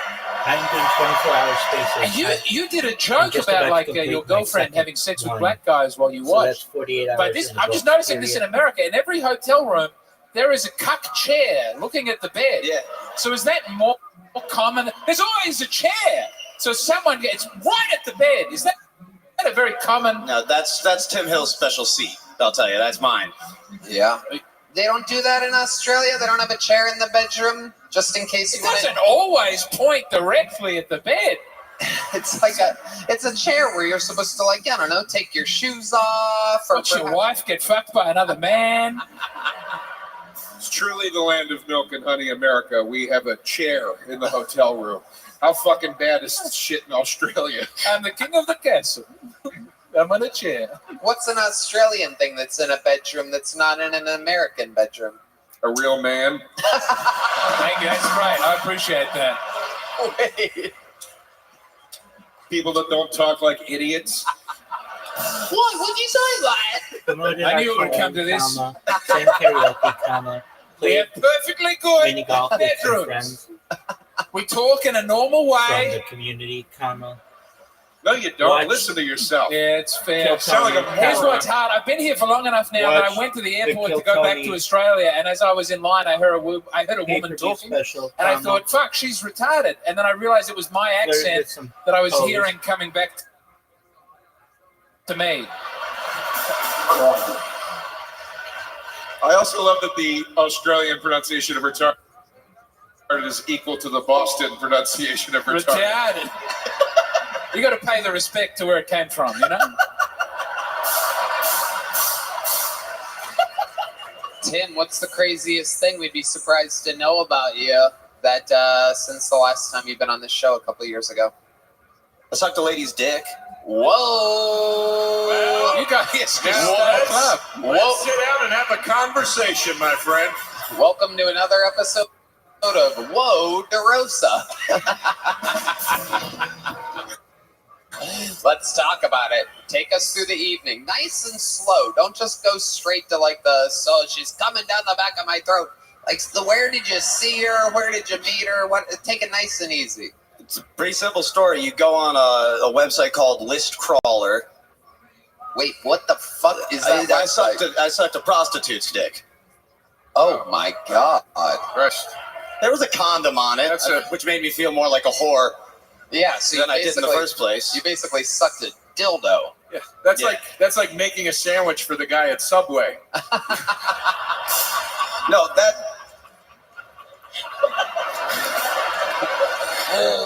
It sounds like that, but no. When the interest is to see a lady with giant tits and a cock, it's the $75 is worth it. You paid $75 to suck a lady's dick with a condom on it? Yeah. It is weird that this is what the biggest conservative podcast in America looks like. Right? Like, conservative has changed its meaning pretty drastically over the last 2 years. Look, so let me speak it's a for right-wing podcast. They're all sucking whore dick. Let me speak for everybody when I say everyone in America deserves to suck a lady's dick. We just don't want our kids to have to hear about it in school.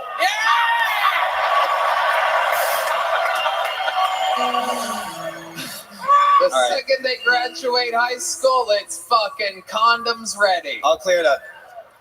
It was a three-way dick suck with a woman who I was with. Dig up! Wait, say that again? I used to have sex on the internet. You know? What do you mean? I'm going to get there. I had sex on Chatterbait, if you're familiar. Standing ovation from Red Band, our senior disgusting correspondent. And we wanted to switch it up. So we got tits and a dick at the same time. Not a common order on the internet. Hold on. So this is with your girlfriend? Yeah. So you and your girlfriend are like, let's get a woman with a dick over here. Correct. Let's go. Yo, pimp. That's the It's start the and biggest stop of the dick story. We slinger in find global one on the history internet. here. For all the slutty bitches on happened to Twitch, get good your ass in old-fashioned my heterosexual Discord, because if you sent me a DM, Well, because here's the problem. Because Elon Musk doesn't know how to create a platform except for fucking bitches. And needs to bring tits and a dick into the equation.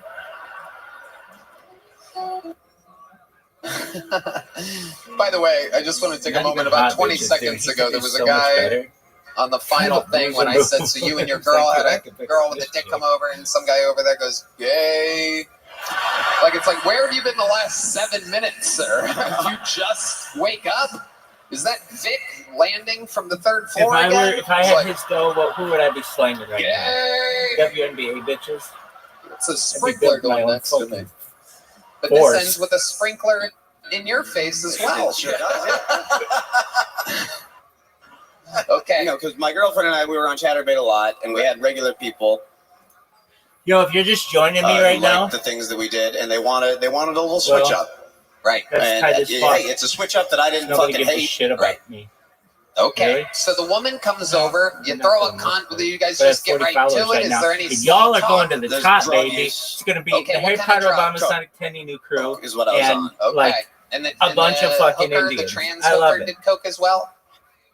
The hookers won't do your drugs. I don't know if you boys have ever tried, but the hookers are playing it safe nowadays. Right. And they won't do drugs. All I wanted for 2 years was to do coke in a room with a hooker. And It's not a hang out with me. It's not a hard thing to achieve. Dude, it's harder than you'd fucking think, apparently. It's not. All right, show me around. This is incredible. This is the world that people who hated the Beatles were afraid of.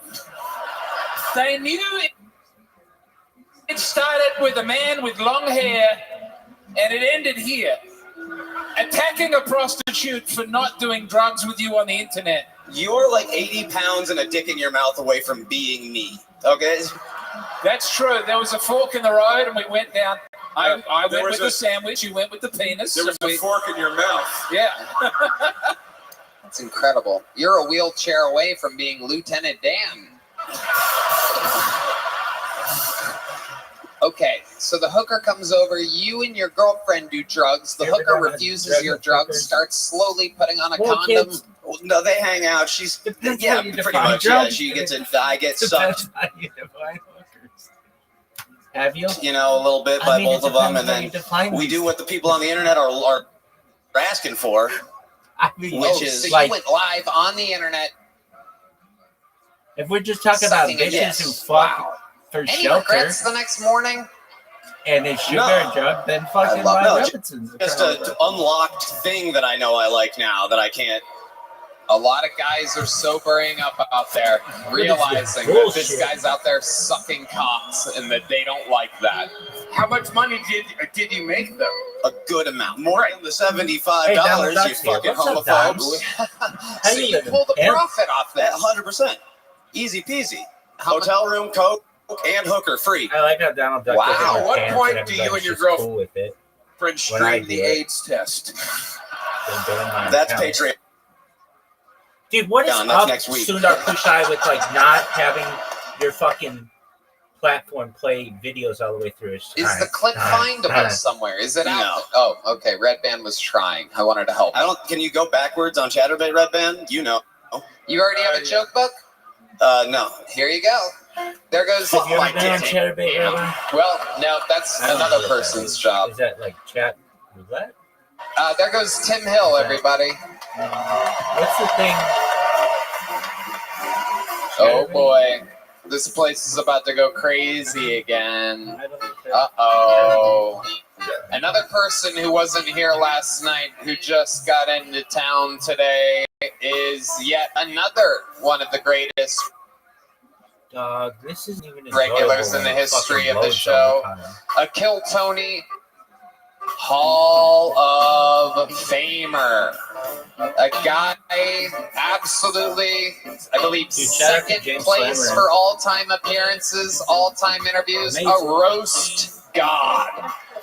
This is the one and only David Lucas.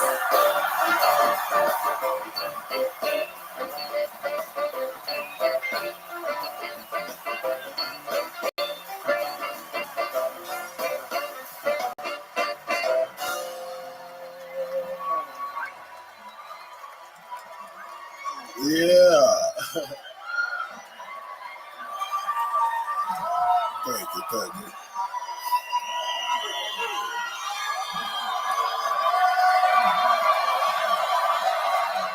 Dude, David Lucas sucks. I'm funnier than he is. You look like blah, blah, blah, blah. I'm funnier than all these motherfuckers, so everybody knows that. Y'all ever notice that snatching a black girl's wig off It's a death sentence. is equivalent to taking the mask off of the criminal on Scooby-Doo? It's like, I knew it was you. She's like, I would have got away with it if it wasn't for you kids. I don't know what it is about snatching a black girl's wig off, but that shit changed her DNA. You know what I'm saying? Because when you snatch the wig off, the eyebrows come with it. My relationship with my girlfriend ain't been the same since I snatched that bitch wig off. I snatched her wig off and I called the cops on that hoe. I'm like, hey, it's a hood nigga in my bathroom.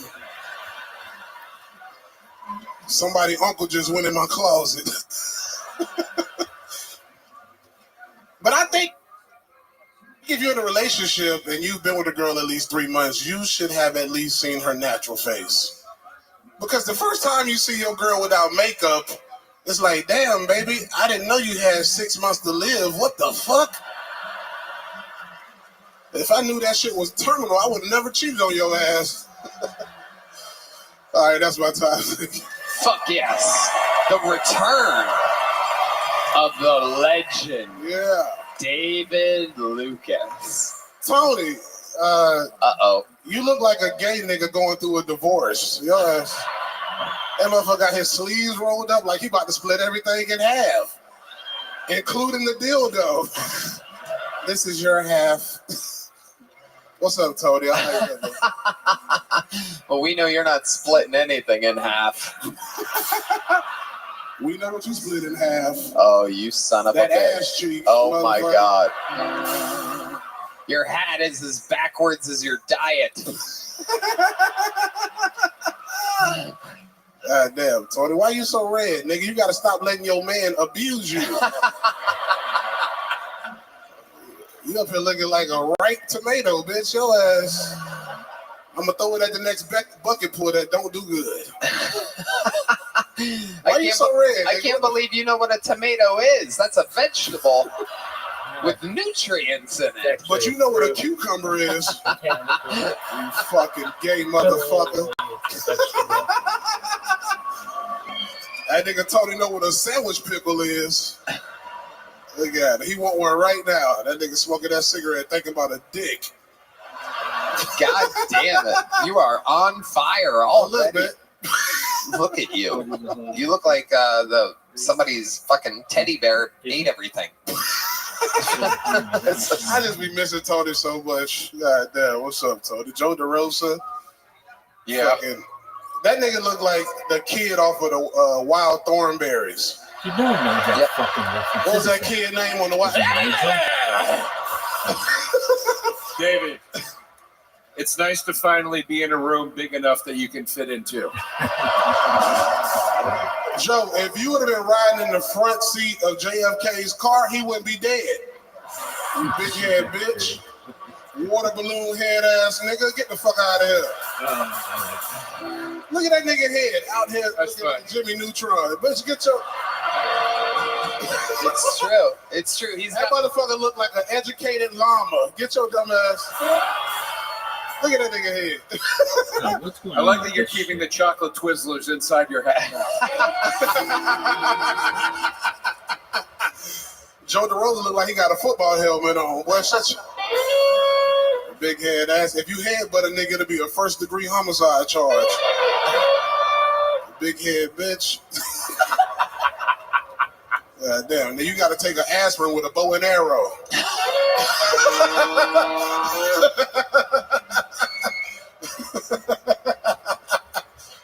David Lucas Goddamn is right. back. So, how many boyfriends you got now? Oh my God, you stop it. Especially after that Trump shit, nigga. I know you got some motherfucking exotic niggas now, boy. Hell yeah. Tony out here with all type of Puerto Rican niggas at his house. Before I was a blatant Republican, the only elephant that supported me was you. Don't laugh at that shit, man. Fuck this nigga. Oh yeah. Got him. Tony, I don't even know why you're a Republican, because you can't get abortions no more. What? You can't get no more abortions, nigga. You're the one that looks like you're pregnant with triplets. I might be. Shit. That is incredible. Every time I nut in a bitch, I get pregnant. Have you not tried Ozempic? Are you allergic to it or something? What's going on? You haven't tried it? You know there's an easy way around this now. Tony, you out here taking zestosterone, bitch. A gay ass nigga. Dave's like, I've been eating the Ozempic. It's not working. Joe DeRosa, we gonna put your head on some Ozempic, bitch. Your head need to go on a slim fast diet, bitch. Nigga, James, he's fat. No, I'm sitting this out. I was very happy to sit this one out. That motherfucker James looked like William Montgomery waking up from a 20-year coma. Shut your mouth! You shut your bitch mouth, David Lucas! David Lucas looked like Pusha T ate Biggie Smalls. I'm not taking this from you.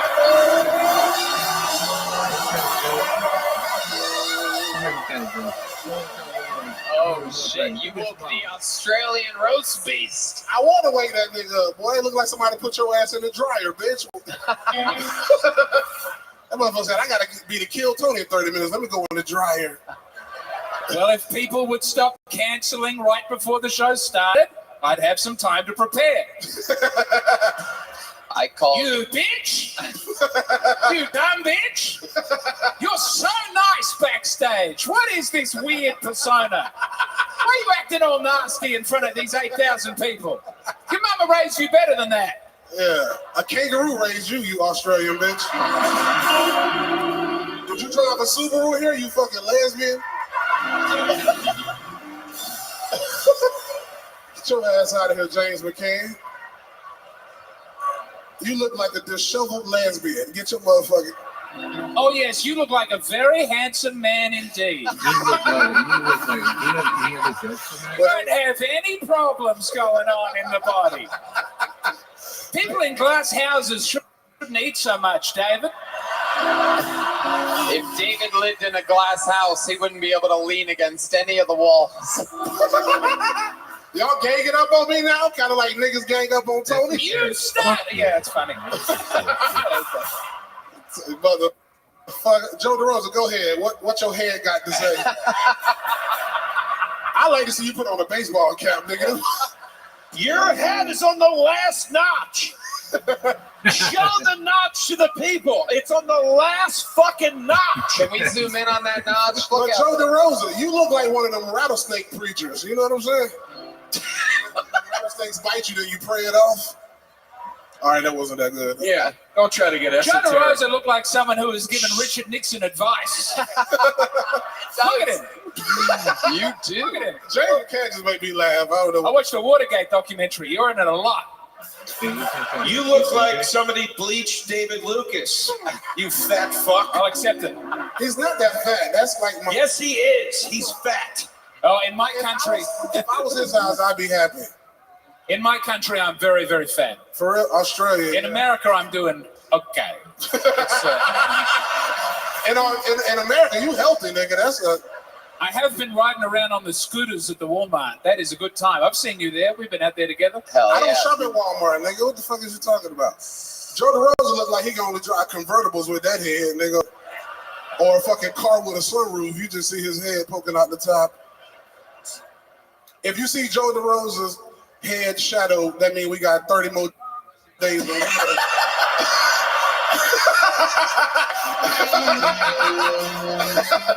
I can't... This is incredible. Crown DeRosa Day. David Lucas is only here because when he heard HEB Center, he thought he was going to the best grocery store ever.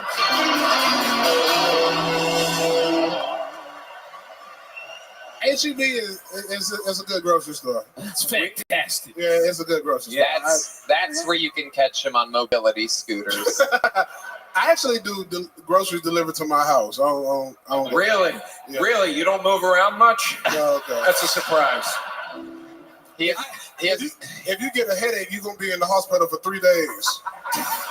No, I had this man picked as a Whole Foods man because he's eating the Whole Foods up in that store. That's all I have. I'm sorry. Yeah. I'm going to send a kangaroo to beat your ass. This is incredible. You really get groceries delivered? Yeah. Are they done drive-by style or?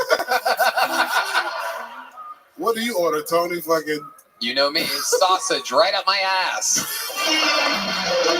Organic. As long as it's organic. Hell yeah. No condom. So, David, how's life been going? You've been on the road. You've been traveling around. Yes, sir. Got a lot of tour dates for 2025. Me and you got some exciting stuff coming up. Yep. So you will be seeing a lot of stuff from me and Tony in 2025. I can't wait for the world to see that. Yep. Yeah, just touring, doing shows. Thank you for everybody who has supported. We love you, David. You're a Thank fucking you, monster, yes. an absolute beast. Thank you, man. I appreciate it. Make some fucking noise for the great and powerful David Lucas.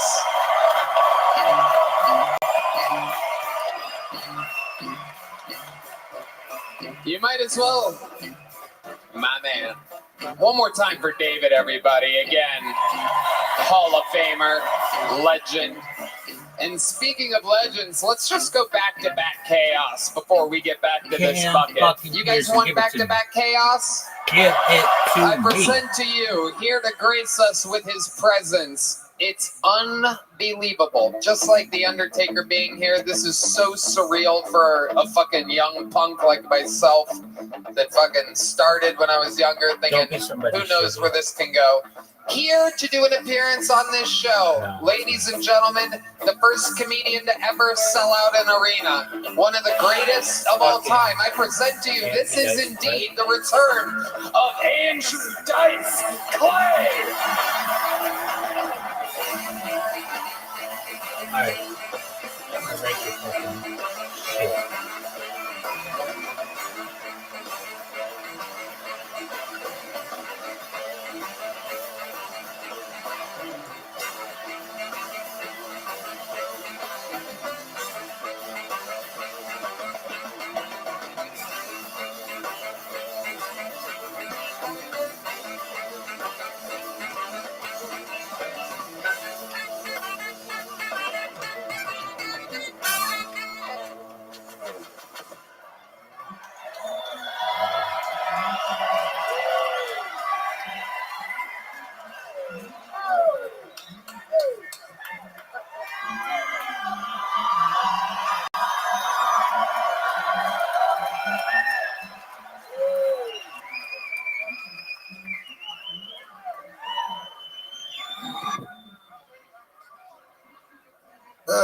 what, Tony?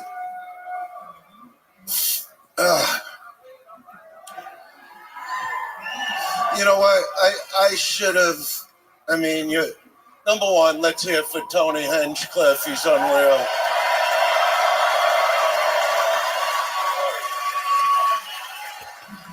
But and I know it's New Year's Eve. I mean, I saw The Undertaker. I fucked him. But the thing is this, Tony, I am a little upset. I shouldn't have even came up here tonight, I'll be honest, because, when you carry something, Joe, when something's bothering you, and I know we're in an arena full of people, but if I don't get it off my chest, it's really going to bother me, and I won't be able to do anything for you, because I'm getting ready for the show, right? And I tell her all the time, because I follow a list. I put things like fingerless gloves I stole from Dick's Sporting Goods. Check.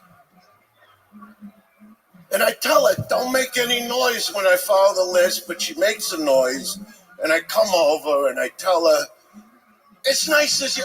shut up.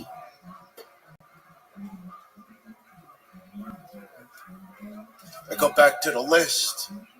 Shoes by Ferragamo. She makes another noise. It gets a little more severe, I'm telling you the truth. I feel like an asshole, but I come over and I go, shut the fuck up. I mean, you understand. If somebody said that to you, you would understand it, right?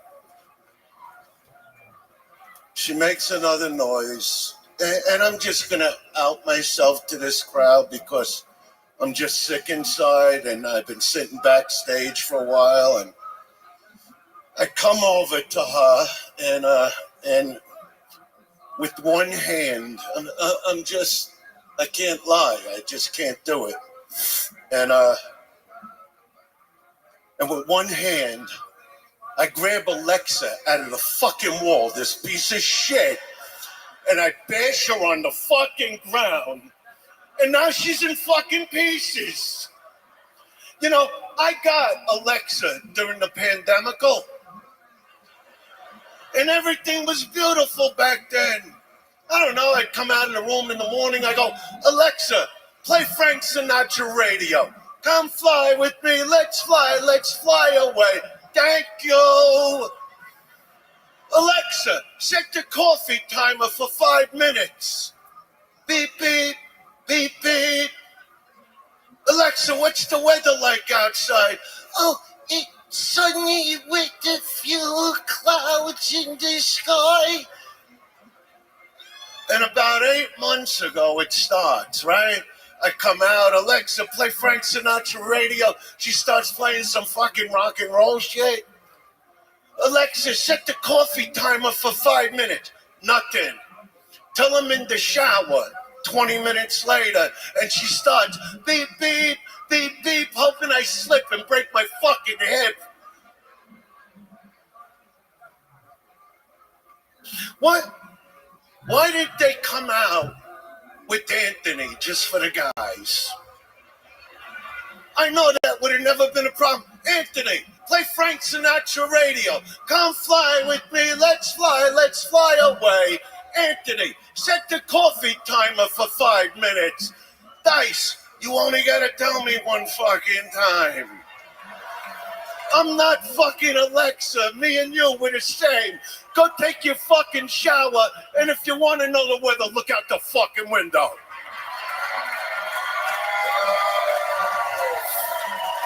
And here we are, fucking New Year's Eve. This is the night. Let me tell you, this is one load at a time, fellas. Everybody gets to shoot that moose juice all over you tonight. That's what it's all about. And tonight, it's not just about a quick bang. It's about being a fucking mechanic. Walk around the bed, pal. Take a good look at her, what she's wearing. Be a mechanic. Move the tongue to the side. Nice, beefy clam chops between her legs. You get on missionary. Why? Why would you get on missionary? Just to break a sweat. Loosen the back muscles, the back of your legs, get on your toes, dig in a little. Now when you break a sweat, you grab it by your ankle, pull it to the edge of the bed catty corner. It's the best fucking workout in the world. You're doing the screwdriver. You're working your shoulders, your tries, your buys. It's incredible. Now you're going to do your fucking squats. Hold on to that fucking ankle. But on the third time down, your face goes right into the pink lip lagoon. On the sixth time down, my friend, you miss the pink lip lagoon and your tongue goes in a whole other area. And when your tongue goes in her asshole, by the way, the asshole they used to hide from us with extra long pussy hairs, and today they take it to the salon, they get it bleached out, buffed out, put a little studded fucking earring in there. So when your tongue goes in there, what does a chick do? They all look to the left. They're all like, did he do what I think he just did? And then the show begins. Ass putty, tit, tit, tit, ankle, putty, putty, putty, ass, ass, like you're honking a horn, ass, ass. Then you pick up the tempo, ass, putty, tit, tit, tit, tit, tit, tit, tit, tit, tit, putty, putty, putty, putty, putty, ass, tit, tit, tit, tit, tit, tit, tit, tit, tit. And I learned all of that from all of my mom's best fucking friends. And that's where you are on New Year's Eve. I just came out, and I heard when you yelled that out. I heard it, but I don't know if these people would know the Mother Goose stuff. So, you know, I'm not gonna stand up here unless I really hear that you fucking know this.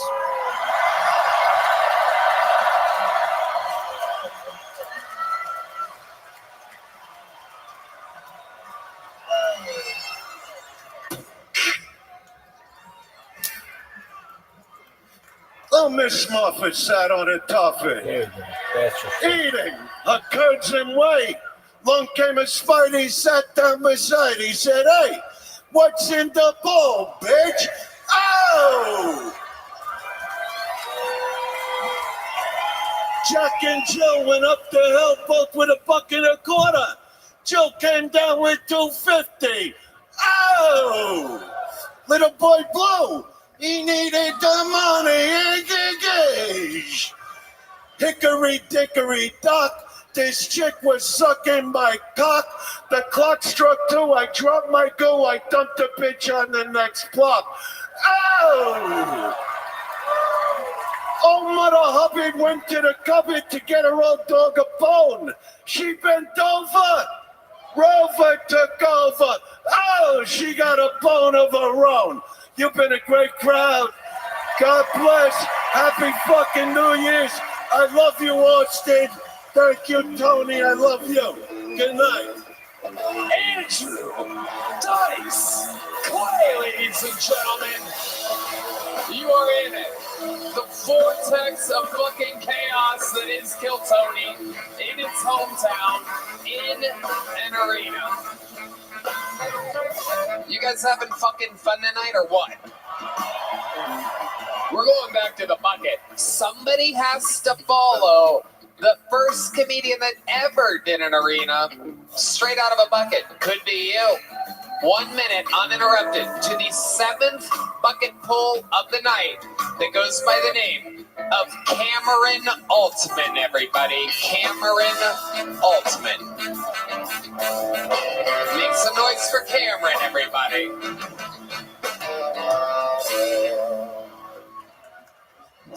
What's up, Austin?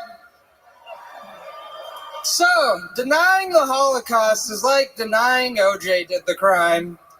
It's kind of like denying Sleepy Joe's a pedo. So, the left says Hitler's coming to power this year. Hitler? Ugh, if that's the case, I may need to borrow somebody's attic.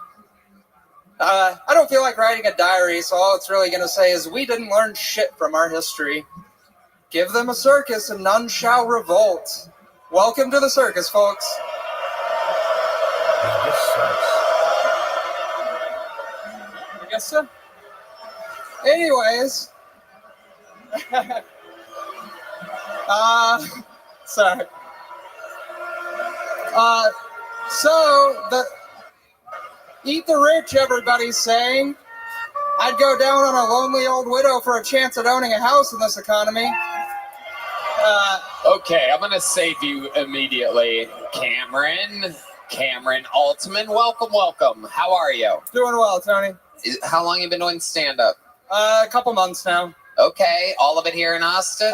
No, in Denver, actually. Okay, well, welcome from Denver. Is that where you're originally from? No, I'm originally from Oklahoma. For those of you listening, there is nothing this guy can do more to be hated by this audience. I'm trying my best. No, Oklahoma sucks. It's a bunch of pedophiles. You're doing a good job. Keep trying. Yeah, Literally, Cameron, take a step forward. Look out at those people and tell them why Oklahoma sucks. Oklahoma sucks because there's a bunch of meth addicts that touch children. Okay. Do you people like Oklahoma or hate Oklahoma? They hate Oklahoma. Do they like touching children? No. What did Ghost say? Okay, Red Band, thank you. It is hard to follow Andrew Dice Clay. People do say that. Fair. It is, especially when you don't have material and your eyes are closer than Clinton and Epstein. Look at those fucking things. Your eyes are almost touching. Traumatic brain injury at 2. My brother threw a rock at my head. Oh my God. All right, the crowd isn't I want to having it. say now, Cameron, here's a little joke book. I'm going to save you. You've only Oh, done Jesus, comedy it just hit him between for the a little eyes. while. It's It will impossible never to hit get him worse between with the this, so eyes. keep going. All right. You know, Do we have a you don't replay have to of be that? afraid of anything anymore. All right. I'm calling for a slow-mo replay of that book hitting him. I'm wondering how long it'll take. Here we go, ladies and gentlemen. Joe, you walk. Where's it at here? Here it's going to come. Oh, Jesus Christ.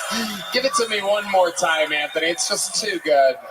Oh, look at this. We happen to have the production team from the UFC here. So I can put her. Oh, yeah, right. Oh, my God. Wow, that is incredible. I mean, his fingers weren't even close. The throat is incredibly accurate, ladies and gentlemen. Oh, and look at the reaction time. That is a true traumatic brain injury. He blinks seconds after it hits him. Oh, and he tried to catch the rebound. Not even close. Wow. Ladies and gentlemen, we might be the first arena show ever to watch the cause of a suicide happen in real time. He's going to be back. He's going to make it. This is like when Trump went to that White House Correspondents' Dinner, and everyone was laughing at him, and he was like, fuck you, I'm going to take over. That guy's going to get some jokes, and he's going to be back. He could end up being the best comedian of all time I'll one suck day. up his booze. I don't care. I'm strong. Boo away, fat man from Oklahoma. I can't believe I missed that whole thing. I was peeing and I just heard a wave of booze. I couldn't explain to you what happened if I tried. It's a haunted house. That was nuts. I'm going to change the tone of this room yet again, everybody. Don't worry.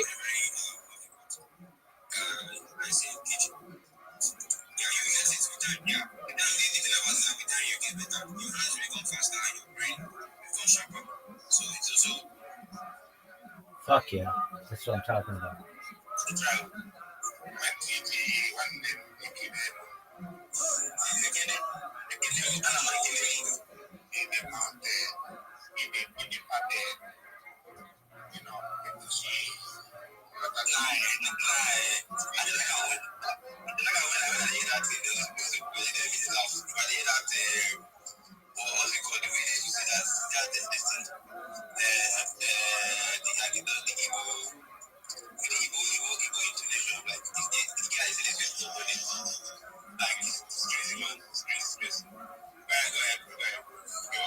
Hey, thank you so much for being here. I won't take up much of your time.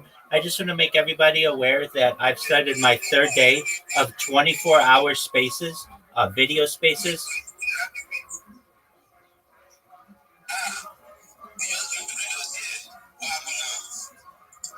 Rabbi, just you, yeah. Just you, yeah, just you. We need to do that here, so you don't need to worry. We just need to talk. Every right now, since you already said that, I'm just going to let you go ahead. Just for the sake of everybody, yeah, for the sake of respect and so this time just really indicate that you want to talk. Yeah, please. Go ahead. What else you want to talk about? Go ahead. Apologies. I just wanted to let everybody.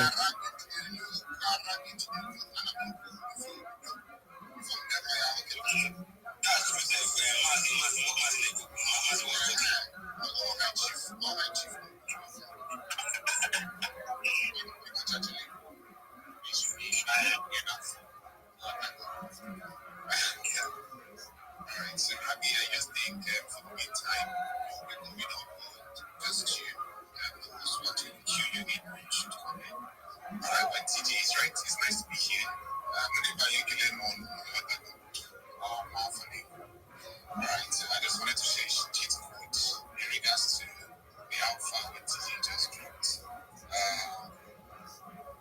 So if you actually forget that project, so this is what I'm actually doing to grab components. So like what TJ mentioned, you need to be fast.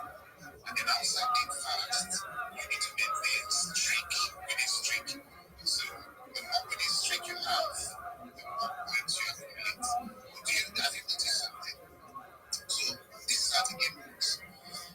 It will start out by telling you what to do. Right? And then what to do is buttons you have to press get highlighted. So when you press the first one, the next one gets highlighted, and then Man, your guys' accents are so fucking strong. I can't understand what you're saying. What? No, nobody knows what you're talking about.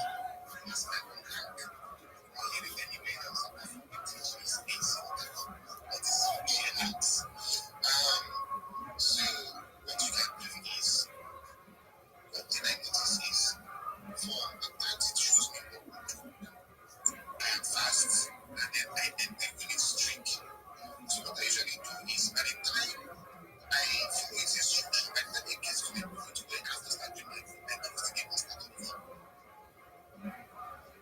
Alright? So what am I doing? Because if you notice, by the time you get to the hard part, you will take more time for you to put the puzzles together. It will take you more time to put the puzzles together. So what that will help you do if you restart the game is you will be fast and you'll be able to use this thing to move. And also I'm just sharing it based on the fact that it's actually what you guys are doing for me. You need to move fast. Alright, so I don't know if it makes sense.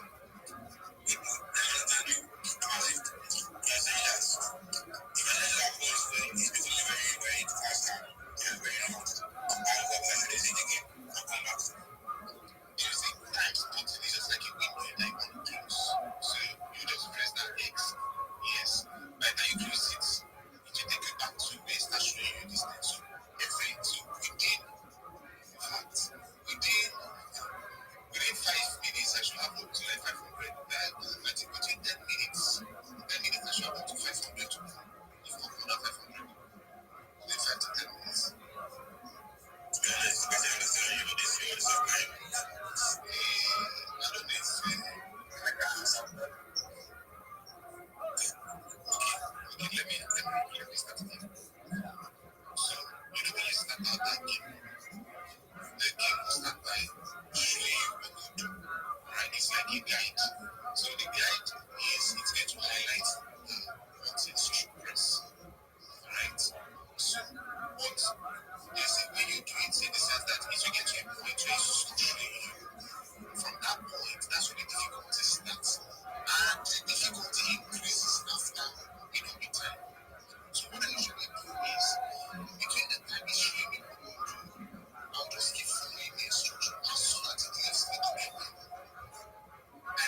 I can't understand these motherfuckers speak English.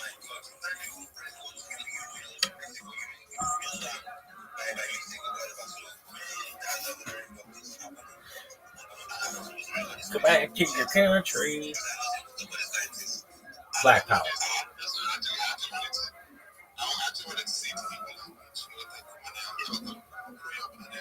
Blue power.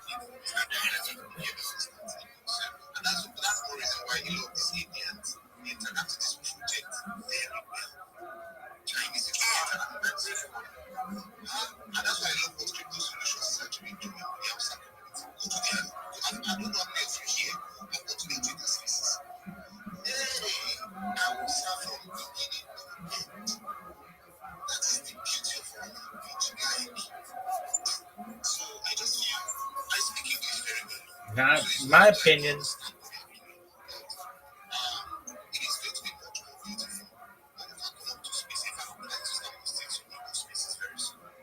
I mean, you do, but your accent is really difficult for me to understand.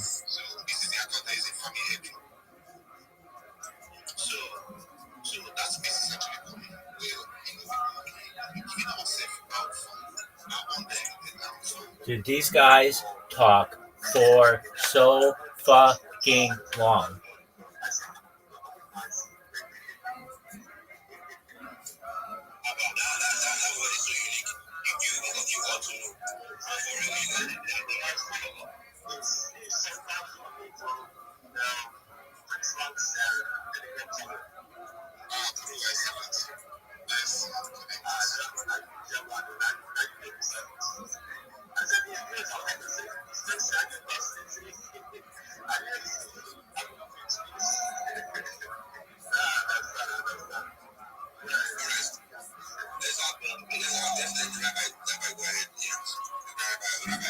Thank you so much for the opportunity. I just want to make everybody aware, if you didn't already know, that I've been live streaming my life 24/7 live on YouTube for 3.5 years. And I've started to do so on Twitter Spaces now on video. So if anybody ever wants to shield their project in my Twitter space, feel free. You can always post in my Twitter space. The thing that makes this different than any other Twitter space is I'm on video and I'm doing it 24 hours. So I'm already into my third day. And I just wanted to let everybody know about it. If you have a project to shill or you need support or anything, I'm there to help you. Thank you for letting me contribute.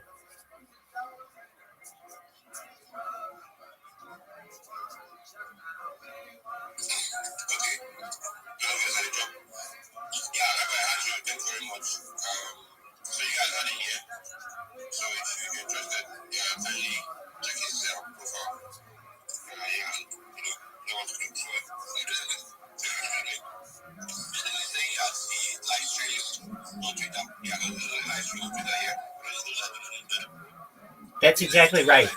That's exactly right. And I'm basically just going to live on Twitter for now. I mean, I've already been doing it on YouTube 24/7 for more than 3.5 years. And I'm going to do it on Twitter now until I go viral. And I'm going to take all your projects viral. So thank you so much.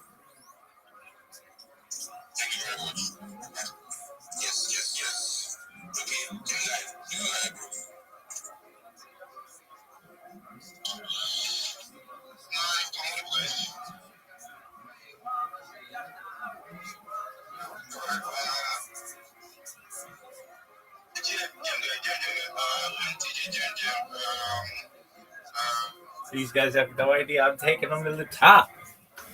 Fuck yeah. What up, baby? Yo, dog, you got a great project. I know that project, that pixel art. How you living? We're watching Kill Tony, the pay-per-view version. I hope you're having a good day. I've been live streaming live on Twitter now for 3 days and on video, and I've been doing it on YouTube for 3.5 years. I have more data online than any person ever. I'm a real life Truman Show. If you want to come up and talk, feel free. If not, we're just watching Kill Tony, and I'm shilling my project. If you have something to shill, feel free to post it in the Purple Pill. Come up and tell me about it until I fall asleep. I hope you're having a wonderful day.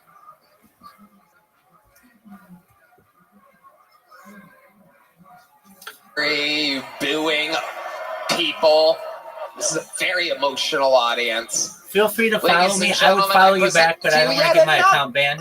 I've had over 2,000 accounts banned already. History, a freak That's of cool. nature that makes writing and performing a new minute look like a casual fucking putting butter on your toast in the morning. I present to you one of my favorite human beings, one of my favorite comedians. Ladies and gentlemen, you know him. This is the great and powerful Cam Patterson, everyone.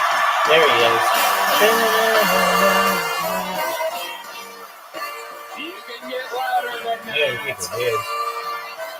Do that right now. Get some water. Shout out to me shilling my fucking shit, baby. All day. Every day. 7-7.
Can y'all tell I ran out of material yet? Nigga, I ain't got shit to say. I say this. I just learned how to do that backstage, and I thought that was gonna be pretty fucking funny if I could have pulled it off.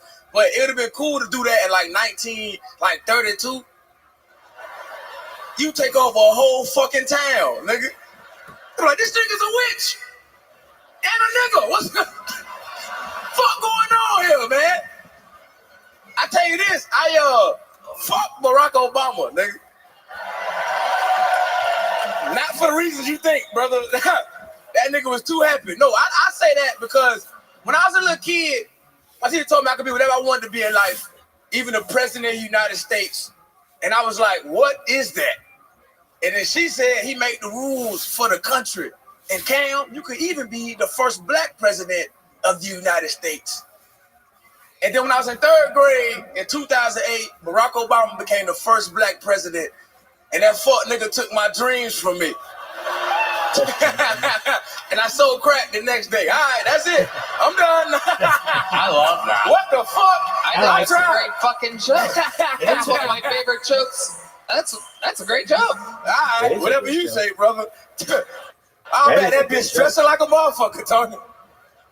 I ain't have shit. I'm like, this water thing on only thing I have right now, I swear to God. You're getting in your own head. That's what happens. It almost worked. Were you using a napkin? What happened there? It was a magnet. It was supposed to be magic, nigga. I was doing magic. Cam, I'm just curious. what was supposed to happen with the upside down cup? It was supposed to stay like that. And then what? And then that was it. Oh, okay. Well, I did that same thing in Boston. They loved it, but they dumb. So it's. You did what? The water trick? Oh, but they fucking lost their minds in Boston. You don't like it? No, what the water trick? Yeah. Oh, I love the water trick. You love the water It's pretty. I just learned that shit in Boston. It was dope. they also have never seen a black person in Boston. Like, here you go, black man. We're going to teach you some tricks. It's a water cup. We have a replay of it. Let's see the replay of what you consider your lowest moment in comedy history. Very proud right there. Oh, look at the look of absolute shock. The sheer surprise that it didn't work. Whoa! I was so confident in it. Whoa! I can't believe it. Not gonna hold you. Listen, real shit. It was either I was gonna do that, I was gonna come in and just start jerking for like 2 minutes, nigga. That was it. That's all I had. I can't wait for the next bucket pull to get electrocuted because you're a horse. What's up, baby? Doc, I don't understand people who have Twitter spaces with one person and it's not like open where you can come in and just talk.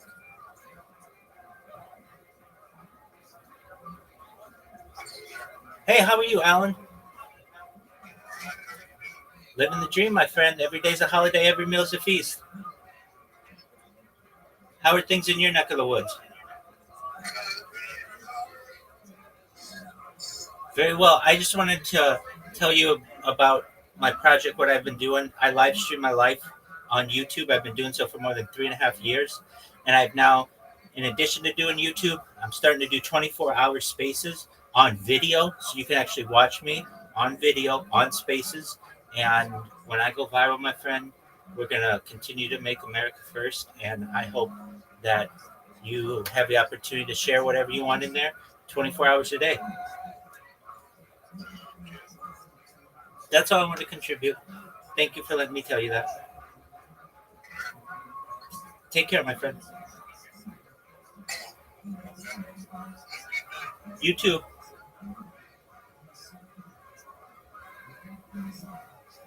Oh, you want to make America first? You want to make Israel first?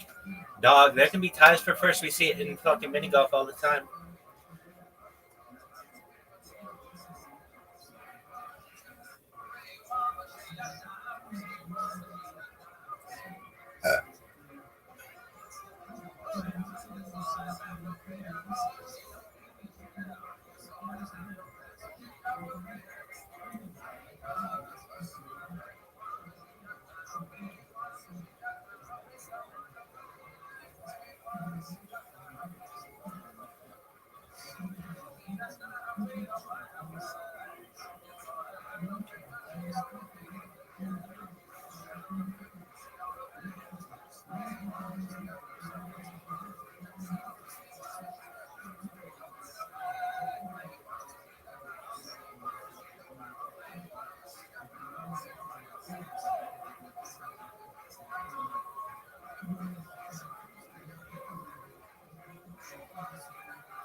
They didn't feel the earthquake. It's near Ventura County.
Well, fuck you. Keep them follows going.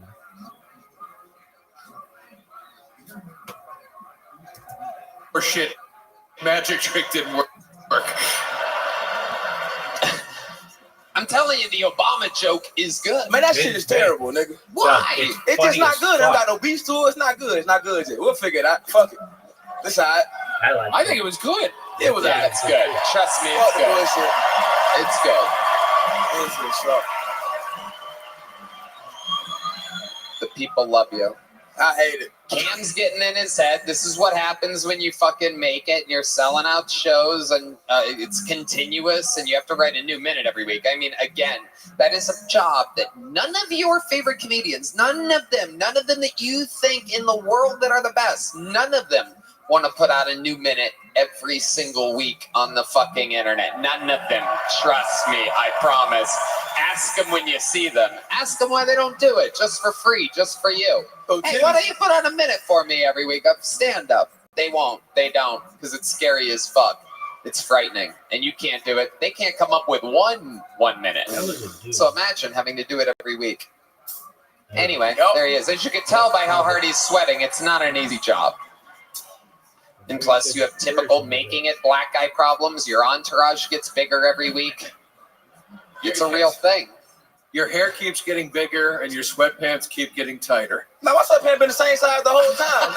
Sweatpants ain't changed. I know, I'm just trying to have fun. You do have the biggest entourage of anyone I've met in comedy. It's like 4 people. No, I was at a gig at the Mothership a couple of weeks ago, and you had 57 people backstage. Yeah. You had enough fried chicken to feed a whole neighborhood. That was for the whole club. I brought chicken for the whole club. Yeah. For everybody chicken. Yeah, but who ate it? I ate it. I was there. I was the only white guy in the green room hanging out and eating the fried chicken. I had a great time. We're not surprised you were eating the fried chicken, James. Wow. No, it's true. You have entourage problems. It's a normal thing. How many you think? What's too many? Well, it starts with 4. You always come in with 4, and then each one of them invites 1, and each one of those people invites 2. It's a thing. You people don't know about this. We're going to let you know. See, this is what happened. That's what's cool about a show like this. Yep. You end up watching white artists and black artists have conversations about the culture. That's why I only roll with my day one N-words. Yeah. You got it. Yeah. It's true.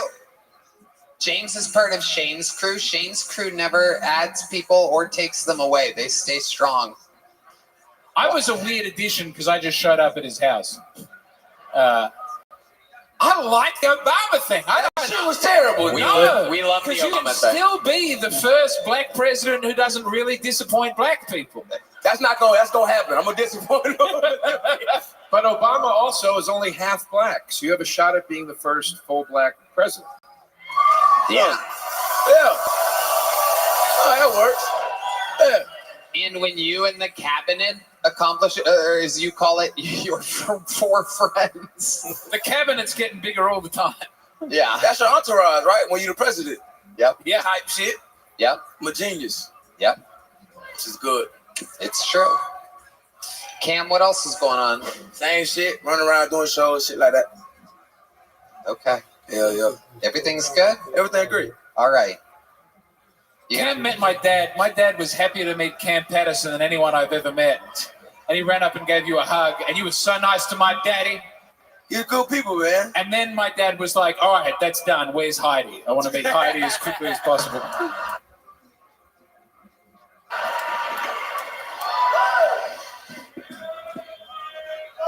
Anything else, Cam? Everybody loves you. I don't know what's going on I love tonight. everybody. You see him? I'm good. I'm happy. Cam, the only way to get this back is to find a better piece of paper and make that magic trick work properly. The people demand to see good magic. Yeah. Cam, will you do it again with the beer? You can do it this time, Cam. I believe in you. And you know what? Not only are we going to do that, can you bring the horse girl up here? We have a young lady named Sarah Sloan, who I made a promise to many months ago on the show. She can do the greatest horse impression you've ever heard. I didn't know when I was going to use her or how I was going to use her tonight, but I've decided she's going to make her famous horse noise right now while Cam does the magic trick with a brand new fresh bottle of water and what appears to be, some cardboard. We need to get you a Cam, microphone. is that the same Come over thing you here. used before? Okay, yeah, you're good. Cam, that's going to fail again. Can we use this? Wait, what is that? Just normal? Are those my papers? That's your. I just grabbed that from. Yeah, I'm sorry. What is that? No, what do you need? Cardboard? What is that? I've never even seen this trick before. Cam, you have to believe in yourself. That's the secret. All right. There's no way this is going to work.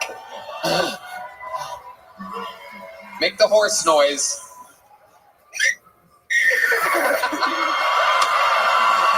And, ladies and gentlemen, you're witnessing it. This is the absolute stupidest comedy show of all time. Make the horse noise one more time.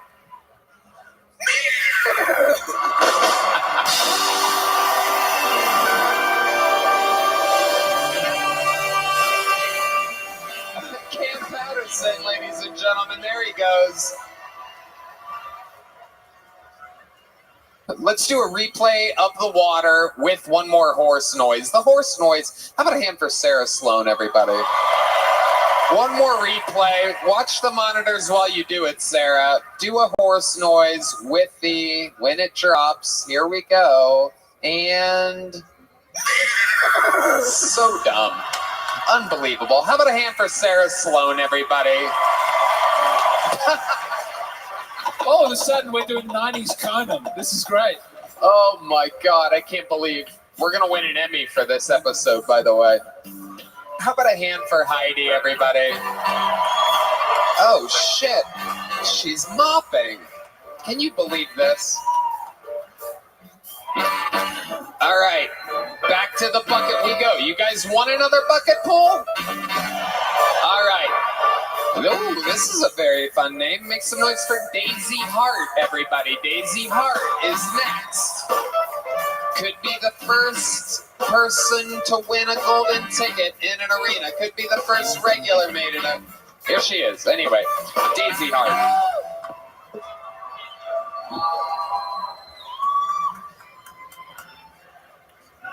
What the fuck is up, Texas? Happy New Year's! Woo! Guys, I'm Daisy Hart. I've been hearing everyone's been calling me Daisy Heartless lately. I'm like, I'm sorry, boys.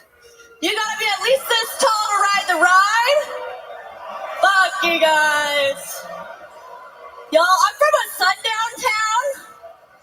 If y'all don't know what a sundown town is, they have a sign that says, if you're brown, turn around. I thought that meant if you're brown, turn around, you know? Hey, what as fuck, y'all. Y'all gonna be jealous. I am new to comedy, though. I hear you gotta eat a lot of dicks to be good at comedy. So, y'all can start calling me Little Kamikaze. Whoop. It's hard to be this bad. Daisy They're yelling so much. Hart. Welcome, Yeah. Daisy. How long have you been doing stand-up? It's been almost 9 months. 9 months. All Yeah. been here in Austin? Yeah, my first time was with you, so. On Kiltony? Yeah. Okay. How's it been going? It's been going good. How did it feel tonight? I mean, I was a little scared of this crowd. HEB is always heavy on the booing. I think they were scared of you as well. I mean, they should be. I got a pretty big package, you know. What do you mean? You know, I carry a big dick on me usually. What do you mean? No. I mean, it's this big. This is big enough to put a lot of the guys in town to shame. So it's all good. Okay. Daisy, I'm going to give you this little joke book. Oh, Jesus Christ. I'll release it. All right. There she goes, Daisy Hart, everybody. This is a real show, people. There goes Daisy Hart. She's going to go vote for Kamala one more time. I'm going to save us all again. I can't help myself tonight. It's just highs and lows, baby. Highs and lows.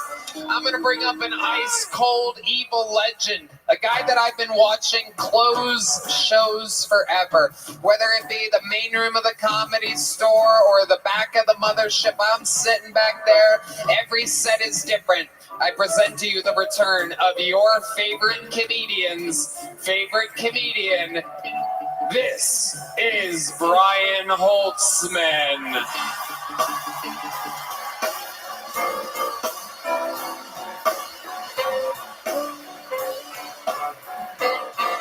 You guys better get louder than that for the legend, Brian Holtzman.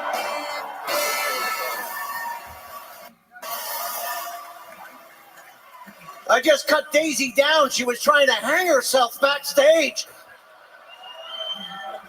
Somebody go check on that bitch. Ain't it great when women try to do men's shit? Fuck raising a family, you know, being a member of the community. Stay in your lane, bitch. Learn how to cook.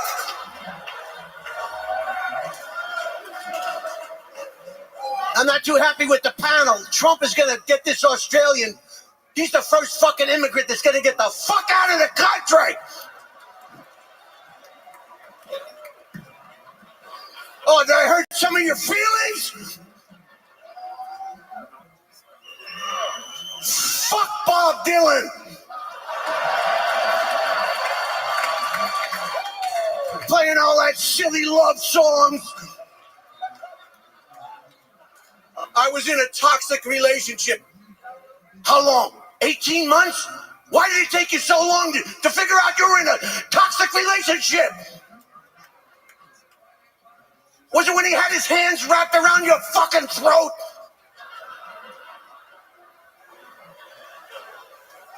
Guys know how to get rid of guys quick. We know when guys are dangerous. We get away from them real quick. What's wrong with you bitches? You can't sense danger? What was it, when he pushed you out of that slow-moving fucking car near the lake? When he spilt his beer in your face in front of your parents? Kill yourself! Kill yourself! Happy New Year! It's a brand new year! Tell all your friends, tell all your people you know, stop with the feelings! We don't give a fuck about your feelings!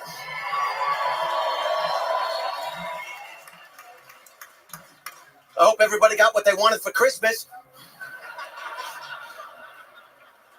And Kwanzaa. And Hanukkah. And ISIS. You want to decorate the tree or cut somebody's fucking head off? Yeah, some are laughing, some can't. Because you're fucked. I didn't do too well. I got those gift cards again. Give me the fucking cash. Give me the cash. What happens if I want to buy a cock ring? Am I going to find that at Target? Give me that fucking cash. Here's a gift card. Why don't you just shit in my hand? Shit in my hand. Shit in my hand.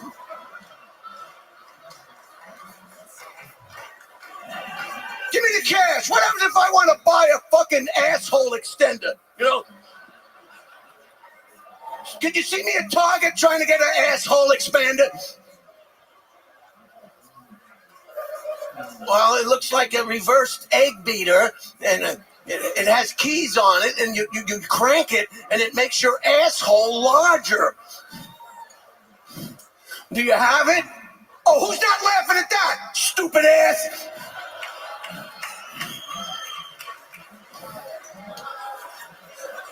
I got New Year's resolutions, too. I'm not lifting up the fucking toilet seat when I piss. I got a prostate problem. I'm not going up and down with the fucking toilet seat. Bitch, turn around and see where that seat is. And if there's piss on it, be a girl and wipe the fucking urine off.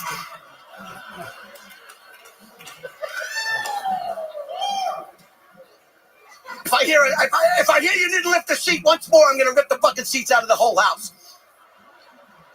I told my mother I'm taking the fucking toilet seats out of the house. It's gonna be like the Philippines. No toilet seats. My New Year's resolution, I'm not putting my shopping cart away. Fuck you. You should be happy I'm shopping at this fucking store. It's all you people care about is putting shopping carts away. Fuck yourself.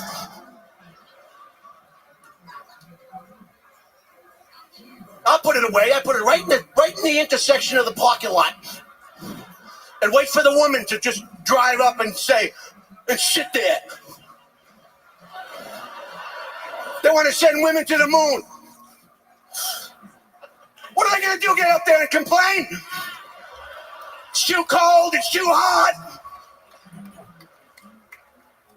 Where are they gonna find women to go to the moon? They're all busy playing fucking soccer.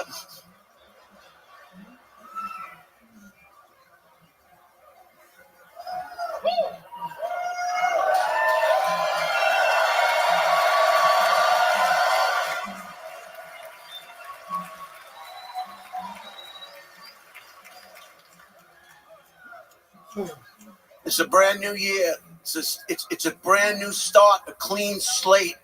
Just be happy and not have any feelings.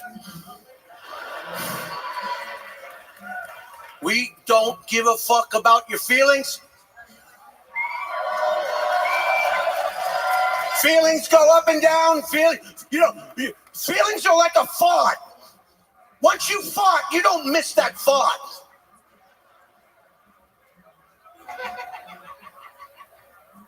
Well, maybe I didn't explain that quite right. I'm not used to playing a whole fucking town. But it's a brand new year. I'm optimistic about it. I'm very optimistic about it. I'm even more optimistic about remembering what I was going to say up here.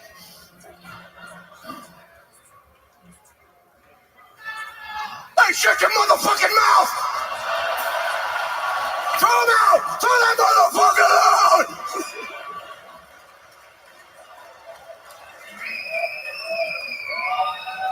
Kill Tony! Kill him! Kill him! You probably voted for that fucking Harris bitch!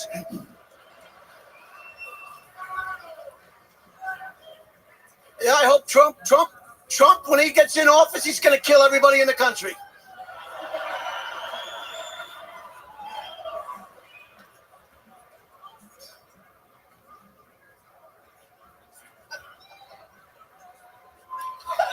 You know, what was his name? Gravedigger? What was the big guy? Yeah, I fucked him. Thank you, ladies and gentlemen. Brian Holtzman, everybody. A legendary set. Make some noise for him, everybody. The great, the powerful Brian Holtzman is back.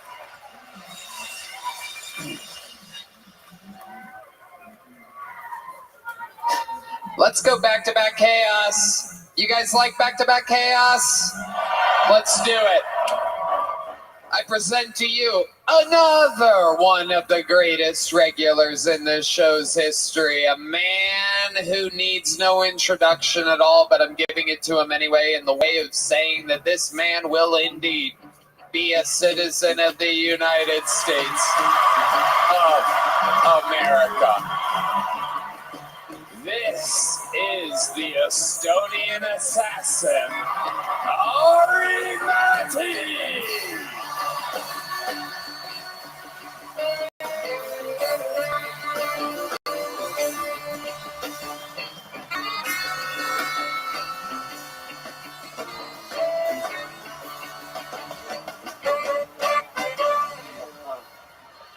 Hey, hey.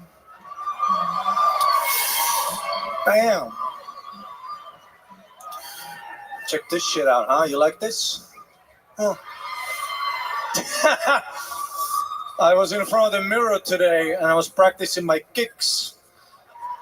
Don't you guys think it kind of looks like I'm a Nazi who's got his hands full?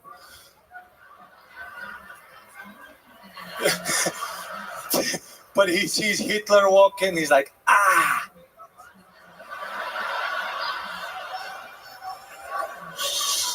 I've always been flexible. And when you're flexible as a guy, the number one question you get is, can you suck your own dick? Now, we've all tried. Every guy here, even before you could read, you were like, infinite energy, a self-sustaining unit.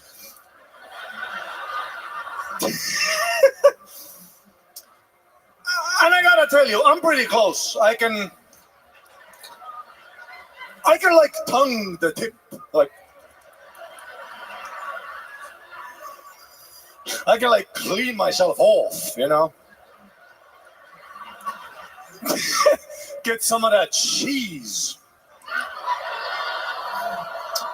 Oh yeah, I've tasted my own cum. Fuck you, it's delicious.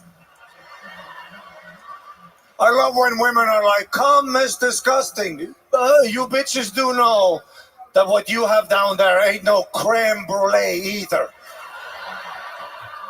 At least my shit has protein and the future.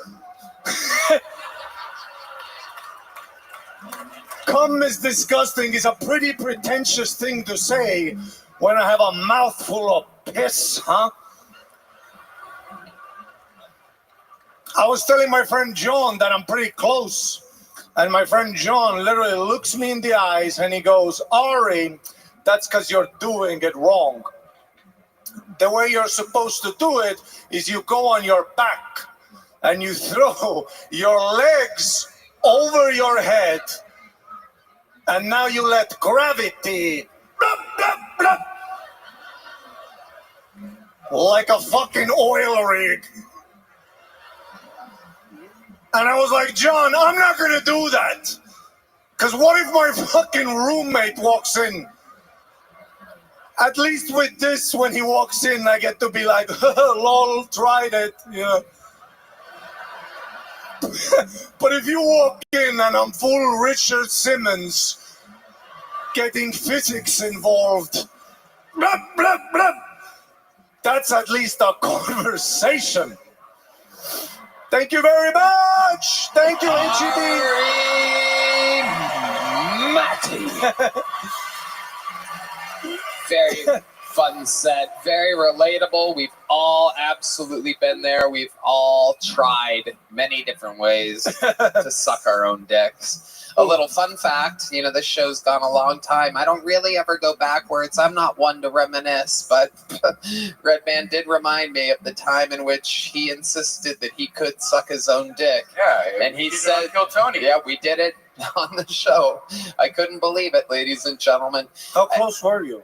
Well, a fun fact is he took your second approach. He took the on-the-shoulders, fuck It's your a own. technique. I did it actually on stage. His hips. That was before I ate like pumpkins and stuff like that. That's what I was But wondering. I used to be able to touch the tip of it. He wasn't even close, by the way. It was like 17 inches away. I used to be able to do it, but it was just like, oh. You think you could do it right now? How many of you think Redman should try it right now? How many of you think? This is the biggest moment. This has been the biggest year of his life. 2 minutes in Madison Square Garden. The LA Forum. The YouTube Theater. Resort. Oh, shit. The undeniable co-creator of the Joe Rogan Experience. I will show you how much fatter I am. The co-host of Kill Tony is about to go to the middle of the stage and suck his own dick. Oh, Anthony, get all the cameras ready for this shit. Oh my God.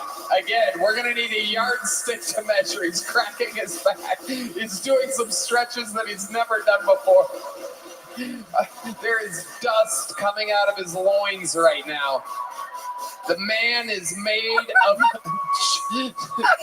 Oh my God. Wait, you gotta do better than that, right? It wasn't even kind of. This isn't even... You're literally just laying on your back. That's all you're doing. He's got the comedians cheering for him. Red band. Suck your own fucking cock. Come on, stop being and suck your cock. It was different for me, man. What happened? It's windy. That was unbelievable. That's frankly the best that could have gone for all of us, I think. Also, by the way, Brian's ass crack a lot cleaner than I expected. He's good at that. He smells better than you would think, and his ass is cleaner than you would think. Ari, how's it going? Good. I got this fucking t-shirt. Check this out. Boom. Security unit. Uh-oh. I stole it from Walmart. What are you going to do? Shoot me? See this shit? What is that? I mean, yeah. And the thing went off. Beep, beep, beep. The security guy just looked at me like, boop. Wow. What a pleasure to be white in this country, huh? That is amazing. That's a chip clip. Was that the only thing you stole? Yeah. I mean, it was actually, I was buying a PlayStation controller, and it was way overpriced than in the website, and I make my own little math, Hell yeah. If you fuck me on the price, I'll get it back. Absolutely. I have my own little Robin Hood in my head. Absolutely. Little Estonian Robin Hood. Does Estonia have, like, I don't know, fucking, like, legendary stuff that they've made? What do you mean? Is there like a Disney of Estonia? Is there like a great No, I mean, we haven't had a lot of time. We were born in 1991. Oh. Give us some time, Tony. I'm working on it, you son of a bitch. You son of a bitch. I mean, it's 34 years at this point. You could have come up with something. What have you done? I don't have to do shit. I'm from the United States. You've got a cool flag? Oh, only the comedians, yeah. Yeah, the comedians are getting wild. They're starting to realize Okay, here we go. Okay. Actually, maybe we are one of the more conservative podcasts. Guys, you're the biggest country in the world. You don't have to pick on Estonia. You can pick on a big, cool country. How many? Yeah, fuck Australia. We're a real country. If there was another big, cool country aside from us, we'd fucking pick on it. Yeah. What's happening with those drones over New Jersey? Fucking China getting up in your face. You're all being bitches about them drones up in New Jersey. Real Americans would have shot them down, but you're just taking it like a cuck. What are you doing in New Jersey, America? They were smart to pick New Jersey. That's a great point. If that was Texas, we never would have heard that fucking news story.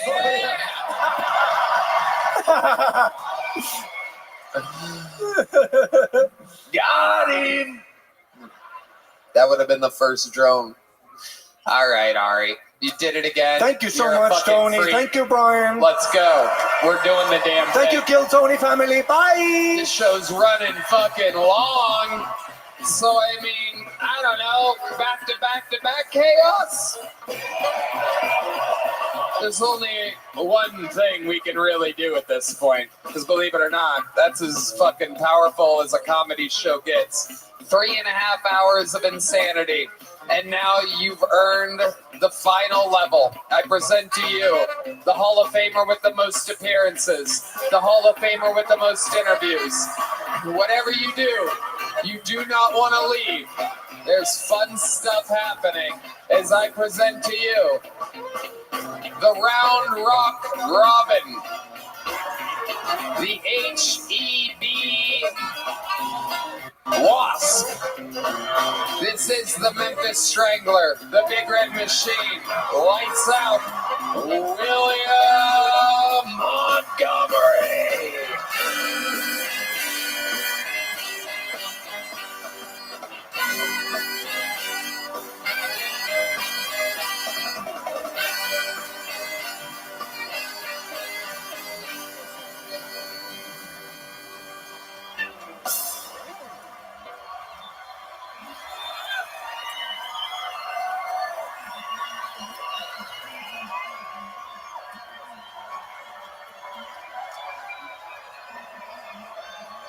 My New Year's resolution is to read more obituaries of my haters.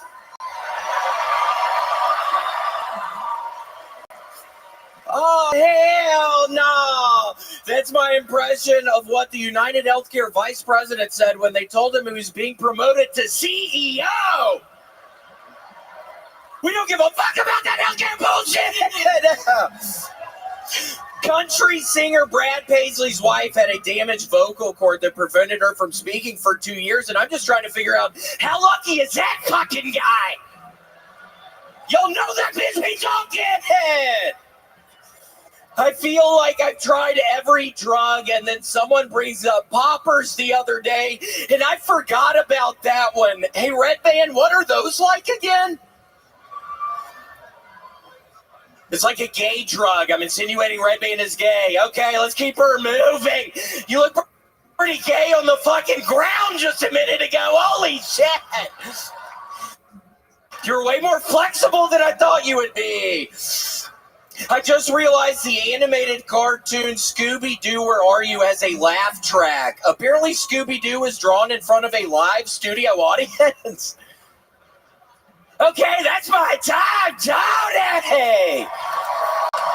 I couldn't have said it better myself. The red goat, the ginger giant, William Montgomery.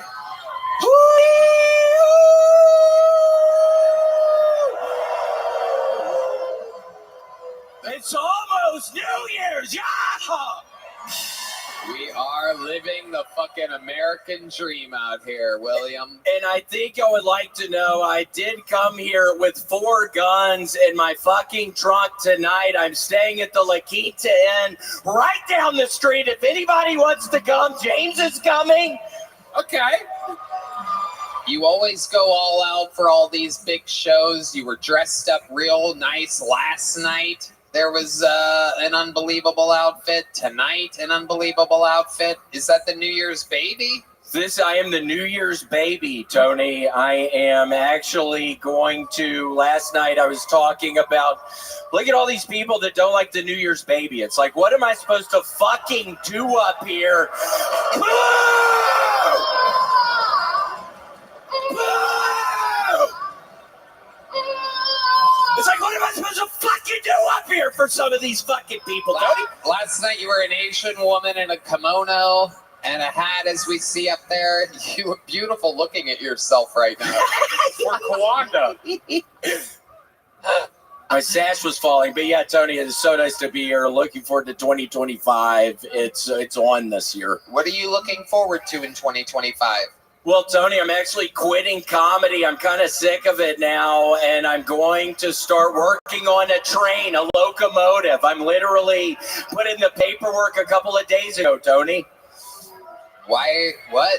Yeah, I'm going to work in a locomotive. I don't know. A lot of people don't know this kind of behind the scenes stuff. Red Bean has been really mean to me recently. I'm going to work on a fucking train, dude. I'm done with this. It's That means you're going to quit stand-up comedy? Wait, Tony, I was just kidding. I never He's never going to stop. You know what I want to do? I want you to stay up here. I want to bring up all the regulars and all the golden ticket winners, if I can, that were on earlier. And I want to bring up one more person. One of the big reasons, another one of my great friends before I moved to Austin, one of the big reasons why I moved to Austin is because I already had friends here. Ron White, Joe Rogan had recently moved here. And one of my longest friends, long-term friends that I've had in Austin, huge comedy fan and one of the best musicians in the world. Ladies and gentlemen, I'd like to bring up Austin's own Gary Clark Jr. Let's get out of here with a fucking rock song. Let's all sing it together. We're still an hour 15 away from midnight, so I figure we'll do a fucking rock and roll song with the man himself, Gaston Kill Tony, the man. Make some fucking noise for Martin Phillips, Liz Black, Uncle Lisa, Aaron Belisle, Casey Rocket, David Lucas, Cam Patterson, Brian Holtzman, Drew Nickens is here, Valerie Vaughn, Andrew Dice Clay, Sarah Sloan, Heidi is here. What a fucking crew!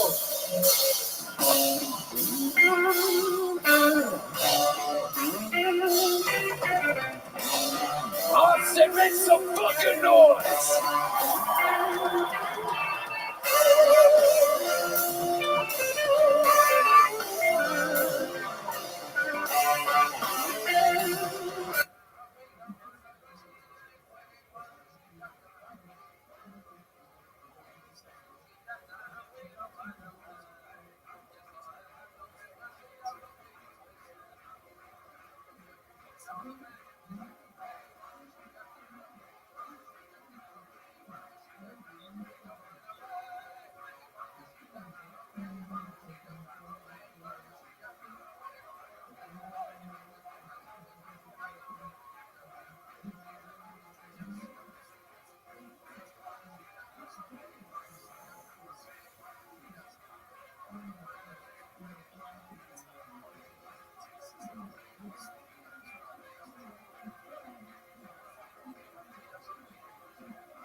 Come together, yeah, right now. Over me, yeah. Last time, last time, last time. Come together, yeah, right now. Make some fucking noise for the great powerful everybody, man. Happy New Year, everybody.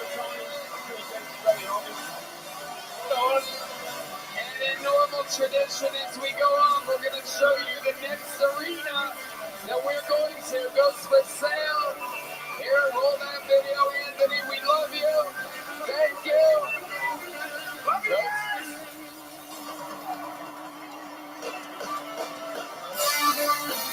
That's right, April 5th, the largest arena in Kiltony history will be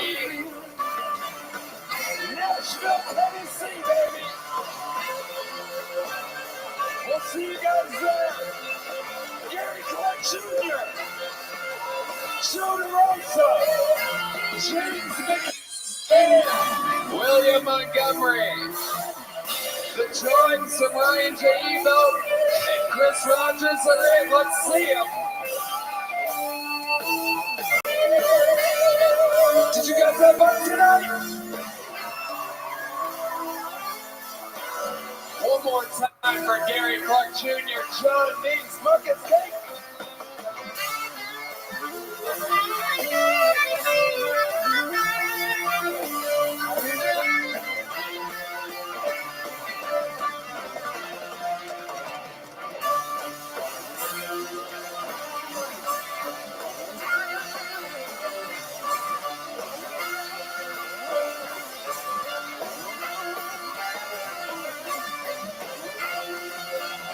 Unbelievable drawings from Chris Rogers and Ryan J. Evo. And it shows in Nashville. Goes on sale January 3rd, I think, at 9 a.m. Nashville, Austin time. You guys gonna fucking party tonight? Welcome to Austin, Texas. The greatest city in the world, in the greatest country on planet Earth. USA! USA!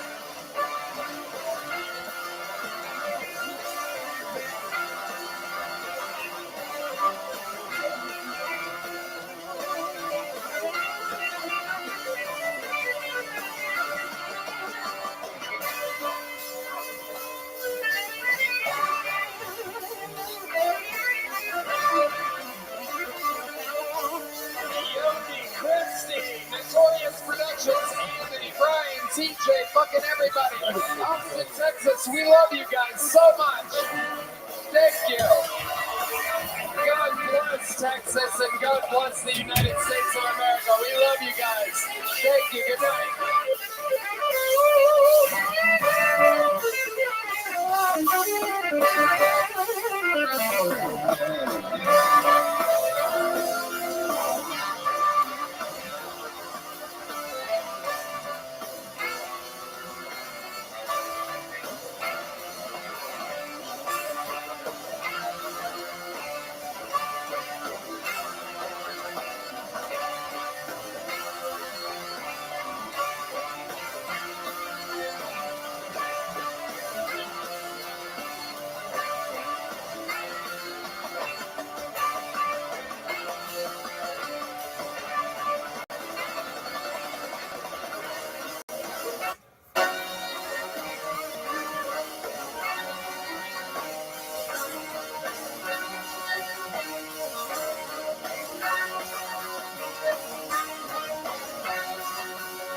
This is Joe Biden.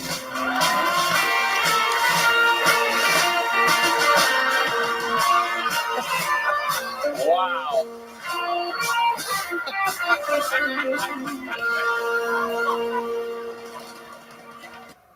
My fellow Americans,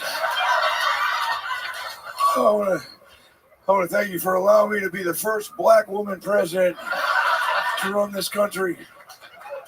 Quick shout out to the moderators in the back for keeping this debate going. There's no moderators. So you're on Kill Tony. Huh? Has anybody told you where you're at tonight?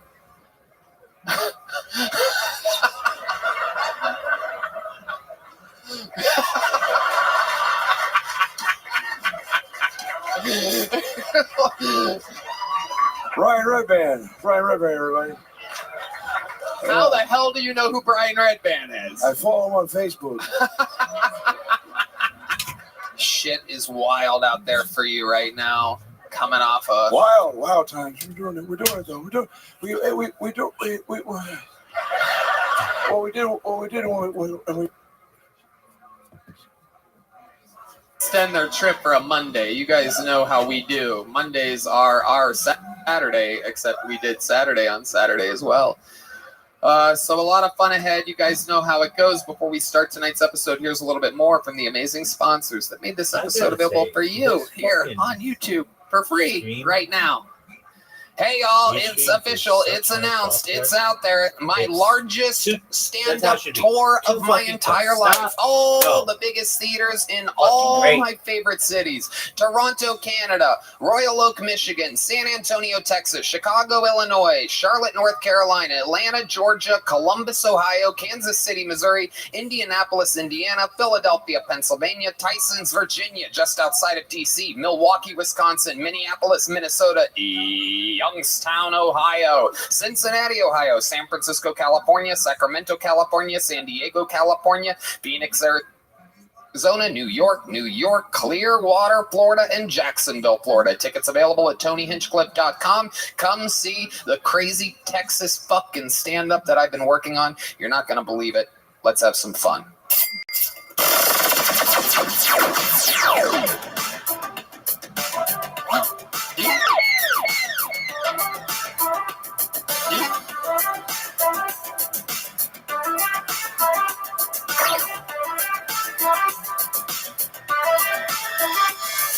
You guys ready to start tonight's episode or what?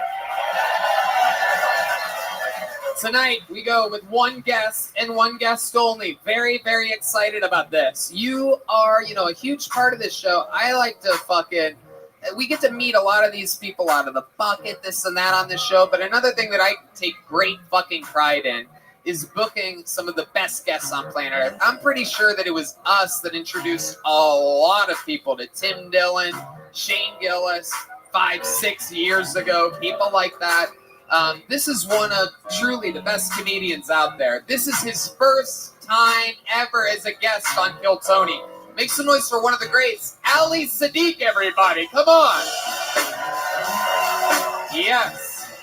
His new special, The Domino Effect, to Lost, is on YouTube now. Come on, one more time for Ali Sadiq, everybody. Welcome to the show, Ali. This is insane. It is. It's crazy. This is your first time on. We're pumped to have you. Man, I'm excited to be here. Absolutely. So since it's your first time, I'll explain it to you. There is over, Jesus, it feels like more than usual. Yoni, Christy, how many were there? You know what? It doesn't matter. Over 200 people signed up for the show. It feels thick in there, girthy. It's almost to the top. Look at that. It's crazy. If I pull their name out of the bucket, they get 60 seconds uninterrupted. You know their sound is up when you hear the sound of a kitten. That means wrap it up then, or else they bring out the angry West Hollywood bear. And then I interview them for a few minutes. We find out more about them, what they could be talking about, what's interesting about their lives, what makes them different. The whole thing's improvised. It's all chaos. You guys ready to start tonight's show? Well, I will reach in the bucket and pre-pool the first name of the night, and that goes off. They go past them through security, make sure they have guns and knives on them, lock up their phones, and they stand in the back waiting. But I think you guys know how we're going to start tonight's episode. With one of our regulars. This young man became a regular 2 years ago. We watched him go through everything. Living in his van. Making out with strippers. Being wildly successful. Doing arenas. Getting a cocaine addiction. Selling out every weekend on the road. And Saturday, he defended his regularship. With great ease. Ladies and gentlemen, sing it if you know the words. This is Hans Tim.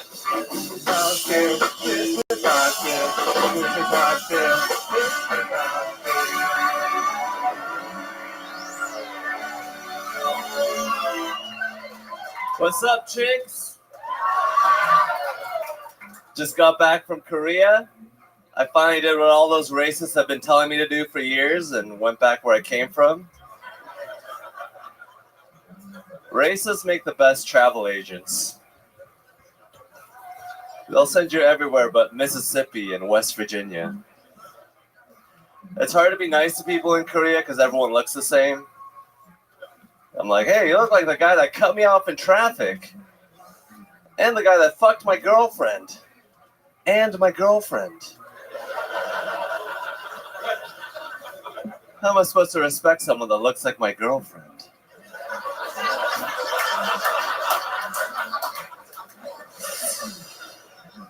Loved Korea. It was great. I think, it's really hard to be back in America. Something that you might not know about Korea is that I got my girlfriend a t-shirt from Korea, and a lot of people might think that she's doing some stolen kimchi because she's wearing a Korea shirt and she's white. But I think she's had enough Korean come in her for her to be an honorary member. If you take a DNA sample of her in the right spot, she's 100% Korean. All right, thank you. Hans Kim with a great many punchlines, many laughs per minute there. I feel like there's a little fucking fire underneath you nowadays, huh? Yeah, for some reason I'm afraid for my life. Yeah, all of a sudden, we got Hans wide awake. It's funny because you were kind of off a week, on a week, off a week, on a week. But now that you know that you're fighting for your job, it appears as if though we have you exactly at the type of work you were doing when we first made you a regular. Yeah, it's crazy. Yeah, right before the cocaine addiction. Yes, Tony, my eyes are wide open right now. Wow. No, they're not. They're not. That is incredible. I believe that's what his choke was, right, man? That's what, he tagged it with the obvious truth. Oh. So let's talk about it, Hans. Still fresh back from Korea. I love it. What else happened there that we don't know about? I tried to have a threesome with my girlfriend. And what else? And a friend of hers and the bed. And she was, I only had sex with my girlfriend that night. Okay. What did the other girl do? She was just sleeping. Oh, very creepy. Very creepy. That's the closest to a Bill Cosby joke you've ever had before. Incredible. Ollie, this is your first time seeing Hans, right? What do you think about this guy? Exciting. I've been to Korea. I wasn't doing none of that over there. I'm like, what's going on with you in your life? Like, what's going on? Like, okay, so I'll ask my question. Like, how did the threesome come up with your girl? Were you just sitting there? You was like, hey. That's a great question. How do you pitch a threesome to a girl like that? I was like, hey, let's just go to my house. Let's all crash there. It's like, oh, but you only have one bed. I'm like, oh, well, it's not a big deal. I'll just try not to talk about it. It's not a big deal. I thought if I fucked her good enough, her friend would be like, oh, what's that? Did you feel like you were fucking her good enough to wake her up? I did not do as well as I wanted to do. Can you explain to us what you mean when you say you didn't do as good as you wanted to? Was it quick? Was it short pumps? I was just tired, falling asleep, fingering her, and Wait, is that how it works when you have an Asian penis? You also have to finger them?